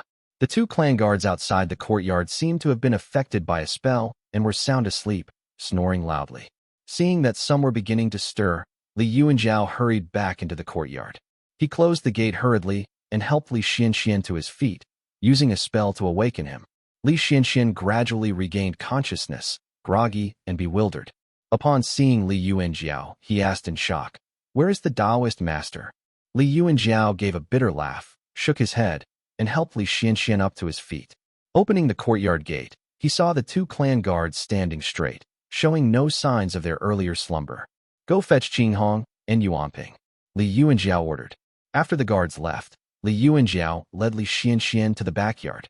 The sky grew darker, and Chi Buzi remained standing there, tears of blood continually dripping from his stoic face. Li Xianxian felt dizzy at the sight. The red jade beads covering the ground gleamed brightly. Jiaoer, Li Xianxian trembled as he scanned Chi Buzi with his spiritual sense. The man stood like a jade pillar, and it was hard to believe what he saw. He checked repeatedly. The colorful light of Chi Buzi's divine ability and overwhelming aura had vanished. The oppressive presence that once traversed the great void was gone, leaving only his thin green robe on his jade-like body. Chi Buzi's face showed slight pain, But still, the bloody tears continued flowing. Is he dead? Is he really dead? Li Xuanchuan's face turned pale, and he staggered back a few steps, filled not with relief or satisfaction, but with trembling fear. The Azure Pawn sect. How many years has it been since a Purple Mansion Realm cultivator was killed? Chapter 404, Awakening. The setting sun was blood-red, casting a gloomy shadow over the surroundings. At Moongaze Lake, an unusual evening fog was particularly thick, reducing visibility to the point where one could not even see their hand right in front of them. The place was eerily silent, and even the insects had fallen silent and still. In the streets of Lijiang Town, people were scarce. The reddish light of the setting sun crept along the bricks. Even the street vendors had become lax, closing up early and heading home, making the large city of tens of thousands feel empty and silent. Li Yuanping hurried up the mountain where his father and brother were already waiting. The clan guards had been dismissed from the courtyard where his elder sister stood, holding a spear with a complex expression. Li Qinghong's face showed a hint of satisfaction, yet her tightly crossed arms revealed a slight unease. It was the first time Li Yuanping had seen his sister like this, immediately raising a question in his mind. Elder sister. Li Yuanping entered the courtyard and called out to her. Li Qinghong nodded in acknowledgement, but said nothing further, closing the courtyard gate. Drip, drip. A crisp sound reached his ears as Li Yuanping slowly crossed the courtyard. His brother Li Yuanjiao stood silently in the backyard, while his father, Li Xianxian, sat on the doorstep, holding a handful of red jade beads. The sky was growing darker, and Li Yuanping, lacking spiritual sense, could barely make out the scene in the courtyard. He performed a spell to produce a thin beam of bright light. Brother, what is this? Just as he inquired, he slowly lifted his head, realizing that there was another person present. The figure had smooth, jade-like skin and sharp features. He was standing as still as a cold statue, draped in green robes. Li Yuanping's gaze moved slowly until it met a face streaked with bloody tears. Drip. The sound of blood-red beads falling and colliding with each other filled the air as one rolled to his ankle. Li Yuanjiao's hoarse voice reached his ear. This is Taoist Master Buzi from the Azure Pawn sect. He arrived at our home 2 hours ago, found our talisman pill, and ended up like this. Li Xianxian, still turned away from them, took a sip of spirit wine from a gourd, his face slightly flushed. He continued where Li Yuanjiao left off. We examined him for a long time, and it seems that Buzi was frightened to death by what he saw. Frightened to death? Frightened to death? His father's words echoed in his ears. Li Yuanping stood there, stunned, mumbling in shock. You mean, a Taoist master from the Azure Pawn sect suddenly died in our house? Fear slowly filled his pale face as he said urgently, we must flee. At the very least, we need to send the younger family members away. This. No. Li Yuanjiao shook his head, his expression dark, clearly having considered this before. He continued in a low voice. The Azure Pawn sect still does not know about this. His soul lamp in the sect is not extinguished yet. Otherwise, Azure Pawn cultivators would have broken through the Great Void and come here long ago, and our family would have already been destroyed. If a Purple Mansion Realm cultivator from Azure Pawn sect died at Moongaze Lake, the consequences would be unimaginable, especially since this Purple Mansion Realm cultivator was a direct descendant of the Qi family, the actual leaders of Azure Pawn sect. The sect would not only be in an uproar, but it might also alarm cultivators above the Purple Mansion realm. Even if the Azure Pawn sect lacked Golden Core realm cultivators, the cunning nature of Purple Mansion realm cultivators would prevent them from coming in person. But if they learned of Qi Buzi's death, there would be numerous Foundation Establishment realm cultivators emerging from the Great Void, turning Moongaze Lake upside down. Everyone understood the gravity of the situation and fell silent. Perhaps the Taoist master is not dead. Li Qinghong suddenly spoke, causing the others to exchange glances and then retreat, closing the small door to the backyard and taking positions in the front yard. Brother. As Li Yuanping reached the front yard, he had calmed down and spoke in a serious tone. Regardless of whether the Taoist master is dead or alive, we must quickly send out the direct family members, dispersing them in all directions to preserve our family's legacy while Azure Pawn sect remains unaware. Li Yuanping paused to consider the options, then said, we could head to the Wu state and take over a small mountain or temple. Although we would lose everything, at least we can survive. Or go to the Eastern Sea, where we could seize a small island and bide our time. Li Qinghong interrupted him with a clear voice. If our entire Li family flees, it will be as good as admitting guilt. The Purple Mansion realm cultivators can trace our whereabouts. Moreover, her expression turned somewhat forlorn, her voice lowering as her red lips parted. Grandfather killed wrathful Maha, right here in the southern Yu state, by the shores of Moongaze Lake. The monks of the wrathful form dare not come for revenge, but if we leave this place, those monks, led by the merciful one, will surely descend upon us like wolves. Forget about the merciful one. Even a master monk could destroy our family. Li Yuanping suddenly recalled the burden of guilt unjustly placed upon their family by an unknown Purple Mansion realm cultivator. He gritted his teeth and said, "Then are you suggesting we go to the Yu cultivating sect? The three major sects usually do not interfere with each other. We are under the governance of the Azure Pond. If we go to the Yu cultivating sect, do you think they will accept us?" Li Qinghong clenched her spear and shook her head slightly as she continued. "There's no place for us in the territory of the Yu cultivating sect. We can only be their guest cultivators, and our number of Qi cultivators is not something 1 or 2 immortal mountains can sustain." Li Yuanjiao was silent for a while before transmitting his voice through mana. "The immortal mirror has a high inherent rank. I do not know if the person holding it can be detected. If not, there might be a chance to escape." His meaning was clear. Someone from the Li family should escape with the mirror. Hearing this, Li Xianxian and the others fell silent. If Buzi is dead, then we have a chance. But if he is not, there's no way he'd let us go after this, Li Yuanjiao continued grimly. The constant dripping of blood in the backyard was nerve-wracking. Finally, Li Xianxian, stroking his beard, said, "Jiaoer, you take the mirror and leave. Do not concern yourself with the matters of the family." Li Yuanjiao touched the sword at his waist as he organized his thoughts, but before he could speak, Li Xianxian continued, "We will handle the rest. You have the highest cultivation and a low-profile technique. With the Qingche sword, you can travel far and find a place to seclude yourself and break through to the Foundation establishment realm." Li Yuanjiao gritted his teeth, his thoughts racing as his grip on his sword grew tighter. The courtyard was eerily silent. It was a silence that made one's heart race. The night was bright with the white moonlight casting its glow around their surroundings. Li Yuanjiao looked up at his siblings, but his expression suddenly froze. There had been no movement for some time. His father, Li Xianxian, stood still, clutching his beard, his pupils dilated. Li Yuanping's face was covered in sweat, which trickled down his neck. Li Qinghong stood motionless like a statue, her hand holding the Duroa spear which emitted no light. Her grip was so tight that her knuckles turned white. Sweat began forming on the bridge of her delicate nose. Why is it so quiet? Li Yuanjiao suddenly had a bad premonition. Creak.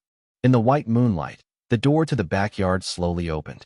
A fair hand rested on the door frame. The green robe appeared dazzlingly pale in the moonlight, as if glowing. Clatter. Red jade beads scattered across the backyard ground, rolling lightly onto the stone bricks of the front yard. Thud. Then, it was followed by the sound of a footstep. Chapter 405, Water Mansion Immortal Official I. Azure Pond Sect. Azure Pond Peak was enveloped in swirling clouds and mist. Within the cave dwelling on the mountain, a dark golden bell with intricate patterns hung in the center. It was only rung upon the death of a Taoist master or the ascension of a sect master. Qi Jiyun landed on the peak hurriedly, followed by a group of Foundation establishment realm cultivators. As soon as he landed, a tall young man approached, cupping his fist in greeting. "Sect Master." Hudging. Qi Jiyun waved his hand urgently, not stopping, and stepped into the stone cave, asking, "How is it?" The flame is dim and turned bright white. The lamp oil is rising, the 9 lines are flickering. This has never happened before. Ning Hudging's voice was grave. Qi Jiyun's expression grew increasingly grim as he muttered, "Bright white? How could that be?"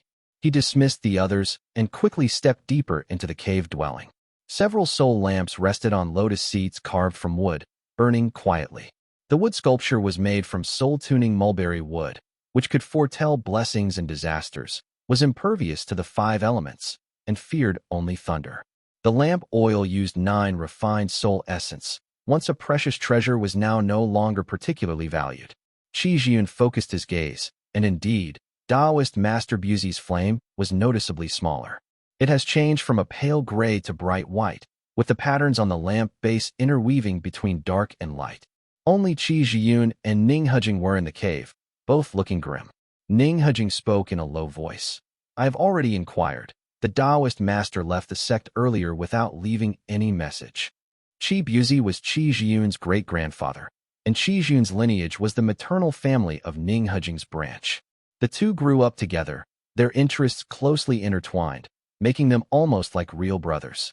As soon as Qi Zhiyun became sect master, Ning Hejing was appointed as the peak master of Yuanxing Peak, gaining significant influence within the sect. Now that there was an issue with Qi Buzi, he was naturally worried. Do Taoist masters Yuan Wu and Yuan Xiu know of this? Qi Zhiyun blurted out suddenly. Ning Hejing shook his head and replied, Rest assured, clan brother. I have sealed off this information immediately. The two disciples guarding the lamps are trusted members and will not leak this news. As of now, only Taoist Master Yuan Su is aware. Good. Qi Zhiyun praised him and speculated in a low voice. Now that devil cultivators are running rampant, without the man on creek, they cannot be contained. Shao Shooting is trapped in the Eastern Sea, and the Taoist master must have gone to find him. Qi Zhiyun tapped the edge of the table anxiously and muttered, Could it be Zhang Tianyuan? What is his Golden Feather sect thinking? Do they not fear ruining things? That is not necessarily so. A clear voice echoed through the cave. Qi Zhiyun and Ning Hejing both relaxed, respectfully stepping aside as they greeted the newcomer. Welcome, Taoist Master. Taoist Master Yuan Su, dressed in green, his robe looser with a small white seal at his waist and a slightly rounded face, spoke softly. Zhang Qiushui of Golden Feather Sect has mastered the moistening radiant lead life divine ability, which can also attract these devil cultivators, just not as effectively as Man on Creek or Heavy Murk. The matter of the true monarch is crucial. It will not be entirely entrusted to the three of us. Qi Zhiyun and Ning Hejing both bowed their heads respectfully. Taoist Master Yuan Su continued. However, without at least 5 or 6 Purple Mansion Realm cultivators, it is impossible to detain Buzi. Zhang Tianyuan cannot orchestrate such a formation. At most, he would cause Buzi some trouble. Taoist Master Yuan Su appeared unconcerned, smiling as he continued. Buzi is just like my senior brother was in life, now having reached the mid-stage of the Purple Mansion realm. Over the decades, he has become arrogant and conceited, yet also inherently greedy. Though he is calculating, it is rare for him to suffer setbacks. It will not be a problem. Qi Zhiyun and Ning Hejing, not daring to interrupt, shrank back like quails. After a moment, they finally suggested, Taoist Master, maybe you should deduce it. They only dared to ask due to Taoist Master Yuan Su's mild temperament. Taoist Master Yuan Su merely shrugged and replied, He is cautious, leaving no traces in the great void, and his cultivation is high. I possess the divine abilities of a Purple Mansion Realm cultivator, not the fate-determining power of a Maha. What could I use to deduce? He shook his head and joked, If he is dead and his divine abilities dissipate, I might be able to deduce something. Qi Zhiyun and Ning Hejing exchanged glances, clearly not amused. Taoist Master Yuan Su shrugged, reached out to trace the air in front of him, and stepped into the great void, his voice still echoing in their ears. He most likely got caught up in something while rescuing Shao Shooting in the Eastern Sea. I will go check it out. Lu Jiangxian's divine sense was even more formidable than expected, forcefully entering Qi Buzi's sea of consciousness and disorienting his soul. Qi Buzi, being from an immortal sect with considerable experience, quickly realized he was facing a highly skilled cultivator. Activating a secret technique, he gathered his spiritual sense and called out, I am a disciple under the pristine water origin talisman, True Monarch. I do not know which senior is before me, but if I have offended you, please forgive me. Despite being several hundred years old and seasoned, Qi Buzi was not intimidated by Lu Jiangxian's overwhelming presence. He observed closely and discerned that Lu Jiangxian was all bluster. If it were not for his high intrinsic rank, Qi Buzi would not have felt threatened. He spoke politely while thinking to himself, This old man appears to be an ancient cultivator who has fallen on hard times. If I could kill him, the rewards would definitely elevate me to greatness. Lu Jiangxian, however, remained silent, his divine sense ruthlessly overwhelming Qi Buzi. Although Qi Buzi's spiritual sense was not as strong, he had a large quantity of it, and he resisted stubbornly, continuing to shout out, May I know which metallic essence the senior cultivate? No matter how Qi Buzi inquired, Lu Jiangxian did not respond, relentlessly pursuing him. Buzi had not anticipated that Lu Jiangxian's divine sense would be so unyielding, causing him to retreat repeatedly. After about an incense stick's time, Buzi began to grow anxious. Senior, be cautious. I am known to the true monarch, and if something happens to me, it will surely alarm him. Ignoring him, Lu Jiangxian continued his aggressive assault, finally grabbing him tightly as he sighed with relief. If this were within the world of the mirror, eliminating him would be a matter of a single thought. But here in his Xinyang mansion, it took so much effort. Seeing Buzi still struggling, Lu Jiangxian made up his mind. Using the backlash from the Yin Quarter's 9 Hills heart-questioning spell, he began to read Buzi's memories. Chapter 406, Water Mansion Immortal Official 2. Just as he had this thought, Lu Jiangxian felt uneasy, and a clear pool appeared hazily before his eyes, startling him. Of course, there is still the pristine water. He was in Buzi's sea of consciousness, not within his own mirror world. Lu Jiangxian knew that reading Buzi's memories would alert the true monarch of the Azure Pond sect. I can't kill him. Since I can't erase his memories, I'll plant a shamanic spell in his spiritual sense. Lu Jiangxian waved his hand, condensing the dense moonlight and setting up a backlash monitoring spell. He reluctantly extracted a string of talisman chi. I'll tie you to my boat, so you can't go running to pristine water to tattle. After setting up several layers of precautions to ensure that Buzi would be utterly destroyed if the spell activated, Lu Jiangxian had a sudden inspiration. He used his divine sense to bring forth an object.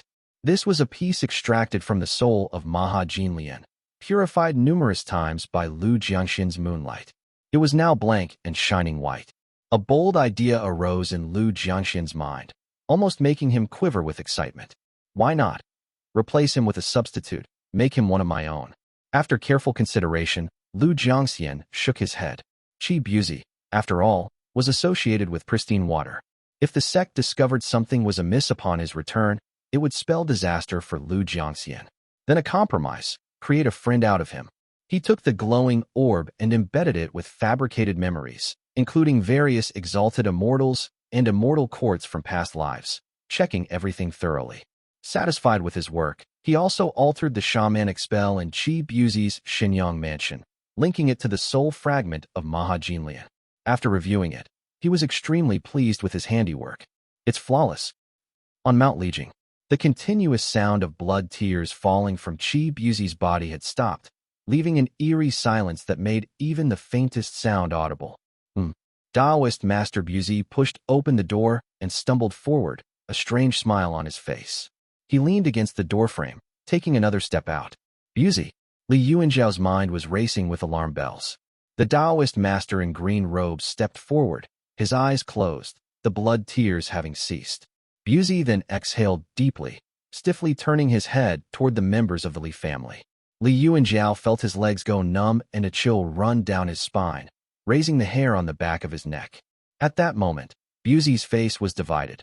One side was clean and sharp-featured, while the other side was distorted and covered in fine white fur with the muscles twitching slightly. His ears were elongated and drooped downward. His eyelids moved slightly, and he slowly opened his eyes, revealing empty black sockets with bulging green veins around them, the red-purple eyelids struggling to open. Greetings, Taoist master. Li Yuanzhao's hoarse voice echoed in the courtyard. Buzi stared blankly at him for several breaths before speaking. What Taoist master?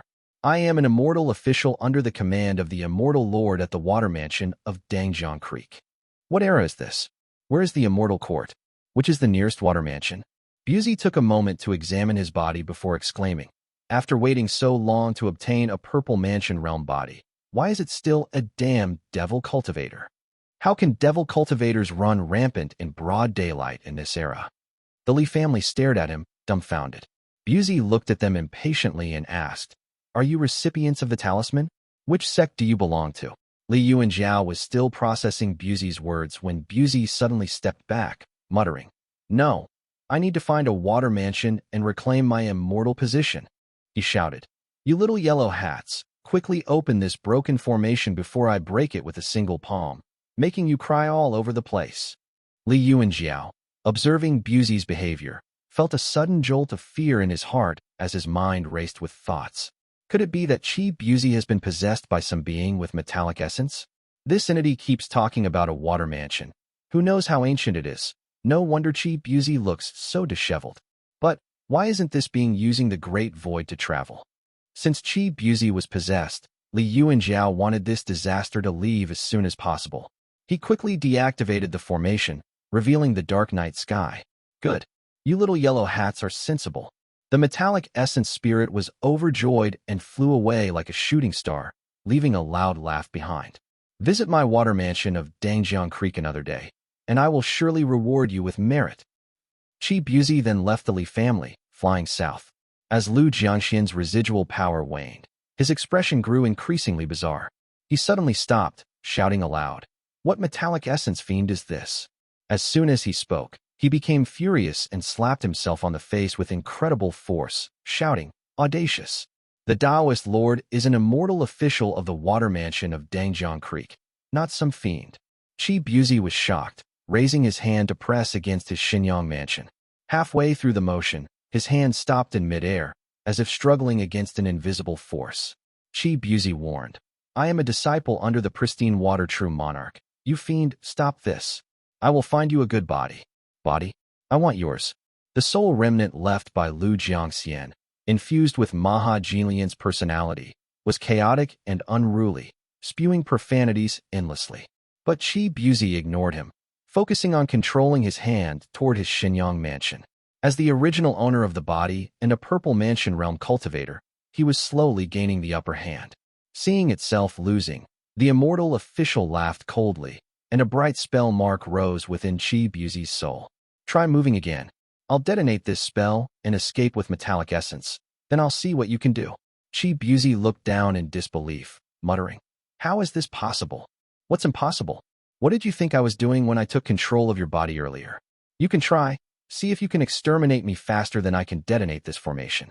The immortal official, thinking it was a remnant of metallic essence, felt triumphant, no longer controlling Buzi, allowing him to land by a stream. It continued, "I've waited in that yellow hat's mind for decades, finally using that supreme moonlight to lure you. A pity that you're a devil cultivator.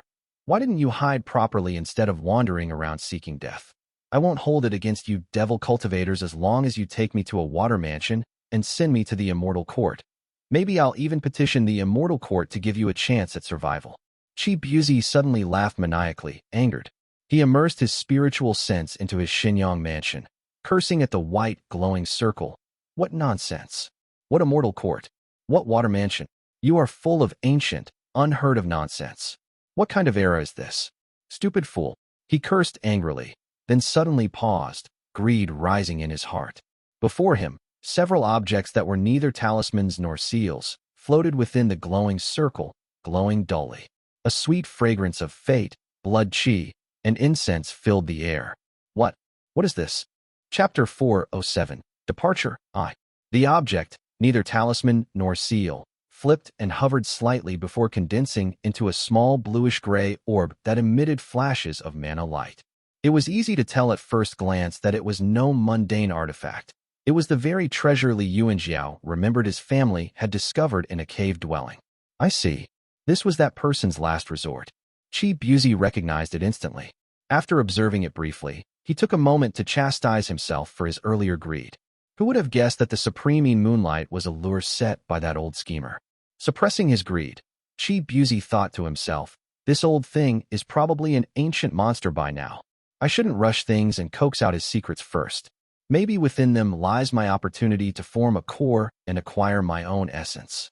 The shamanic spell was still rooted deep within his soul, yet Buzi felt no fear as he focused on the talisman qi. It's a mere shamanic spell. In 83 years, when the true monarch emerges from his seclusion, this spell can be dispelled easily. But securing that ancient relic is truly a treasure. I must secure it before meeting the true monarch.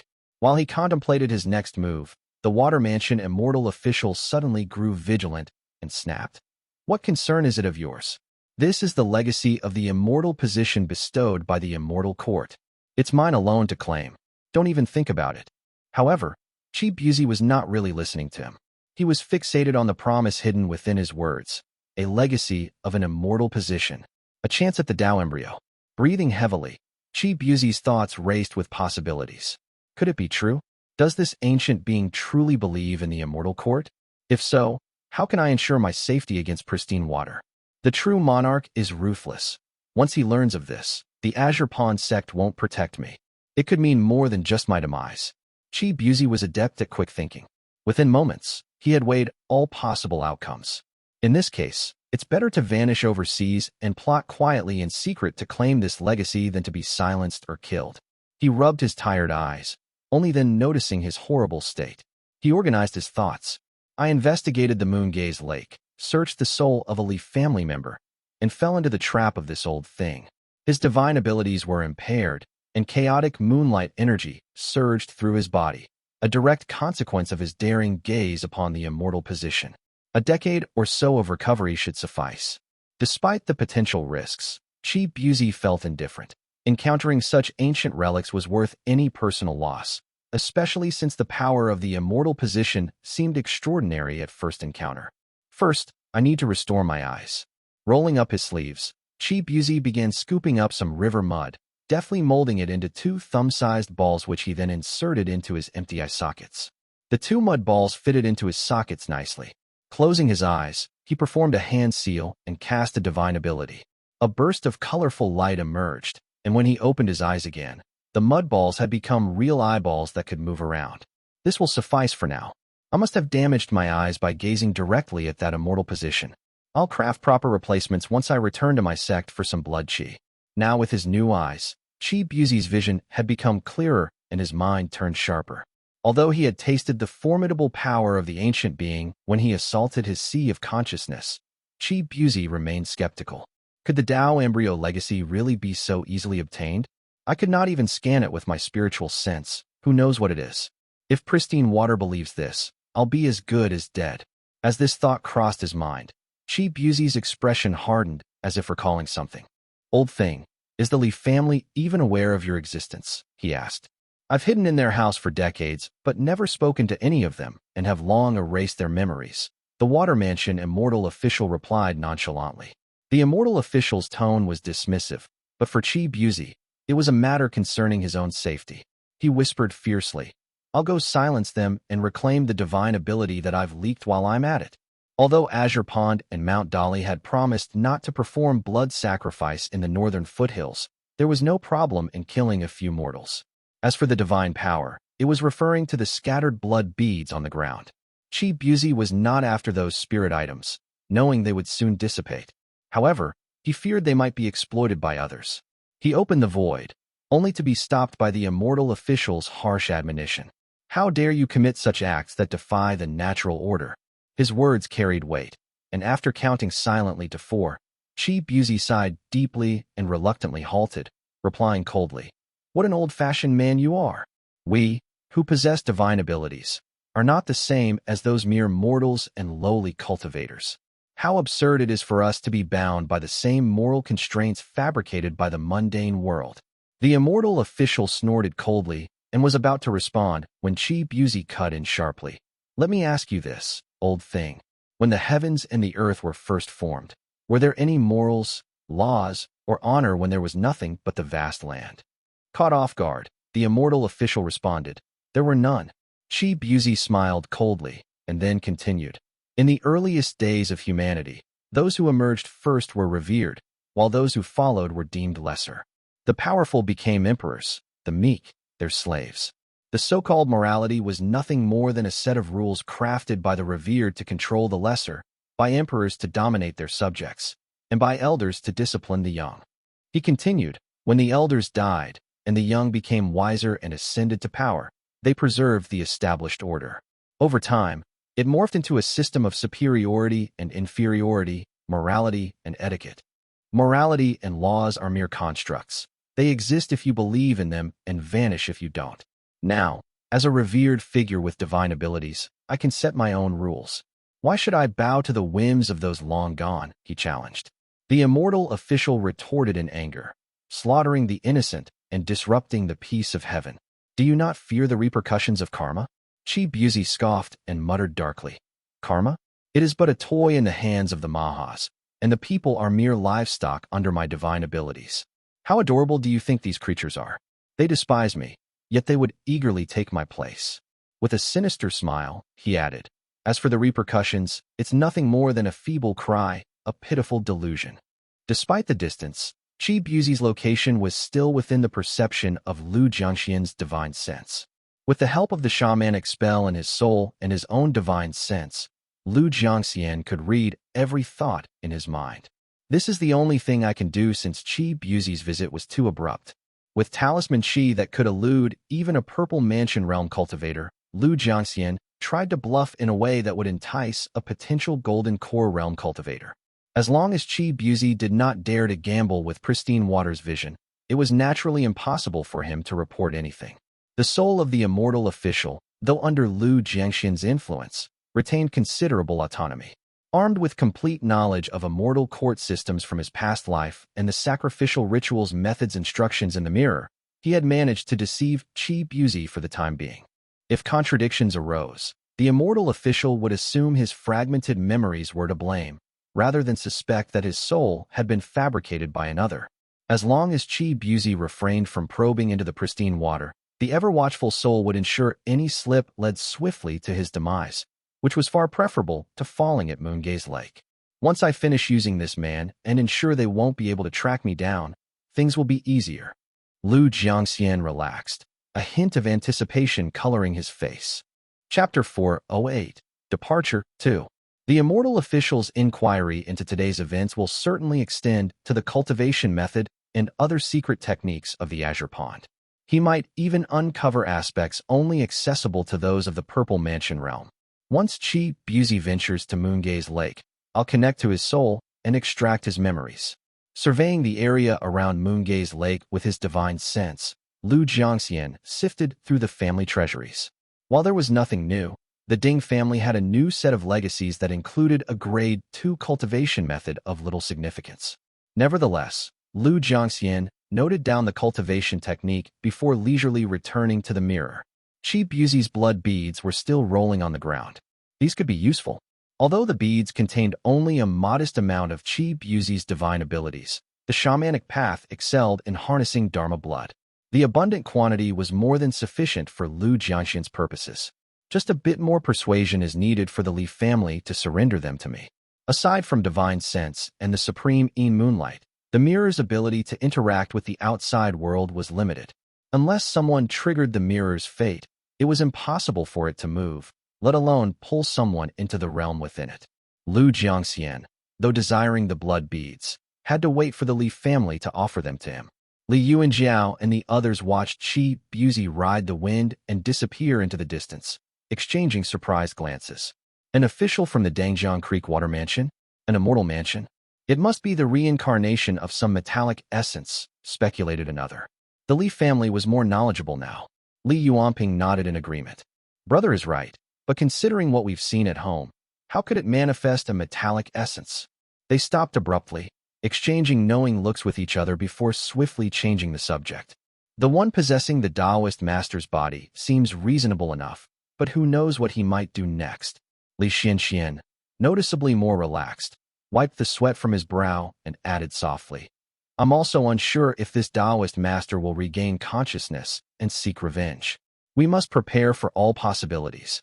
Turning to Li Yuanjiao, he asked, "What do you think about relocating overseas?" Li Yuanjiao shook his head slowly and replied, "We would need at least 2 family members at the Foundation establishment realm to consider establishing a branch overseas. Currently, sending anyone would be futile. They'd merely be marching to their demise." He paused, then proposed, "Why don't we discreetly send Shiming to the Shao family to consult with Ancestor Yuanci? We could have Shiming fostered under his tutelage in the guise of practicing alchemy." Li Yuanjiao gradually regained his composure and continued elaborating. "Ancestor Yuanci is a warm and generous elder. Under his guidance, Shiming will surely thrive, learning much more than he would at home. Moreover, should disaster befall the Li family and we face annihilation, the Purple Mansion would surely attempt to erase us. Without divine abilities, fleeing would be futile. Shao Shooting, who has sheltered Chen Tao Jing, a suspected remnant of the Immortal sect, will likely use his divine abilities to conceal Shiming's whereabouts as well. ensuring our family's legacy endures, he added. Li Xianxian sighed as he sat down. Ancestor Yuan has already done much for our family. The debt of gratitude we owe is immense, and I would not involve him further unless absolutely necessary. Li Yuanping, who had been listening quietly, nodded slightly, then cupped his fist and excused himself. I will make the necessary arrangements. Li Xianxian gave him a nod, then turned back to Li Yuanjiao. In these perilous times, perhaps you should take the mirror, seal the ancestral hall, and retreat to Mount Wutu for safety. Li Yuanjiao performed a hand seal, then carefully collected the red beads from the ground and placed them in a jade box. Once done, he picked up one and examined it in the moonlight. The bead's radiant red hue, shadowed by a faint gray mist, shone particularly brightly. Staring at it for an extended period stirred a deep-seated sense of unease and irritability within him, feelings that were difficult to put into words. As soon as he secured the beads, Li Yuanjiao felt the talisman seed within him stir and was immediately delighted. Oh, they can be used as an offering in the sacrificial ritual. I knew these were good stuff. This is a serious matter. We must consult the mirror, he replied to Li Xianxian. With that, he activated the complex formation, entered the ancestral hall, and pushed open the heavy stone door. He kneeled and bowed deeply before the mirror. I, Li Yuanjiao, the disciple of the Li family that is beset by calamity and faces great peril, respectfully request the profound light to protect and preserve. I pray for your supreme guidance. After completing the ritual and offering deep bows, the mirror's light gradually dimmed before descending before him, indicating his prayer's success. Li Yuanjiao had studied several books of prayers from the mirror, dedicating himself to understanding these mystical incantations. He often wondered why the mirror required such elaborate rituals, assuming it was a reflection of its exceedingly high status.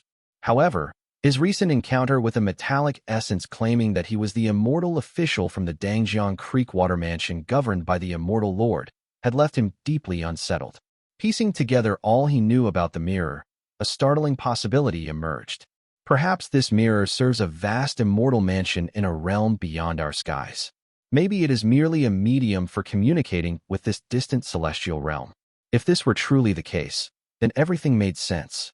Perhaps Buzi had inadvertently met a specific criterion, maybe an offense against the immortal mansion, or he was destined to become a physical sacrifice, thus allowing an immortal official to descend to the mortal realm.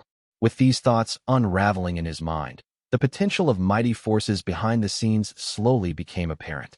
Li Yuanjiao dared not speak of his suspicions aloud, but held them close in his heart. Feeling a surge of excitement, he wondered, does expressing our gratitude to Supreme Inment we'll be able to reach the immortal mansion as long as our cultivation is high enough?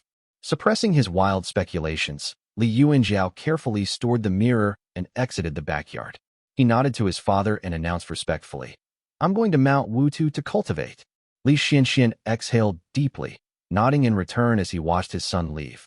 He then proceeded to close up the formations, ensuring all traces were concealed within the secret chamber before leaving to meditate as well.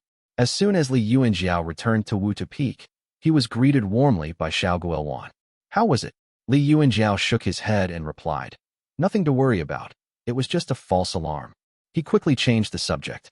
The family plans to send Shiming to the Shao family to study alchemy. I'll need you to make the journey as well. Understood, Yuan responded succinctly, taking to the winds without further question. Li Yuanjiao felt a pang of guilt and unease in his heart. Yuan trusted him completely, yet he had to keep secrets from her. After all, having experienced it firsthand and hearing it from Li Tongya, the talisman seed could indeed protect against the Purple Mansion realm cultivators' deceptions. Only those who received the seed could lie directly to Purple Mansion realm cultivators without fear of detection. Yuan did not have such protection from a talisman seed, and knowing too much would probably only endanger her. Li Yuanjiao paused, a sudden thought striking him. The Yu family has been too quiet. Compelled to investigate, he took out the bluish-gray mirror and soared northeast, over mountains and forests, before landing at the Yu family's cave dwelling. The highest cave, richest in spiritual qi, was heavily fortified by a grand formation. The entrance was also sealed tightly with multiple layers of spirit formations. Inside, Li Yuanjiao found the cave floor littered with shiny jade fragments that were still rolling around. blue, green, red. They scattered across the ground, reflecting off one another. The cave was also filled with various crystals from ceiling to floor, and the ground was blanketed with fine white salt. A skeleton, colored like jade but broken in half, lay collapsed. The upper section of the skeleton had fallen to the ground, cleanly severed, the cut so smooth and flat it seemed almost polished. Chapter 409, Settling Yu Xiaoguei is dead. Li Yuanjiao had heard many rumors and lived through the death of his family's ancestor. With a quick glance, he instantly grasped the situation at hand. The two families had a blood feud, and Li Yuanjiao, feeling no sorrow, sighed in relief that the turmoil was finally settling. Fei Wangbai fell to an unknown swordsman. He fell with just a single attack. Yu Xiaoguei met his end at the hands of my granduncle, armed with only a huashang fruit and his Qingche sword. It took just a single strike too. The three Foundation Establishment realm cultivators of the lake are now all dead. The Azure Pawn sect would not ease its grip on prestigious clans just because their Foundation Establishment realm cultivators had fallen. The tributes that were due would still be demanded under the guise of honoring past legacies. These families would still be labeled a prestigious clan for another 50 years so that the sect could drain all their remaining resources before discarding them for good. Should a few more Foundation Establishment realm cultivators emerge in the Li family or annex additional territories, their required tributes would undoubtedly increase, mirroring the substantial offerings made by the Yuan family, who paid far more than the Li family. The scene of Yu Xiaoguei's death was strikingly magnificent, with jade scattered all across the ground. Li Yuanjiao observed in silence, then left the cave to survey the Yu family's territory for a while. Under the Yu family's governance, conditions had significantly improved over the years. Now, at least, their subjects led decent lives. Despite Yu Mugo's sinister and brutal nature, his bold reforms to the clan system and his elevation of commoners not born into the family all led to positive progress. Understanding the situation, Li Yuanjiao put away the mirror. As the familiar stone wall of his cave dwelling came back into view, he murmured, "Chi Buzi's visit has indeed unsettled my family. The long-term consequences of it are still unclear." The day's events had caused frustration to accumulate within him. Li Yuanjiao took the Qingche sword from its place and started practicing his sword techniques. It was not until he had practiced for half the day that he felt the mounting pressures begin to dissipate, and he sensed a slight improvement in his skills. Sitting cross-legged, he began to clean the sword. At that moment, a man in brown robes and a jade crown approached, his face breaking into a broad, respectful smile. Clan brother, good news." It was none other than Family. Despite being older than Li Yuanjiao, he had learned the ways of the world and preferred addressing Li Yuanjiao as his clan brother with familiarity. "Clan brother, there's good news from Lijing. Daoist Master Shooting has appeared in Mount Yu and vanquished dozens of devil cultivators lurking over there. He has already returned to Xianyu Peak. The devil cultivators in the Shao family's territory have scattered, fleeing in all directions. Shao Shooting has returned." Li Yuanjiao silently sighed in relief, a smile breaking across his face. With Shao Shooting in command, the Shao family's plight will be solved. My family will be safer as well. With that in mind, he patted Shamali's shoulder and replied, "That's indeed good news. Keep watch for a while. I'll cultivate in seclusion now." Shamali then nodded and silently withdrew. As news spread, the cultivators on the mountain breathed a sigh of relief, and the crowds at the foot of the mountain rejoiced. They did not understand the intricacies of the struggle, but knew that the Shao family backed the Li family. Hence, the return of such an important figure was naturally a cause for celebration. The generation of Yuan and Qing, who held important positions across various mountains and towns, were elated too. Having returned to Lijing to report on their duties, they gathered in Li Yuanping's central hall to offer their congratulations. The generation of Yuan and Qing originally numbered over 10, but now 9 remained. Excluding Yuan Jiao and Qing Hong in the mountains, and Yuan Ping who managed family affairs, most of them were Li Xuan's concubine-born children. There were 4 sons and 2 daughters. The eldest was 30, and the youngest just over 10, each holding a significant role within the family. 2 among them possessed spiritual orifices, though their talents paled in comparison to even Li Yuanping's, and were nearly indistinguishable from mortals. "Greetings, family head." This group, representing nearly half of the Li family's worldly influence, gathered in the hall. Li Yuanping greeted them with a warm smile, and helped his siblings to their feet. Their unruliness during Li Yuanxio's reign had completely vanished. Everyone had a warm smile on their face and was devoted to the family. It was not that Li Yuanping was better at leading the family than Li Yuanxio. It was rather because his siblings had married, settled down, and started families of their own. The distinction between those with spiritual orifices and ordinary mortals was profound. While it was challenging to produce heirs with such rare traits, these siblings endeavored to conceive them, aiming to nurture children as remarkable as their father, Li Xianxian. According to the Li family's rules, concubine-born children from the major sect identified with spiritual orifices by the age of 6 could be sent to the mountains for training. With their precious children cultivating on the mountain, the parents naturally shifted their allegiances to become staunch supporters of the main lineage. This was a strategy Li Yuanping understood well.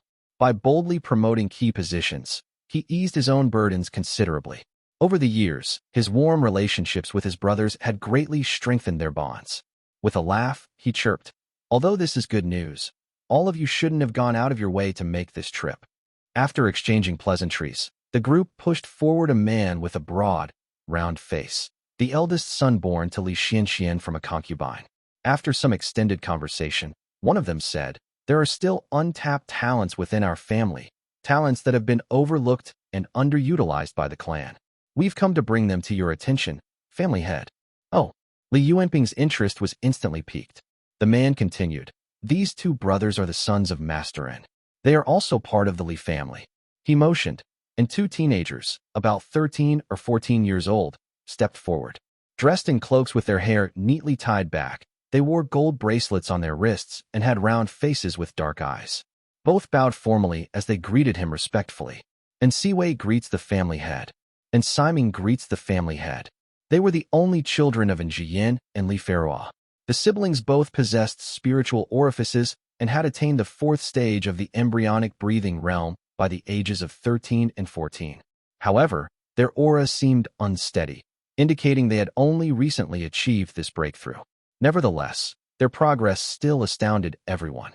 Li Yuanping studied them intently and suddenly exclaimed in surprise, "Both of you are cultivating the guardian of the courtly path technique?" Both brothers nodded, prompting Li Yuanping to secretly sigh in relief. No wonder they've advanced so quickly. The guardian of the courtly path is known for accelerating progress in the embryonic breathing realm while slowing qi cultivation, but it's impressive nonetheless. Although they can't match in Jingming's progress at 14, they're still better than many of our external cultivators. Not just the Qin clan, but their speed also matched even those in my family who have received a talisman seed. He shook his head and stated firmly, "Given your current level of cultivation, I don't have any responsibilities for you." The other siblings and the Yin brothers were dismayed upon hearing Li Yuanping's statement. Li Yuanping, however, continued, "I'll write a letter to find a cave dwelling on Mount Huazhong for you two to focus on your cultivation, so you can swiftly achieve the qi cultivation realm. The clan will have significant duties for you by then." "Yes." The brothers readily responded, clearly elated upon hearing this. Li Yuanping immediately wrote the letter. The Yin brothers accepted it and respectfully withdrew. Chapter 410, Settling 2. Meanwhile, at the Shao residence, Shao shooting broke through the void and descended lightly atop Xianyu Peak.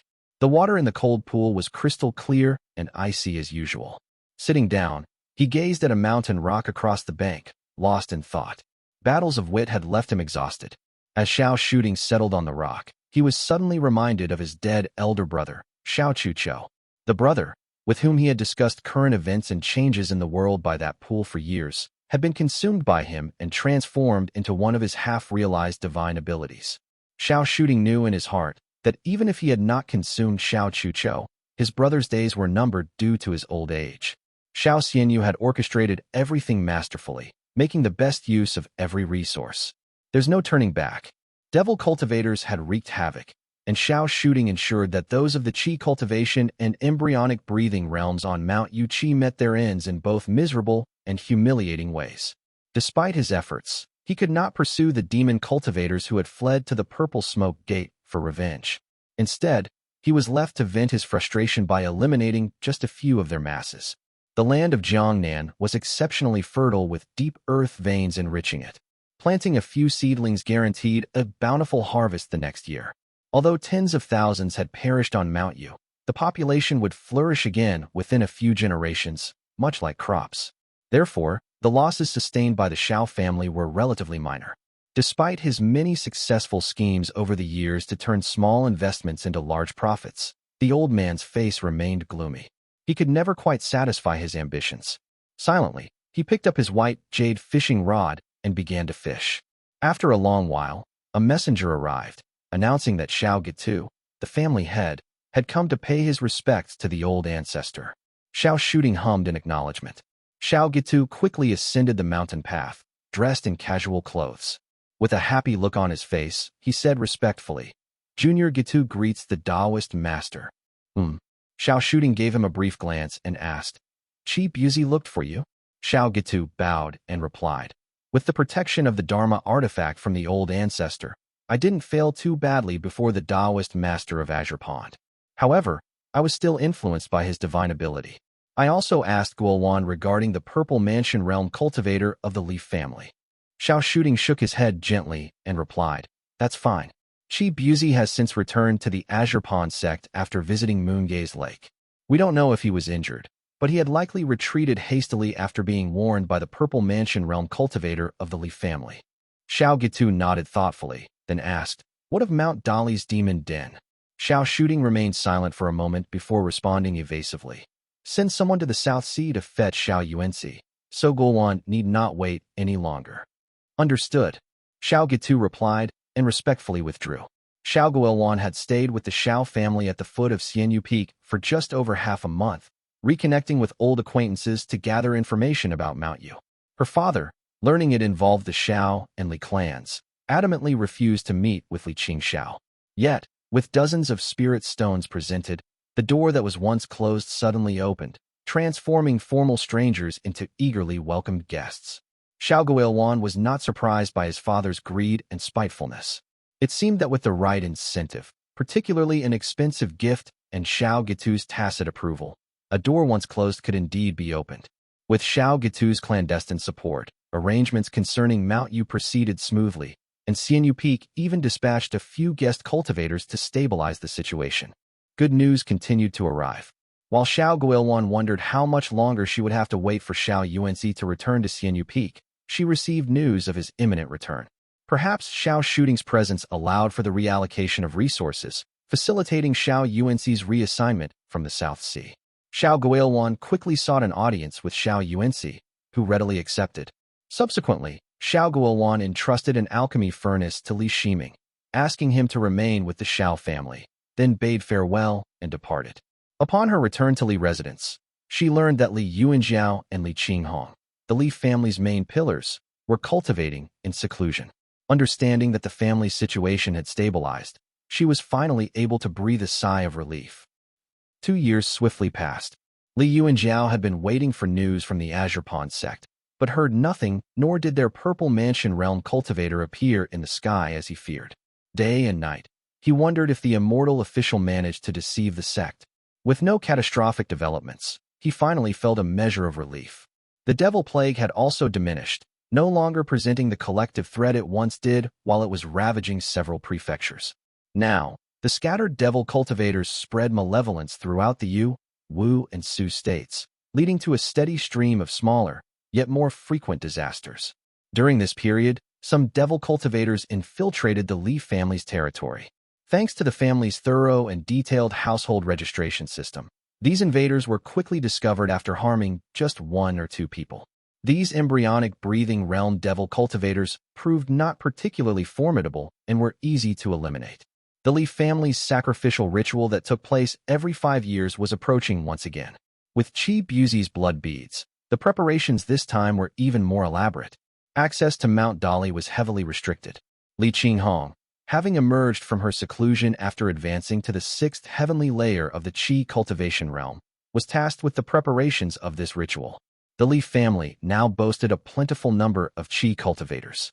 However, due to the secretive nature of their sacrificial ritual, seeking external assistance would necessitate fabricating an elaborate tale. Therefore, the main family opted to undertake the task themselves, starting with a search around Moongaze Lake. The bottom of Moongaze Lake shimmered. Dark waters flowed, swirling up clouds of gray silt. Li Qinghong and Li Yuanjiao stood in the water, their mana light deliberately dimmed to blend with the underwater shadows, waiting patiently. Li Qinghong's jade armor, an heirloom of the Yuan family, was enchanted with a water avoidance spell, providing her comfort in the water. Meanwhile, Li Yuanjiao's mastery of the River One Qi technique enabled him to navigate the water as naturally as a fish. Moongaze Lake was deep and teeming with demonic creatures that had already reached the Foundation establishment realm. After 2 months of meticulous searching, the pair finally encountered a catfish demon of no significant background. Glug, glug. As the distant waters rushed in, Li Yuanjiao and Li Qinghong exchanged a knowing nod. Suddenly, they spotted a beast swimming swiftly through the dark waters, as large as a hut, with its long whiskers flinging about.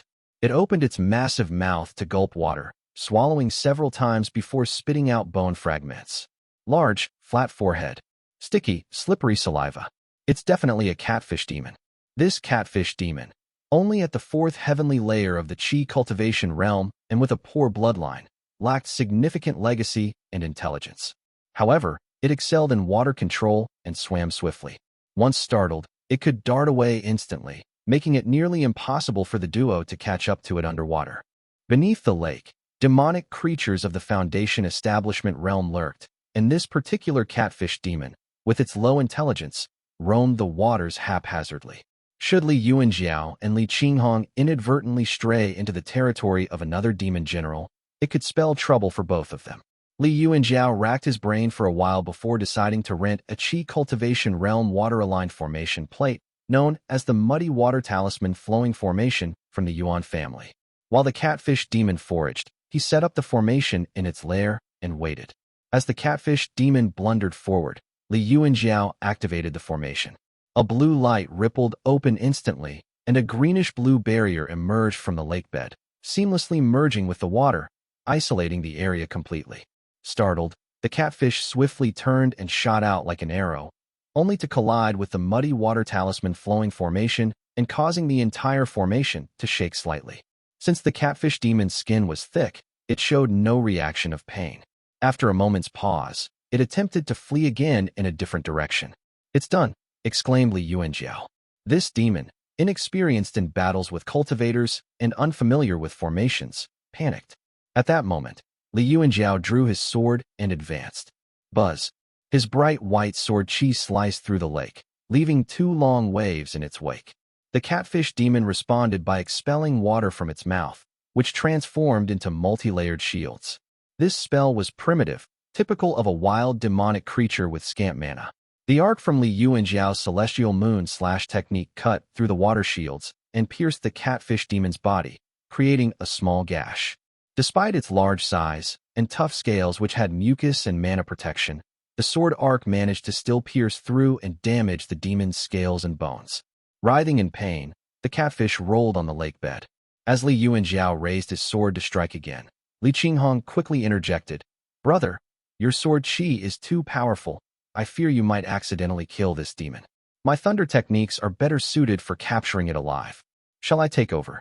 Chapter 411, Engraved Stone, I. "Fine," Li Yuanjiao said as he smiled and nodded, then stepped to the side. Li Qinghong had been cultivating in seclusion for a long time. This was an opportunity for her to stretch and loosen her muscles. Her face broke into a grin as she advanced, drawing her weapon. With practiced grace, she spun the spear that was radiating with a purple glow. Although she had fought many battles in the lake, she did not immediately unleash her thunder. Instead, she slowly approached the catfish demon. Thunder technique worked differently compared to sword chi, which was the sharp chi derived from the metal element. Sword chi harmonized well with water, so it could work well underwater. On the other hand, thunder techniques were characterized by attributes of thunder and fire, as well as the dynamic balance of yin and yang, where the yang manifested as lightning. Naturally, it was less effective when released in water compared to on land. Yet, it was still formidable enough for Li Qinghong to deal with a minor demon. Li Qinghong activated the river-crossing torrential step, then lunged, targeting the demon's underbelly with her spear. The white iris spear was deadly, so she would not use it to deal with a mid-stage Qi cultivation realm demon. The Dharma weapon in her hand was instead a low-grade Qi cultivation realm spear. Poof! Li Yuanjiao had barely registered a tingling sensation on his face when a bright light suddenly flashed, followed by the muffled sounds of an explosion. Water churned into froth and mud.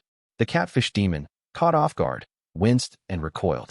The spell it had been gathering in its mouth dispersed as it staggered backward, its whiskers stretched taut, emitting a piercing screech. Li Qinghong pressed on now that she had gained her advantage. Her spear movements were swift and precise, killing the fish and prawns in the water and causing them to surface. The catfish demon, clearly outmatched, turned in panic and fled. Li Yuanjiao, observing the scene before him, could not help but express his admiration. Thunder techniques are truly impressive. It's rare in Jiangnan. If it didn't shorten lifespans and harm the body, it would have been the most formidable offensive technique in our family, he remarked. If their family had not acquired the Golden Palace Radiant Origin Manual recently, nothing could truly rival this purple Thunder Secret Origin technique. Though the former was a Grade 4 technique, brilliant and powerful as the sun, it might still fall short of the intimidating power of the Thunder technique, which could overwhelm both the enemy and the wielder alike. With that in mind, Li Yuanjiao recalled something else. Xiqing has made remarkable strides in the past few years. He celebrated his 26th birthday just a few days ago with a breakthrough to the 5th stage of the embryonic breathing realm. Meanwhile, Uncle Donghe hasn't returned from the Western Desert. Shun Donghe was expected to return in a year or two and likely be around when Li Xiqing entered the Qi cultivation realm. However, Ximing, who was studying alchemy with the Xiao family, and Shijuan, who was training on Meiche Peak, showed remarkable talent. They were already close to reaching Li Xiqing's level. Ximing and Shijuan have already reached the 4th stage of the embryonic breathing realm at just 14 and 15. It seems likely they'll advance to the Qi cultivation realm within the next 5 to 7 years. If the Golden Yang Radiant Origin is bestowed upon Xiqing, then at least one of them won't be able to receive this spiritual Qi in time for their breakthrough. With the devil plague rampant across the land and communication from the west sporadic, gathering a portion of the Golden Yang Radiant Origin spiritual Qi within the next 7 years posed a significant challenge to them. I better discuss this with Xiqing once I return. By the time he regained his composure, Li Qinghong was already returning, dragging along a large catfish behind her. The fish's body, marked with patches of black and white, was now rigid, with its cultivation sealed. Foam bubbled from its gaping mouth.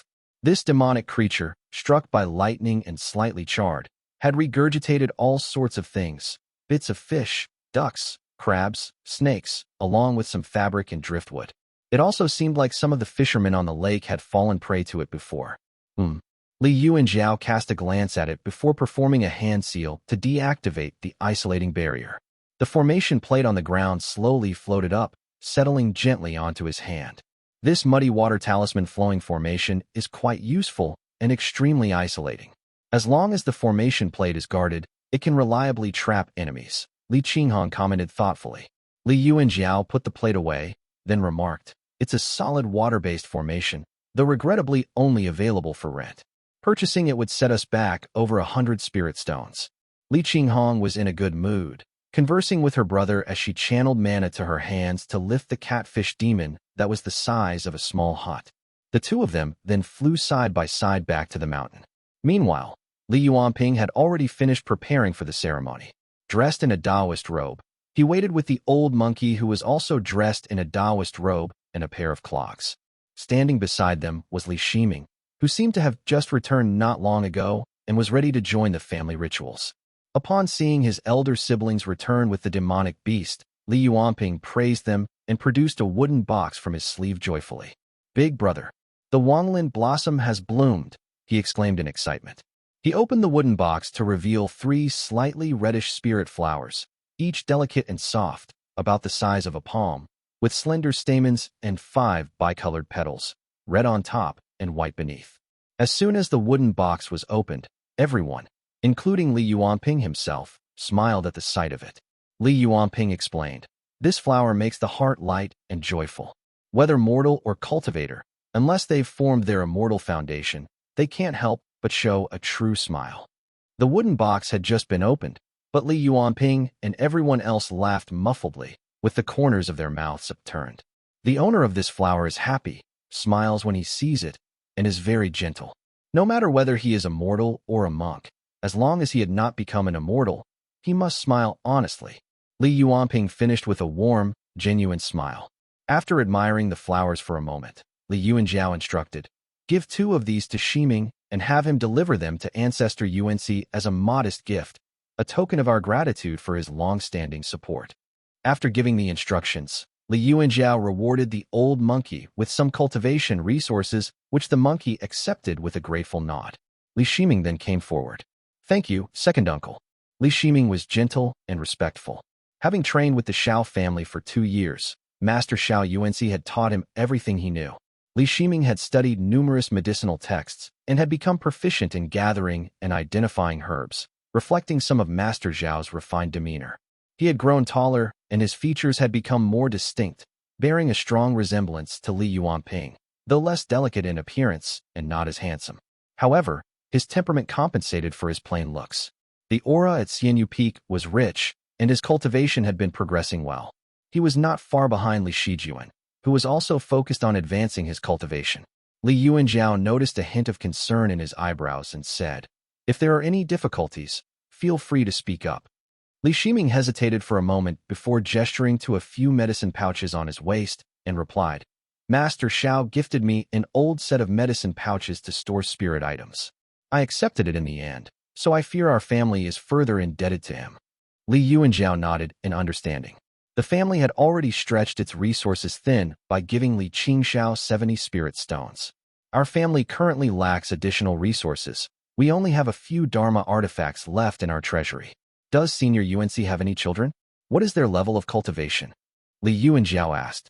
With a look of guilt, Li Ximing answered, "The ancestors' children were not strong in their cultivation and died in a conflict. There's a descendant in their family named Xiao Guixiang who comes from a well-off family that doesn't lack Dharma weapons nor elixirs." Li Yuanjiao sighed and gritted his teeth in frustration, mentally noting this information. "We shouldn't delay this any longer. If there's little chance of resolving this, it might be best to offer the alchemy legacy from our family."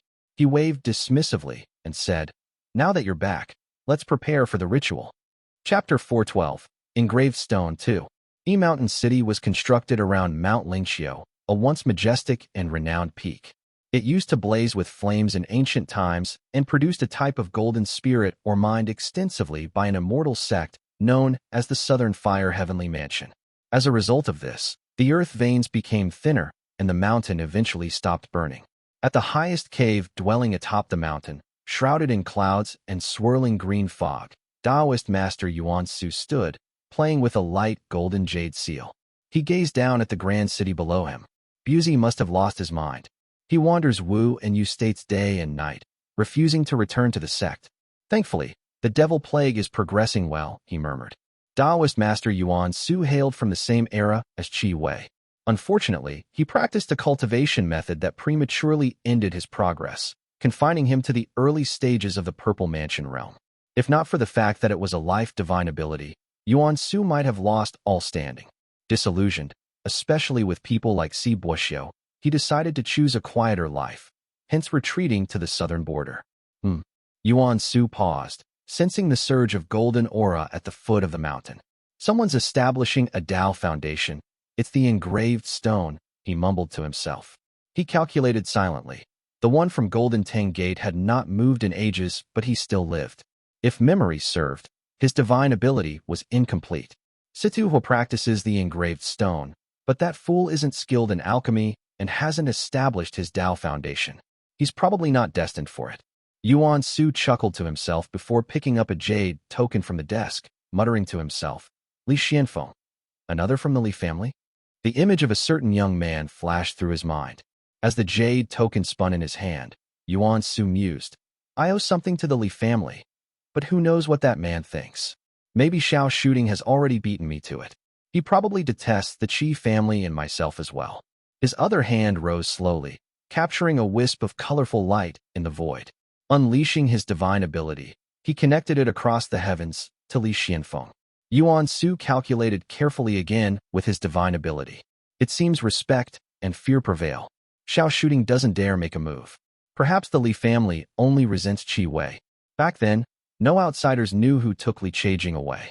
When Yuan Su was forced to carry out this task, he he was cautious enough to veil his face. In terms of prudence, only Xiao shooting can match me, he thought smugly. Since the Li family bore no malice toward him, Yuan Su decided to let the matter rest. With a flick of his fingers, he sent the Jade token soaring like a shooting star, landing before a specific cave dwelling at the mountain's base. Damn it, Taoist Master Yuan Su cursed as he reattached the Jade seal to his waist. He settled back on the rock and muttered, with Qi Wei dead, Mountain City is mine. Who cares what the Qi family thinks? In a brightly lit cave dwelling, a middle-aged man sat cross-legged beside a spirit spring, slowly exhaling. His features were sharp, and he bore the visage of someone both brave and ruthless. Yet, a lingering sadness softened the harsh lines between his brows, tempering the fiery intensity within him that otherwise defined his presence. Behind him stood his golden longbow, radiating an extraordinary aura. He was none other than Li Xianfeng. After more than 50 years of arduous cultivation, I've finally achieved the Foundation Establishment realm, he declared proudly, releasing a long breath and opening his eyes slowly. A golden fire danced within their depths. His eyes brightened momentarily before fading back to their natural hue. As soon as Li Xianfeng achieved his breakthrough, a few rays of light appeared behind him, and the name of Taoist Master Yuan Su surfaced in his thoughts. The profound pearl talisman seed within him stirred violently, emitting a white light that briefly clouded his vision before clarity returned. However, this memory swiftly vanished, leaving Li Xianfeng unaware of the internal struggle between the two forces within his mind. My Immortal Foundation. The Engraved Stone. This Immortal Foundation was established with cultivation techniques from the Golden Tang Gate. Its qi was capable of breaking formations, cleaving mountains, and destroying enemies' Dharma artifacts. Specializing in precision attacks, it becomes increasingly powerful with each enemy defeated, tempered by their blood qi. Once formed, this Immortal Foundation could detect gold in earth veins, consume gold and jade for healing, ward off baleful qi, and render the body as impervious as metal and stone. With just a wave of his hand, he could wield sharp qi, making it difficult for spells and curses to harm him. It's an excellent tool for battle and breaking through formations, Li Xianfeng mused as he rose to his feet. The Golden Age longbow behind him vibrated and leaped into his hand instantly. He ran his fingers over the bowstring, only to notice that the cave wall was filled with brown and golden ores that seemed like spirit items. This is the phenomenon that accompanies the establishment of my foundation, he mumbled quietly in awe. The cave dwelling was brimming with baleful qi and astral qi. Thankfully, the grand formation of the Azure Pond sect prevented the cave walls from being ravaged by the corrosive forces. With a wave of his hand, Li Xianfeng cleared the turbulent qi in the cave dwelling. Pushing open the door, he stepped out into the night. The stars and moon were shining brightly above in the sky. The two Taoist children stationed keeping watch at the cave entrance exchanged surprised glances with each other, clearly not expecting that Li Xianfeng, a mere clan cultivator, would succeed in establishing his foundation. They quickly kneeled before him. Greetings, old ancestor. Congratulations on establishing your immortal foundation and ascending to immortality once again. Li Xianfeng nodded and took a step forward, only to pause and look up as a fluorescent light streaked across the night sky. Wrapped in a white glow and trailing a colorful tail 3 qi long, it slowly descended before him. Stunned, Li Xianfeng watched as the light dimmed, transforming into a diamond-shaped jade pendant that landed at his feet. Before he could speak, a tall figure appeared beside him, clad in the all-green attire and jade boots typical of an Azure Pond sect disciple. Each item he wore glowed with the light of mana.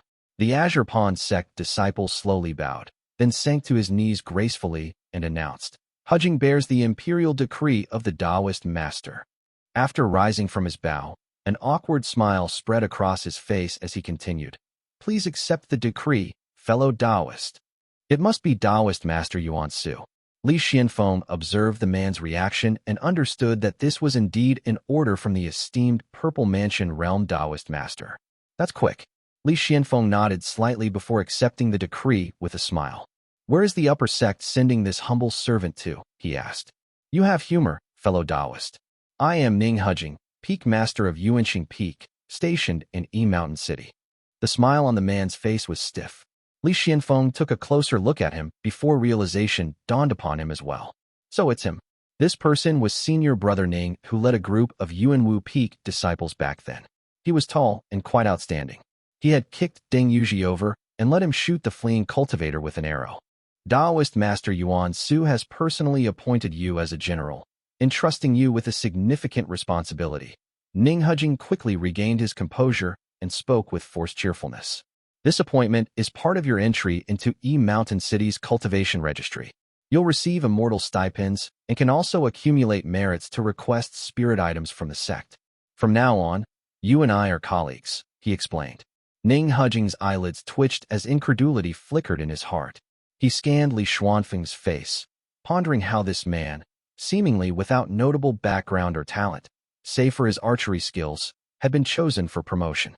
How could Daoist Master Yuan Su personally promote a Foundation Establishment Realm Clan cultivator when there are dozens of other cultivators of the same realm within the sect in this city? Is it out of admiration, or does he have other motives? Li Xianfeng raised his eyebrows, clearly pleased as he responded. Thank you to the Daoist Master. He did not dwell much on his situation. Since his arrival in Mountain City, he had been resigned to a fate of death over dishonor, simply seeking to enhance his cultivation and extend his life a few more years. Now realizing he could still provide for his family in his remaining years, a thought struck him as he said with a smile, "How can I call myself your colleague? If the Peak Master has any requests, I am yours to command." Ning Hujing studied Li Xianfeng for a moment, clearly taken aback by his humble words despite his formidable prowess with the bow. Feeling somewhat reassured now, he replied warmly, "You are too polite, fellow Daoist. After all, you were personally promoted by Daoist Master Yuan Su. There's no need for formalities with Hujing. If you have any requests, just let me know." Li Xianfeng, though not particularly shrewd, had the wisdom of 50 years of experience. Since his family had no connections to Daoist Master Yuan Su, and suspecting that his promotion was more about Yuan Su's interests than his own merit, he said tactfully, "There's no need to trouble the Peak Master. I only wish to inquire about my duties. Nothing more than to help maintain order. The southern border is currently in chaos, and I have no interest in engaging in any cunning games." Ning Hujing laughed, his demeanor turning eager as he warmly suggested, "Fellow Daoist Xianfeng, why don't you come with me to meet all your colleagues?" Chapter 413, Brothers Bound Together, I. After 2 years of careful nurturing, Lu Jiangxian observed the murky qi of heaven and earth surging within the mirror, accompanied by flowing golden light and a subtly rising aura. With his divine sense, he traced the connection from the mirror to the talisman seed. Li Xianfeng has established his foundation, he murmured. The feedback from Li Xuanfeng's breakthrough to the Foundation Establishment realm was even less substantial than before, only slightly strengthening his divine sense and the profound light, just like when Li Chaijing first broke through to the Qi cultivation realm. The subsequent breakthroughs of other Li family members in the Qi cultivation realm gradually showed diminishing returns, generally lacking any significant qualitative change. Now that I have the means, I need to grow a Purple Mansion realm cultivator. As Lu Jiangxian's mastery of shamanic talismans grew stronger, he gradually possessed more shamanic techniques. To his dismay, all of them were of the Moonlight lineage, which drew unwanted attention and made it likely that all the Purple Mansion realm cultivators would covet any auspicious children, one he raised. I'll just have to wait for the Li family to offer that Purple Mansion realm cultivator's Dharma blood before I can plan further. The talisman Qi was condensed by mixing essence Qi, incense, and soul. A Purple Mansion realm cultivator's Dharma blood could not be obtained easily, and Lu Jiangxian had to rely on the ritual performed by the Li family to get it inside the mirror. It's a pity that the mirror can't house cultivators for now. Otherwise, everything would be much easier. He mused to himself for a while before a fragmented voice reached his ears. The Li family of Lijiang offers respect along with fine delicacies and wine with unwavering devotion year upon year. Observing the 3 Yuan festivals and 6 regular festivals, we maintain reverence, ensuring to pay timely respects. Through the smoke of our offerings and the blood of our sacrifice. Swoosh. A white light pierced through the layers of gloomy clouds and mist, landing in Lu Jiangxian's hand, while a series of red beads also appeared on the table. Lu Jiangxian used his mana to secure them and first examined the talisman Qi in his hand. It's a mid-stage Qi cultivation realm demonic creature. He assessed that the talisman Qi was somewhat weak. Mount Dali was challenging to access, and most of the demonic creatures in Moongaze Lake were cunning and grouped together. Capturing this demon must have been quite a feat. It is good that I still have reserves. Lu Jiangxian had saved many excess Qi Cultivation Realm Gray Talisman Qi left over from the Li family's previous sacrifice rituals. He drew out a strand and combined it with the weak Gray Talisman Qi in his hand. The Li family still had plenty of talisman pills, so no further additions were necessary. His divine sense swept over the Jade platform on the mountain where the Li family members who had received a talisman seed stood. Talisman Qi can assist in breakthroughs and improve cultivation progress. It is best bestowed upon a Qi cultivator. Since the generations of Qi and you are still embryonic breathing cultivators, it is better to save this until there is a Foundation Establishment Realm White Talisman to give out. Then again, Talisman Qi could only be granted to those who had received a talisman seed. After much consideration, Lu Jiangxian's gaze settled on Li Xianxian, who appeared emaciated and aged after narrowly escaping death with the blood escape technique previously. 60 years of arduous effort, and now his cultivation path has been obstructed. Perhaps I should bestow this talisman on him. With a pill, he should be able to elevate to the late stage of the Qi cultivation realm. With a deft movement, the gray talisman flew into Li Xuanxuan's brow like a meteor. A light appeared before Lu Jiangxian's eyes, and several gray characters emerged, holding profit and keeping prosperity. Unlike in the past when the Li family members had several talisman Qi to choose from, Li Xianxian was given only one option. This particular talisman Qi, though uncommon, could slightly enhance the success rate of alchemy, talisman drawing, and other 100 arts of immortal cultivation. Based on Lu Jiangxian's current understanding of talisman Qi, it should also be able to balance fortunes, calm storms, and mitigate any potential turmoil.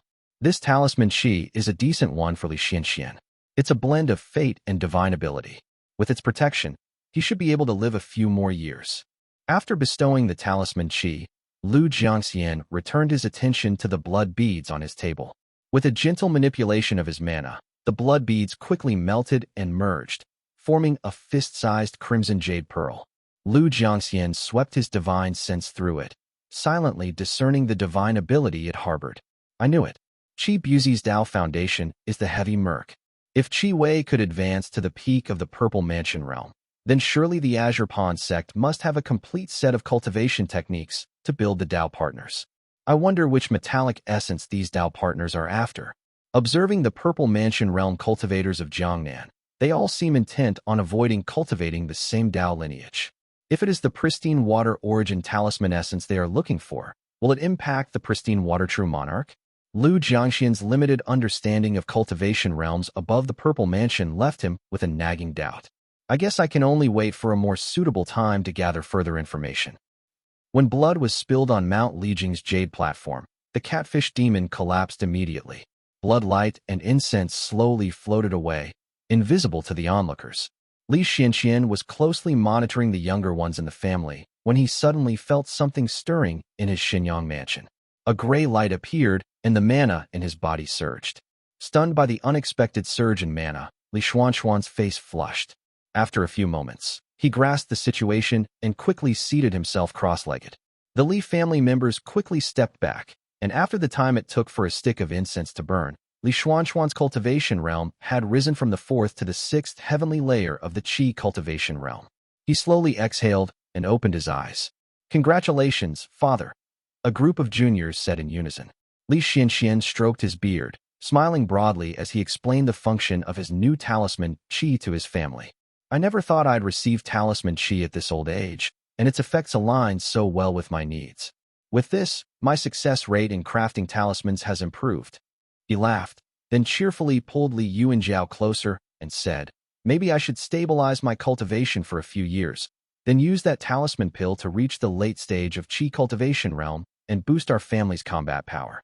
Li Yuanjiao naturally congratulated him and nodded in agreement, inwardly pleased with the outcome.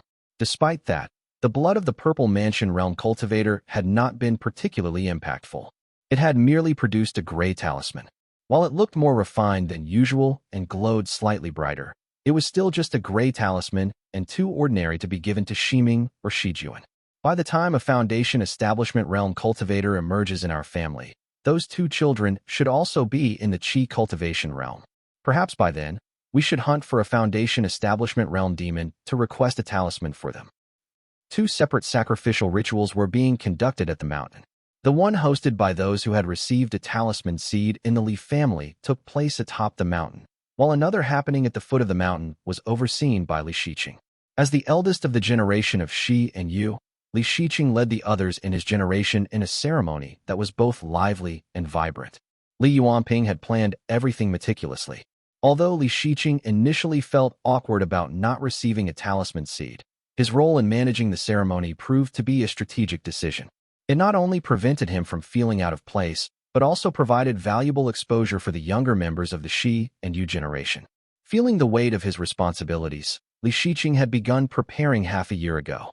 Now, with the ritual successfully completed without a hitch, he finally let out a sigh of relief and noticed only then that his back was soaked with sweat. As soon as he changed his clothes after descending from the sacrificial platform, someone came over to inform him that Li Yuanjiao wished to see him.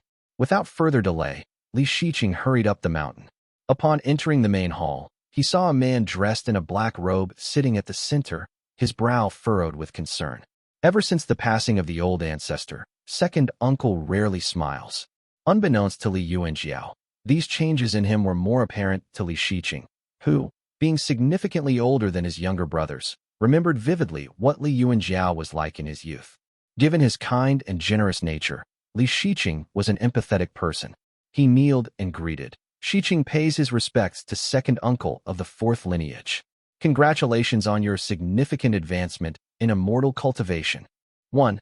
The auspicious children in this context refers to whoever in the Li family that received a talisman seed. Chapter 414, Brothers Bound Together, 2. Although Li Yuanjiao originated from the 1st lineage as a direct descendant of Li Changhu, he had been adopted into the 4th lineage as a direct descendant of Li Cheijing.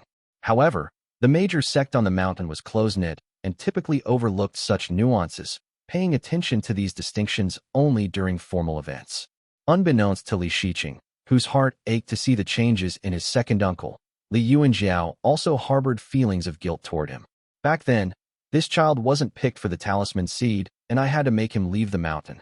And now, I have to take away the spiritual chi of heaven and earth aura that he rightfully deserves to his younger brother.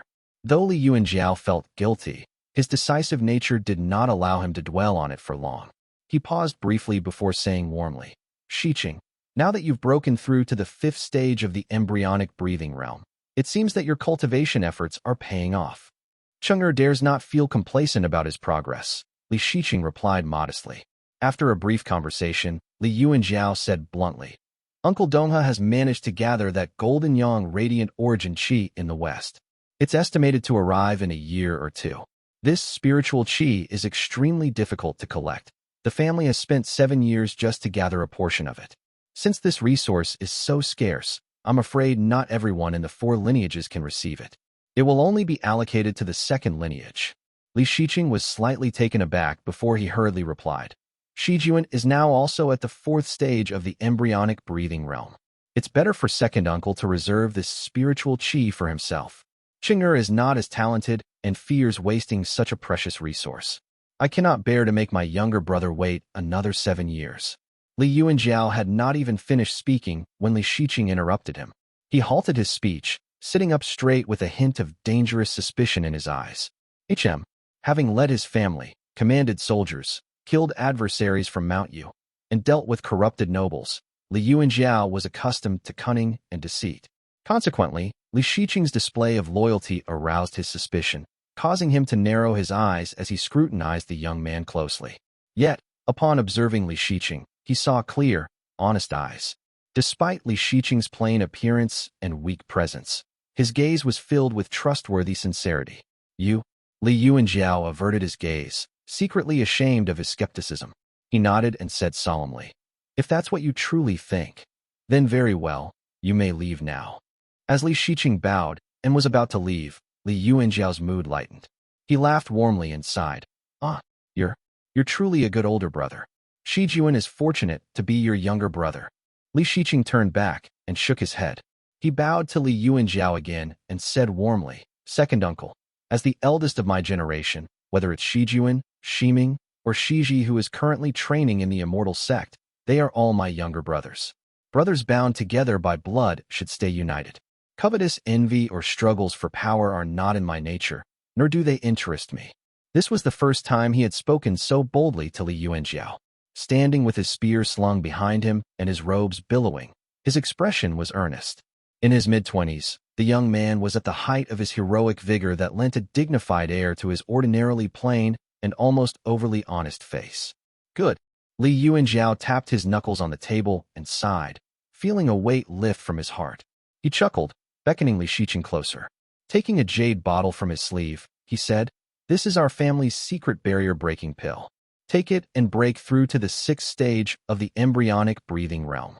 Strive to reach the chi cultivation realm before 30. It will do you good. This potion is astonishingly effective, a treasured ancestral elixir that must remain a secret." Understood. Li Shiqing's face lit up as he accepted the bottle.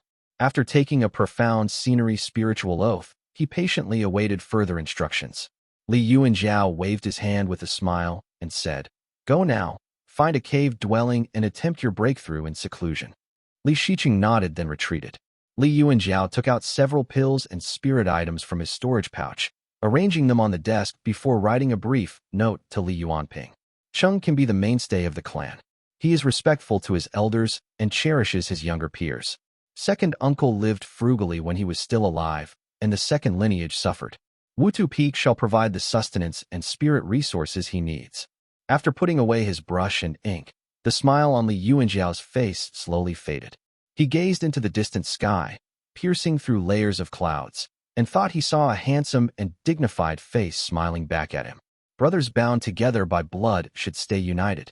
Big brother. Meanwhile, on Mount Lijing, Li Shiming had not returned home in 2 years. Upon his return, he and his father, Li Yuanping, discussed family affairs late into the night. After their long conversation, he first visited his mother, then Madame Dou. Madame Dou, the wife of Li Xianxian and mother of Li Yuanping, was a distinguished qi cultivator within the clan, known for her formidable abilities. Li Shiming, who had always been dearly loved by his grandmother since childhood, was now also a qi cultivator. Upon their reunion, she eagerly handed him pills and spirit items, whispering, "These are from your grandmother's maternal family. Just use them without reservation." Li Shiming smiled wryly as he accepted them, then spent a few days settling a few family matters. Finally finding some leisure time, he sat on the stone steps of the small courtyard under the moonlight and began meticulously organizing his medicine pouch. Xiao Yuanxi had prepared a set of medicine-gathering techniques for him. Li Shiming had devoted himself to studying it and was now seeing modest benefits. At least, he could now store most spirit items of the embryonic breathing and qi cultivation realms without damaging their medicinal properties. Brother Chung invited me to Eastern Mount Yu. He has probably prepared a few spirit items. Big brother always puts others before him. As he was lost in thought, a sudden tap on his shoulder startled him. Unguarded in the safety of his own home's formation, he looked up with a smile to see a figure with sharp eyebrows and bright eyes. Shijuan. Li Shijuan, usually somber and reserved, rarely smiled. Seeing his brother after so many years brought a smile to his face as he leaned in, sniffing. "You have a strong scent of herbs on you," he commented playfully. Li Shiming replied with a warm smile. "That's how Master Zhao's medicine-gathering technique is. The scent is quite potent, but it can sharpen your mind and soothe your soul. You seem to have softened up quite a bit," he added. Li Shijuan stood with his hands clasped behind him. Among the brothers from the generation of Shi and Yu, he most embodied the Li family's spirit. While Li Shiqing was generous and Li Shiji was graceful, Li Shiming was gentle. Only Li Shijuan remained cautious and skeptical, carrying his sword with him everywhere he went. Li Shiming chuckled and asked, "I heard you've been training diligently on Mount Yuding every day. What brings you home so suddenly?" "Second uncle sent for me." Li Shijuan's face turned slightly gloomy as he continued in a subdued tone. "I wonder why Uncle Jiao summoned me up the mountain." He spoke of Big Brother's generous nature, insisting that it not be taken for granted. He also mentioned that I am more talented and should watch out for my big brother. His gray-black eyes shimmered in the moonlight, giving him a particularly striking look as he added with a hint of suspicion, "I wonder if he's indirectly blaming me. Given my big brother's nature, who wouldn't get along with him? Could someone be gossiping?" Li Shiming replied softly, "Uncle Jiao lost his brother when he was younger. Perhaps he was just being emotional and fearing that history would repeat itself." I've heard that the performances in the Liyuan Theater below the mountain often leave the audience in tears, regardless of their age. The two fell silent for a while. Li Shijuan, cradling his sword, finally spoke softly after a long pause. Brother Chung is gradually taking over home affairs. Our half-brothers have families of their own. You and I are approaching the Qi cultivation realm, and second uncle is nearing the foundation establishment realm. The clan's future will soon rest in our hands. He turned his head slightly to the side, the cold blade in his arms catching the moonlight and gleaming coldly as he chuckled. Study well with the fire, while I take to the snowy paths. With your medicine and my blade, the clan has nothing to fear. Li Shiming laughed in cheerful agreement. Indeed, the two brothers shared spirit wine under the moonlight, conversing through the night, from Azure Pond to Jiangnan and its northern reaches. It was only when dawn broke, painting the world in golden red, that they staggered to their beds. Chapter 415, Dawn-Colored Qi, I. In the Azure Pond sect, a brisk breeze swept along the quiet path as a cultivator, covered from head to toe, sped along the road. The white glow beneath his feet was a clear sign that the divine movement spell was activated. Finally back, Li Shiji looked weary with a furrowed brow as he navigated the path at the base of Qingsui Peak, his black robe tattered and dusty. This assignment lasted 2 whole months. There are countless matters to address below the mountain. Without my prior experience at home, this would have been quite the challenge. Not every disciple of the Azure Pond sect could focus solely on cultivation. Worldly distractions often interrupted their practices. The nature of these distractions varied, some trivial, others troublesome, and their assignment typically depended on the influence of their immortal peak within the sect. Qingsui Peak had been in decline for years. Under Si Yuanbai's protection, Li Chaijing could cultivate in peace most of the time. Si Yuanbai's profound skills in the way of Talisman and his backing in the sect shielded his disciples from menial tasks. But now, since Tuan lacked significant influence or backing in the sect, Li Shiji often got the shorter end of the stick. His responsibilities often required him to leave the mountain and work his fingers to the bone. Moreover, with the arrival of more sword cultivators to the other peaks, Li Shiji dared not reveal himself and could only lament his plight inwardly. These swordsmen were primarily Qi cultivators who liked to challenge him to duels, promising to suppress their cultivation to make it a fair fight. They had trained with the sword for a few more decades than Li Shiji. Putting aside their profound mastery of the sword, with the viciousness gleaming in their eyes alone, Li Shiji knew that he was no match for them.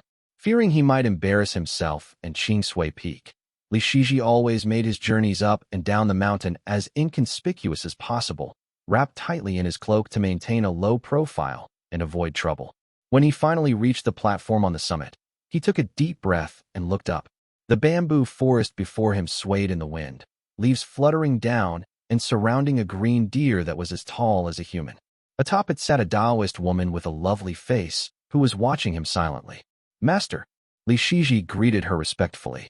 Yuan nodded but said nothing about his unusual attire, seemingly unsurprised. "I've brought you the cultivation technique," she said softly. She extended a slender arm, presenting a pale yellow jade slip. Li Shiji accepted it eagerly, and a quick scan with his spiritual sense revealed its contents. Dawn Dew Gathering Technique. Instant relief washed over him as Yuan continued. This is also a grade 4 technique. While it may not rival the teachings exclusive to the immortal peaks of direct lineage, it is on par with the sect's standard cultivation technique. It's challenging to master, which deters many from practicing it. The content is only available up to the foundation establishment realm. Li Shiji listened in silence, not questioning why his master had not chosen the superior clear essence rain control technique. Yuan moved her lips slightly, but her whispers seemed to echo directly in his ears. Most of this cultivation technique's Tao partners are lost. Only several incomplete legacies remain in Wu state, so there's no cause for concern. Li Shiji could not fathom the trouble Yuan had gone through to secure this cultivation technique. Moved, he began to express his gratitude. Master's kindness is. However, Yuan cut him off abruptly with a gentle voice. "It is what I should do." She locked eyes with him as she continued. "This cultivation technique requires you to gather dawn-colored qi, but it's a rather troublesome process as it requires one to ascend to the clouds and descend into deep valleys. The sect would never hand over the qi gathering technique to your family, so they could help you collect it either. The only option is to purchase the spiritual qi from the sect, and at a steep price. Li Shiji looked up, his voice tense with unease. About the price. 120 spirit stones. Tuan's voice was cold, tinged with a hint of vexation. The amount shocked Li Shiji, causing him to bow his head as a tumultuous conflict waged within him. Tuan added, should your family coffers fall short, I will provide the remainder. Thank you, master. Li Shiji kneeled and bowed deeply in respect. When he rose, Tuan had already vanished. He wandered to his small courtyard in a daze, wordlessly lighting a lamp and spreading out a sheet of letter paper, yet he just stared at it for a long time and wrote nothing. Under the flickering yellow lamplight that cast a golden-red glow over his face, Li Shiji pursed his lips. A single drop of ink fell from his brush. Setting the brush aside, he replaced the spoiled paper with a fresh sheet, but his anxiety persisted and he began zoning out once more. Li Shiming bid farewell to his family and relatives at the Li residence and set out to return to the Shao residence.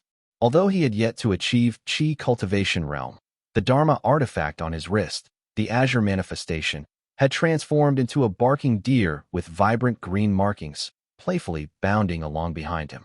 Concerned for his safety in a region now teeming with devil cultivators, the Li family refused to let Li Shiming return to the Shao residence alone. Although the deer was a lot faster than embryonic breathing realm cultivators, the journey would still take several days and was fraught with danger. Without needing any suggestion from the clan, Li Yuanjiao decided to personally escort Li Shiming on the wind.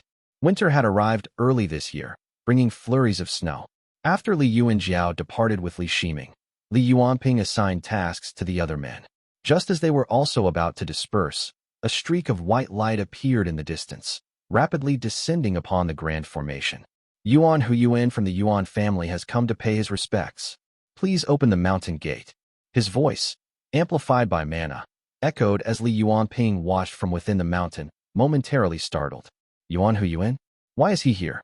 Yuan, a peak Qi cultivator from the Yuan family's direct lineage, held an esteemed position despite little hope of achieving foundation establishment realm. He stood outside patiently, clad in Dharma clothes. With Li Yuanjiao away, Li Qinghong took charge. She rode the wind and exited the grand formation, clasping her hands together and greeting the man in a clear voice. Li Qinghong of the Li family greets Senior. Clad in jade armor and carrying a spear on her back, her appearance was striking.